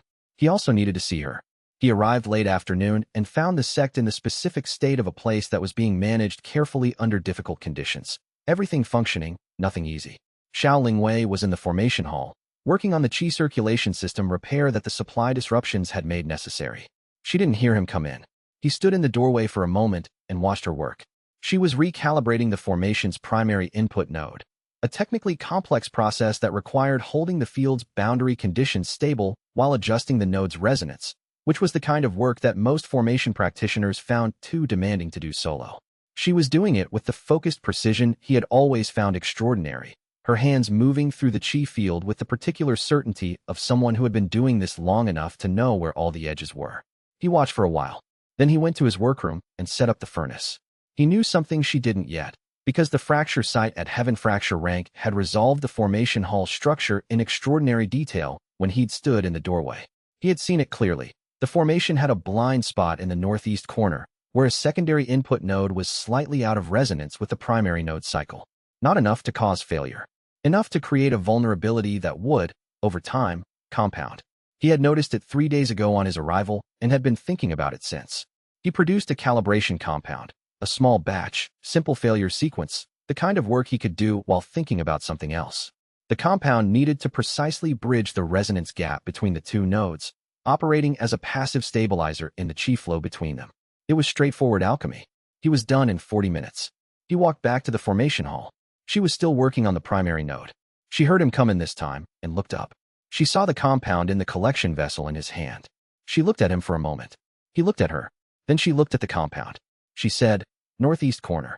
Resonance gap between the primary and secondary nodes," he said. 3-point variance. It's been accumulating since the supply disruption changed the input chi quality. She looked at the northeast corner. She had been working for 6 hours. She had not caught it. She looked back at him. Then she looked at the compound. Then she said, with precision, "The passive stabilizer approach is going to require recalibration every 2 weeks as the formation settles." "I know. I've produced 6 batches." He held up the small case he'd brought from the workroom. 8-week supply. She looked at the case. Then she looked at him. They stood in the formation hall for a moment, not saying anything. The formation array hummed around them at its maintained frequency, the primary node restored to function, the blind spot still there in the northeast corner. He walked to the northeast corner and applied the compound. The resonance gap closed. The formation's frequency smoothed. She came to stand beside him and looked at the result. He said, "How long have you been here today?" "Since the 5th hour of the morning." "Did you eat?" A pause. "I was going to when I finished." He said, "The node will hold until tomorrow. Come eat." She looked at the northeast corner, at the formation running cleanly now. Then she looked at him. She said, "You noticed it when you arrived 3 days ago." "Yes." "You didn't say anything." "I wanted to produce the right batch before saying anything." He looked at her. "I also wanted to be sure it was actually a problem and not just variation." She looked at him with the expression she used when she had identified the precise quality of something. "It was a problem," she said. "Yes." She said, "You came back." It was not a question about the sect or the operations. He understood what she was asking. He said, "Yes." She said, "Good." She picked up her tools and they went to find food, and the formation hall hummed behind them with both of its nodes running clean, and nothing more needed to be said about any of it. Chapter 94. The request Rin Wushan's message arrived while Wei was reviewing the Heaven Fracture Rank's expanded fracture site capabilities in preparation for the next stage of Shun KB's curriculum. The message was concise: civilian population evacuation needed from the 300-kilometer zone around the sealed realm.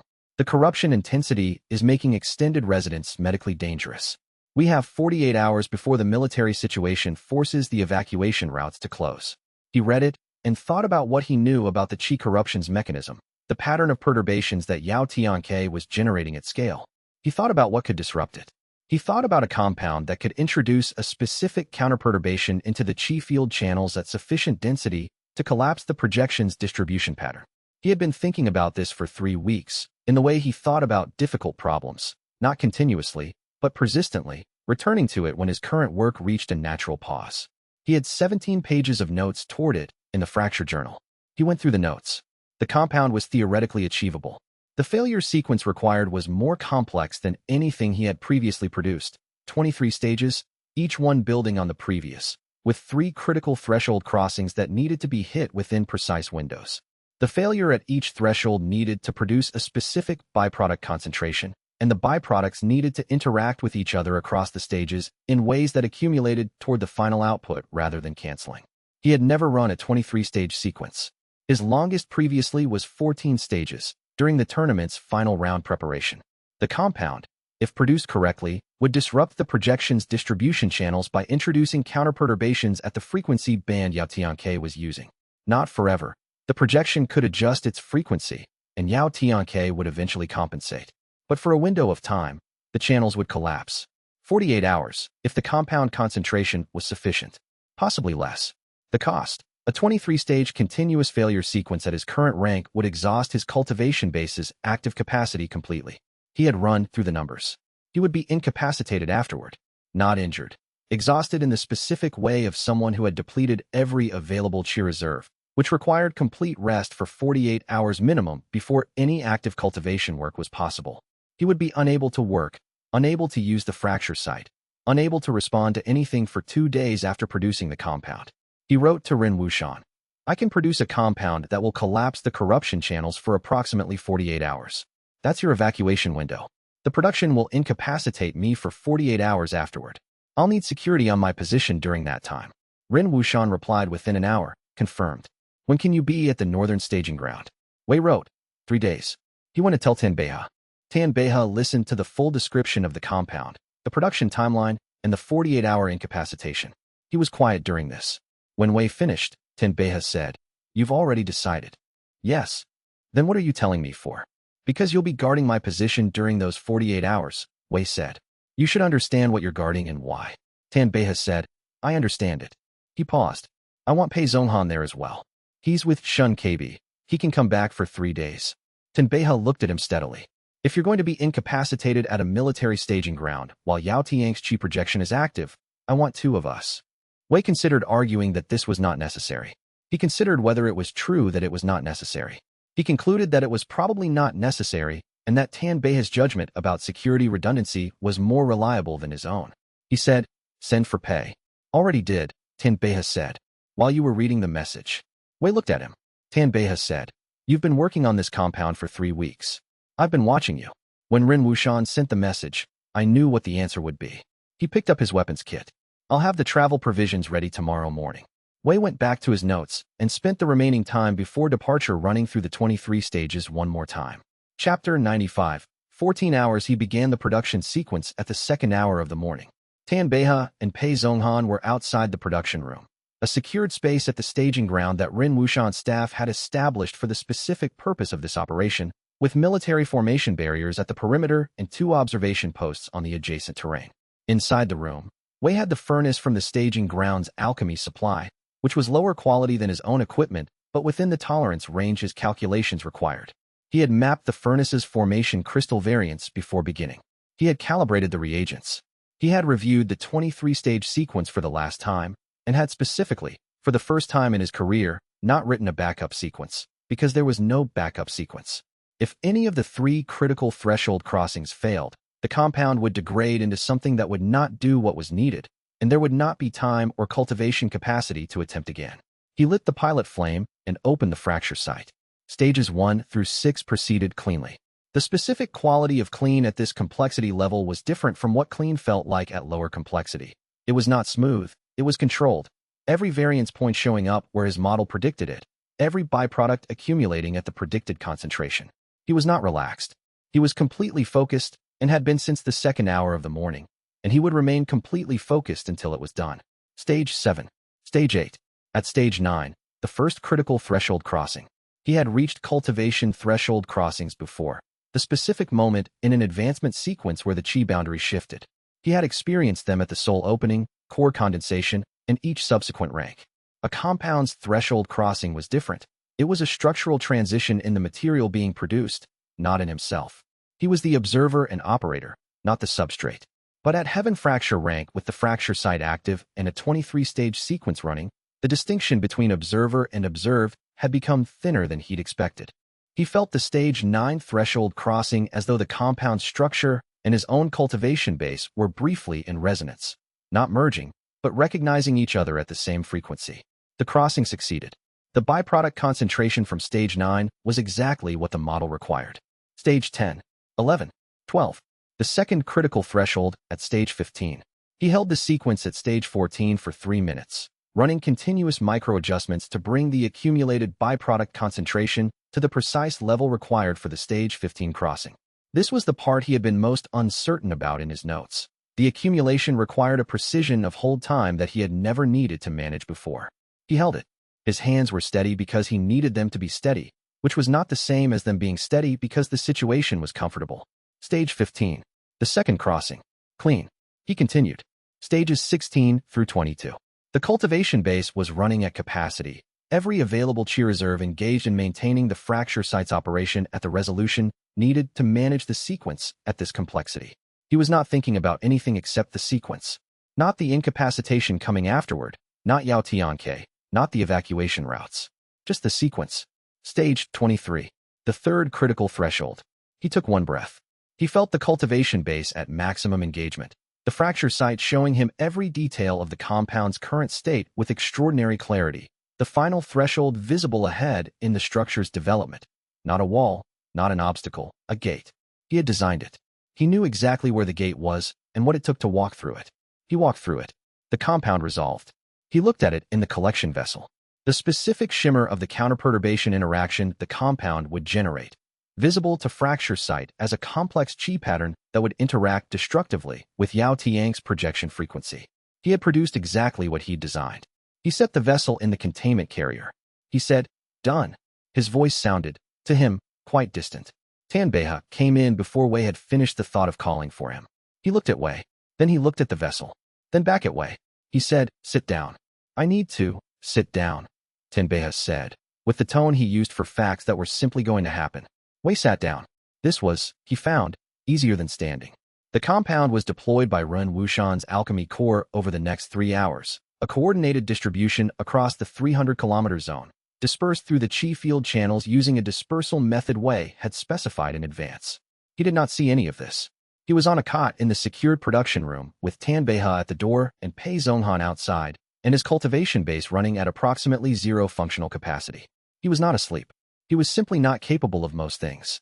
He heard, through the wall, the sounds of the staging ground changing, a different quality of activity, more rapid, the sounds of evacuation routes being opened and population movement beginning. The compound was working. He heard, at some point in the next several hours, the particular sound that was not sound of a chi field collapse at large scale. The corruption channels collapsing across 300 kilometers, the projection's distribution pattern unraveling as the counterperturbation spread through it. And in the fading connection between the projection's collapse and the ambient chi field, he heard something. Not a voice exactly. A quality of presence in the chi field. A signature he had read for 3 seconds on the observation post, and had not forgotten. Yao Tiang's cultivation base, withdrawing from the collapsed projection, and in that withdrawal, a moment of genuine attention directed at him specifically. Through the fading connection, not in words, but in the fundamental structure of the chi pattern, a recognition. A response. The same response he had felt briefly in the 3-second contact. He said, to the room, which was empty except for himself, "Interesting." The connection faded entirely. The staging ground was quiet with the specific quiet of something that had been stopped. He lay on the cot and stared at the ceiling and thought about what a 1,000-year-old practitioner at the apex of the cultivation system sounded like when they found something genuinely interesting for the first time in however long it had been since they found anything genuinely interesting. He thought, "He's going to come find me." He thought, "Good." He closed his eyes and waited for his cultivation base to begin its recovery. Chapter 96. For who come without permission, the first 12 hours were quiet in the way that follows a storm. Not peaceful, but emptied. Tanbeha had moved Wei's cot to the secured interior room of the forward command post, a low stone structure that Ren Wushan's engineers had reinforced with formation anchors before anyone had understood what the compound production would cost. Outside, Wei could hear, distantly, in the particular disconnected way he heard things when his cultivation base was running at near nothing, the sounds of the evacuation succeeding. Organized movement. Not panic. The compound was holding. He did not sleep. He was not awake either, in any meaningful sense. He lay with his eyes open and thought about very little, because thinking required chi, and he had spent all of his on something that had been worth spending it on. Tanbeha checked on him every 2 hours with the precision of someone who had decided that 2 hours was the appropriate interval and was going to adhere to it regardless of what Wei said. He didn't say anything. That helped. Pei Zhonghan came once. He stood in the doorway without speaking for long enough that Wei understood it was its own form of communication. Then he left. That also helped. The 41st hour, Tanbeha appeared in the doorway with a different quality of stillness than usual. Not the stillness of someone checking on a patient. The stillness of someone trying to decide how to say something. Wei said, without looking at him, "How many?" Tanbeha said, 4. Wei opened his eyes all the way. The ceiling of the command post was rough stone. He stared at it and ran the calculation. For cultivators at the realm sovereign level, the threshold where Tanbeha's formidable combat ability stopped being a relevant quantity. Pei Zhonghan, recovered now from his exertion in protecting the production, but still not at his ceiling. One formation specialist who was 2 days' travel away. One physician who was further than that. He said, "Where is Shun KB? Outer perimeter." He saw them coming. "And he came to tell you instead of engaging," he said. Tin Beha paused, and Wei recognized from the pause that this was a direct quote being rendered accurately. He said he is 400 years old and has survived this long by knowing which problems he cannot solve. Wei said, "Fair." The sound changed. He heard it even through stone and through the dampened chi sense of a cultivation base at 0. 4 separate presences, each one occupying space the way a mountain occupies space, with a weight that bent ambient chi toward it. They were not hurrying. They did not need to. He heard Tanbeha's footsteps leave and did not hear the sound of the outer door opening, which meant Tanbeha had gone to the wall rather than out, and was therefore doing something useful with the 40 seconds before contact that he had instead of the 3 minutes he would have preferred. Wei assessed. He could not stand. He could possibly sit. His fracture sight was present but operating through what felt like cloth, readable but slow. Then he heard a 5th presence. This one was different. It occupied space differently, not like a mountain but like a ledger.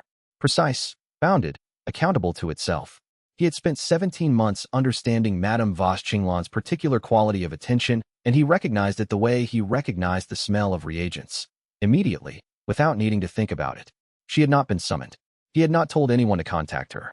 He had, in fact, no idea she was within 300 kilometers of this location.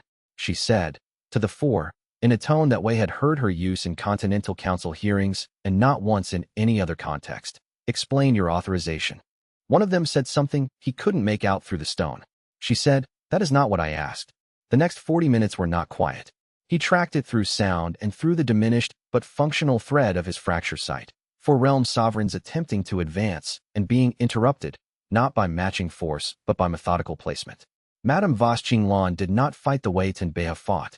She fought the way she conducted audits, by making every position untenable through documentation.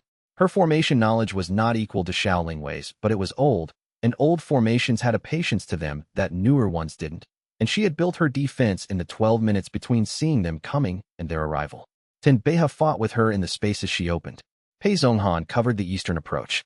It was, Wei calculated, a containment action rather than a repulsion. They were not going to push 4 realm sovereigns out. They were going to hold them long enough for something to change. He sat up. This required more from him than the 14-hour production had.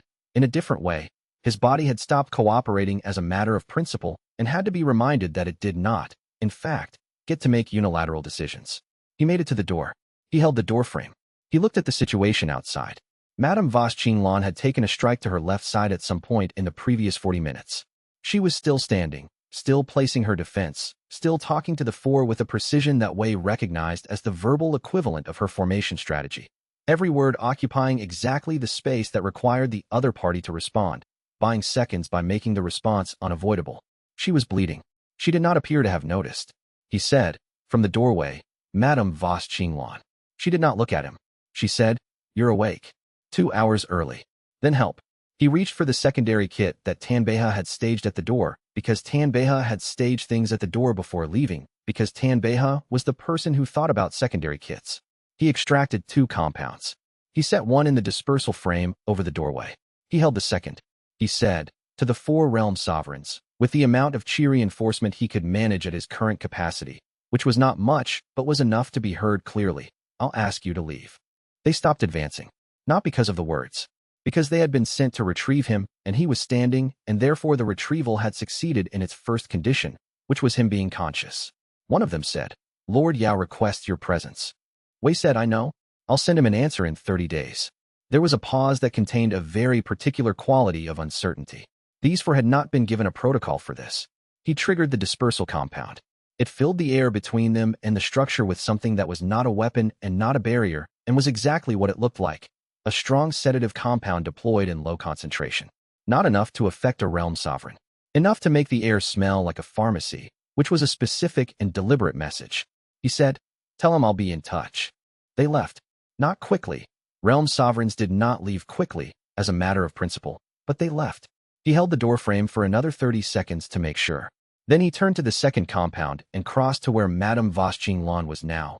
Finally, examining her left side with the detached assessment of someone reviewing a contract for defects. Chapter 97. The compound for the wound, he said, "Sit down." She sat. Not because he had told her to. He understood that. But because the structural logic of the moment had arrived at the same conclusion independently. The wound was from a realm sovereign's palm strike, deflected at the last fraction of a second by her formation, but not fully. The formation had redirected maybe a third of the force. The remaining two-thirds had been absorbed by her body and her cultivation base. Her left ribs had stopped the physical force. Her cultivation base had absorbed the chi component, which was why she wasn't dead, but was also why she looked like someone who had been asked to carry something considerably past what they should have been asked to carry. He opened the secondary compound. She said, "What is that?"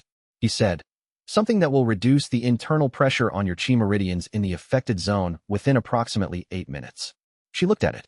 She had spent a long time learning the difference between his products and everything else on the market. He watched her evaluate it with the same precision she'd applied to evaluating his legal arguments at the Continental Council. She said, "You're going to have to apply it." "I know." He applied it. His hands were steadier than they had any right to be at this stage of his cultivation base's recovery. He had some theories about why this was. The production had emptied his chi reserves, but had also, in the process, refined the channels they ran through. The efficiency was higher even if the capacity was lower. He filed this for later. She did not react to the application. Not to the discomfort of the contact with the wound. Not to the particular sensation of the compound taking effect. A deep, spreading warmth that he knew from having tested it on himself would feel like something between being submerged in warm water and having a very complex knot slowly unknotted from the inside. She said, "They didn't come for me." He said, "I know." He deployed 4 realm sovereigns to retrieve an alchemist. He did not tell me. No, was the syndicate's primary interface with his operations for 40 years. Wei said. And he sent 4 of his people into a situation you were present in without briefing you. She was quiet. He watched her process this through the particular stillness that was different from her usual stillness. This was the stillness of someone updating a very large model in real time. She said, "He considers me a resource that is currently underperforming." Wei said, "Or he considers you a resource that has begun making decisions he did not authorize." She looked at him. He met her eyes. This was, he thought, the most honest communication they had managed in 17 months of carefully calibrated maneuvering. She said, "You sent those 4 away. Temporarily. Why didn't you go with them?" "I had a prior commitment," she said, with a precision that could have been read as dry or could have been read as genuine, and was probably both. "What commitment?" He said, "Making Yao Tianke fail." Tan Beha reappeared in his peripheral vision and began systematically checking every person for injuries with the thoroughness of someone who had decided that doing it systematically was the only way to guarantee he hadn't missed anything. Madame Voss Qinglon looked at her hands. They were steady. She had the hands of someone who had been steady in difficult moments for so long that steadiness had become structural. She said, "I didn't come to protect you." He said, "I know. I came because you were not told. And things that happen in your operational territory without your knowledge are things you need to understand." She stopped. He watched her decide not to argue with an accurate summary. He said, "You're welcome to stay." She said, "I'll need to know the plan." He said, "I'll need 30 days to make one." She looked at him for a long moment. Then she nodded once, with the brisk finality of someone closing a negotiation. She stood. The compound was working. The lines of strain around her eyes had eased by a fraction. Neither of them said thank you. It wasn't required. They had arrived, after 17 months, at the same understanding that made the social ritual redundant. He turned back toward the command post. His cultivation base had approximately 42 hours left in its recovery cycle, and he was going to spend as many of them as possible being horizontal. Behind him, he heard Shun Keibi's voice, emerging from somewhere in the eastern perimeter with the unhurried quality of someone who has been waiting for the moment to be right. "Wei Zhenfang," Shun Keibi said, "when you are recovered, there is something you need to know about your opponent." Chapter 98. The shape of perfect fragility. Shun Keibi waited 38 hours. Wei gave him credit for this. He arrived at the secured room when Wei had restored approximately 60% of his cultivation base's functional capacity, enough that his fracture site was operating at reasonable resolution and his ability to process complex information had returned to something resembling its baseline. He brought tea. Wei's opinion of Shun Keibi improved marginally. The tea was good. Shun Keibi sat across from him in the room's only other chair and looked at his hands for a moment with the expression of someone deciding how to begin a long conversation. He said, "What do you know about Apex Undying?" Wei said, in theory or in practice? Both. Wei said, in theory, it is the uppermost rank in the cultivation system. The point at which the practitioner's qi integration with the natural world reaches a completeness that makes further advancement impossible by conventional means. The foundation becomes the ceiling. He paused. In practice, I have spent 2 years reading everything written about Yao Tianke specifically, and everything I've found describes a practitioner who has not produced any new work in approximately 800 years. Shinkabi said, that's correct. He has been refining, not expanding. Also correct. Shinkabi set down his tea. When Yao Tianke reached apex undying, the first cultivator in recorded history to do so, the attainment was genuine. I was there. I was his disciple, and I watched it happen. It was the most extraordinary thing I have ever seen. He paused, and it was the beginning of everything that went wrong. Wei waited. Apex undying is not a rank like the others, Shinkabi said. The others represent expansion. Each advancement gives you more. Apex undying is a different kind of attainment. It is not more. It is complete. And in becoming complete, a cultivation base at that level achieves something that feels like perfection but is structurally different from it. Wei said, crystallization. Shinkabi looked at him. You've thought about this. I've thought about the failure modes of perfection for most of my adult life. What you're describing is crystallization, a material that has achieved such perfect internal order that it has lost the capacity for adaptive response.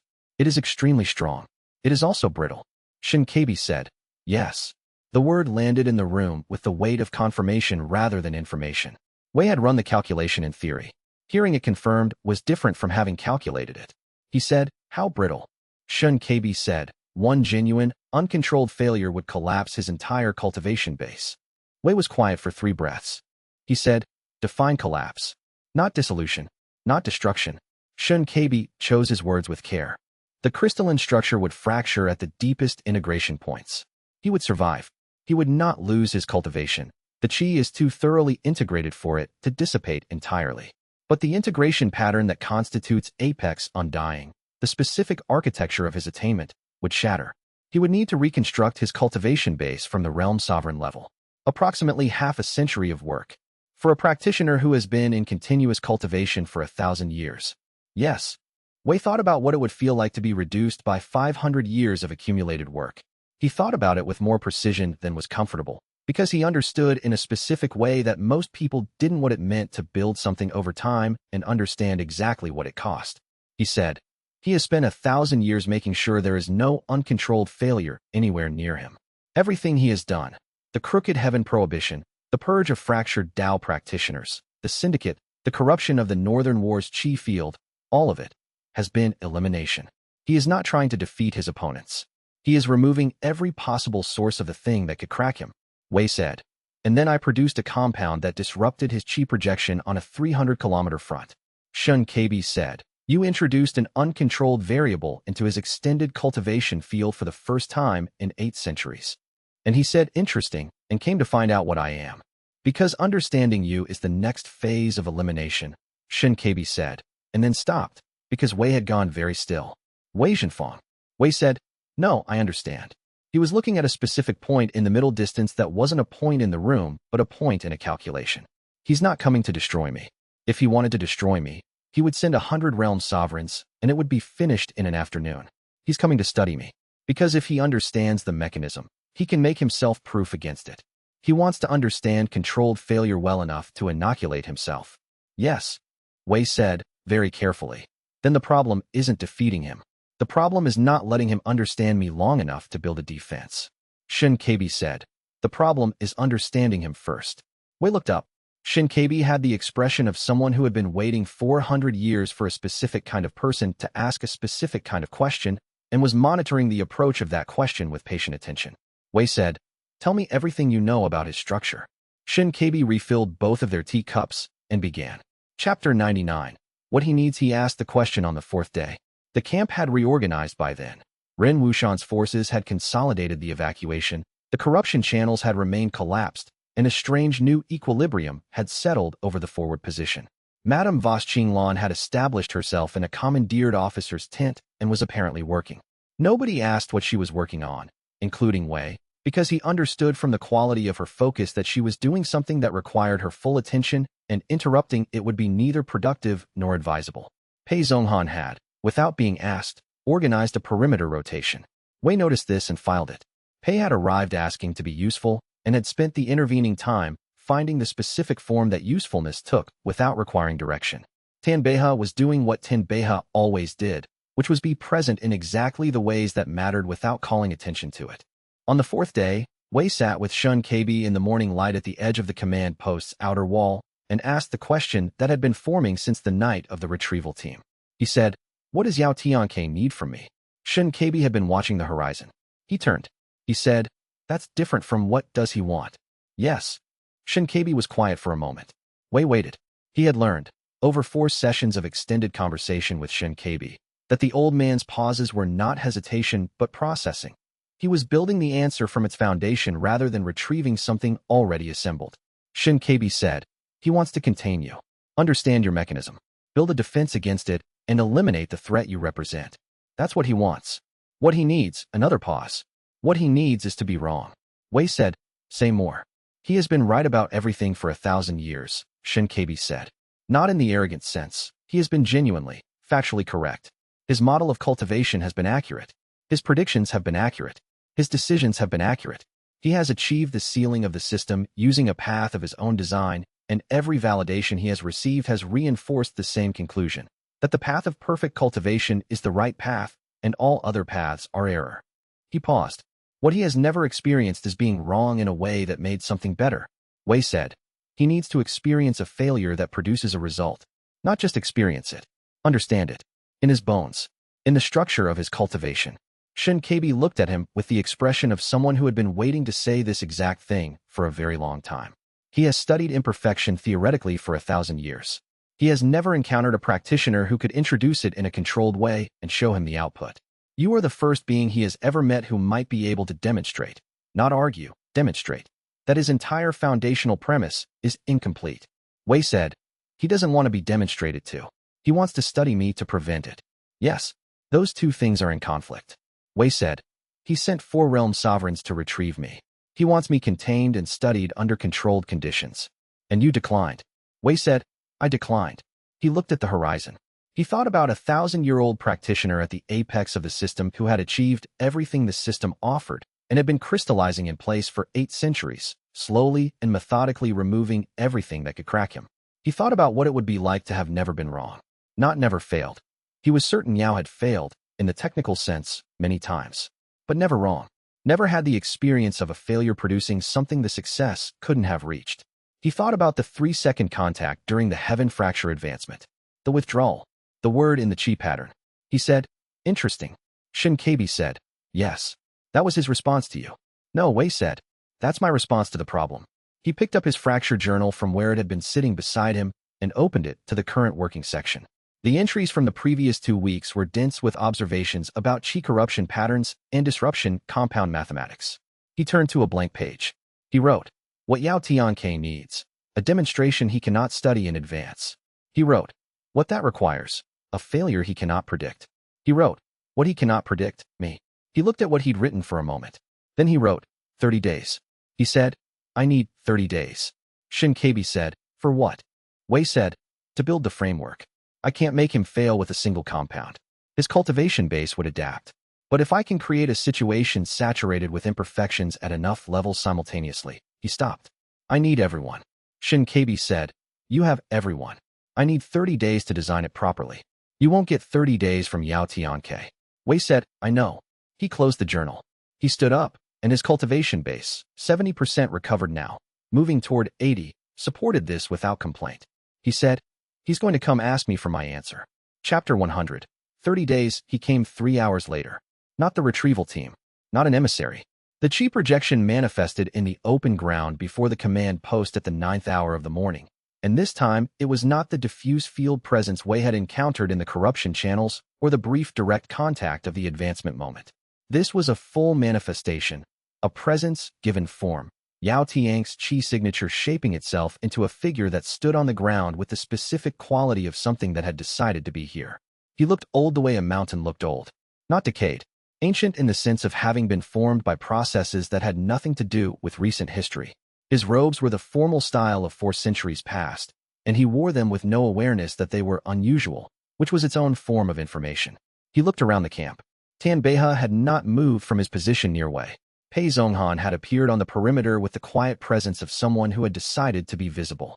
Madame Voss Qinglan stood outside her tent with her arms at her sides, and the expression of someone who was going to have a conversation with her patron saint and was not going to indicate by a single muscle movement that anything about this situation was unprecedented. Shinkabi was not visible. Wei did not look for him. Yao Tianke looked at Wei. Wei met his eyes through the projection, not quite eyes, a quality of focus rendered in qi, and the recognition was immediate and mutual in the way that recognition between practitioners of extremely different but related disciplines could be. They had each spent a long time understanding things about qi failure that no one else in the world understood. They recognized the specific quality of that understanding in each other the way two people who speak a rare language recognize it in a stranger. Yao Tianke said, in a voice that was not a voice but was very close to one. You turned away my people. Wei said, I sent them with a message. That you would answer in 30 days. Yes. You have had 4 days. You will not need 30. Wei said, I'll need 30 to do it right. There was a pause. The ambient qi of the camp had organized itself around the projection without anyone's deliberate direction. The formations Xiao Lingwei had built into the command post structure were responding to the presence the way compass needles responded to proximity to a strong field. Yao Tianke said, You know what you are to me. It wasn't a question. Wei said, I know what Shinkabi told me. Shinkabi has been hiding in ruins for 4 centuries, telling the story as he wishes he remembered it. There was no anger in the tone. Only the specific flatness of someone stating a fact they have assessed and accepted. What you are to me is a source of unpredictable variance in a carefully maintained system. I have spent 1,000 years ensuring there are no sources of unpredictable variance. Wei said, and you haven't destroyed me. No, because you want to understand the mechanism before you eliminate it. Yao Tianke looked at him. The quality of that attention was difficult to describe in ordinary terms. It was the attention of something very old and very complete, looking at something that represented a question it had not encountered before. He said, Submit to study. Come with me. I will give you resources that do not exist in this half of the continent. I will give you a laboratory that will make this. His projection's gaze encompassed the command post, the camp, the forward position, look like a shed. And when I understand what you do, you will be free to continue your work under conditions that do not threaten the stability of the system. Wei said, What happens to the people here? Nothing happens to them. They are not significant. Xiaoling Wei, the formation specialist, not significant. Tan Beha, the combat cultivator, not significant. Liang Ruoyu, I don't know who that is. Wei said, I know. He looked at Yao Tiang's projection. He thought about crystallization. He thought about 8 centuries of refinement building something so internally ordered that one genuine, uncontrolled failure could crack it from its deepest integration points. He thought about the jade vial in his secondary kit. He thought about a paper folded in his fracture journal with an insult written on it in someone else's handwriting. He said, 30 days. Yao Tianke said, to prepare your answer. To prepare the answer properly. He kept his voice even. I work in controlled failures. 30 days is not avoidance. 30 days is the minimum necessary for appropriate preparation. If you want the answer done right, you'll give me 30 days. He watched Yao Tianke assess this. The calculation was visible in the particular quality of the projection's stillness. A practitioner of that age and precision could evaluate variable sets in real time with the same automatic facility Wei used fracture sight. He was being weighed against 1,000 years of predictive modeling. Yao Tianke said, 30 days. He said it the way someone closes a door, not a question, not a concession, a record of fact. Then he said, with something that was not curiosity in the human sense, but was the closest thing to it that 8 centuries of crystallization left room for. You interest me. He withdrew. The projection dissolved into the ambient qi field with the unhurried certainty of something that had no particular attachment to maintaining a form. Wei stood in the open ground for a moment. The camp was very quiet. Then he turned around. Tan Beha was there. Pei Zhonghan had closed from the perimeter. Madame Voss Qinglan had crossed from her tent. Shinkabi had emerged from wherever he had been watching. Ren Wushan's second-in-command, who had observed the entire exchange, was standing at a respectful distance with the expression of someone who intended to file a very detailed report. Wei looked at all of them. He said, We have 30 days to make him fail. The camp was quiet for 2 more seconds. Then Tan Beha said, with the tone of someone who had already begun planning logistics, What do you need first? Wei said, Everyone. He opened his fracture journal to the page where he had written 30 days, and he uncapped his brush, and he began. Chapter 101. The working group he started with xianxia, because xianxia had been in Yao Tiang's inner circle for the first 100 years of what would become a 1,000-year cultivation project, and the difference between 100 years of personal proximity and 400 years of analytical distance was the difference between a map and being in the territory. He brought xianxia a table, 3 chairs, and a stack of blank paper. He said, "I need everything you know about how he processes unexpected information." xianxia said, "That is a very large request. Start with what he does when a prediction fails." xianxia sat down, folded his hands on the table, and looked at the blank paper for a moment. Then he said, "He doesn't believe it failed. His first response to a failed prediction is to recheck the model for error, not to update the model based on the outcome. He assumes the model is correct and the data is wrong." Wei wrote, "Model priority processing. Slow to update." He said, "How long does the recheck take?" "It varies with the complexity of the model. For small predictions, a few seconds. For his fundamental assumptions," xianxia paused. "He spent 60 years reworking his core cultivation model after I found the contradiction in his fracture site analysis.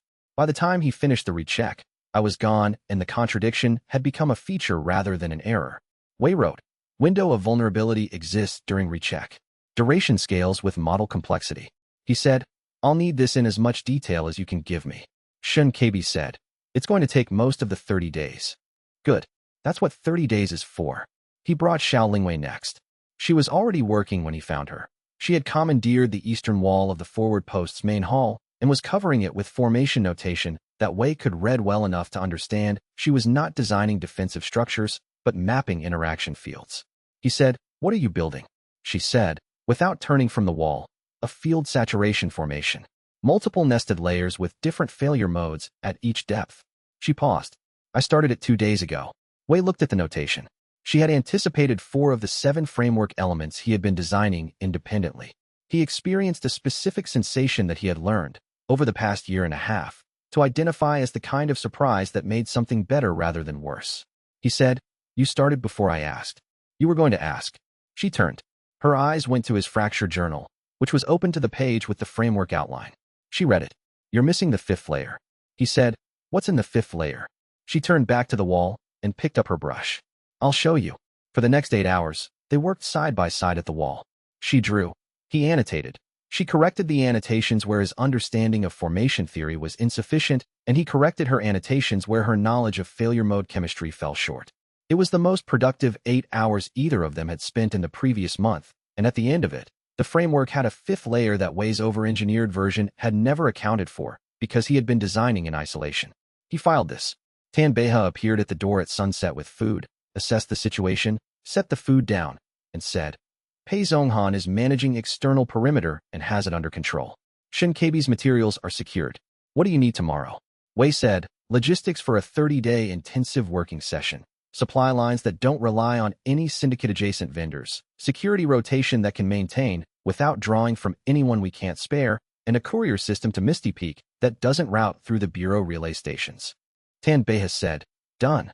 He picked up the food again and set it on the working table in a position that made it impossible for Wei to ignore without deliberately moving it. "Eat." Wei ate.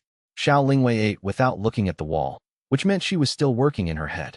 Wei recognized this because he did it too. He had a theory that this was one of the reasons they worked together without friction.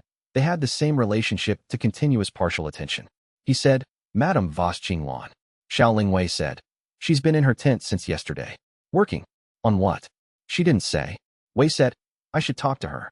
Xiaolingwei said, with a precision that was not quite dry and not quite warm, "You should probably wait for her to come to you." He thought about this. He thought about the particular quality of Madame Vos Qinglan's focus and the specific things she had been doing since her arrival that were independent of anything he had requested. He thought about the fact that she had asked nothing from him in 2 days. He said, "You're right." Xiaolingwei blinked once, which was her version of being visibly surprised. He said, "That happens occasionally." She turned back to the wall. The corner of her mouth moved in something that was not quite a smile, but was in the same general territory. Chapter 102. Liang Ruyu arrives with a memory. She came on the 9th day, traveling on foot for the last 2 days because the supply roads were clogged with evacuation traffic, and she did not know how to drive a kickraft and would not ask anyone to take her out of their way. Wei was at the compound preparation table when Tan Beha appeared in the doorway and said, with the careful neutrality of someone managing information delivery, "You have a visitor." He looked up. He said, "Is it a problem?" "No." "Is it urgent?" "Not in the immediate physical sense." Wei set down his tools and followed Tan Beihe to the outer courtyard. Liang Ryu looked like someone who had walked 2 days through evacuation traffic to find a person she was not going to call an emergency, because she had decided it was not an emergency, and she had made that decision, and she was going to maintain it regardless of what her feet felt like. She had a physician's satchel on each shoulder and the particular quality of stillness that Wei recognized from years of knowing her. The stillness of someone who had organized their interior state before arriving, so that the person they were arriving to see didn't have to manage it. He said, "Liang Ruoyu." She said, "Wei." She looked at him for a moment. "You look terrible." He said, "I was incapacitated for 48 hours 8 days ago." "I know. I heard." She paused. "Your face always looks like that when you're running 3 problems in parallel." Wei said, "The clinic." She said, "I didn't come for you to apologize about the clinic."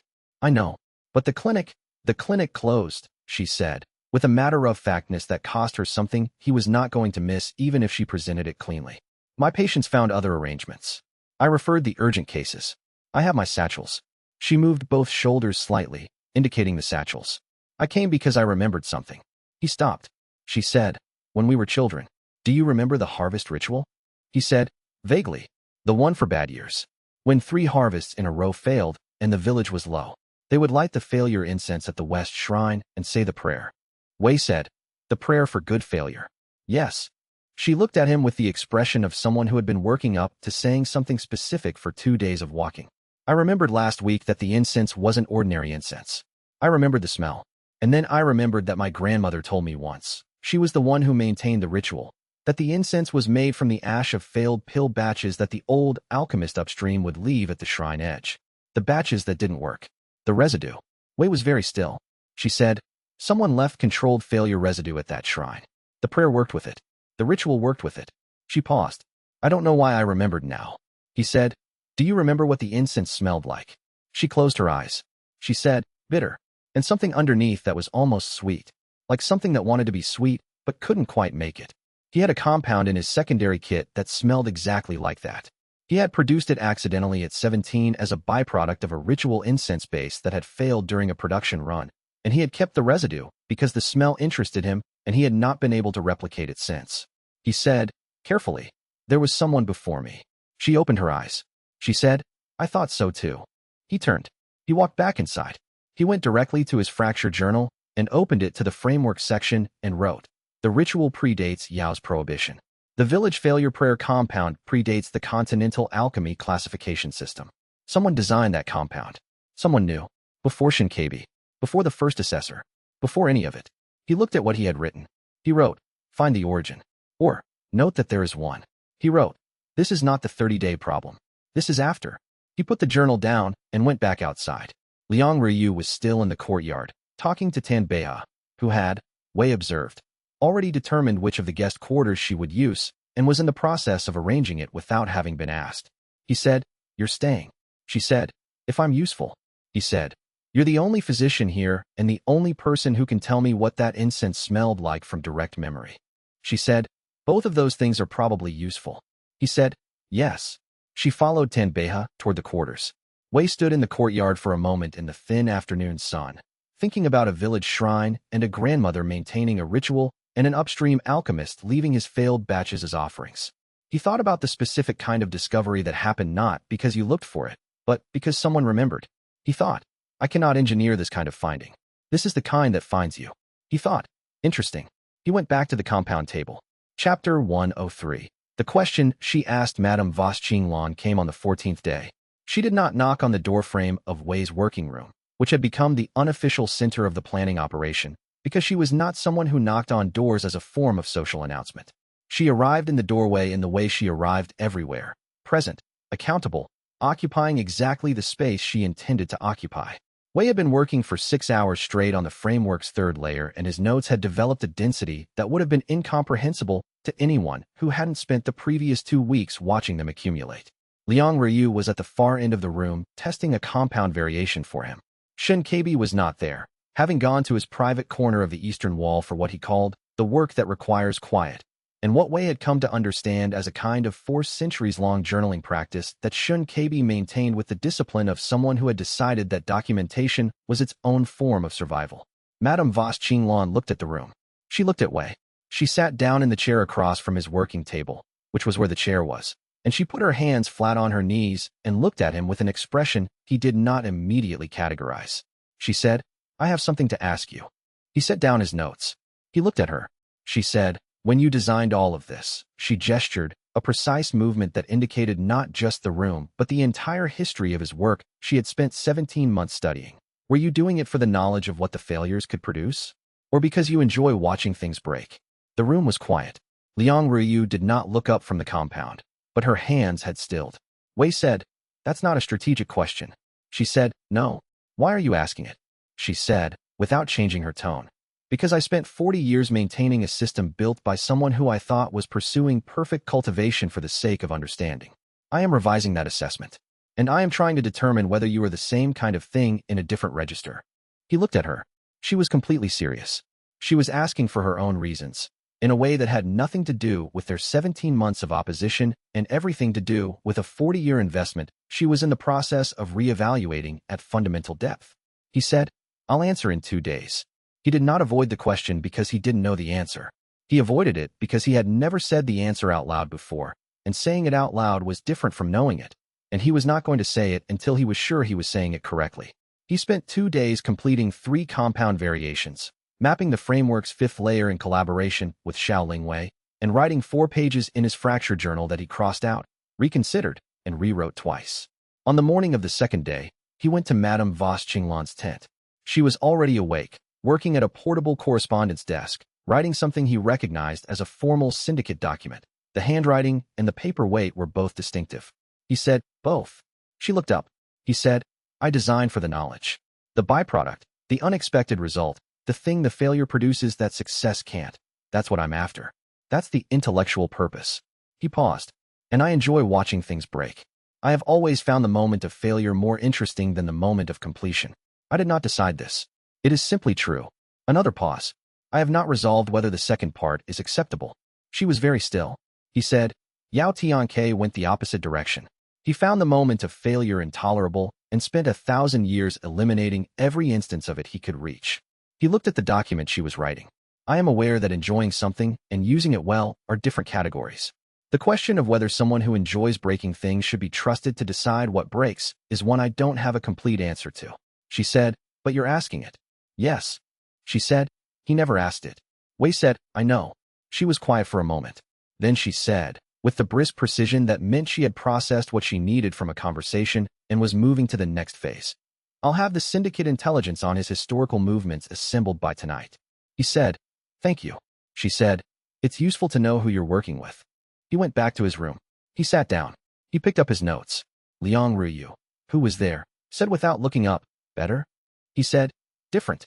She said, "That's usually better." Chapter 104. A discussion across a divide. He came on the 21st day. Not as 4 realm sovereigns. Not as a retrieval team. Yao Tiang's chi projection manifested in the compound preparation courtyard at the 6th hour of the morning when Wei was the only one present, which was either chance or calculation. Wei's assessment was calculation. A practitioner of that precision did not manifest at random. Wei set down the ingredient measure. He turned. Yao Tiang's projection said, 9 days. Wei said, "Yes. You've been working." "I'm always working." There was a pause that was different from the pauses in their previous interaction. That one had been negotiation. This one felt like something else. A practitioner at Apex Undying visiting someone he found genuinely puzzling, rather than someone he had come to collect. Yao Tianke said, "I've been observing the structure you're building." Wei said, "I know. Your formation specialist's 5th layer is elegant." Wei said, "I'll tell her you said so. She'll be professionally pleased and personally find it suspicious." Yao Tianke was quiet for a moment. Wei had the impression that the human response of finding that funny had left some kind of trace in the projection's ambient signature, which was the Apex Undying equivalent of a very slight, very contained shift in expression. Yao said, "You believe imperfection is necessary." Wei said, "I believe controlled imperfection is the only mechanism by which a closed system demonstrates that it's alive. A perfectly stable system is indistinguishable from a dead one. Stability is not death. Stability is the absence of entropy. Entropy is not death either. Entropy is information. Every deviation from the expected state tells you something the expected state can't. Yao said. And if the deviation destroys the system before the information can be used, then you needed a better failure model. Wei picked up the ingredient measure again. He thought. He set it down. A system that cannot afford any failure is a system with no margin. You eliminated margin in the name of perfection. Margin is what gives a system room to survive unexpected input. Yao Tianke said, I am apex undying. I am the unexpected input. Wei said, you are the unexpected input for everyone else. For yourself, you are a sealed system with no margin. That's different. The projection was still for a long moment. Wei had learned, from his 3 weeks of intensive study via xianxia, that Yao's stillness in conversation meant the same thing his own stillness meant. Processing, not absence. Yao said, you argue from the assumption that my path has a failure mode. Wei said, I argue from xianxia's description of 60 years of model rechecking and from the basic physics of crystalline structures under novel stress. Yes. Yao said, xianxia's account is colored by his departure. Probably. So I'm also arguing from what I observed in the 3-second contact during my advancement. Your chi projection has a response latency when it encounters something it cannot immediately categorize. That latency is the model recheck. It's brief, but it's there. Another stillness. Longer this time. Yao said, you noticed that. Wei said, I notice most things. He was aware that he was not going to convince Yao Tianke of anything in this conversation. He was also aware that he was not trying to. He was doing what he always did in complex situations with multiple variables, gathering information while the other party thought he was arguing. Yao said, your position is that imperfection is the only proof of life. Yes. Mine is that imperfection is the source of all degradation. That every deviation from the ideal trajectory compounds until the system fails. Yes. Yao Tianke said, neither of us is fully wrong. Wei looked at him. This was not what he had expected. Yao said, your controlled failures produce real results. That is not theory. I have reviewed 400 years of suppressed fracture Dao research and the outputs are genuine. My purging of those results was commercially motivated through the syndicate, not epistemically justified. Wei said, you're admitting that. I am stating it as a fact I have assessed. It is not the same as being wrong about the larger principle. Wei said, what is the larger principle? Yao Tianke said, that at the level of fundamental natural laws, any deviation from the ideal trajectory does compound into degradation. What you call controlled imperfection works at the material level and at the cultivation practice level. It does not scale to natural law. Wei said, I disagree. Yao said, I know. I have 9 days to demonstrate it. Yao Tianke looked at him. The quality of that attention had changed again since the previous meeting. There was still the ancient completeness to it, still the weight of something that had been in continuous cultivation for a millennium. But there was also something that way, mapping it with his fracture site's partial read of the projection's chi signature, could only describe as genuine tension. Yao was not certain. Yao said, you're building something you believe will crack my cultivation base. Wei said, I'm building something that will show you the note you've been drowning out. Yao Tianke was silent for a long moment. Then he said, with a precision that carried some quality Wei had not heard in his voice before, if you fail, Wei said, then I'll have produced an interesting failure. I'll learn from it. The projection dissolved. Wei stood in the courtyard alone. The morning was cold, and his breath clouded in front of him, and the compound preparation table was exactly where he had left it with the ingredient measure still slightly askew. He picked it up and straightened it. He had 9 days. He had not been intending to use the conversation for anything strategic. But Yao Tianke had admitted, unprompted, that the syndicate suppression was commercially motivated. That was information Wei had been trying to extract for 8 months, and it had arrived not because he had engineered it, but because the conversation had gone somewhere he hadn't planned. He filed this. He thought, this is the third thing in the past 3 weeks that has arrived without me engineering it. He thought, I should think about what that means. He went back to the compound table and began. Chapter 105. The cost of seeing everything he advanced to realm sovereign rank on the 25th day. He had not planned it for the 25th day. He had not planned it at all. He had been in the middle of a 17-stage compound sequence, the most complex production he had attempted since the disruption compound, and he had reached stage 11, which required a micro-controlled failure in the reagent's crystalline substrate, and his fracture site had engaged to map the failure point, and something in the mapping had triggered a cascade that he had recognized immediately and too late simultaneously. The sensation was different from his previous advancements.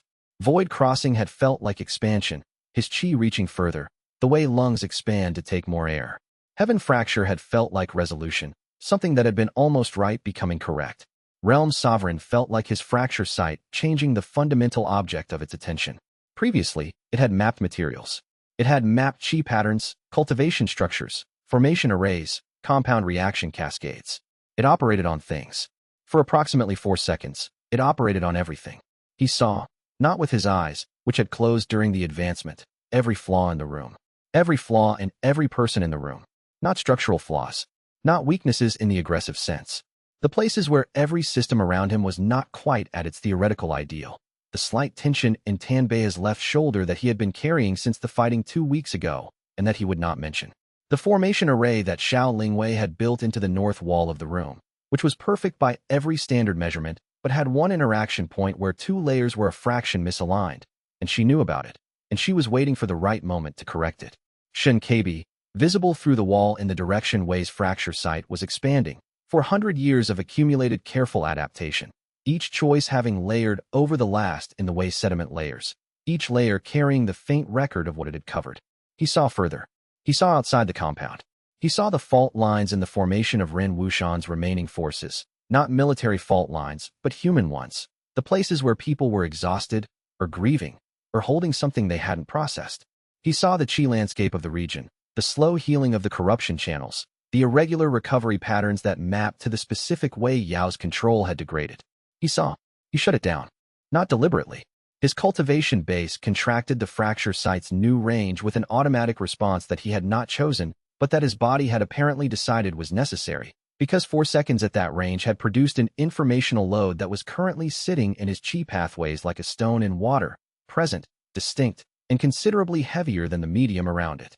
He was on the floor. He did not remember sitting down. Xiao Lingwei was there. She had moved from the wall where she had been working to his position with the speed of someone who had been watching him very carefully and had seen the moment it began and had crossed the room before he had finished falling. He had not heard her move. She was kneeling next to him, one hand on his shoulder, not steadying him exactly. The contact was not bracing, not clinical. It was the kind of contact that communicated I am here in the specific way that is different from all other forms of presence. He said, to the floor, that was more than I expected. She said, what did you see? He said, everything. A pause. She said, that seems like the wrong amount. He said, yes. He sat up. His cultivation base was operating at full realm sovereign capacity. He could feel the difference, the specific difference, the new layer of natural law that his fracture site was now capable of engaging with. The informational load was settling. He was going to need to process it, and processing it was going to take longer than 4 seconds. He said, you have a misalignment in the north wall formation. Second sublayer, interaction point 7. She said, I know. Why haven't you corrected it? She said, with the particular precision of someone who is choosing their words to be exactly accurate and nothing more. Because I wanted to be certain of the correction before I made it. The misalignment is minor. The correction, done wrong, would create a larger problem. Wei said, I know the right correction. She said, I know you do. He said, I shouldn't tell you. She looked at him. He said, you'll find it. You've been working toward it. He paused. If I tell you, you won't have worked it out yourself, and the understanding you develop by finding it will be more durable than the solution I hand you. She was quiet for a moment. She said, that's a very disciplined form of respect. He said, I have 5 days left. I need the formation to be correct, and I need the person operating it to understand it completely. She said, I'll find it today. She stood. She went back to the wall. Wei remained on the floor for another minute, processing what the first 4 seconds of full realm sovereign sight had contained.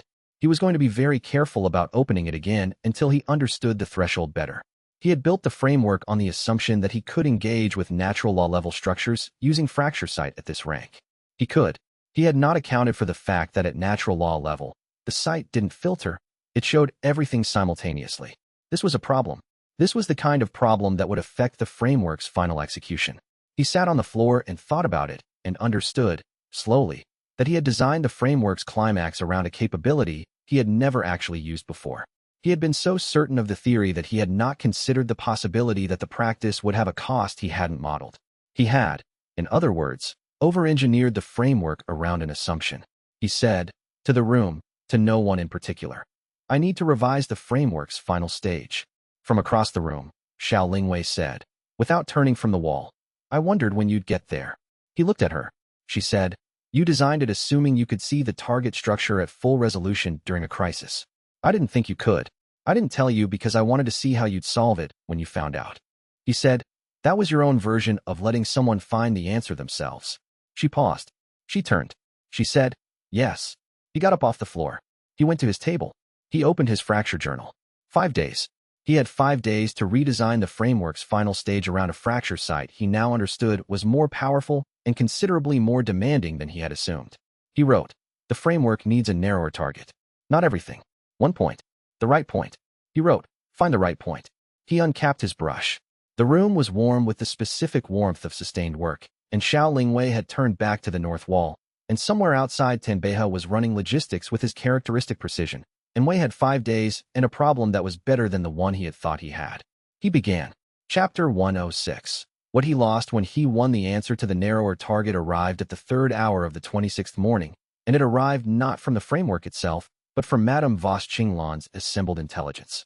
She had worked with the same methodical thoroughness she brought to everything, not because Wei had asked her to deliver it in any particular form, but because she had her own standards for completed work, and meeting them was apparently independent of who would receive the result. The document ran to 40 pages of dense records. Yao Tiang's historical interactions cataloged across 4 centuries, cross-referenced with outcome data, annotated in a handwriting that Wei had come to recognize as efficient in a way that prioritized recall over aesthetics. He read it in 5 hours. On page 31, he stopped. The record was from 230 years ago. A Continental Alchemy Bureau predecessor organization had attempted to negotiate with Yao Tiang's representatives over a reagent territory dispute. The negotiation had failed 3 times, each time for the same reason. Yao's representatives had entered each session with a fixed position derived from their prior session's analysis. When the opposing party changed their approach, the representatives had continued operating from the previous model until the session ended, then reported back to Yao, who had recalculated, then sent them again with an updated position, which was again immediately outdated by the time they arrived. The cycle had repeated until the other party gave up. Wei read the record twice. Then he went to find Shinkabi.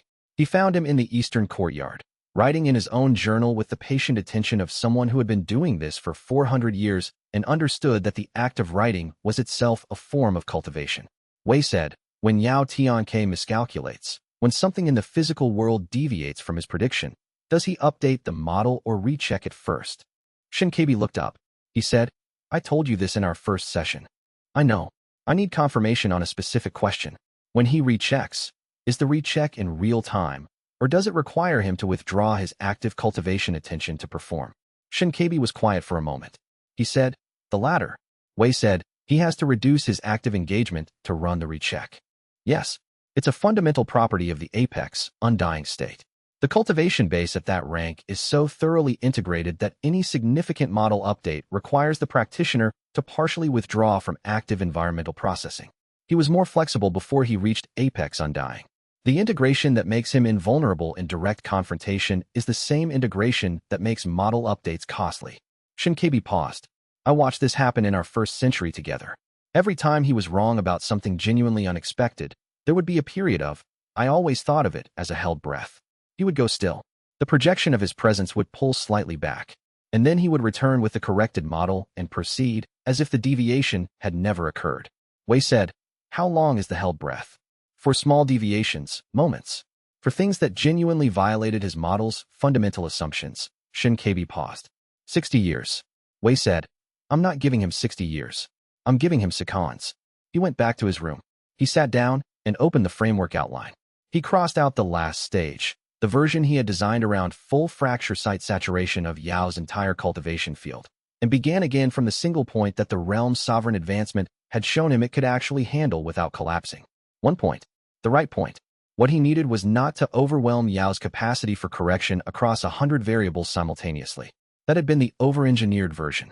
The version that assumed he could do everything at once and had been wrong. What he needed was one violation of Yao's model so fundamental, so incompatible with Yao's core assumptions at the level of natural law, that the model recheck engaged at depth, not the surface recheck, the held breath. And while Yao was held in the breath, to give him something genuine, he wrote, one genuine failure. At the right depth, at the right moment. He wrote, not my failure, his. He wrote, a failure in the one thing he has never allowed himself to fail at. He thought about 1,000 years of erasing grief, erasing regret, erasing doubt. He thought about what it would feel like to have those capacities and then spend 1,000 years suppressing them into non-function. He thought about crystallization and what crystallization did to the spaces that had once been flexible. He thought. He didn't lose them completely. Crystallization preserves structure. He preserved the shape of grief without the function. He thought.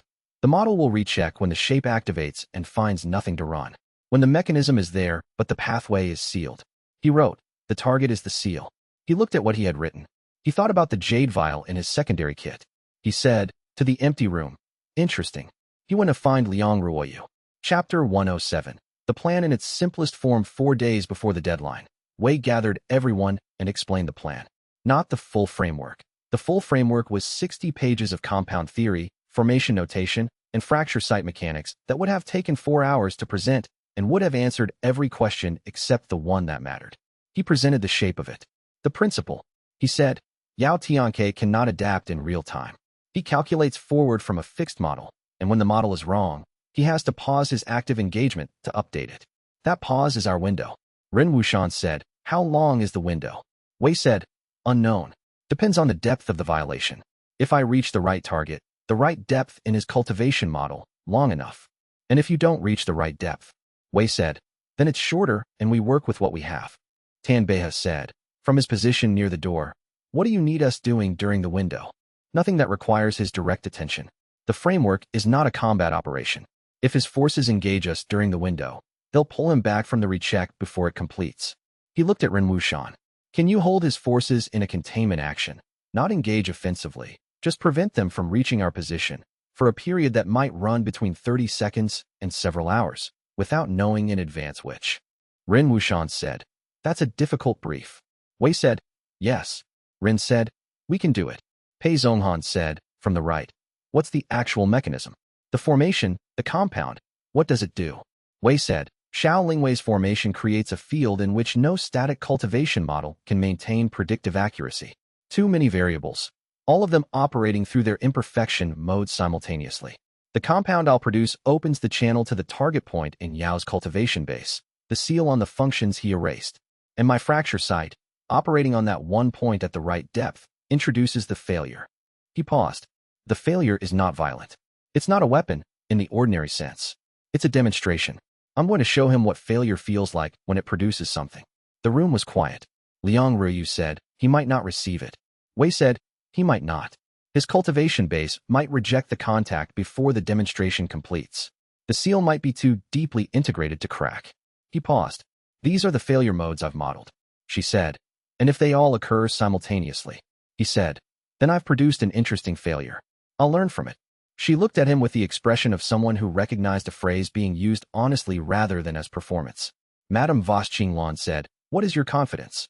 Wei said, in reaching the target, high. The jade vial compound gives me the channel. And what happens once the seal cracks? He paused. No prediction. She said, that's uncomfortable. He said, yes. She said, you're telling me to prepare for an operation with an uncontrolled outcome. He said, I'm telling you that the uncontrolled outcome is the point. If I knew what would happen when Yao Tianke experiences genuine failure for the first time in 1,000 years, then it wouldn't be genuine failure. It would be a performance I designed. Madame Voss Qinglan was quiet for a long moment. She said, all right. He said, we move when the deadline arrives. Not before. He expects a presentation, and I want to give him exactly that, something that looks, from the outside, like a practitioner offering their prepared answer. He'll be in observation mode, not defensive mode. That's when the framework engages. Shen Keibi, who had been listening from the corner with his journal open, said, you're going to present it to him like a compound demonstration. Wei said, yes. And the demonstration is going to be real. Yes. Shen Keibi made a small sound that Wei had learned, in the past 3 weeks, was his version of being professionally satisfied with a line of reasoning. Wei dismissed everyone except Xiao Lingwei, who stayed because she was still refining the formation's final calibration and needed the working space. They worked in silence for 2 hours. At some point he became aware that she had moved from the wall to the table, working on the calibration sheet instead of the wall notation. She said, you're not worried. He said, I'm worried about 6 distinct potential failure modes in the production compound, the timing on the framework's second stage, and the possibility that Yao's forces engage before we reach the window. She said, that's not the same thing. He thought about it. He said, "No, I think I'm interested." She said, "You're always interested." He said, "This is more interesting than usual." She didn't say anything. After a moment, she turned the calibration sheet so he could see her notation for the formation's final layer. He looked at it. She had found the correction for the second sublayer misalignment. She had found it 2 days ago by her notation date and had not mentioned it. He said, "This is correct." She said, "I know." He said, "You could have shown me when you found it." She said, "You told me to find it. You didn't ask me to report it immediately." He looked at her. She looked at the sheet with an expression that was not quite satisfied and not quite amused, and was precisely what he had come to understand as her version of both. He said, "Fair." Chapter 108. Controlled demolition. Madame Voss Qinglan did it on the 28th day. She called no one. She announced nothing. At the 7th hour of the morning, she came to Wei's room, where he was working, and she set a document on the corner of his table and said, "I need a witness." He looked at the document. It was a formal dissolution filing, Continental Alchemy Bureau format, correctly executed, carrying her personal seal in the lower right corner. The subject line read, "Permanent dissolution of the Continental Alchemy Syndicate's founding charter and all derivative instruments, filed under the Bureau's Charter Dissolution Provision 7. She said, "I need a third-party witness signature. The Bureau requires one." He looked at it for a moment. He picked up his brush. He signed. She said, "Thank you." She took the document. She folded it. She set it in her correspondence case. He said, "When does it take effect?" She said, "The filing arrives in Goldwater City in 4 days. The Bureau has a 12-day review window, but the charter becomes unenforceable at the moment of filing." She paused. "Which was this morning, when I sent the courier." He said, "Before the deadline." She said, "The syndicate's operations were Yao Tiang's tools as much as they were mine. Whatever happens in 3 days, I don't want them available to him afterward." He looked at her. She was standing with the same quality of presence she brought to hearings and audits and negotiations, contained, accountable, occupying exactly the space she intended to. But there was something in the set of her shoulders that he recognized from having watched her for 17 months. He said, 40 years. She said, "Yes." "What does it feel like?" She was quiet for a long moment. Not the quiet of not knowing, but the quiet of deciding whether to say. She said, "Like setting down something very heavy, and immediately wondering what you were carrying it for." He said nothing. She said, "That's a more honest answer than you probably wanted." He said, "It's the right answer." She looked at him. He met her eyes. He did not say anything further, because he understood that what she had just done was not a strategic move, not a negotiation, not a step in any plan. It was a decision made about the kind of thing she wanted to have been when this was over. The most respectful response he knew to that kind of decision was silence. She said, 3 days. He said, 3 days. She left. He sat with the room for a moment. The compound table was in front of him with the draft production sequence for the Jade Vial opening compound, 41 steps mapped out, in his most careful handwriting. Outside, he could hear Tanbeiha's footsteps moving around the perimeter with the rhythm that meant he was doing the morning security check. Somewhere in the building, Shun Kabi was writing. Wei looked at the production sequence. He thought about 40 years of work and a morning's filing. He thought, "I could not have made this happen."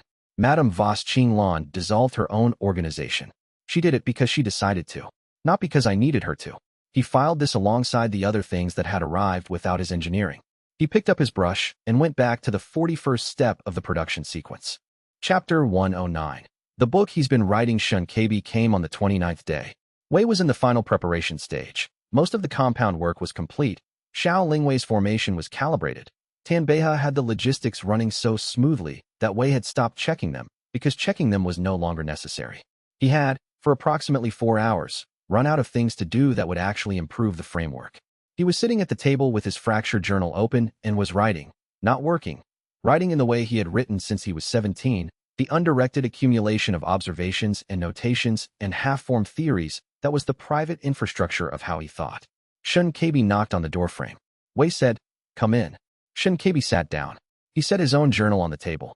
It was very old. Not the quality of old that accumulated in a few decades, but the other kind. The kind where the cover had softened through years of contact, and the pages had gone amber at the edges from whatever the air had been in 400 years of different rooms. He had been writing in it since Wei had known him. Wei had the strong impression he had been writing in it for much longer.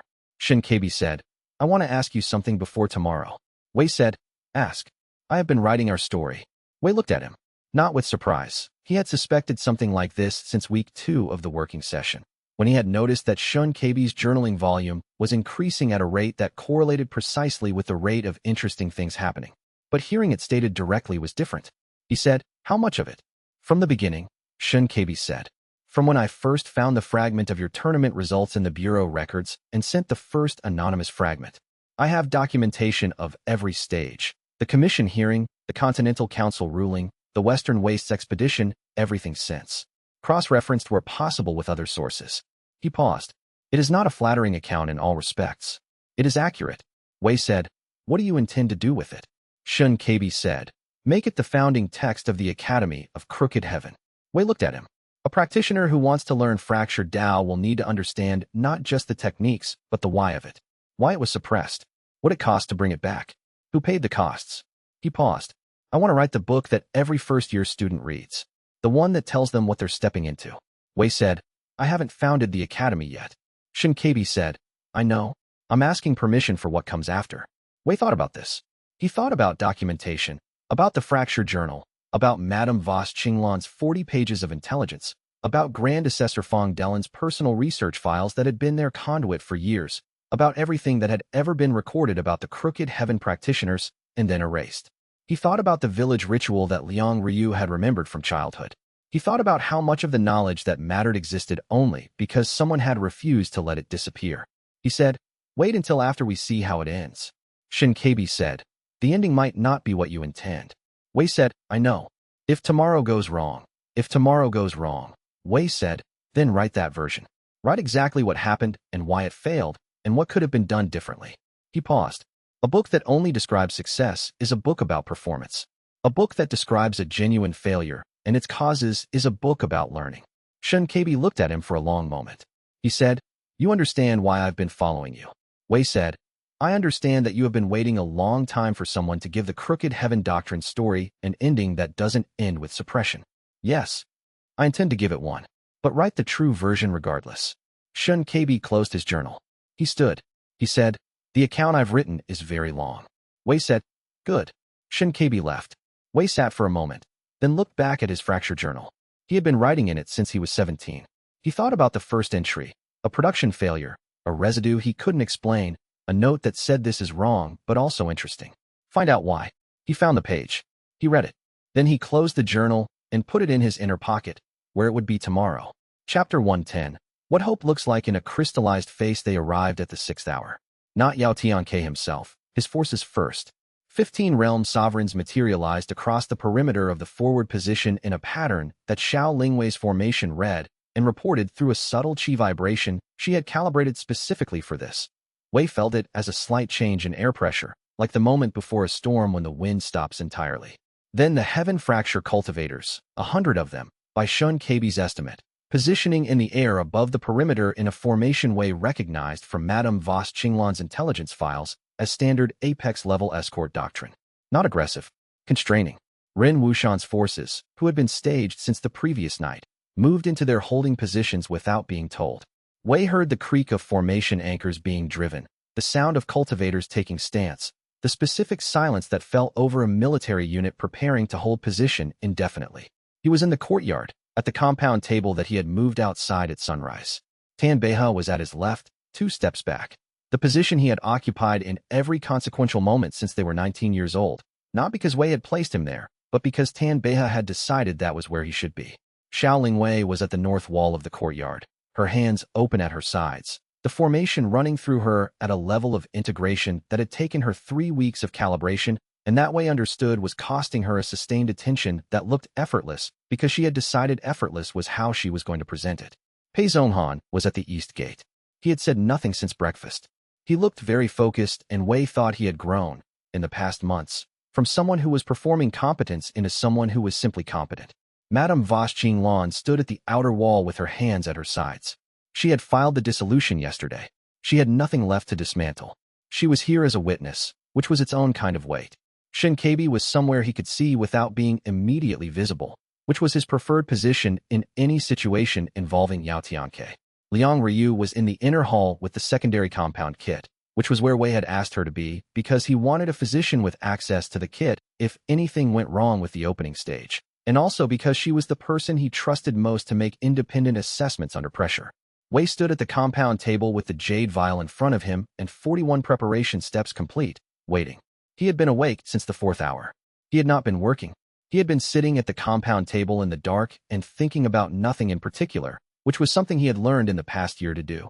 To empty the approach space before a complex production so that when the work started, his attention was complete. The air changed, not through the eyes, through the fracture sight, which he was holding at its controlled partial aperture. Just enough to read ambient chi signatures, not enough to open into the overwhelming range of the full realm sovereign sight. He was getting better at the partial aperture. Not fast enough for full comfort, but better. Yao Tiang's chi signature preceded him by approximately 3 minutes. Wei had learned to read it from the Heaven Fracture Advancement contact, and it was unmistakable, a presence of such thorough integration with the ambient chi field that the field organized itself around him rather than him navigating through it. When Yao moved, the world made room. The projection formed in the courtyard at the 30-day mark to the minute. Wei looked at him.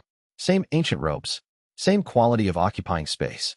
But there was something in the projection's ambient signature that had not been there at the first meeting or the second, and Wei's fracture sight, even at partial aperture, read it clearly. He had been thinking about what it would feel like to be Yao Tianke approaching this moment. 1,000 years of perfect certainty, 8 centuries of crystallization, and then a 30-day wait he had chosen to grant, for reasons he couldn't entirely account for, watching an alchemist build something he couldn't fully model. The quality he was reading in the projection signature was not anticipation in the human sense. It was not hope in the way that word usually applied.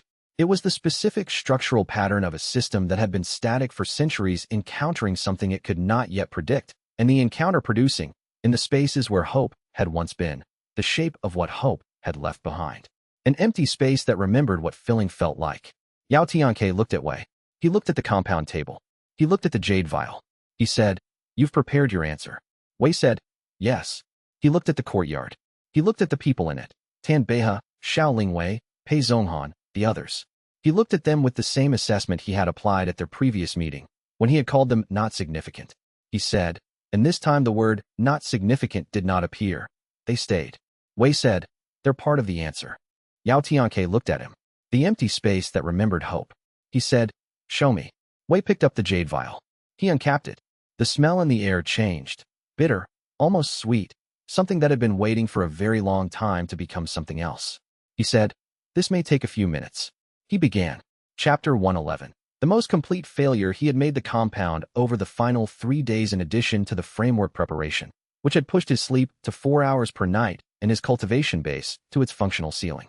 He had not told anyone he was making it. Not because he needed secrecy, but because the making of it had required a quality of attention he didn't have to spare, and explaining it while it was in progress would have that attention. He had started with the simplest failure he had ever made, a basic core condensation level pill, the first kind he had ever learned to fail on purpose, the one that produced an ash with a faint blue tint that had no recognized application.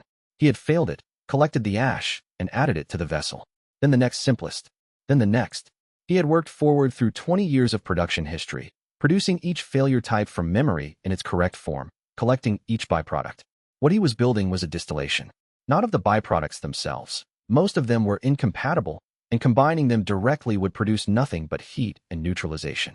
He was distilling the principle behind each one, the specific quality that each failure had produced that success couldn't reach, the stability that came from the ash with the blue tint, the resonance enhancement from the spiral pattern fracture compound, the chi channel flexibility from the 17-stage disruption compound's secondary byproduct, the perception clarity from the heaven fracture advancements expelled contact residue. Each failure had produced one thing. He was producing all of them simultaneously by failing at the meta level, failing to make any of the specific compounds, producing instead the common feature of all their byproducts, the thing they shared that success could not touch. The result was technically a failure by every measurable standard. It had not produced any of the intended compounds. Its properties were unclassifiable. The Bureau had no category for it. He placed it in a vial and stood in the courtyard across from Yao Tianke and held it out. Yao looked at the vial. He looked at Wei. He said, "What is it?" Wei said, "The answer to the question you've been asking for 1,000 years." Yao took the vial. He held it between his fingers. The projection rendered with enough specificity to convey grip, weight, the slight tilt of his head as he turned the vial in the light. He was reading it. Wei watched his fracture sight engage in the projection's ambient signature, the deep, thoroughgoing analysis of something that had achieved apex undying and turned that capacity fully on an object of genuine interest. Wei felt the moment Yao's analysis hit the first layer of the compound's properties. The projection's signature shifted, very slightly, the way a hell breath shifts when the first note of something unexpected arrives. Wei thought, good. He raised his right hand. Behind him, without a word, Xiao Lingwei engaged the formation's first layer. The courtyard's ambient chi field changed. Not dramatically. Not the way a combat formation changed things, with pressure and resistance and the sensation of walking into a wall. Subtly, the way the light changes when thin clouds cross the sun. The same scene, new conditions. Wei said, the framework begins. Chapter 112. What the jade vial carried. He had known, since the Western Waste ruins, what the jade vial contained. Not in terms of its chemistry. He had known the chemistry since year 3 of his secondary storefront operations, when he had found the vial at the base of a reagent supply crate that predated his sect enrollment by 40 years and had spent 3 months failing to identify the compound inside. The smell had been its only distinct property.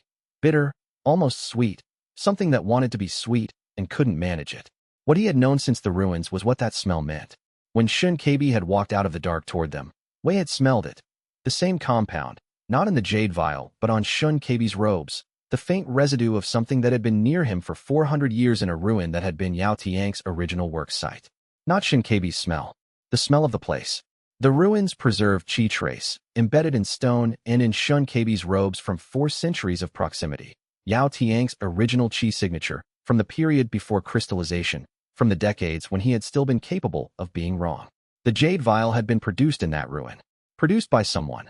Wei had not yet determined who, and the question was filed for after, who had collected Yao's original chi residue and preserved it in a compound that had been sitting in a supply crate for 40 years waiting for someone to know what to do with it. He had known what to do with it for 30 days. The framework's second layer engaged as Xiao Lingwei opened the formation's nested depth.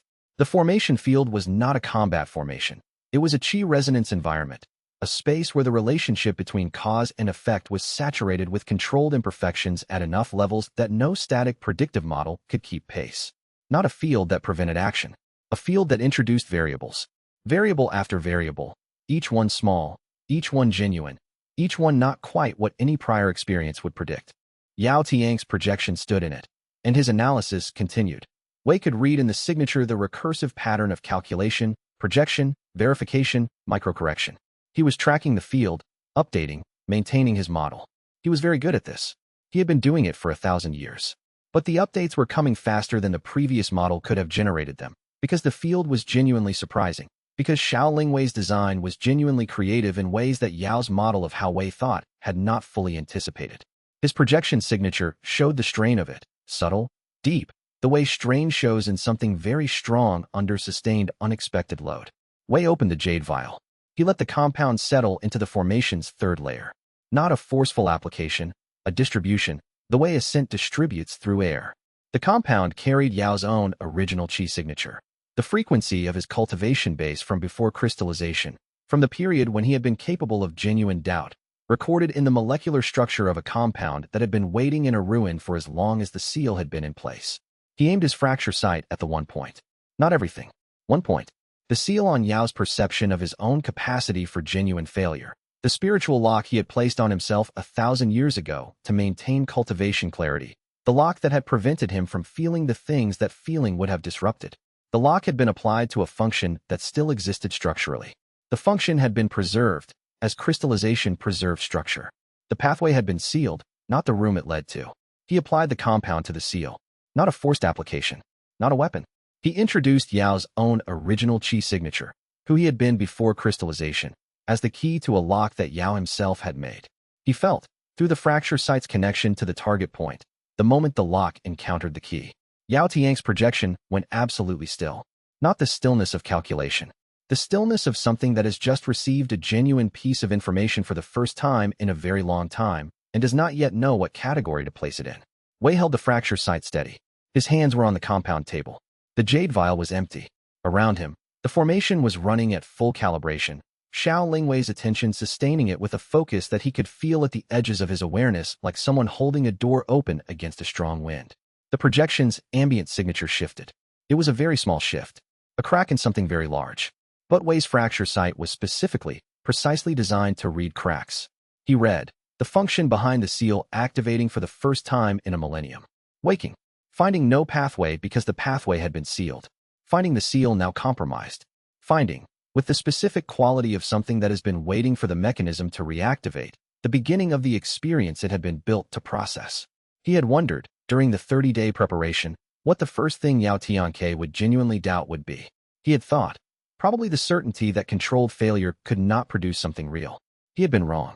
The first genuine doubt, flooding through the reactivated mechanism like water finding a cracked dam, was simpler and older and more fundamental than any philosophical position. It was doubt about whether he had been right to take away his own ability to change his mind. Wei said, quietly, to no one in particular. There it is. Chapter 113. The cracks in the perfect Yao Tianke made no sound. He stood in the courtyard with the compound vial in his projection's grip, and his ambient signature underwent a change that was invisible to the eye and overwhelming to fracture sight. The organized, recursive calculation pattern of his model, that constant forward-projecting analysis that had been running every moment of every day for 1,000 years, stuttered. Not stopped. Stuttered. One beat of irregular rhythm in a system that had not produced an irregular rhythm in 8 centuries. His 15 realm sovereigns at the perimeter felt it before they understood what they were feeling. Wei watched them through his partial fracture sight aperture. Not people he was engaged with directly, but present in his peripheral awareness as a pressure distribution. Each one shifted position by a small amount. Not a combat shift. The involuntary small movement of someone who has just felt the ground vibrate. The calculation pattern in Yao's signature recovered. He was strong. 1,000 years of perfect cultivation was not cracked by one moment of genuine doubt. The pattern resumed. But it resumed slightly different from how it had run before. The tempo was the same, but the model it was running on had updated, and the update had introduced a microvariance at the foundation that everything above it was now running slightly offset from. He was making calculation errors. Not large ones. Not visible ones.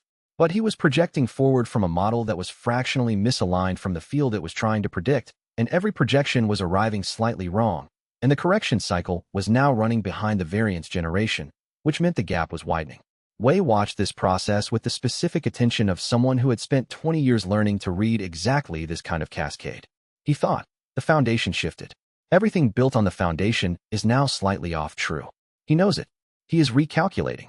He thought, he cannot recalculate the foundation without pausing active engagement. He thought, he is not pausing. He was not pausing because pausing required withdrawing his attention from the field, and his forces outside the perimeter were engaged, and withdrawing his active engagement in this moment would leave his forces without real-time correction data. Yao Tianke looked at Wei. The quality of that look was different from any of their previous interactions. Every other time, Yao had looked at him with the complete certainty of something that had already calculated the outcome and was simply watching the interval between projection and result. Now there was something in the look that Wei's fracture sight read as the absence of a calculation, a moment of direct perception not mediated by model. Yao said, what did you put in that vial? Wei said, your own doubt. From before you took it away. Yao was silent for exactly 3 seconds. Wei counted. Then Yao said, that's not possible. I sealed the pathway 1,000 years ago. Wei said, you sealed it. You didn't dissolve the mechanism. The function was still there. Another silence. Longer. The calculation pattern in the projection's signature showed the recheck beginning. Not the deep foundation recheck, but a surface verification. He was checking whether Wei's description of the mechanism was accurate. His model was saying it should not have been possible. His current functional state was suggesting otherwise. The recheck was going to take approximately 45 seconds. From outside the perimeter, Wei heard the sounds of combat beginning. Not Ren Wushan's forces attacking. They had been clear on that. The realm's sovereigns at the perimeter had broken position. Yao's forces, without real-time correction from the rechecking projection, had interpreted the formation's field pressure as an aggressive act and engaged. Ren Wushan's forces held. Wei heard it in the sounds, the specific quality of a disciplined containment engagement, holding lines rather than advancing. He had 45 seconds before the recheck completed. He used them. He extended the formation's 4th layer, the one Xiaoling Wei had designed specifically for this window. The field around Yao's projection deepened. More variables. More genuine surprise, stacked on the microvariance the doubt had introduced. He was not trying to destroy the model during the recheck. He was trying to make the model's task harder so that when the recheck completed and Yao returned to active engagement, the gap between projection and reality would be wider than it had been before. The doubt had cracked the foundation. The formation's 4th layer was working the crack. Yao's projection's realm sovereigns were not making tactical errors yet. They were making calculation errors at the projection level. Their position adjustments were arriving slightly late, slightly off from where the optimal response would have been. They were compensating through combatability, which was enormous. But compensating required resources. Liang Ryu appeared in the doorway of the inner hall, saw the situation, and did the thing that Wei had known she would do, which was assess the medical picture and quietly disappear back inside to make sure the secondary compound kit was fully staged. The recheck completed. Yao Tiang's model updated. He returned to full active engagement with a projection signature that was fractionally different from before. The model had incorporated the new data, had acknowledged the mechanism, had updated the structure. He was recalibrated. He was also not the same as he had been before the doubt, because you cannot genuinely update a 1,000-year model on a foundation-level fact and be unchanged. The update had run. The framework had processed. And in the processing, the doubt mechanism, now unsealed, now reactivated, now connected to the pathway that had been blocked since before the crooked heaven prohibition existed, had processed its first piece of genuine information. The mechanism did not know how to work at the pace of one piece. It had been sealed for 1,000 years, and every piece of unprocessed doubt from all that time was still there, and the seal was no longer in place, and the pathway was no longer blocked. Yao Tiang's projection looked at Wei with the expression of someone who has just understood that the thing they thought was a single question is actually 1,000 questions, and all of them are waiting. Wei thought, good. Now it's a real conversation. Chapter 114. The ground holds the perimeter broke on the eastern side first. 3 of Yao's realm sovereigns pushed through the holding formation with the specific combination of raw power and tactical precision that 15 centuries of combined experience produced. Ren Wushan's cultivators fell back rather than break. The Grand Marshal had been specific about this, opening their lines to absorb the thrust without shattering. Tan Beihua moved to the breach before anyone told him to. He was not a realm sovereign. He would not be, not yet, possibly not for years. What he was, a cultivator at the Heaven Fracture rank who had spent 6 months fighting in and around the Northern War's most active zones, had survived 4 realm sovereigns 12 days ago by holding ground rather than engaging directly, and who had, at some point in that 6 months, made a quiet personal decision about what kind of fighter he intended to be. He didn't try to meet them head-on. He collapsed the eastern breach into a bottleneck by positioning himself at the gap's narrowest point and making it costly to advance. Not costly in terms of damage to him, costly in terms of time. Every second they spent working around his position was a second Ren Wushan's forces could re-establish the eastern line. The first realm sovereign reached him. The engagement was brief, very fast, and expensive. Tan Beihua took a chi strike to his left side that he absorbed through his cultivation base rather than deflecting, because deflecting would have sent it into the reforming line behind him, and that was not acceptable. He felt the ribs on his left side protest with the specific sensation of something that might have cracked. He noted this and continued. Pei Zonghan arrived on the eastern line from his gate position without being called. He had heard the breach. He had already been moving when it happened, which meant he had read the approach before the breach occurred, which was information Wei would note later. Pei Zonghan had developed a tactical read that was better than his formation suggested. He engaged the second realm sovereign. This engagement was not brief. The realm sovereign was working from Yao's projection, an increasingly imperfect model, making increasingly imperfect calls, sending position data that was arriving late. Pei was working from direct perception. He was not as powerful. He was faster, in the specific sense of receiving and acting on accurate information more quickly than the realm sovereign received and acted on his increasingly delayed projection data. He held for 4 minutes. On the 4th minute, the realm sovereign made a correction that Pei had not expected, not from the projection's data, but from his own independent assessment, overriding the projection for a single move. The move landed. It landed on Pei Zonghan's cultivation meridians at a depth that way, watching from the courtyard through his partial fracture sight, read immediately, and felt something cold in his chest at the reading. The strike had not been aimed to kill. It had aimed at the midpoint junction of Pei's primary cultivation pathway, the confluence where his current advancement architecture was concentrated. The point, struck at this angle, at this depth, with this chi signature, would permanently alter the pathway structure. Pei Zonghan dropped to one knee. He put his right hand on the ground. He breathed twice. Wei watched his fracture sight read the damage from the distance. The confluence had been disrupted. The pathway would heal, but it would heal into a different shape. The cultivation path Pei Zonghan had spent 15 years building was no longer the path he was on. He put his hand on the ground. He breathed twice more. He looked at what was in front of him. He stood up. He moved back to engagement position. He did not move the same way. The disrupted pathway had already begun adapting, not back to its prior configuration, forward to something else, following the available channels rather than the blocked one. The adaptation was crude and uncontrolled and would take months of deliberate cultivation to refine. But it was moving. The Qi was finding a new path because the old path was closed, and what Pei Zhonghan did was get back up and let it. Wei held this in his peripheral awareness and kept his attention on the courtyard.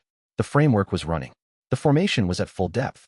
Yao Tianke was in the process of experiencing 1,000 years of unprocessed doubt, while simultaneously managing a military engagement whose projection data was arriving from an increasingly distorted model. He was not losing. He was managing. But management was costing him something he had never spent before. Chapter 115. The attack he let land. Yao Tianke made the decision to attack Wei directly on the 35th minute.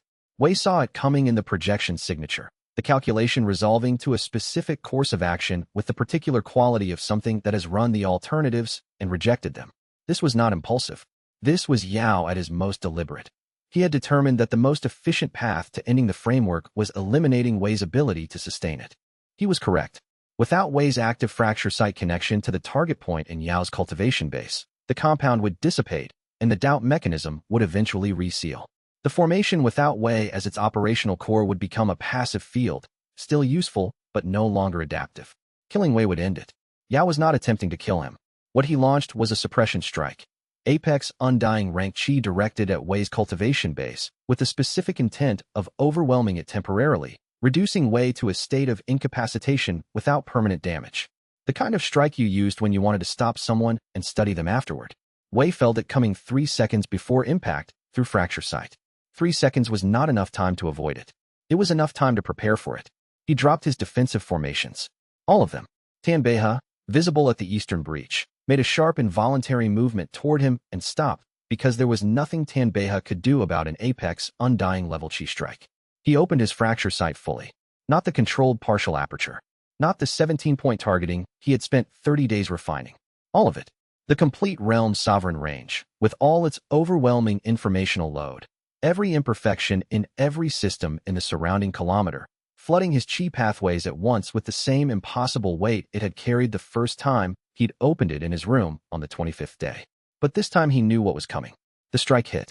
Apex Undying Rank Qi force against a realm's sovereign cultivation base. The difference in magnitude was not close. It was the difference between a river and a cup. Wei's cultivation base could not resist it. He had never intended to resist it.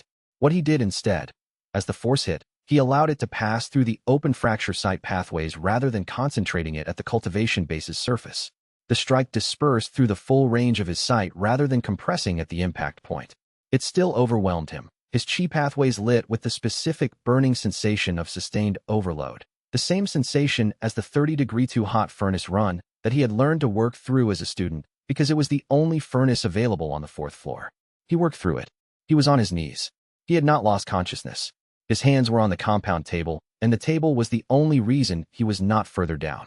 But the fracture site was still open, and in the moment the strike passed through it, in the 2 or 3 seconds between impact and the point where his cultivation base would seal the pathways to prevent further damage, he had Apex Undying Rank Qi force running through his fracture site range. He turned it at the target point. The seal on Yao's doubt mechanism had been cracked for 35 minutes. The crack had widened under the formation's sustained field. The doubt had been processing through the reactivated pathway for 35 minutes with no means of stopping it. And now Wei had, for approximately 2 seconds, the resolution capacity to see the full structure of what Yao Tiang's cultivation base looked like at the level of natural law, powered by Yao's own strike. He read it. He read the deep architecture, the crystalline integration, the sealed-over spaces, the preserved structural shape of every capacity Yao had erased. He read the fault line the doubt had opened, tracing through the foundation of the Apex Undying state from the sealed pathway outward. He read the specific point where the fault line met the crystalline structure's primary integration axis.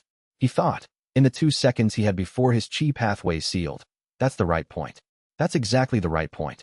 If I had just aimed there from the start instead of building the 60-page framework, he filed this. His cultivation base sealed the overloaded pathways. The fracture site closed. He was on his knees with his hands on the table, and his Qi pathways running damage protocols that felt like someone had lit them from the inside. He thought, the framework worked. The compound worked. The doubt is real, and it's been running for 35 minutes, and the fault line is at the primary integration axis. He thought, the next part is going to be harder, he said, to the table's surface, which was a plain wooden table and had not asked to be addressed. Interesting. He got up. Not quickly. Carefully. The way you moved when your chi pathways were running damage protocols, and several of them were currently staged for temporary seal while they recovered from a sustained overload. But he got up. Yao Tiang's projection was looking at him. There was something in the look that Wei's intact partial fracture site, reopened at careful minimal aperture, read as the thing that comes after certainty when certainty has been running a calculation that the actual situation is no longer matching. Not doubt. Not yet. But the space directly adjacent to doubt, looking at a person who had just absorbed an apex undying suppression strike without losing consciousness, and trying to determine what that meant for the model. Wei straightened his coat. He put both hands on the table. He said, I'm going to need a few minutes. Yao Tianke said, you should not be standing. Wei said, I know. He picked up his fracture journal and opened it and wrote, the primary integration axis is the point. Everything else was scaffolding. He wrote, find the note. He wrote, give it to him. Chapter 116, complete a few minutes, was not what happened. What happened was that the apex undying chi running through his partially integrated realm sovereign cultivation base did something that Wei had not predicted and should have. In his room on the 25th day, when the advancement had first triggered, he had opened the fracture site to full range for 4 seconds and then shut it down because the informational load was intolerable. The advancement had been real. Realm sovereign rank was real. His chi capacity was real. The new layer of access to natural law-level structures was real. But the integration had not completed. He had sealed the pathways to preserve function, which was the right decision for survival, but which meant that for the past 5 days he had been operating with a partially integrated advancement, 1 foot in heaven fracture and 1 foot in realm sovereign, neither rank fully occupied. He had known this. He had worked around it. He had not had time to address it before the deadline. Yao Tiang's suppression strike had run apex undying level chi through those incompletely integrated pathways. Wei had used those 2 seconds to aim the sight at the primary integration axis. He had been right that the sight could reach it. He had not accounted for what apex undying chi does to a partially integrated advancement when it runs through the advancing pathways at force. It completes them. Not gently. Not the way Wei's advancements usually worked. Controlled failure, precise calibration, managed rebound. This was thermal completion, the way a kiln completes ceramic that was only half fired. The remaining integration happening all at once, in response to overwhelming external force, without any control mechanism he had designed. He knelt behind the compound table, and it happened. The pathways that had been partially open for 5 days opened fully. The fracture site, which had been held at careful partial aperture since the initial breakthrough, engaged at its complete range. He had been wrong about how overwhelming the complete range would be. He had been wrong by a significant margin. He gripped the table and said nothing because there was nothing to say and he could not spare the attention. He was aware of Yao Tiang's projection, standing motionless. He was aware of Tan Beihe moving toward him from the eastern line and stopping when Xiao Lingwei made a small sharp gesture that meant wait. He was aware of the formation around him running at full depth and Xiao Lingwei's sustained attention in it like a structural beam. He was aware of everything else. Every imperfection in every system in the surrounding 2 kilometers. Every crack in every stone in the forward post's foundation. Every uncertainty in every cultivator in Ren Wushan's holding formation. The slow healing of the chi corruption in the landscape behind him. The specific pattern of recovery that looked like a wound that knows how to close. Liang Ruiyu in the inner hall, her hand near the secondary compound kit, assessing from a distance with the clinical precision of someone who has watched people she cares about be in serious danger before and has learned to keep her hands ready. And Yao Tiang's cultivation base, now visible to him at full realm sovereign resolution without the borrowed power of the suppression strike. Not apex, undying resolution. He could not see the full depth of 1,000 years of integration, but he could see the fault line. He could see the doubt mechanism, fully unsealed, running through the reactivated pathway and processing 35 minutes of accumulated unprocessed doubt with the specific quality of something that had been held at pressure for a very long time and has just found a release channel.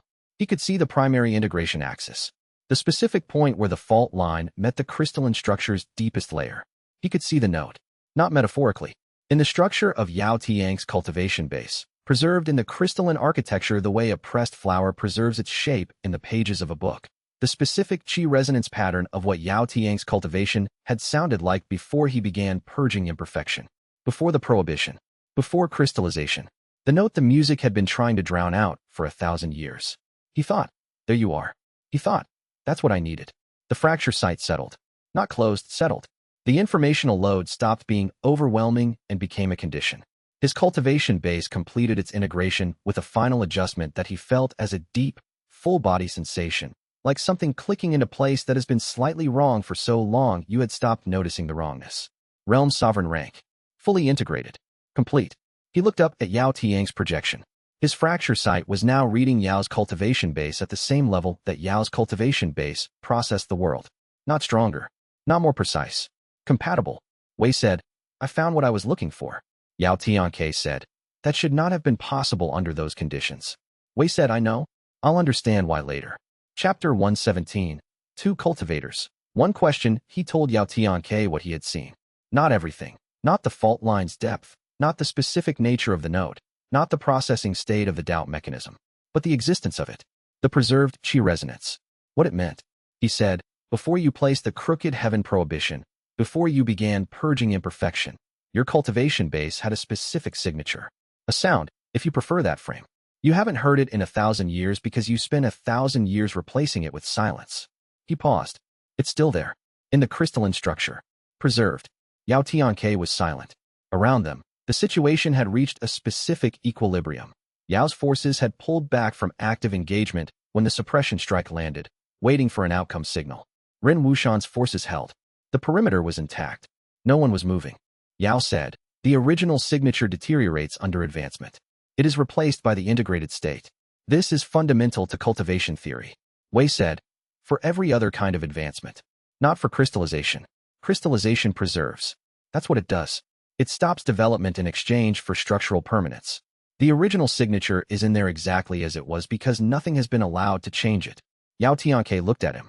The quality of the look had changed again since before the suppression strike. The calculation pattern in his projection signature was running differently. Still recursive, still projective, but with a quality of uncertainty at the input layer that was wholly new. He said, if you have seen what the signature contains, Wei said, I know what you could feel before you decided not to feel things. I'm not going to tell you. I'm going to show you why you'd want it back. Yao said, I removed those functions to achieve clarity.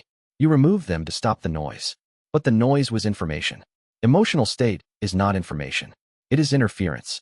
Wei said, explain why you granted me 30 days. Yao paused. Wei said, you calculated whether to grant it. You ran the model. The model said you should simply deploy maximum force immediately and retrieve me for study. You didn't. He looked at him. Why not? Yao said, because the potential information value of watching you prepare that was the model's justification. What was the actual reason? Yao Tianke was still. Wei said, you found me interesting. Not as a variable to be studied. As a person doing something you had never seen done. And the part of you that finds things interesting is not a calculation. It's a function. One of the functions you sealed 1,000 years ago. Yao said, you're arguing that my interest in you is evidence of an unsealed emotional function. I'm arguing that it's evidence the seal is already partially open. Has been since before you came here. Has been since. He stopped. He thought about when. He thought about the first, interesting, in the chi pattern withdrawal when the disruption compound collapsed the corruption channels. Since you heard me produce something genuinely new. The projection was very still. Wei said, imperfection is the only evidence a system is alive. Your interest in me is evidence that part of you is not fully crystallized. That's not a weakness in your cultivation. It's the part that still knows what growth feels like.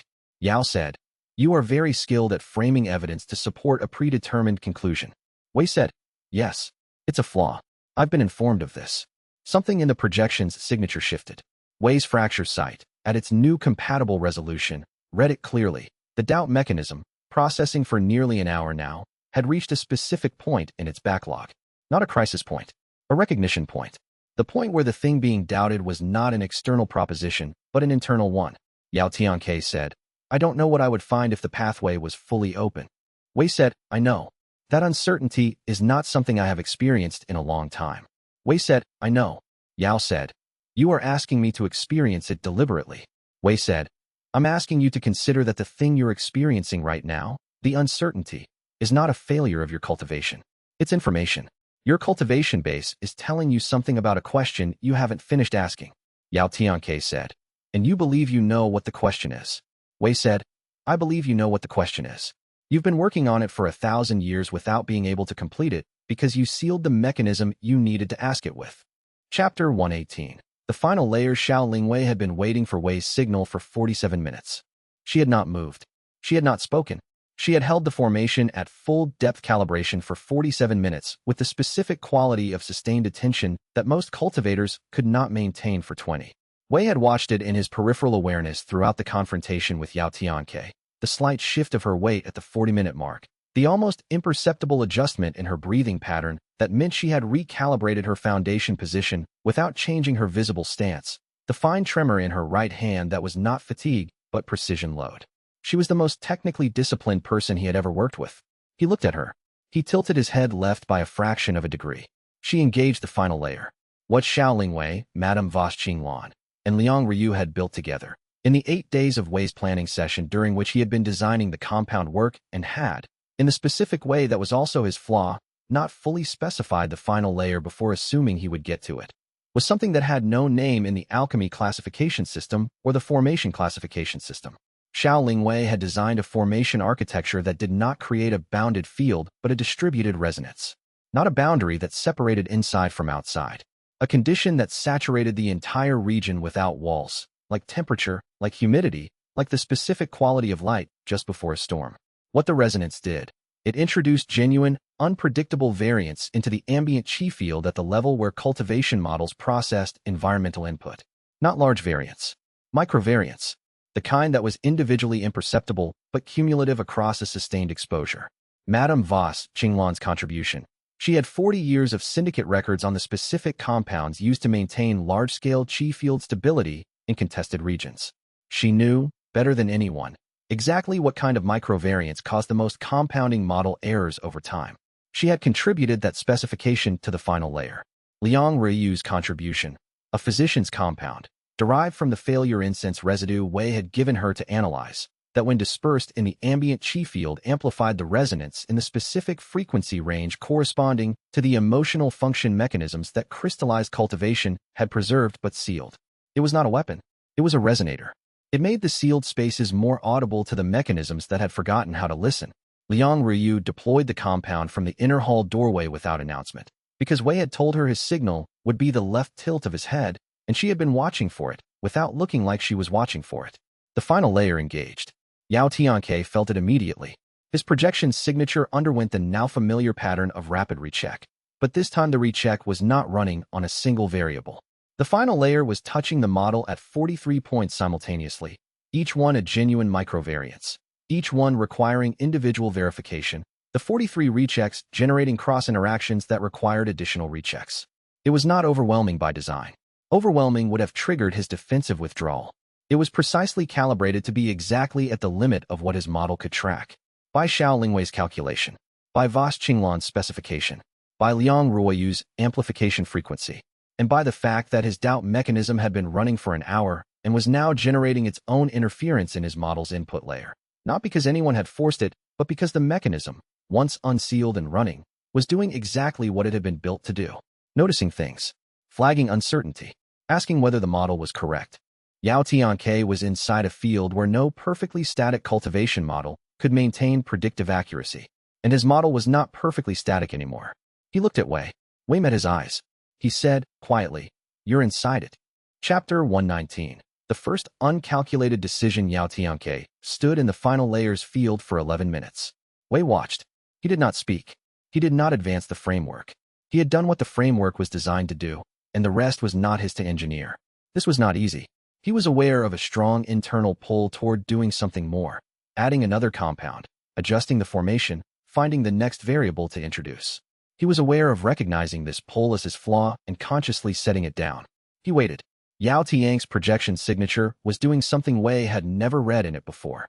Not the recursive calculation pattern, not the recheck cycle, not the static model forward projection that had been its constant background process for every moment of their interaction. The doubt mechanism was fully engaged. The sealed functions had been running for over an hour. The final layer was touching 43 points in his model simultaneously. And Yao Tianke was not making calculations. He was feeling the results of not being certain. This was not collapse. Wei had been specific in his assessment. Apex Undying did not fail under a single genuine, uncontrolled failure. Crystallization was brittle, but not fragile. What happened was not destruction. It was what xianxia had described, the crystalline structure encountering genuine novel stress and discovering that the stress produced, not collapse, but vibration.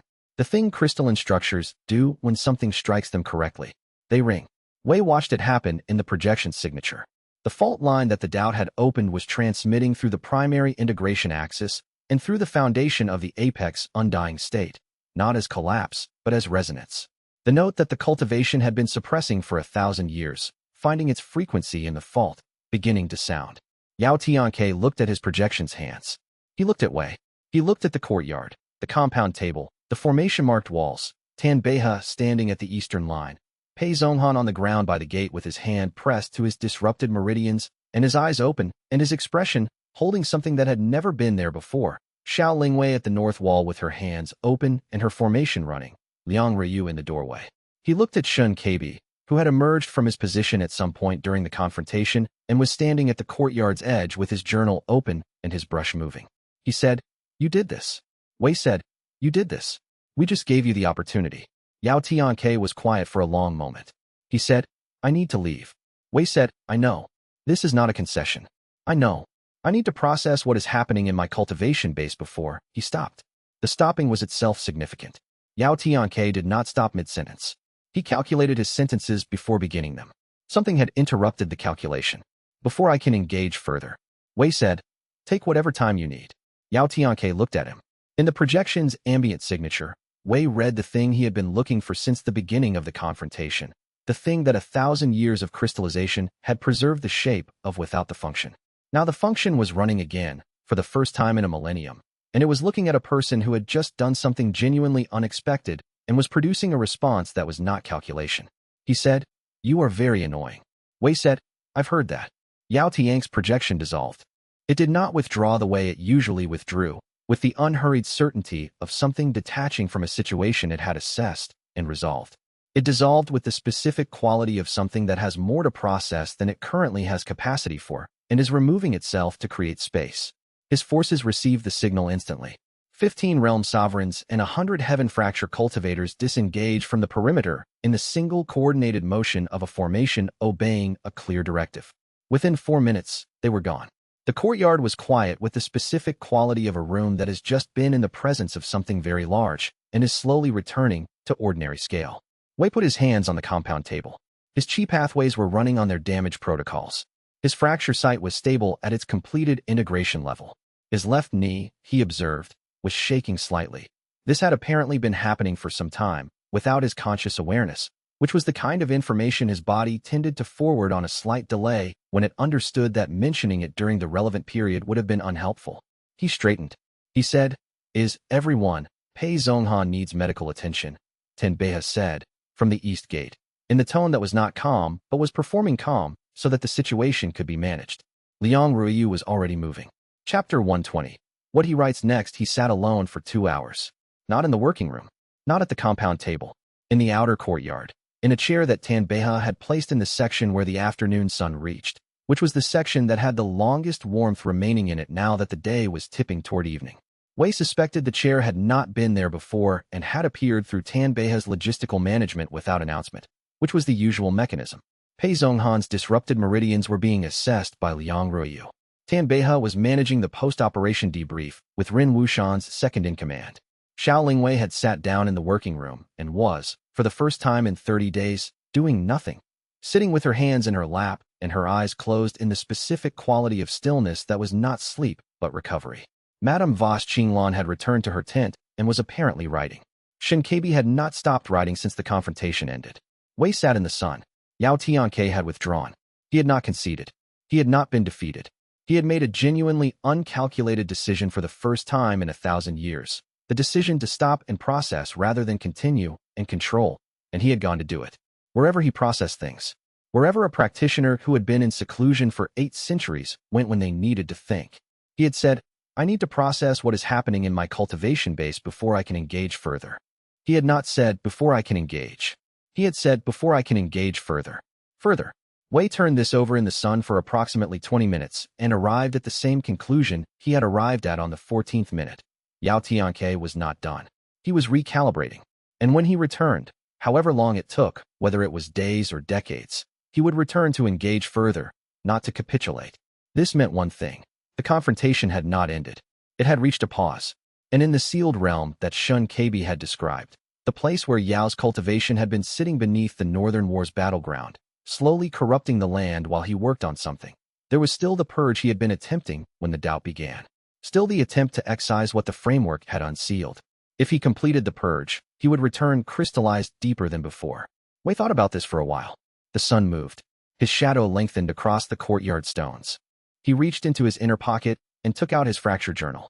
He opened it to a page that had been in the journal since the beginning. Not at the beginning, not on any specific date, but present from somewhere in the first year, folded and tucked behind the back cover and retrieved periodically to be read and replaced. He unfolded it. It was a piece of paper.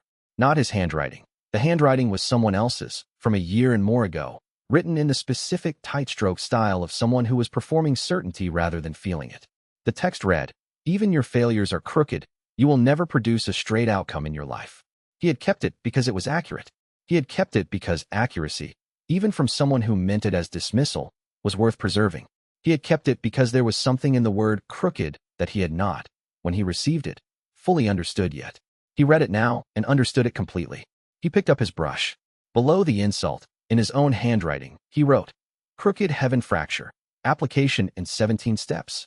He turned the page and began writing. The 17 steps unfolded under his brush with the specific quality of things that have been assembling themselves for a long time and are ready to be written down. Not the full framework he had built for the confrontation. That had been preparation, scaffolding, the 60-page version built around an assumption that had been wrong. These 17 steps were the simple version.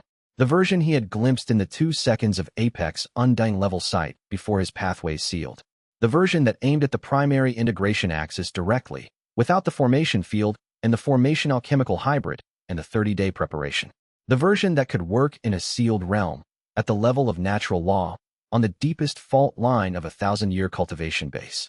He wrote for 2 hours. When he finished, the sun was gone and the courtyard was in the kind of dark that follows a long day with a great deal of weather in it. His hand ached in the specific joint that always ached when he wrote for an extended period without a break. He had not noticed. He read the 17 steps. He made 2 corrections. He read them again. He put the paper in his inner pocket, beside the journal. Yao Tianke had withdrawn. He had not stopped. The sealed realm was still sealed. The purge was still in progress.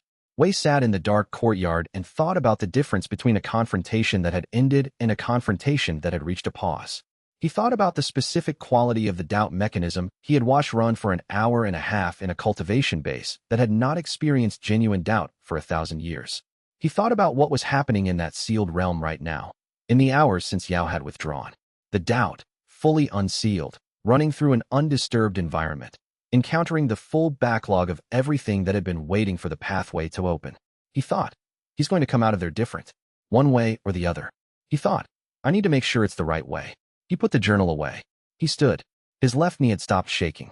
His chi pathways were running the last phase of their damage protocol cycles. He went inside to check on Pei Zhonghan. There was one more thing to do. Chapter 121. 6 months of everything else. The Northern War ended 17 days after Yao Tianke withdrew. Not because of any military resolution. Both sides' command structures had been planning to continue for at least 2 more seasons.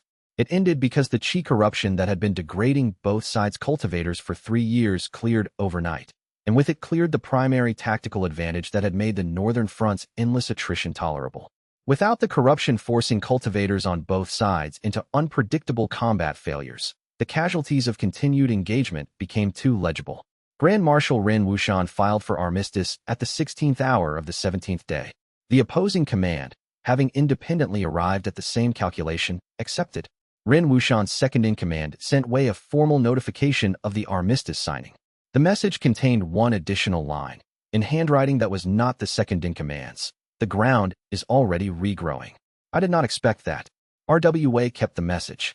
In Goldwater City, Grand Assessor Fong Delen's office was involved in the most comprehensive bureau charter revision in the organization's history. He sent Wei a copy of the draft restructuring framework, 42 pages, dense with careful language, with a note. I have included a provision allowing cultivators of established fractured Dao practice to serve as bureau advisors. I expect you will find several technical objections. Please forward them when convenient. Wei forwarded 11 technical objections within the week and received back a draft incorporating 9 of them, with a note explaining why the other 2 would require a separate filing process. At Misty Peak Sect, Elder Chui Mingjin had recovered fully. She sent no message to Wei. He sent none to her. He was not angry. Neither, he suspected, was she. What she had testified at the Continental Council had been accurate. His power was genuine and therefore genuinely dangerous. She had been right about that. She had also been right that it was worth being dangerous for.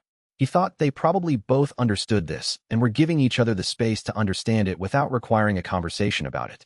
Xiao Lingwei went home for 3 weeks to her family's estate in the merchant quarter of Iron Phoenix City. She did not ask Wei's opinion about this. She told him she was going, told him when she planned to return, and went. Her father's reaction to her return was not documented in any message she sent Wei, and Wei did not ask. When she came back with the specific quality of someone who has finished a piece of business they had been deferring and can now give their full attention to what comes next. Wei was in the working room when she returned. She came in, looked at the state of his research, and said, "You've been at this for 6 weeks." He said, 2 months. She looked at the walls. They were covered, in his handwriting and in his compound notation shorthand, with 6 months of accumulated analysis. She looked at it for a long time. She said, "How much of this do you need?" He said, "Most of it." She said, "Which part don't you need?" He said, "I'll know when I figure out the final element." She said, "You've been saying that for 2 months." He said, "Yes." She sat down. She looked at the primary synthesis diagram, the 17 steps from the paper in his pocket, expanded across an entire wall with derivations and edge case notation and 3 colors of ink representing 3 different approaches to the core problem. She looked at it for 12 minutes without speaking. Wei kept working. She said, "Step 9. He looked up. She said, "You have 4 different approaches to step 9. 3 of them work in theory. You're running all 4 in parallel because you can't commit to which one will work under sealed realm conditions. That's the bottleneck." Wei looked at the wall. He looked at the 4 approaches to step 9. He said, "Yes. You've been running them for 2 months." "Yes." She said, "Wei." He looked at her. She said, "Pick one." He said, "If I pick the wrong one, then you adjust in the moment. You've spent 20 years adjusting in the moment. Your entire method is adjustment in the moment." She looked at him steadily. "Commit to an approach and go. The 4 parallel approach is just fear with extra notation." He was quiet for a moment. He thought, "She is correct, and I have known she is correct for approximately 6 weeks, and have been producing notation instead of acting on it." He said, "Second approach." She said, "Good."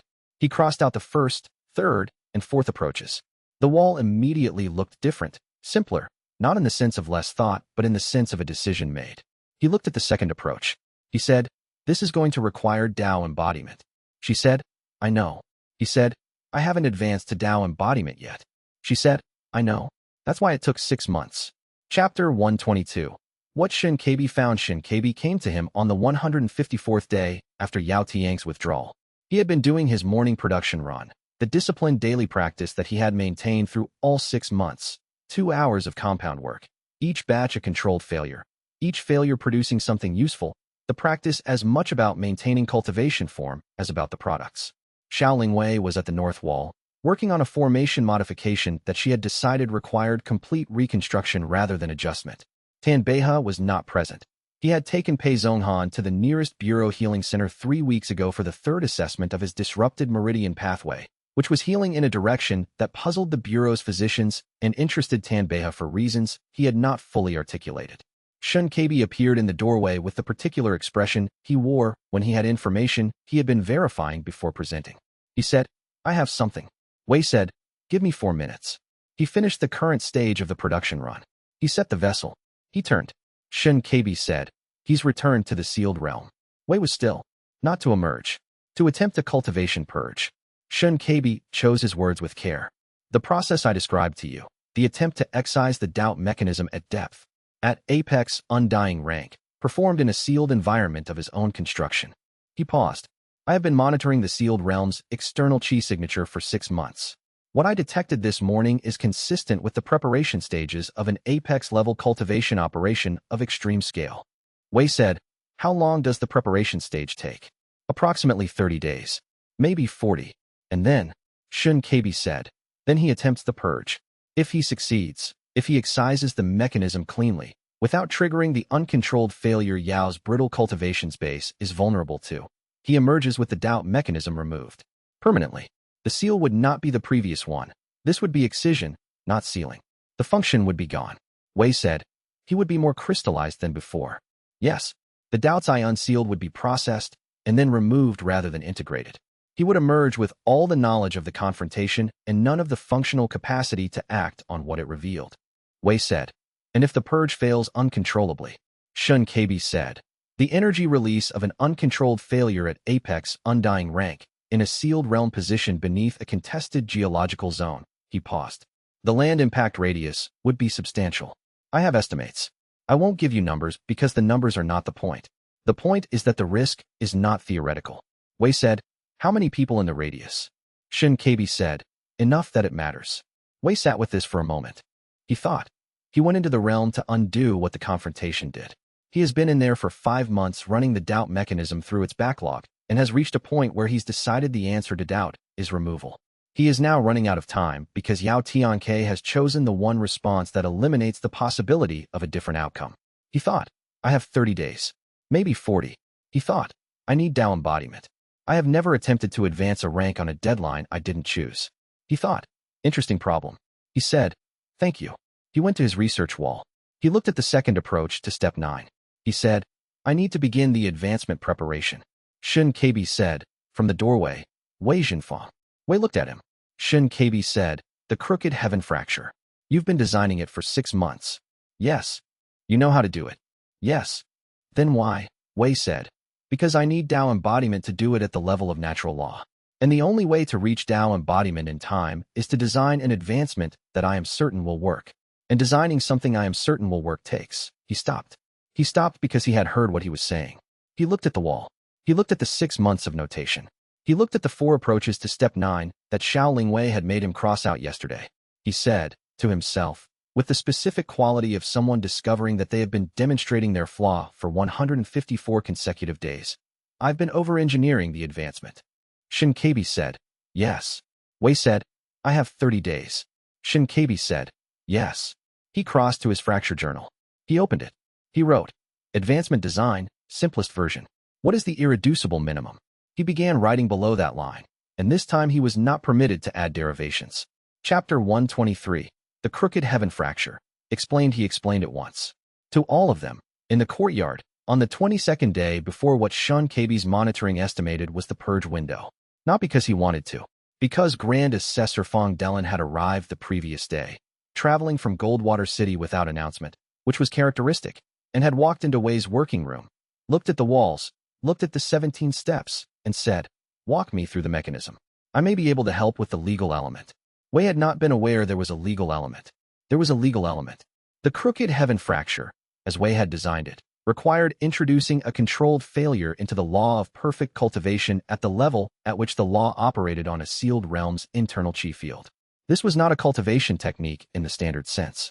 It was not a combat technique. It was not even, technically, alchemy.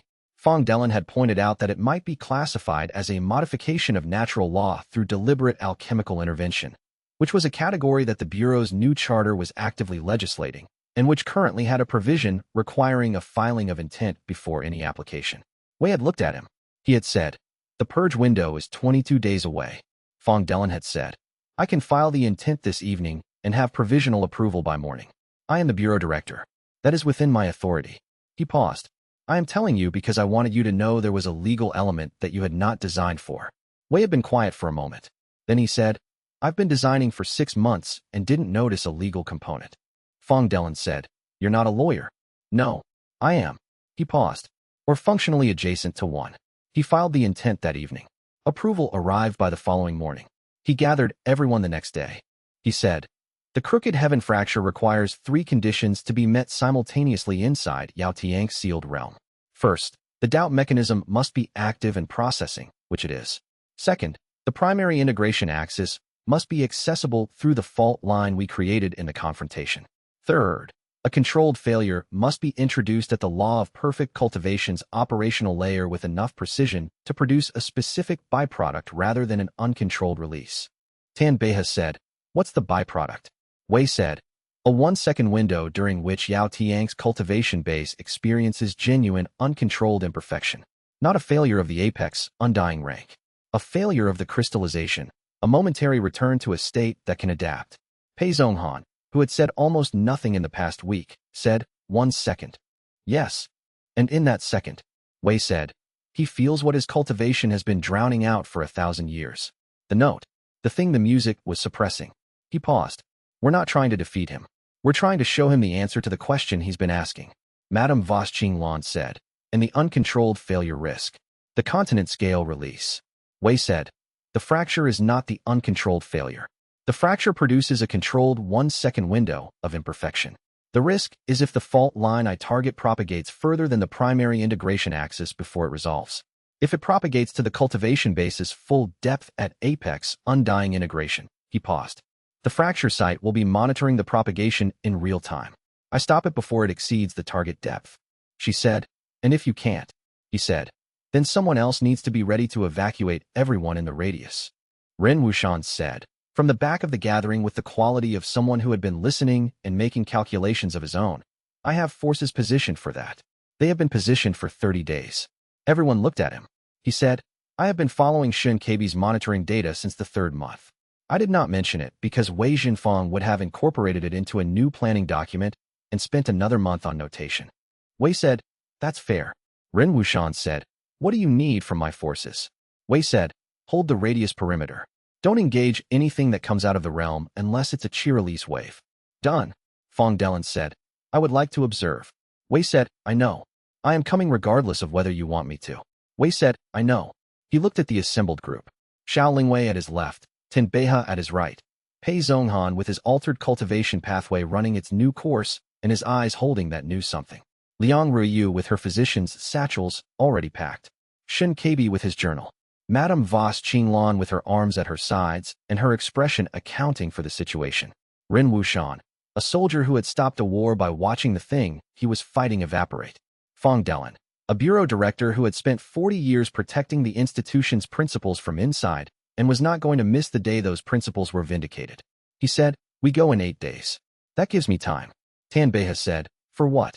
Wei said, the advancement. Chapter 124. Everyone comes. Grand Assessor Fong Delan arrived first, 3 days before the entry, with 2 bureau observers and a legal record keeper who was going to document the filing compliance in situ because Fong Delan believed that legal thoroughness was not a condition of convenience.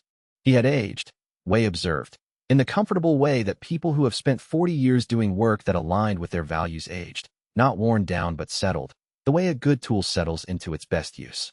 He arrived at the forward post, which had been maintained as a base of operations for 6 months, courtesy of Ren Wuxian, and looked at the state of Wei's research room, which now contained the simplified version of the wall, the crossed-out approaches, and the final 12-step formulation that was the crooked heaven fracture stripped of every redundant element. He said, this is cleaner than I expected. Wei said, I was told to simplify. Fong Delan looked at Xiao Lingwei, who had said this in approximately those words at least a dozen times over 6 months. She did not acknowledge the look, because she was calibrating a formation component and her attention was correctly prioritized. Ren Wuxian's forces arrived 2 days before, not all of them, a selected contingent, the best he had from the Northern Command that was now technically in demobilization. They established the radius perimeter without drama. Ren Wuxian himself arrived the day before with the bearing of someone who had made peace with the fact that the thing he was attending was not a military operation and was going to be strange by military standards. He said, when he arrived, tell me what useful looks like. Wei said, witness and soldier. In exactly that order. Ren said, done. Pei Zhonghan came with Tin Beihe, arriving together from the healing center where Pei had been in his 3rd extended assessment. The disrupted meridian pathway had resolved into something the physicians had no category for, not a standard deviation from an established cultivation path, not a degraded version of his prior path, but something that Liang Ryu had quietly noted in a letter to Wei looked, in her assessment, like the early stages of a cultivation architecture she had only read about in Wei's research materials. Pei didn't know this yet. He was walking differently, not from the wound, which had healed, but from the new pathway running differently through his core than his prior path had. He was recalibrating to it. He had been, for 3 months, recalibrating to it. He had not complained about this once. Liang Ryu came last, deliberately, Wei suspected, because she understood that the logistical setup required time, and she would be most useful when the setup was finished rather than during it. She arrived with a physician's satchel on each shoulder and the expression of someone who had been thinking about what she was going to need for 8 days and was confident she had thought of everything. She arrived, looked at Wei, and said, "How is your left knee?" He said, "Fine." She said, "You favored it for 2 weeks after the confrontation. It's been 6 months." She said, "I know. Just checking." Shinkabi had not left since the 6th month began. He was already in position at the eastern wall when everyone else arrived, writing in his journal with the sustained precision that Wei had come to understand was not documentation of the current moment, but of the full 6 months, the arc of it, from withdrawal to assembly, written as the founding text of the Academy of Crooked Heaven's understanding of what this had cost and what it had produced. They gathered that evening, the full group, in the forward post's main hall. Wei said, "Tomorrow morning." Nobody asked questions. They had all been working toward this for different lengths of time and for different reasons, and they had all, in their own ways, arrived at readiness. Xiaoling Wei said, "Is there anything you haven't told us?" Wei said, "The advancement happens at dawn. Inside the realm, Xiaoling Wei's formation will be running. Liang Ruoyu's compound will be dispersed. Shinkabi will monitor the sealed realm's external signature and flag any propagation that exceeds the target depth. Everyone else maintains position." She said, "That's not an answer to my question." He said, "I haven't told you what happens if the 1-second window produces a response I haven't predicted." She said, "What do you do?" He said, "Nothing. The 1-second window is his. Whatever happens in it, happens in it. I don't engineer what he experiences. I produce the window, and then I stop." She was quiet. He said, "That's the part I've had the most trouble with." She said, "I know." He said, "I've been designing controlled failures for 20 years. Stopping the engineering at the right moment." He paused. "I'll stop." She looked at him. He said, "I'll stop." She said, "I know you will." Chapter 125. The threshold failed exactly right. He designed the advancement in 3 hours. Not 3 months. Not 6 weeks. 3 hours, at his compound table in the early morning dark, with the full 12-step crooked heaven fracture outline in front of him and the irreducible minimum of the advancement designed beside it. The key to Tao embodiment, the key he had taken 6 months to find by over-designing, was that the transition from realm sovereign to Tao embodiment had a threshold. Every rank had a threshold. The threshold was the point at which the cultivation base committed to the next level of integration and the advancement became irreversible.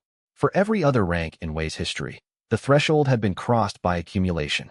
You built toward it, reached it, crossed it. The advancement resolved. He had been designing the Tao embodiment advancement as an accumulation problem for 6 months. It was not an accumulation problem. Tao embodiment, he had understood when he stripped the notation away, was a categorically different kind of advancement. It was not more of what realm sovereign was. It was a different relationship between the cultivator and the natural laws they operated within. Realm sovereign practitioners engaged with natural laws as external forces to be worked with. Tao embodiment practitioners became part of the law's own operation, not subject to it in the same sense, but integrated with it, their cultivation inseparable from the law's function. The threshold was not a barrier to be crossed. It was a commitment to be made. And the commitment could be made by allowing the threshold to fail, by approaching the commitment point, refusing to complete it, and allowing the failure of the refusal to produce, as its byproduct, the understanding of what the commitment meant. He had been trying to advance to Tao embodiment by learning what it was. The only way to learn what it was to fail to not be it. He designed the advancement in 3 hours. Then he sat with the design for another hour and made no changes. The design was correct. He had been afraid of this correctness for 6 months and had built 60 pages of notation around it to avoid looking at it directly. He performed the advancement at dawn. Xiaoling Wei was present. He had not asked her to be. She had positioned herself at the north wall of the courtyard in her formation maintenance stance and was running a stabilization field at low depth, not because he needed it, not because she had been asked, but because she had decided this was what she was doing while he did what he was doing. He approached the Tao embodiment threshold in the same way he approached every controlled failure, with the complete attention of someone who has mapped the failure point precisely and is going to strike it at exactly the right moment. The threshold arrived at the 4th stage of the advancement sequence. He felt it, the specific sensation of a cultivation base reaching its natural resolution point, the point where the next integration would begin. He had felt something like this at every previous advancement, but this was different. Previous thresholds had been walls. This one was a door. He refused to open it. The refusal was not a passive failure. It was a deliberate, precisely calibrated act of not crossing. He held at the threshold with the same control he used in a 17-stage compound sequence at the final stage, and he let the failure accumulate. What accumulated? The pressure of a realm's sovereign cultivation base pressing against the integration it was designed to reach and being denied the resolution. The specific sensation of a system held at maximum effort with no release. The pressure building in every chi pathway, in every meridian, in the fracture site itself, which was operating at full range because the threshold failure required complete engagement. The failure resolved at the 43rd second, not the commitment resolving, the not commitment failing. He had held the threshold refusal long enough that the refusal became unsustainable, and in the instant of the refusal's failure, in the specific byproduct of the not crossing failing to not cross, the commitment made itself. He crossed the threshold involuntarily, not because he had succeeded at the advancement, because he had failed, precisely, at preventing it. Tao embodiment. The sensation was not expansion. It was not clarity. It was not the resolving click of correct integration. It was a profound recategorization of every relationship his cultivation base had with the natural laws around it, as though every force he had ever navigated as external suddenly revealed itself as internal, as though the laws were not constraints he operated within, but structures he was part of the operation of. His fracture site, at Tao embodiment level, did not see more. It understood differently. It was agonizing in the specific way that understanding something you have been wrong about for 20 years is agonizing. Not painful. Something adjacent to painful that came from genuine learning rather than damage. He was on his knees in the courtyard. The stones beneath his hands were cold with morning dew. He was breathing very carefully. Xiao Lingwei had not moved from the north wall. She said, without looking at him, "Done?" He said, "Done." She said, "Good." She adjusted the formation's depth. "We should leave in an hour." He stood. His fracture site settled into the new mode of operation, the Tao embodiment integration completing as the advancement finished its last stage. He looked at the sealed realm's direction in the landscape, reading it now through the new understanding. He could see the fault line from here. He could see the primary integration axis. He could see the doubt mechanism, still running in there after 6 months, and something he had not been able to see before the advancement. He could see the note. Clear now. The specific chi resonance pattern of what Yao Tiang's cultivation had been before crystallization, preserved in the crystalline structure for 1,000 years, audible to Tao embodiment site in the way that a frequency too high for realm sovereign range became perfectly clear one integration level above. He stood in the morning dew with his hands at his sides and heard what a 1,000-year-old practitioner had sounded like when he still knew how to change his mind. He said, "Interesting. You want to get the others." Chapter 126. 17 points. The entry to Yao Tiang's sealed realm was not a door. It was a location in the landscape that the landscape itself bent slightly away from, not visible to the eye, not marked, not warm or cold to the touch. Wei had read its exact position from Shun KB's monitoring data and had spent the last 30 minutes of the journey verifying it through his fracture site, and the verification was straightforward.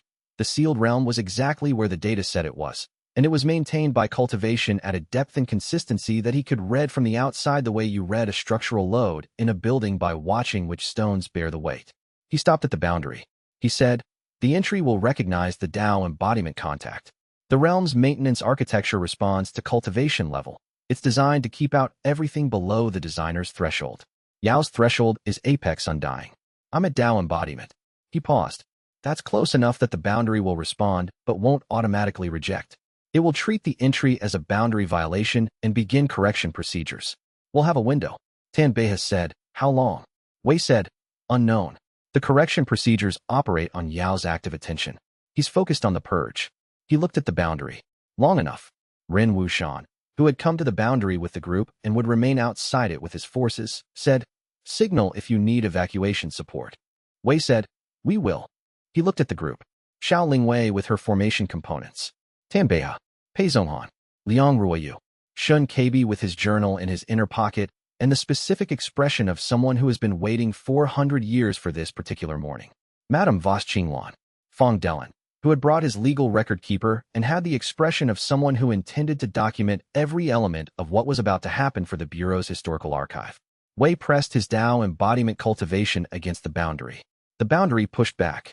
It pushed back with the specific quality of a system encountering something it had not anticipated and running its correction protocols. Not hostile, not weaponized, but insistent in the impersonal way of a natural process doing what it was designed to do.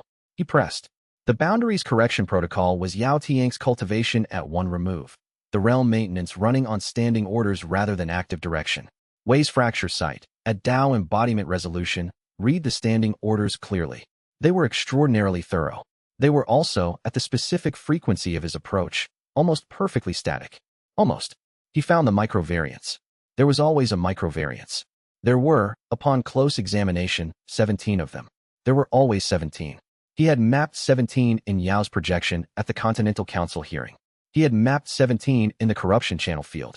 17 was apparently the number of imperfections that 1,000 years of cultivation effort produced in any system Yao Tianke controlled. Not because 17 was a special number, but because 17 was the residue of 1,000 years of gradual elimination, the floor of imperfections that Yao's specific approach could not reduce further. He introduced a controlled failure at variance point 7. The boundaries correction protocol encountered the failure, initiated a local correction, and in the moment of the correction's initiation, in the 300ths of a second it took for the protocol to run, the boundary allowed passage. They were inside. The sealed realm's internal environment was not the far western waste landscape he had been standing in a moment before. It was a chi-constructed space shaped entirely by Yao Tiang's cultivation over 1,000 years of intermittent active engagement, the physical laws present, but interpreted through the lens of perfect cultivation. The light came from everywhere equally. The air had no temperature in the sense of warmth or cold. It had temperature in the sense of a precisely calibrated absence of variation. It was the most profoundly static environment Wei had ever been in. He stood in it and opened his fracture site fully for the first time in the sealed realm. 17 points of microvariance. They were not random. They mapped directly to the places where Yao Tiang's attention had not reached in 1,000 years of maintaining this space. The places where the law of his cultivation couldn't quite reach the wall. The places where even the most comprehensive elimination produced a residue. He looked at xianxia, who was looking at the realm's environment with the expression of someone returning to a place they knew well and finding it almost exactly as they expected, which was its own form of grief. Wei said, "The fault line is visible from here." xianxia said, "I see it." The fault line ran through the environment's chi field from the direction of the realm's center, where, at a depth Wei could read but not fully see, the apex, undying cultivation base was engaged in its purge. The fault line was still open. 6 months of doubt processing had, if anything, widened it. The doubt mechanism was active. The primary integration axis was accessible. The note was audible to Dao embodiment site. Wei took the paper from his inner pocket. Chapter 127. Before he unfolded it, the others waited. Not because he had told them to wait. They had simply recognized, in the way that people who have been working together for months recognize things without announcement, that this was a moment that required the waiting. He held the paper. On the side facing him. Even your failures are crooked. You will never produce a straight outcome in your life. On the other side, in his own handwriting, crooked heaven fracture, application in 17 steps. He had read the paper so many times in the past year that he knew both sides from memory. He read it again anyway, because the act of reading was different from the act of remembering. He read it aloud. Not loudly. Not performatively. He read it the way he read his fractured journal notations, at working volume. The volume of someone thinking through a problem while their voice runs the words. He said, "Even your failures are crooked. You will never produce a straight outcome in your life." He said, "Crooked heaven fracture. Application in 17 steps." He paused. He said, "This paper is the reason I know the number 17. Whoever wrote the first line was describing a characteristic they had observed accurately. I took the accurate observation and found the 17 steps it implied." He paused again. "This is the third thing in my life that arrived without my engineering. The first was Liang Ryu remembering the failure incense ritual. The second was Madame Voss Qinglan appearing at the front when Yao's retrieval team came. This was the first." He looked at the paper. "I should have understood it sooner." He folded the paper. He put it back in his inner pocket. He became aware that Xiao Lingwei was standing beside him. He did not know when she had moved from her position behind him to beside him. She was standing with her hands at her sides, her formation components staged, her full attention divided. He could read it in the quality of her stillness, between the realm's chi field and the space directly adjacent to him. She reached out and took his hand. He registered this. He registered it as a fact of the environment, the way he registered temperature and light and chi field variance. He processed it as relevant. He also, in the 30 seconds between registering it and beginning the fracture technique, did not notice that his hand had closed around hers. He said, "To everyone, formation on my signal." He looked at the center of the realm, where the fault line led. He thought, 1 second. That's all I need. He thought, don't engineer what happens in the 1 second. Produce it and stop. He thought, I am going to stop the engineering at the right moment.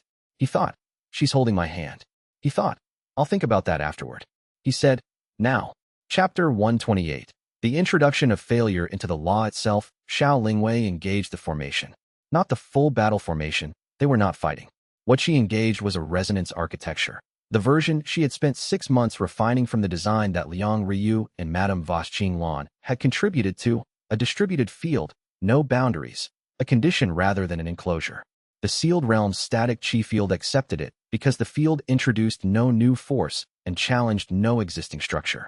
It was the equivalent of introducing a small, genuine variation in temperature into a room that had been held at precisely the same temperature for 1,000 years. The realm noticed. Wei read the realm's response through his fracture sight, the correction protocol in the environment registering the variance and initiating the response cycle. The response cycle would reach the purge at the realm's center in approximately 2 minutes. When it did, Yao's active attention would shift from the purge to the correction. Wei had 2 minutes. He focused his fracture sight on the primary integration axis. At Dao embodiment resolution, the axis was fully visible, not as a structure exactly, more as a relationship, the specific way that Yao Tiang's cultivation base related to the natural laws it operated within. 1,000 years of perfect cultivation had refined this relationship to a precision that Wei's sight could read with something approaching complete clarity. And at the axis, the fault line. And at the fault line, the doubt mechanism's 6-month accumulation still processing, still running, slower now, the processing capacity strained by the purge's demands on the cultivation base's full attention. But present, open, connected to the preserved original signature. He began the crooked heaven fracture, not as a weapon, as a compound production sequence, the method he had used for everything, adapted to the level of natural law. He identified the failure point in the law of perfect cultivation as it operated on the cultivation base's primary integration axis, the point where the law, in maintaining the perfect static state, slightly overextended, where the correction was marginally more correction than the deviation required, leaving a micro surplus of corrective force with nowhere to go. It was always there. It was one of the 17 points. He introduced, at that specific point, a controlled failure. The failure was not a disruption of the law itself. He was not strong enough to disrupt the law of perfect cultivation at Dao embodiment rank. No one below apex undying was. He was introducing a failure in the law's application to a specific instance, the way a material engineer introduces a controlled failure not in the material's fundamental properties, but in the structure's specific geometry. Not the metal's strength failing. The joint failing. The joint was the primary integration axis. The controlled failure at the joint did what controlled failures always did. It produced a byproduct that the successful application never generated. The byproduct was an instant of the law's correction mechanism running on something it had not expected, a failure in what should not have failed, a deviation in the most stable point in the entire 1,000-year cultivation base. The correction mechanism engaged. The engagement pulled resources from the surrounding structure. The surrounding structure was the crystalline integration. The resources pulled were the corrective forces that maintained the crystallization stability. For the duration of the correction, for as long as the failed joint held the correction mechanism's attention, the surrounding crystalline structure was running on reduced corrective maintenance. Wei held the failure in place with everything he had. His cultivation base, at Dao embodiment, was running at its ceiling. He was not fighting Yao Tianke directly. He was holding a specific failure in place against the passive corrective force of apex, undying level cultivation maintenance. It was the difference between trying to stop a river and trying to keep one specific rock where you placed it while the current ran around it. He thought, this is the simplest version. He thought, 6 months of notation for this. He held it. Chapter 129. What Yao holds against. He felt the moment Yao's attention shifted from the purge. Not immediately. The purge was at a critical stage. Wei read the cultivation signatures from the center of the realm, the specific quality of an apex, undying operation that had passed its preparation phase and entered its execution phase, which was the phase that required the most sustained active attention. Yao had not been wrong to calculate that he had time. He had been wrong about how long the correction protocol would take to escalate. The escalation arrived on the 93rd second. Wei felt it as a change in the fault line's behavior, the doubt mechanism's processing suddenly moving at speed, the correction protocol triggering a full diagnostic rather than a local adjustment, the realm's maintenance architecture running an error check that propagated from the variance points to the primary integration axis. to the exact point where Wei was holding the controlled failure. The attention of a practitioner at apex, undying rank focused on a point where Wei was operating was different. He had experienced Yao's suppression strike at the confrontation. This was not a strike. This was attention, simply attention, the full weight of a 1,000-year cultivation base becoming aware of exactly what was happening at the joint Wei was holding.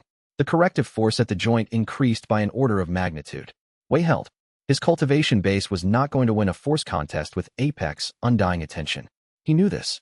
He was not trying to win a force contest. He was trying to hold a specific failure in place long enough for the byproduct to accumulate to the required threshold. What was accumulating? The crystalline structure's reduced corrective maintenance. Compounding with each second the correction mechanism's attention was held at the failed joint. The structure was running more imperfect than it had run in 1,000 years. Not broken, not destroyed, not even visibly compromised. But the crystallization's perfection, measured precisely, was declining by a fraction per second. A fraction per second, sustained, produced something. Yao Tianke applied more force.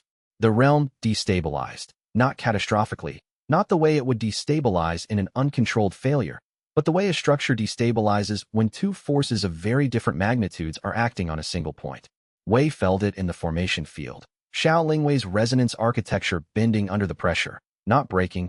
She was not going to let it break. He could feel the quality of her sustained attention like a hand on a rope. He heard, through the fault line, the doubt mechanism hit something. Not a resolution, not a conclusion.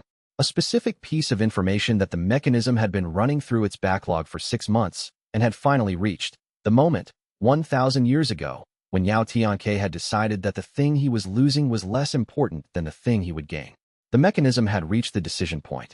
It was processing the decision.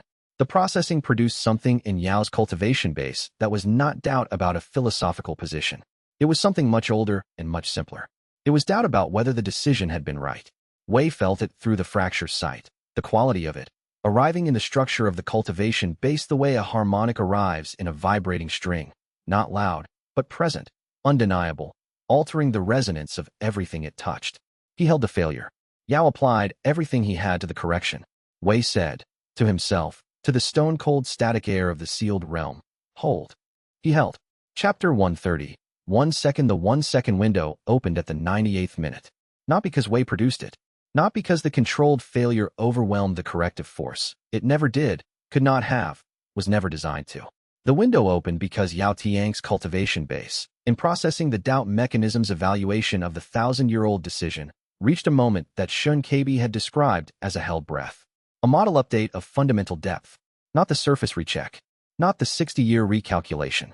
The thing that happened when the question being asked was not, what is the correct projection, but, was the model always this correct? The full corrective force at the primary integration axis paused. Not withdrew. Not collapsed. Paused. In the specific way that very large, very integrated systems pause when their operational premise requires review before they can continue. In the pause, the crystalline structure, running for 98 minutes on reduced corrective maintenance, the fraction per second accumulation reaching a threshold, experienced something it had not experienced in 1,000 years. Genuine imperfection. Not a controlled failure. Not a technique. Not anything Wei introduced. The imperfection that arrived in the 1-second window was the cultivation base's own, organic, arising from the accumulated deficit of 98 minutes of reduced maintenance meeting the pause and correction, with nothing external required to produce it. 1 second. Wei stopped the engineering. He released the controlled failure at the primary integration axis. He closed the fracture site's engagement with the cultivation base. He stood in the sealed realm with his hands at his sides and did nothing. The imperfection ran through the crystalline structure. It did not destroy it. It was not the catastrophic, uncontrolled failure that would have required Ren Wuxian's evacuation forces. The structure was apex, undying. 1,000 years of the strongest cultivation in recorded history. 1 second of genuine imperfection did not shatter that. It ran through it the way heat runs through metal, changing the internal state without destroying the external form. What changed? The sealed-over spaces. The preserved structural shapes of every capacity Yao Tianke had erased. In 1 second of genuine imperfection, with the correction paused and the crystallization's rigidity momentarily softened, the sealed-over spaces opened. Not permanently, not fully, but enough. Through the open spaces, through the fault line, through the unsealed doubt mechanism that had been running for 6 months and had just reached the decision point, the note. the original qi resonance signature of what Yao Tiang's cultivation had been before crystallization, preserved in the crystalline structure, present since before the crooked heaven prohibition, audible, now, to the cultivation base that had been suppressing it for 1,000 years. It played, not a sound, as the specific quality of understanding that arrives when you hear something you forgot you knew. Not new information, recovered information.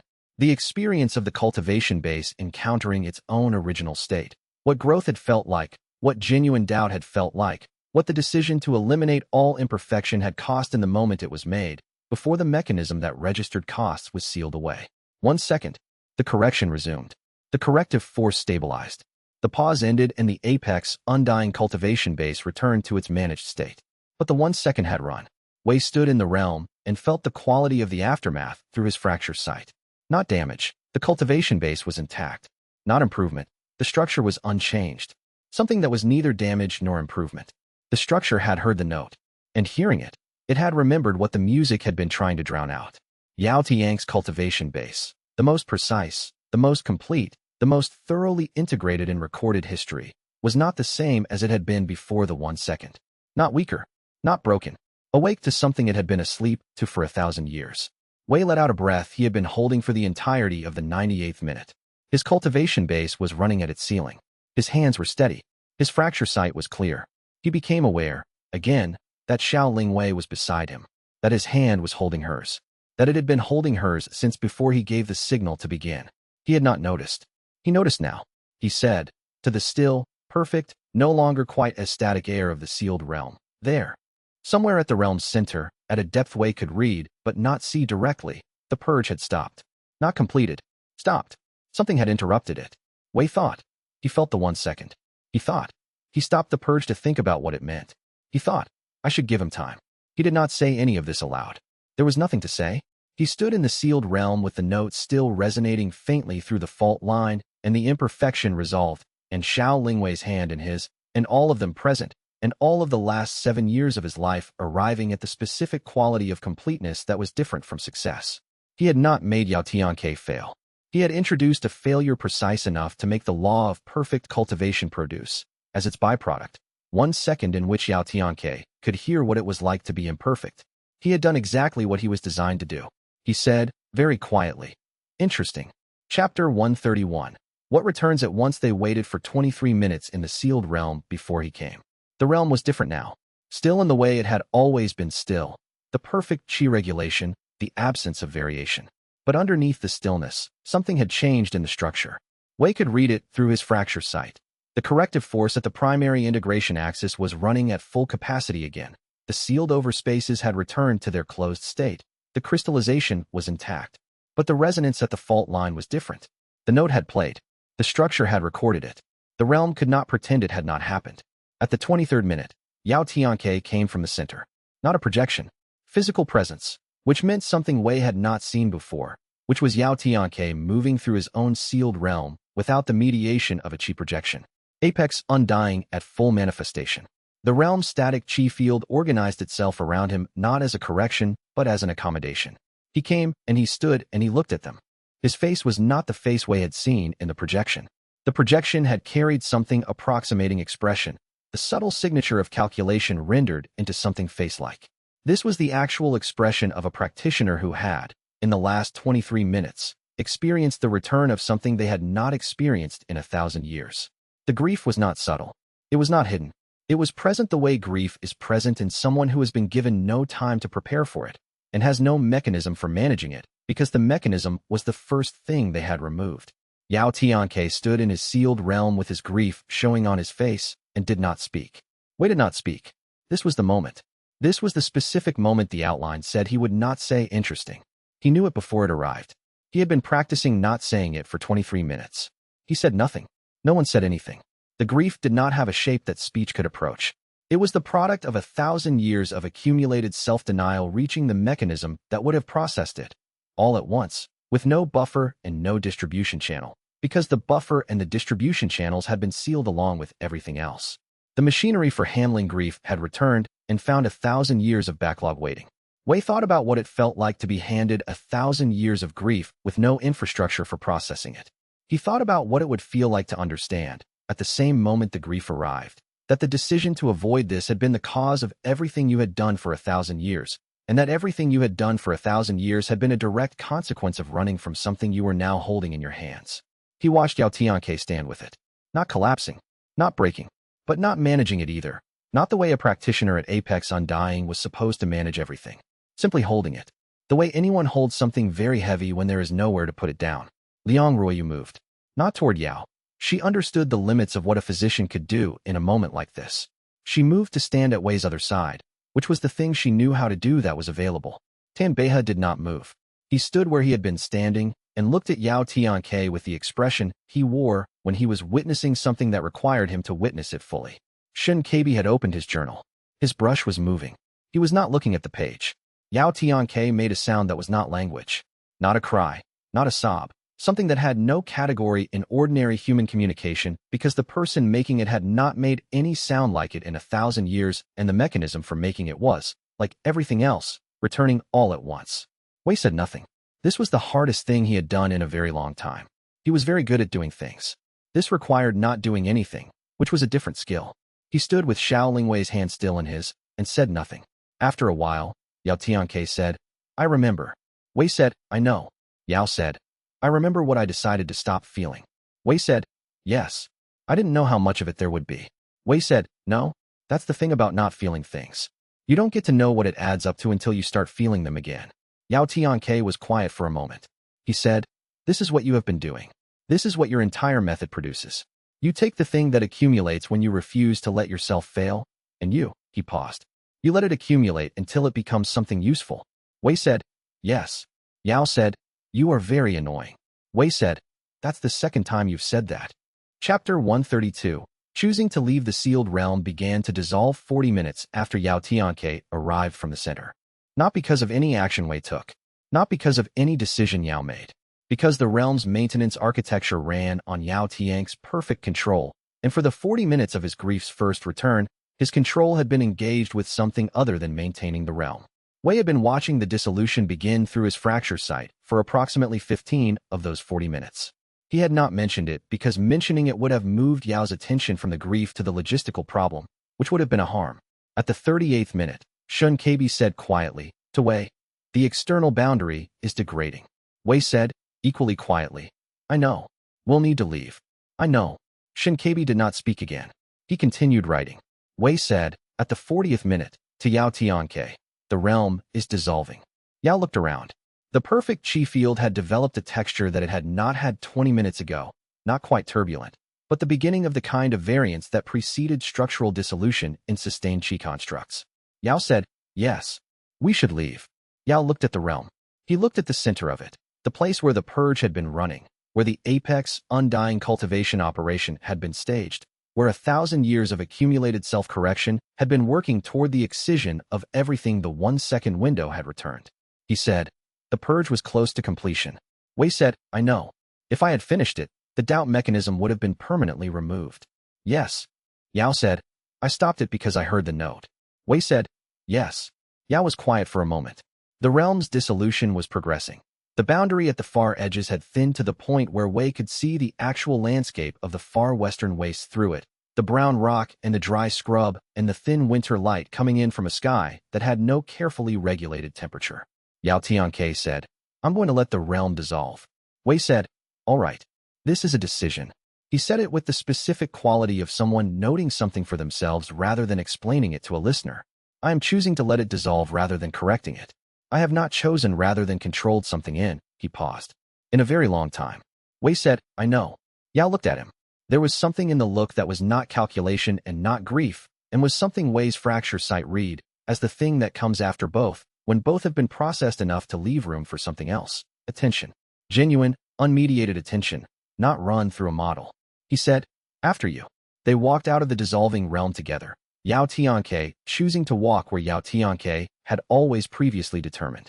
The winter light outside was cold and bright and tasted, after 100 minutes of the sealed realm static air, like a real thing. Chapter 133. What the land remembers. They were standing on the slope above the battlefield when the realm finished dissolving. It did not collapse. It faded, the way a held note fades, the way chi dissipates from a construct whose maintenance has ended. reaching equilibrium with the surrounding environment gradually rather than at once. The boundary area they had entered through became indistinguishable from the surrounding landscape. The rock was rock. The light was light. The chi corruption that had been seeping from the sealed realm's lower depth for decades cleared in the same gradual way. Wei watched it through his fracture sight, curious. He had expected a rapid dissipation, a sudden equalization.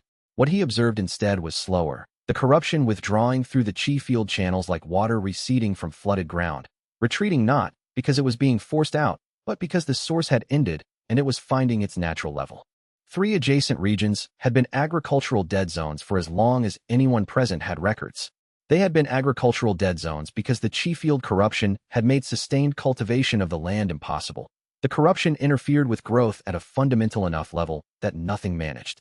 Within 2 hours of the realm's dissolution, Wei's fracture sight could read the beginning of change in the chi field structure below the topsoil level. Not recovery, that would take time. But the cessation of corruption, the specific pattern of a field that had been degraded for decades and was now no longer being actively degraded. The groundwork for recovery, not the recovery itself, the beginning of the possibility. He said this to Ren Wuxian, who was standing at his left, looking at the horizon. Ren Wuxian said, "How long for recovery?" Wei said, "Depends on the depth of the corruption. Months for the surface, years for the full depth." He paused. "Some of it will recover without intervention. The rest will need assistance." Ren said, "What kind of assistance?"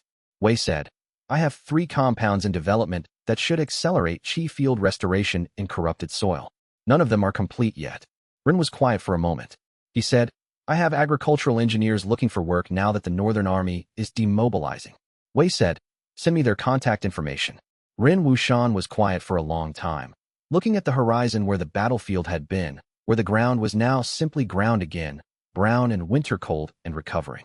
He said, 3 regions. Do you have any estimate on population impact?" Wei said, "Population recovery in the regions following chi field restoration. I can give you projections if you want numbers." Ren said, "Please." Wei said, "Not now. I'll have something for you in 2 weeks." Ren said, 2 weeks. He looked at the ground for another moment. He said, "I came as a witness and soldier." Wei said, "Yes. I have not done very much today that a soldier does." Wei said, "You held the radius perimeter." Ren Wuxian said, "Yes." He was quiet again. "For a different kind of work than I usually hold lines for." He turned from the horizon. He went to speak with his second-in-command about the demobilization logistics.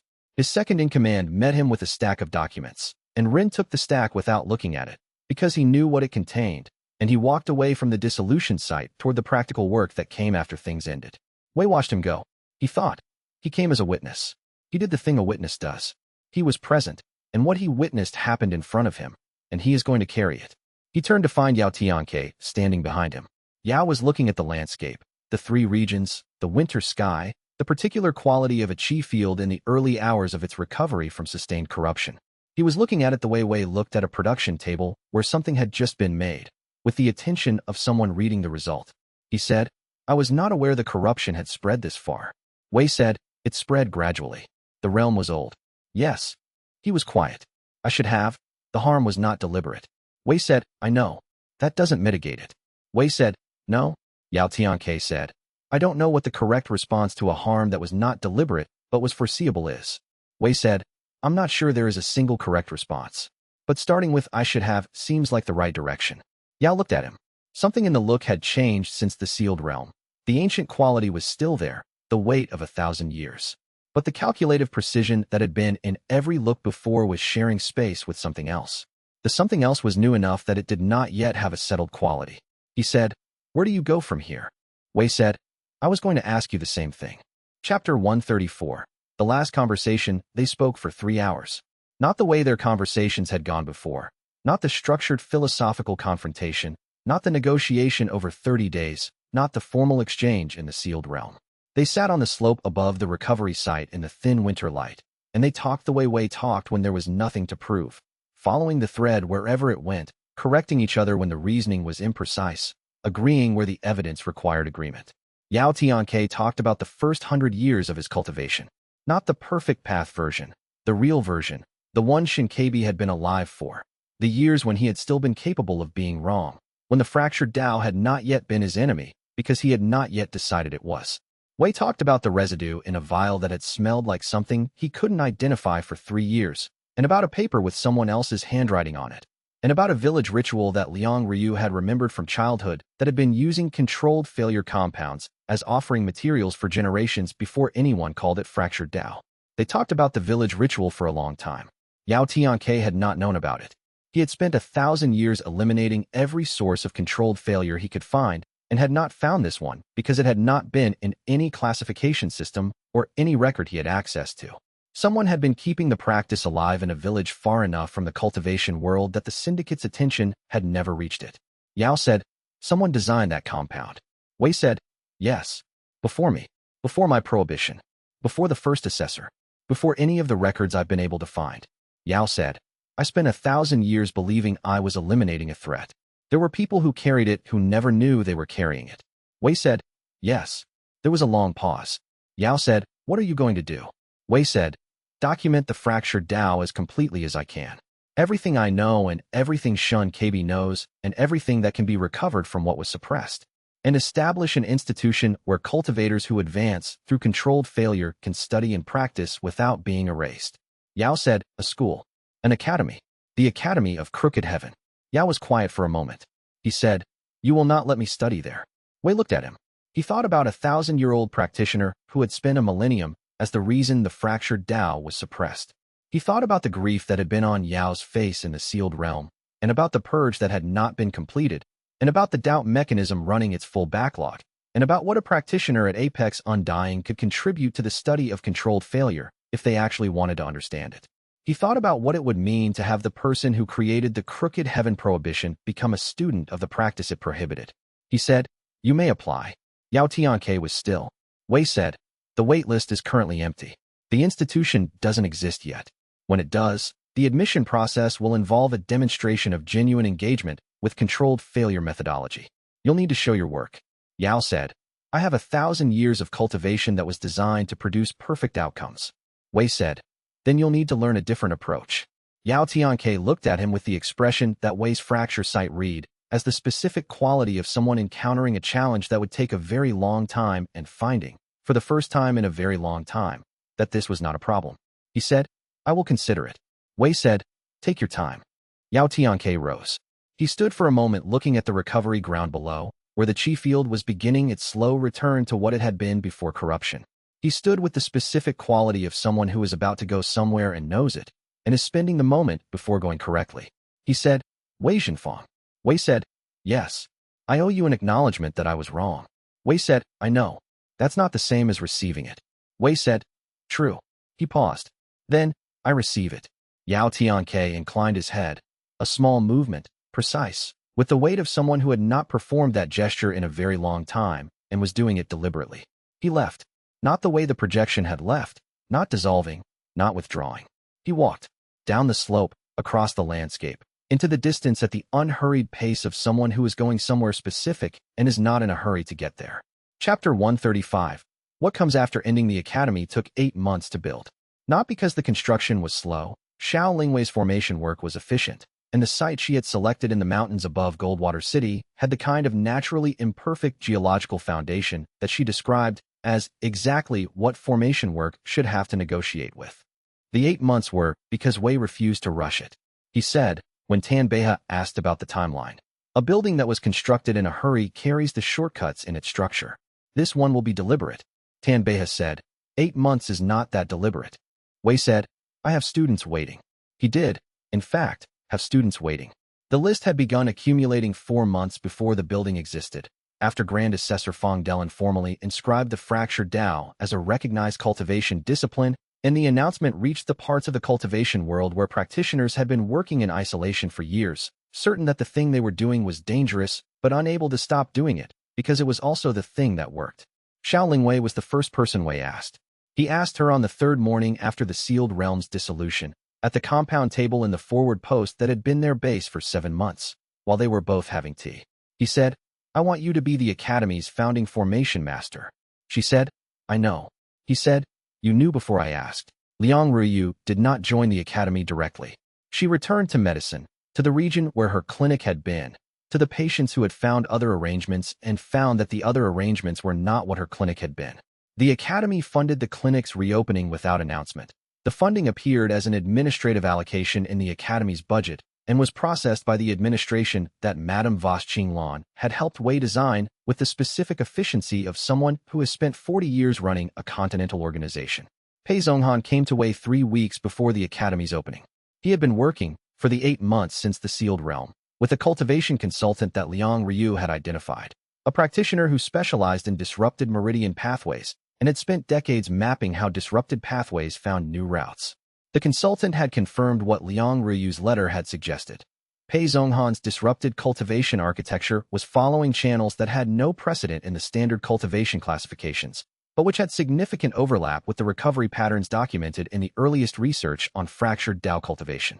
Pei said, "The consultant says my new pathway is a variant of fractured Dao." Wei said, "I know. You knew before I came. I suspected since the moment Liang Ryu's letter arrived." Pei said, "You didn't tell me." Wei said, "I wanted you to find out through the person best positioned to explain it, not through me telling you what category your cultivation pathway belongs to." Pei Zhonghan was quiet for a moment. He said, "I want to train at the academy." Wei said, "I know." Pei said, "I want to be serious about it." Wei said, "I know." Pei said, "I wasn't always." "I know," Wei said. "And you don't need to account to me for it. What matters is what you do at the academy." Pei looked at him for a moment with the expression of someone who had spent years performing certainty and had recently stopped needing to. He said, "All right." He enrolled in the academy's first class. He was not the only unusual student. Of the 42 who appeared on the first day, 6 had cultivation paths that the Bureau's classification system had no category for. 3 had been practicing a variant of fractured Dao for years without a name for it. 1 had been doing it since childhood because they had discovered, accidentally, that the things that failed in their cultivation consistently produced more interesting results than the things that succeeded. Wei looked at the 42 students on the first morning and thought, "They were here before I was. Some of them have been here for years." He thought, "The work was never mine alone to start. It was only mine to name." Chapter 136. What Madame Voss-Qinglan builds next. She came to Wei's working room 2 months after the sealed realm's dissolution and set a document on his table. He looked at it. It was a founding charter, bureau format, correctly executed, carrying her personal seal. The subject line read, "Provisional establishment of the Continental Process Artifact Exchange, operating under Bureau of Alchemy's recognized trade category, Process Artifact Classification." He said, "You're founding a market." She said, "The first fully regulated process artifact market on the continent. The first legal one." She paused. "Process artifacts have been traded informally for years, in the same gray areas I spent the past 2 decades trying to suppress. I understand the market better than anyone. If someone is going to formalize it, it should be someone who understands its failure modes." He said, "You spent 17 months trying to eliminate me." She said, "Yes, and I understand controlled failure methodology better for it." She looked at him with the expression of someone who has processed an irony and found it accurate rather than painful. "The market's founding structure is designed to prevent the kind of monopoly control I used in the syndicate. I have read the syndicate's founding documents very carefully. I know exactly which clauses enabled the control.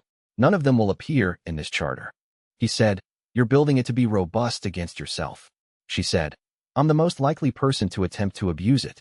It's efficient to design the resistance with that knowledge." He looked at the charter.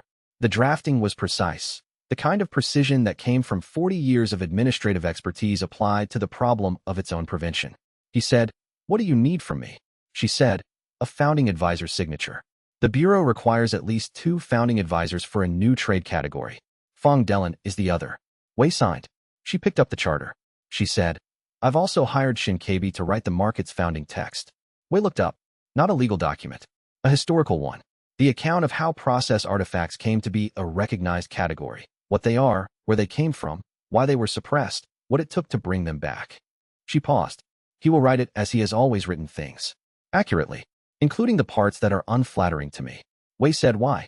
She said, "Because the document will be read, and it should tell the truth." He thought about this. He thought about Shun Kabi writing 400 years of history to be found by the right person. He thought about Liang Ryu remembering the smell of failure incense from childhood. He thought about the way truth preserved itself through the things people couldn't help doing. He said, Shun Kabi agreed. She said, he said, she paused, and he could tell this was a direct quote being rendered accurately. He said, A founding charter for the first legal process artifact market is the most important document I will have written since the one I've been writing for 30 years. I agree. Wei said. Good. She said. Yes. She put the charter in her correspondence case. She looked at the room, the compound table, the working wall, the simplified framework notes. She looked at it with the expression of someone doing a final assessment of a site they are leaving. She said, the market opens next spring. Wei said, I'll buy the first listed compound. She said, I know you will. She paused at the door. Wei Zhenfang. He looked up. She said, you are deeply irritating to work with. He said, I know. She said, you are also the reason I built something better than what I had. She left. Chapter 137. The reading Grand Assessor Fong Dellen scheduled the inscription ceremony for the 7th day of the new year. He had been planning it for 3 months, with the thoroughness that Wei had come to associate with Fong's particular form of institutional care, not ostentatious, not performative, but complete. Every element of the ceremony had been reviewed for legal sufficiency, historical accuracy, and procedural correctness. He had sent Wei a draft of the reading text 4 times, asking for factual corrections each time. The 4th draft had no corrections. The ceremony was in Goldwater City, in the Continental Alchemy Bureau's main hall, the same hall where the Continental Council hearing had taken place, where the Crooked Heaven prohibition had been argued over, and the 4-3 ruling had come in Wei's favor. It was a large hall. It held, on the 7th day of the new year, a full attendance. Fong Dellen began with the inscription, the formal bureau record adding the fractured Tao to the recognized cultivation disciplines, read aloud in the traditional format, witnessed by the assembled delegates and recorded by bureau scribes. Then, at Wei's request, he read the Crooked Heaven prohibition in full. The original text, in its original language, in its original bureaucratic construction. The prohibition that had been written by syndicate founders 1,000 years ago to eliminate competition with a method they had decided to define as dangerous. Read aloud in the Bureau's main hall, in its complete form, to an audience that included practitioners, scholars, trade representatives, military observers, and one Continental Process Artifact Exchange founder standing at the back with her arms at her sides. The reading took 11 minutes. The prohibition was thorough. It covered every iteration of deliberate failure methodology, every practitioner category, every application type. It had been designed to be comprehensive. It was. Fong Dellen read it without emphasis or editorializing. The clear, precise voice he brought to all official readings, as though the document was simply what it was and required no additional characterization. At the end of the 11 minutes, he said, the foregoing prohibition is hereby publicly voided under Bureau Resolution 1134, on the grounds that it was written with commercial intent rather than safety intent, as established by the Continental Council ruling of, he cited the date, and that the cultivation methodology it suppressed has been formally recognized as a valid and distinct discipline under the Bureau's charter. The fractured Tao is recognized. The prohibition is void. End of reading. He set down the document. The hall was quiet for a moment. Then it was not. Wei was standing near the front. He did not say anything. He listened to the room filling with sound. Not applause exactly, more the collective release of breath that followed the conclusion of something that had been waiting a long time to be concluded. He looked across the hall to where Madame Voschinglan was standing. She was not applauding. She was not flinching. She was standing with her arms at her sides and her expression carrying the particular quality of someone absorbing something that they had themselves set in motion and were watching arrive exactly where they had directed it. She looked at him. He looked at her. She inclined her head, very slightly, with the same precision that Yao Tianke had used on the slope above the recovery site. He inclined his in return. Chapter 138. What finally finishes the advancement happened on the 3rd morning of the Academy's 2nd month. He was not trying to advance. He had not designed an advancement sequence. He had not identified a threshold or mapped a failure point or prepared a production sequence calibrated to the advancement requirement. He was at the compound table in the Academy's main workshop, doing his morning production run. The morning production run was the same practice he had maintained for years. 2 hours, controlled failures, daily discipline. At the Academy, he did it in the main workshop rather than a private room because he had decided, after the first week, that it was the right thing for students to see. The practice of someone who had been doing this for 20 years, done plainly, without ceremony. 3 students were in the workshop that morning, working on their own practices. They were not watching him. They were working. The workshop had a specific quality of sound, the small sounds of controlled failure production, the particular acoustic signature of 3 people working in focused proximity. He was in the 14th stage of the production run when the advancement began. He noticed it the way he noticed all the things that arrived without his engineering, after the fact, once it had already started. The fracture site had engaged at a depth he had not directed, reaching into the natural laws around him with the quality of something that has been building toward a point of resolution for a long time and has, on an ordinary morning in a workshop full of the sounds of other people working, finally reached it. He set down the production tools. He recognized what was happening. He let it happen. Apex Undying Rank was not expansion. It was not a new layer of natural law engagement. It was the specific culmination of every controlled failure he had ever produced, every byproduct, every result extracted from what should not have worked, every production that failed in the right way at the right moment, arriving at a single integration point in his cultivation base. Not as a list, as a comprehension. He had been running, for 22 years, a series of experiments. Each failure had been a data point. The fracture site had been gathering data with every engagement since it first activated at 17. The production sequences had been running the same underlying investigation since the first residue he had produced accidentally and kept because it was wrong in an interesting way. The investigation had a conclusion. It arrived in the 14th stage of the morning production run without announcement. And the conclusion was the advancement. And the advancement was quiet in the specific way that things are quiet when they have been building for so long that the resolution barely disturbs the surface. He sat down on the workshop bench. His cultivation base had reached apex undying. The fracture site was reading the natural laws around him at the level of their own operation, which was different from Tao embodiment the way completion was different from understanding. He was aware of Xiao Lingwei in the doorway. She had come in from the formation yard and had stopped at the door. She was reading the room the way she always read rooms, quickly, accurately, from the arrangement of details. She read the state of the production table, the set of his hands, the quality of the workshop air. She came in and sat beside him on the bench. She did not ask if he was all right.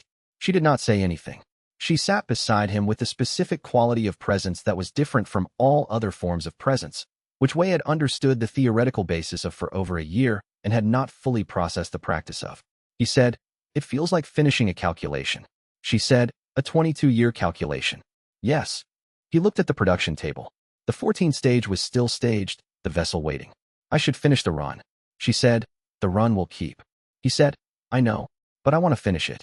He finished the 14th stage. He finished the 15th and 16th. He finished the run. The byproducts were what they were always going to be.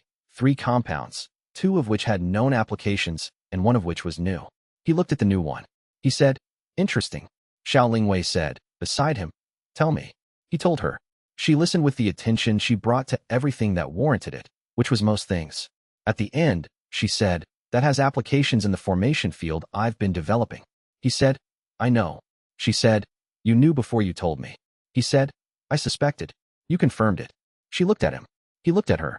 The morning workshop was bright with the winter sun through the imperfectly calibrated windows that Xiao Lingwei had built with the specific gradient in the light that meant the building was never in quite the same illumination twice. She said, 22 years. He said, "Yes." She said, "From the first residue." He said, "From the first ash." "Before the residue." She said, "I want to hear about the first ash." He said, "I'll tell you at lunch." She said, "All right." Chapter 139. The first lesson he taught the first class himself. Not the second class or the third. The first one, on the academy's first morning, when 42 students from 3 countries sat in the main hall that Xiao Lingwei's formation work had built to be never quite perfectly still. Always a draft somewhere.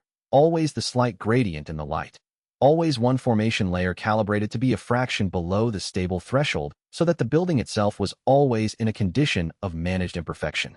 The students were 42 people who had come because they had been practicing something they could not name and had found, finally, that it had a name and a place. They were not the most distinguished students of the year's recruitment cycle. They were not, for the most part, the students who had received the most accolades from other institutions. They were the ones who had been failing in interesting ways for a long time and had not stopped. Wei stood at the front of the hall.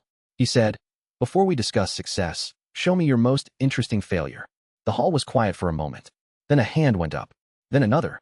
Then a third, from a student in the back who had been practicing failure mode alchemical production for 3 years in a village so far from the cultivation centers that they had not known it had a name until 4 months ago. He said, "You." In the back. The student stood.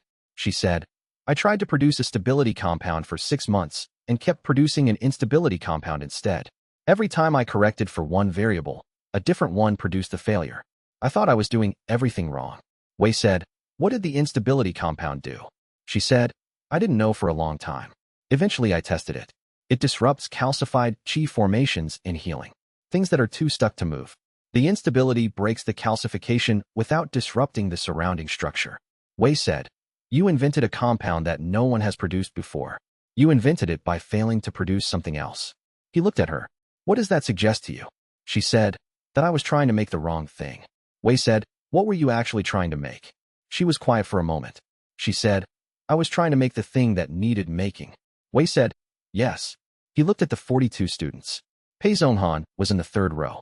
Shinkabi was at the back with his journal open, because he was documenting the founding of the institution he had spent 400 years waiting for and was not going to miss the first class.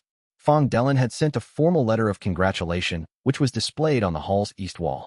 Liang Ryu, who was not a student but had come for the first day, was standing in the doorway. Tan Beiha was at the back, where he would run the physical cultivation sessions later in the week, watching with the expression he wore when he was paying careful attention. Wei said, "Every one of you has produced something that was not what you intended. Every one of you has produced something, in those failures, that would not have existed if the success had been complete." He looked at the room. "The work we do here is the work of understanding why the failure produced what it did, and how to produce it again, deliberately, with precision and with purpose." He paused. "This is harder than producing success. It requires you to understand both what you intended and what happened instead, and to build a model that can predict the difference." He said, "This is also the most important work in cultivation medicine, because everything that has ever been discovered accidentally, every legendary byproduct, every unplanned compound that changed what medicine could do, was produced by someone who failed correctly." He said, "We are going to learn to fail correctly." A student near the front said, "How do you know if a failure is correct?" Wei said, "It produces something." Another student said, "What if the something is useless?" Wei said, "Then you failed incorrectly. Try again." The class began. Chapter 140. What the Fracture Journal says. He wrote the entry on the evening of the academy's first day, at the compound table in his private workroom on the building's 4th floor, which had a window with an imperfect seal that let in a thin thread of cold air and produced a slight whistle in strong wind. He had written every entry in the Fracture Journal the same way: production number, method, result, assessment, note on what the results suggested for the next attempt. From the first entry, 17 years old, the ash with the unexpected blue tint. Note: reading this is wrong, but also interesting. Find out why. To the crooked heaven fracture in the sealed realm. Entry reading: the seal dissolved. The note played. 1 second was sufficient. There were thousands of entries. He had never counted them. He did not count them now. The entry for today read: result: Academy of Crooked Heaven founded. First class, 42 students, 3 countries. First lesson given. Student in back produced an instability compound that breaks calcified qi formations. She thought she was doing everything wrong. She was doing everything right. He sat for a moment. He wrote: Academy, founded. Syndicate, dissolved. Rebuilt as Continental Process Artifact Exchange under Voss Qinglan. Process artifacts legal. Market open spring. Northern War, ended. Qi corruption cleared. Agricultural recovery in progress. 3 regions. Projected full recovery 12 to 18 years, assisted. Crooked Heaven prohibition, voided. Bureau ceremony complete. Full text read publicly. Nothing was flinched. Yao Tianke, withdrew. Heard the note. Has not applied to the academy yet. Waitlist opens in 3 months. I told him 6 months. The waitlist is currently 47 names. Shinkabi, writing. The book will be read. Pei Zhonghan, first class. Row 3. Paying attention. Tan Beiha, back of the hall. Also paying attention. Xiao Lingwei, formation yard. Building the advanced sequence. Has found something I hadn't expected. Will ask tomorrow. Liang Ruiyu, clinic reopened. Sending me patient data for the Qi Field Restoration Compound project. 3 months to completion. Fang Delin, Bureau Charter revision complete. Has received a letter he described as unexpected from an organization I have not heard of. He is verifying the provenance. Will report. He wrote, Apex Undying. Reached this morning. Quiet. 22 years from the first ash. He sat with the entry. He thought about adding something. He decided to add it. He wrote, threads open. 1. Shun Kabi's research has produced a document that predates his own account by at least 3 centuries. He has not shown me the full document yet. He says it names someone. Someone who was using failure mode methodology before the Crooked Heaven prohibition, before the Commission of 7, before any record I have found. If there were practitioners before the first assessor, The history is longer than anyone has claimed. The origin is further back than anyone has said. 2. Fong Delen's letter. From somewhere that the maps don't label. He says the handwriting is old. Not old in the sense of a long-lived practitioner. Old in the sense of a calligraphic form that has not been in common use for longer than anyone present has been alive. He is not alarmed. He is precise about this. Not alarmed, simply uncertain of the context. 3. The village ritual. Liang Ruyu's memory. The incense compound that was left as offering at the failure shrine. Someone designed it.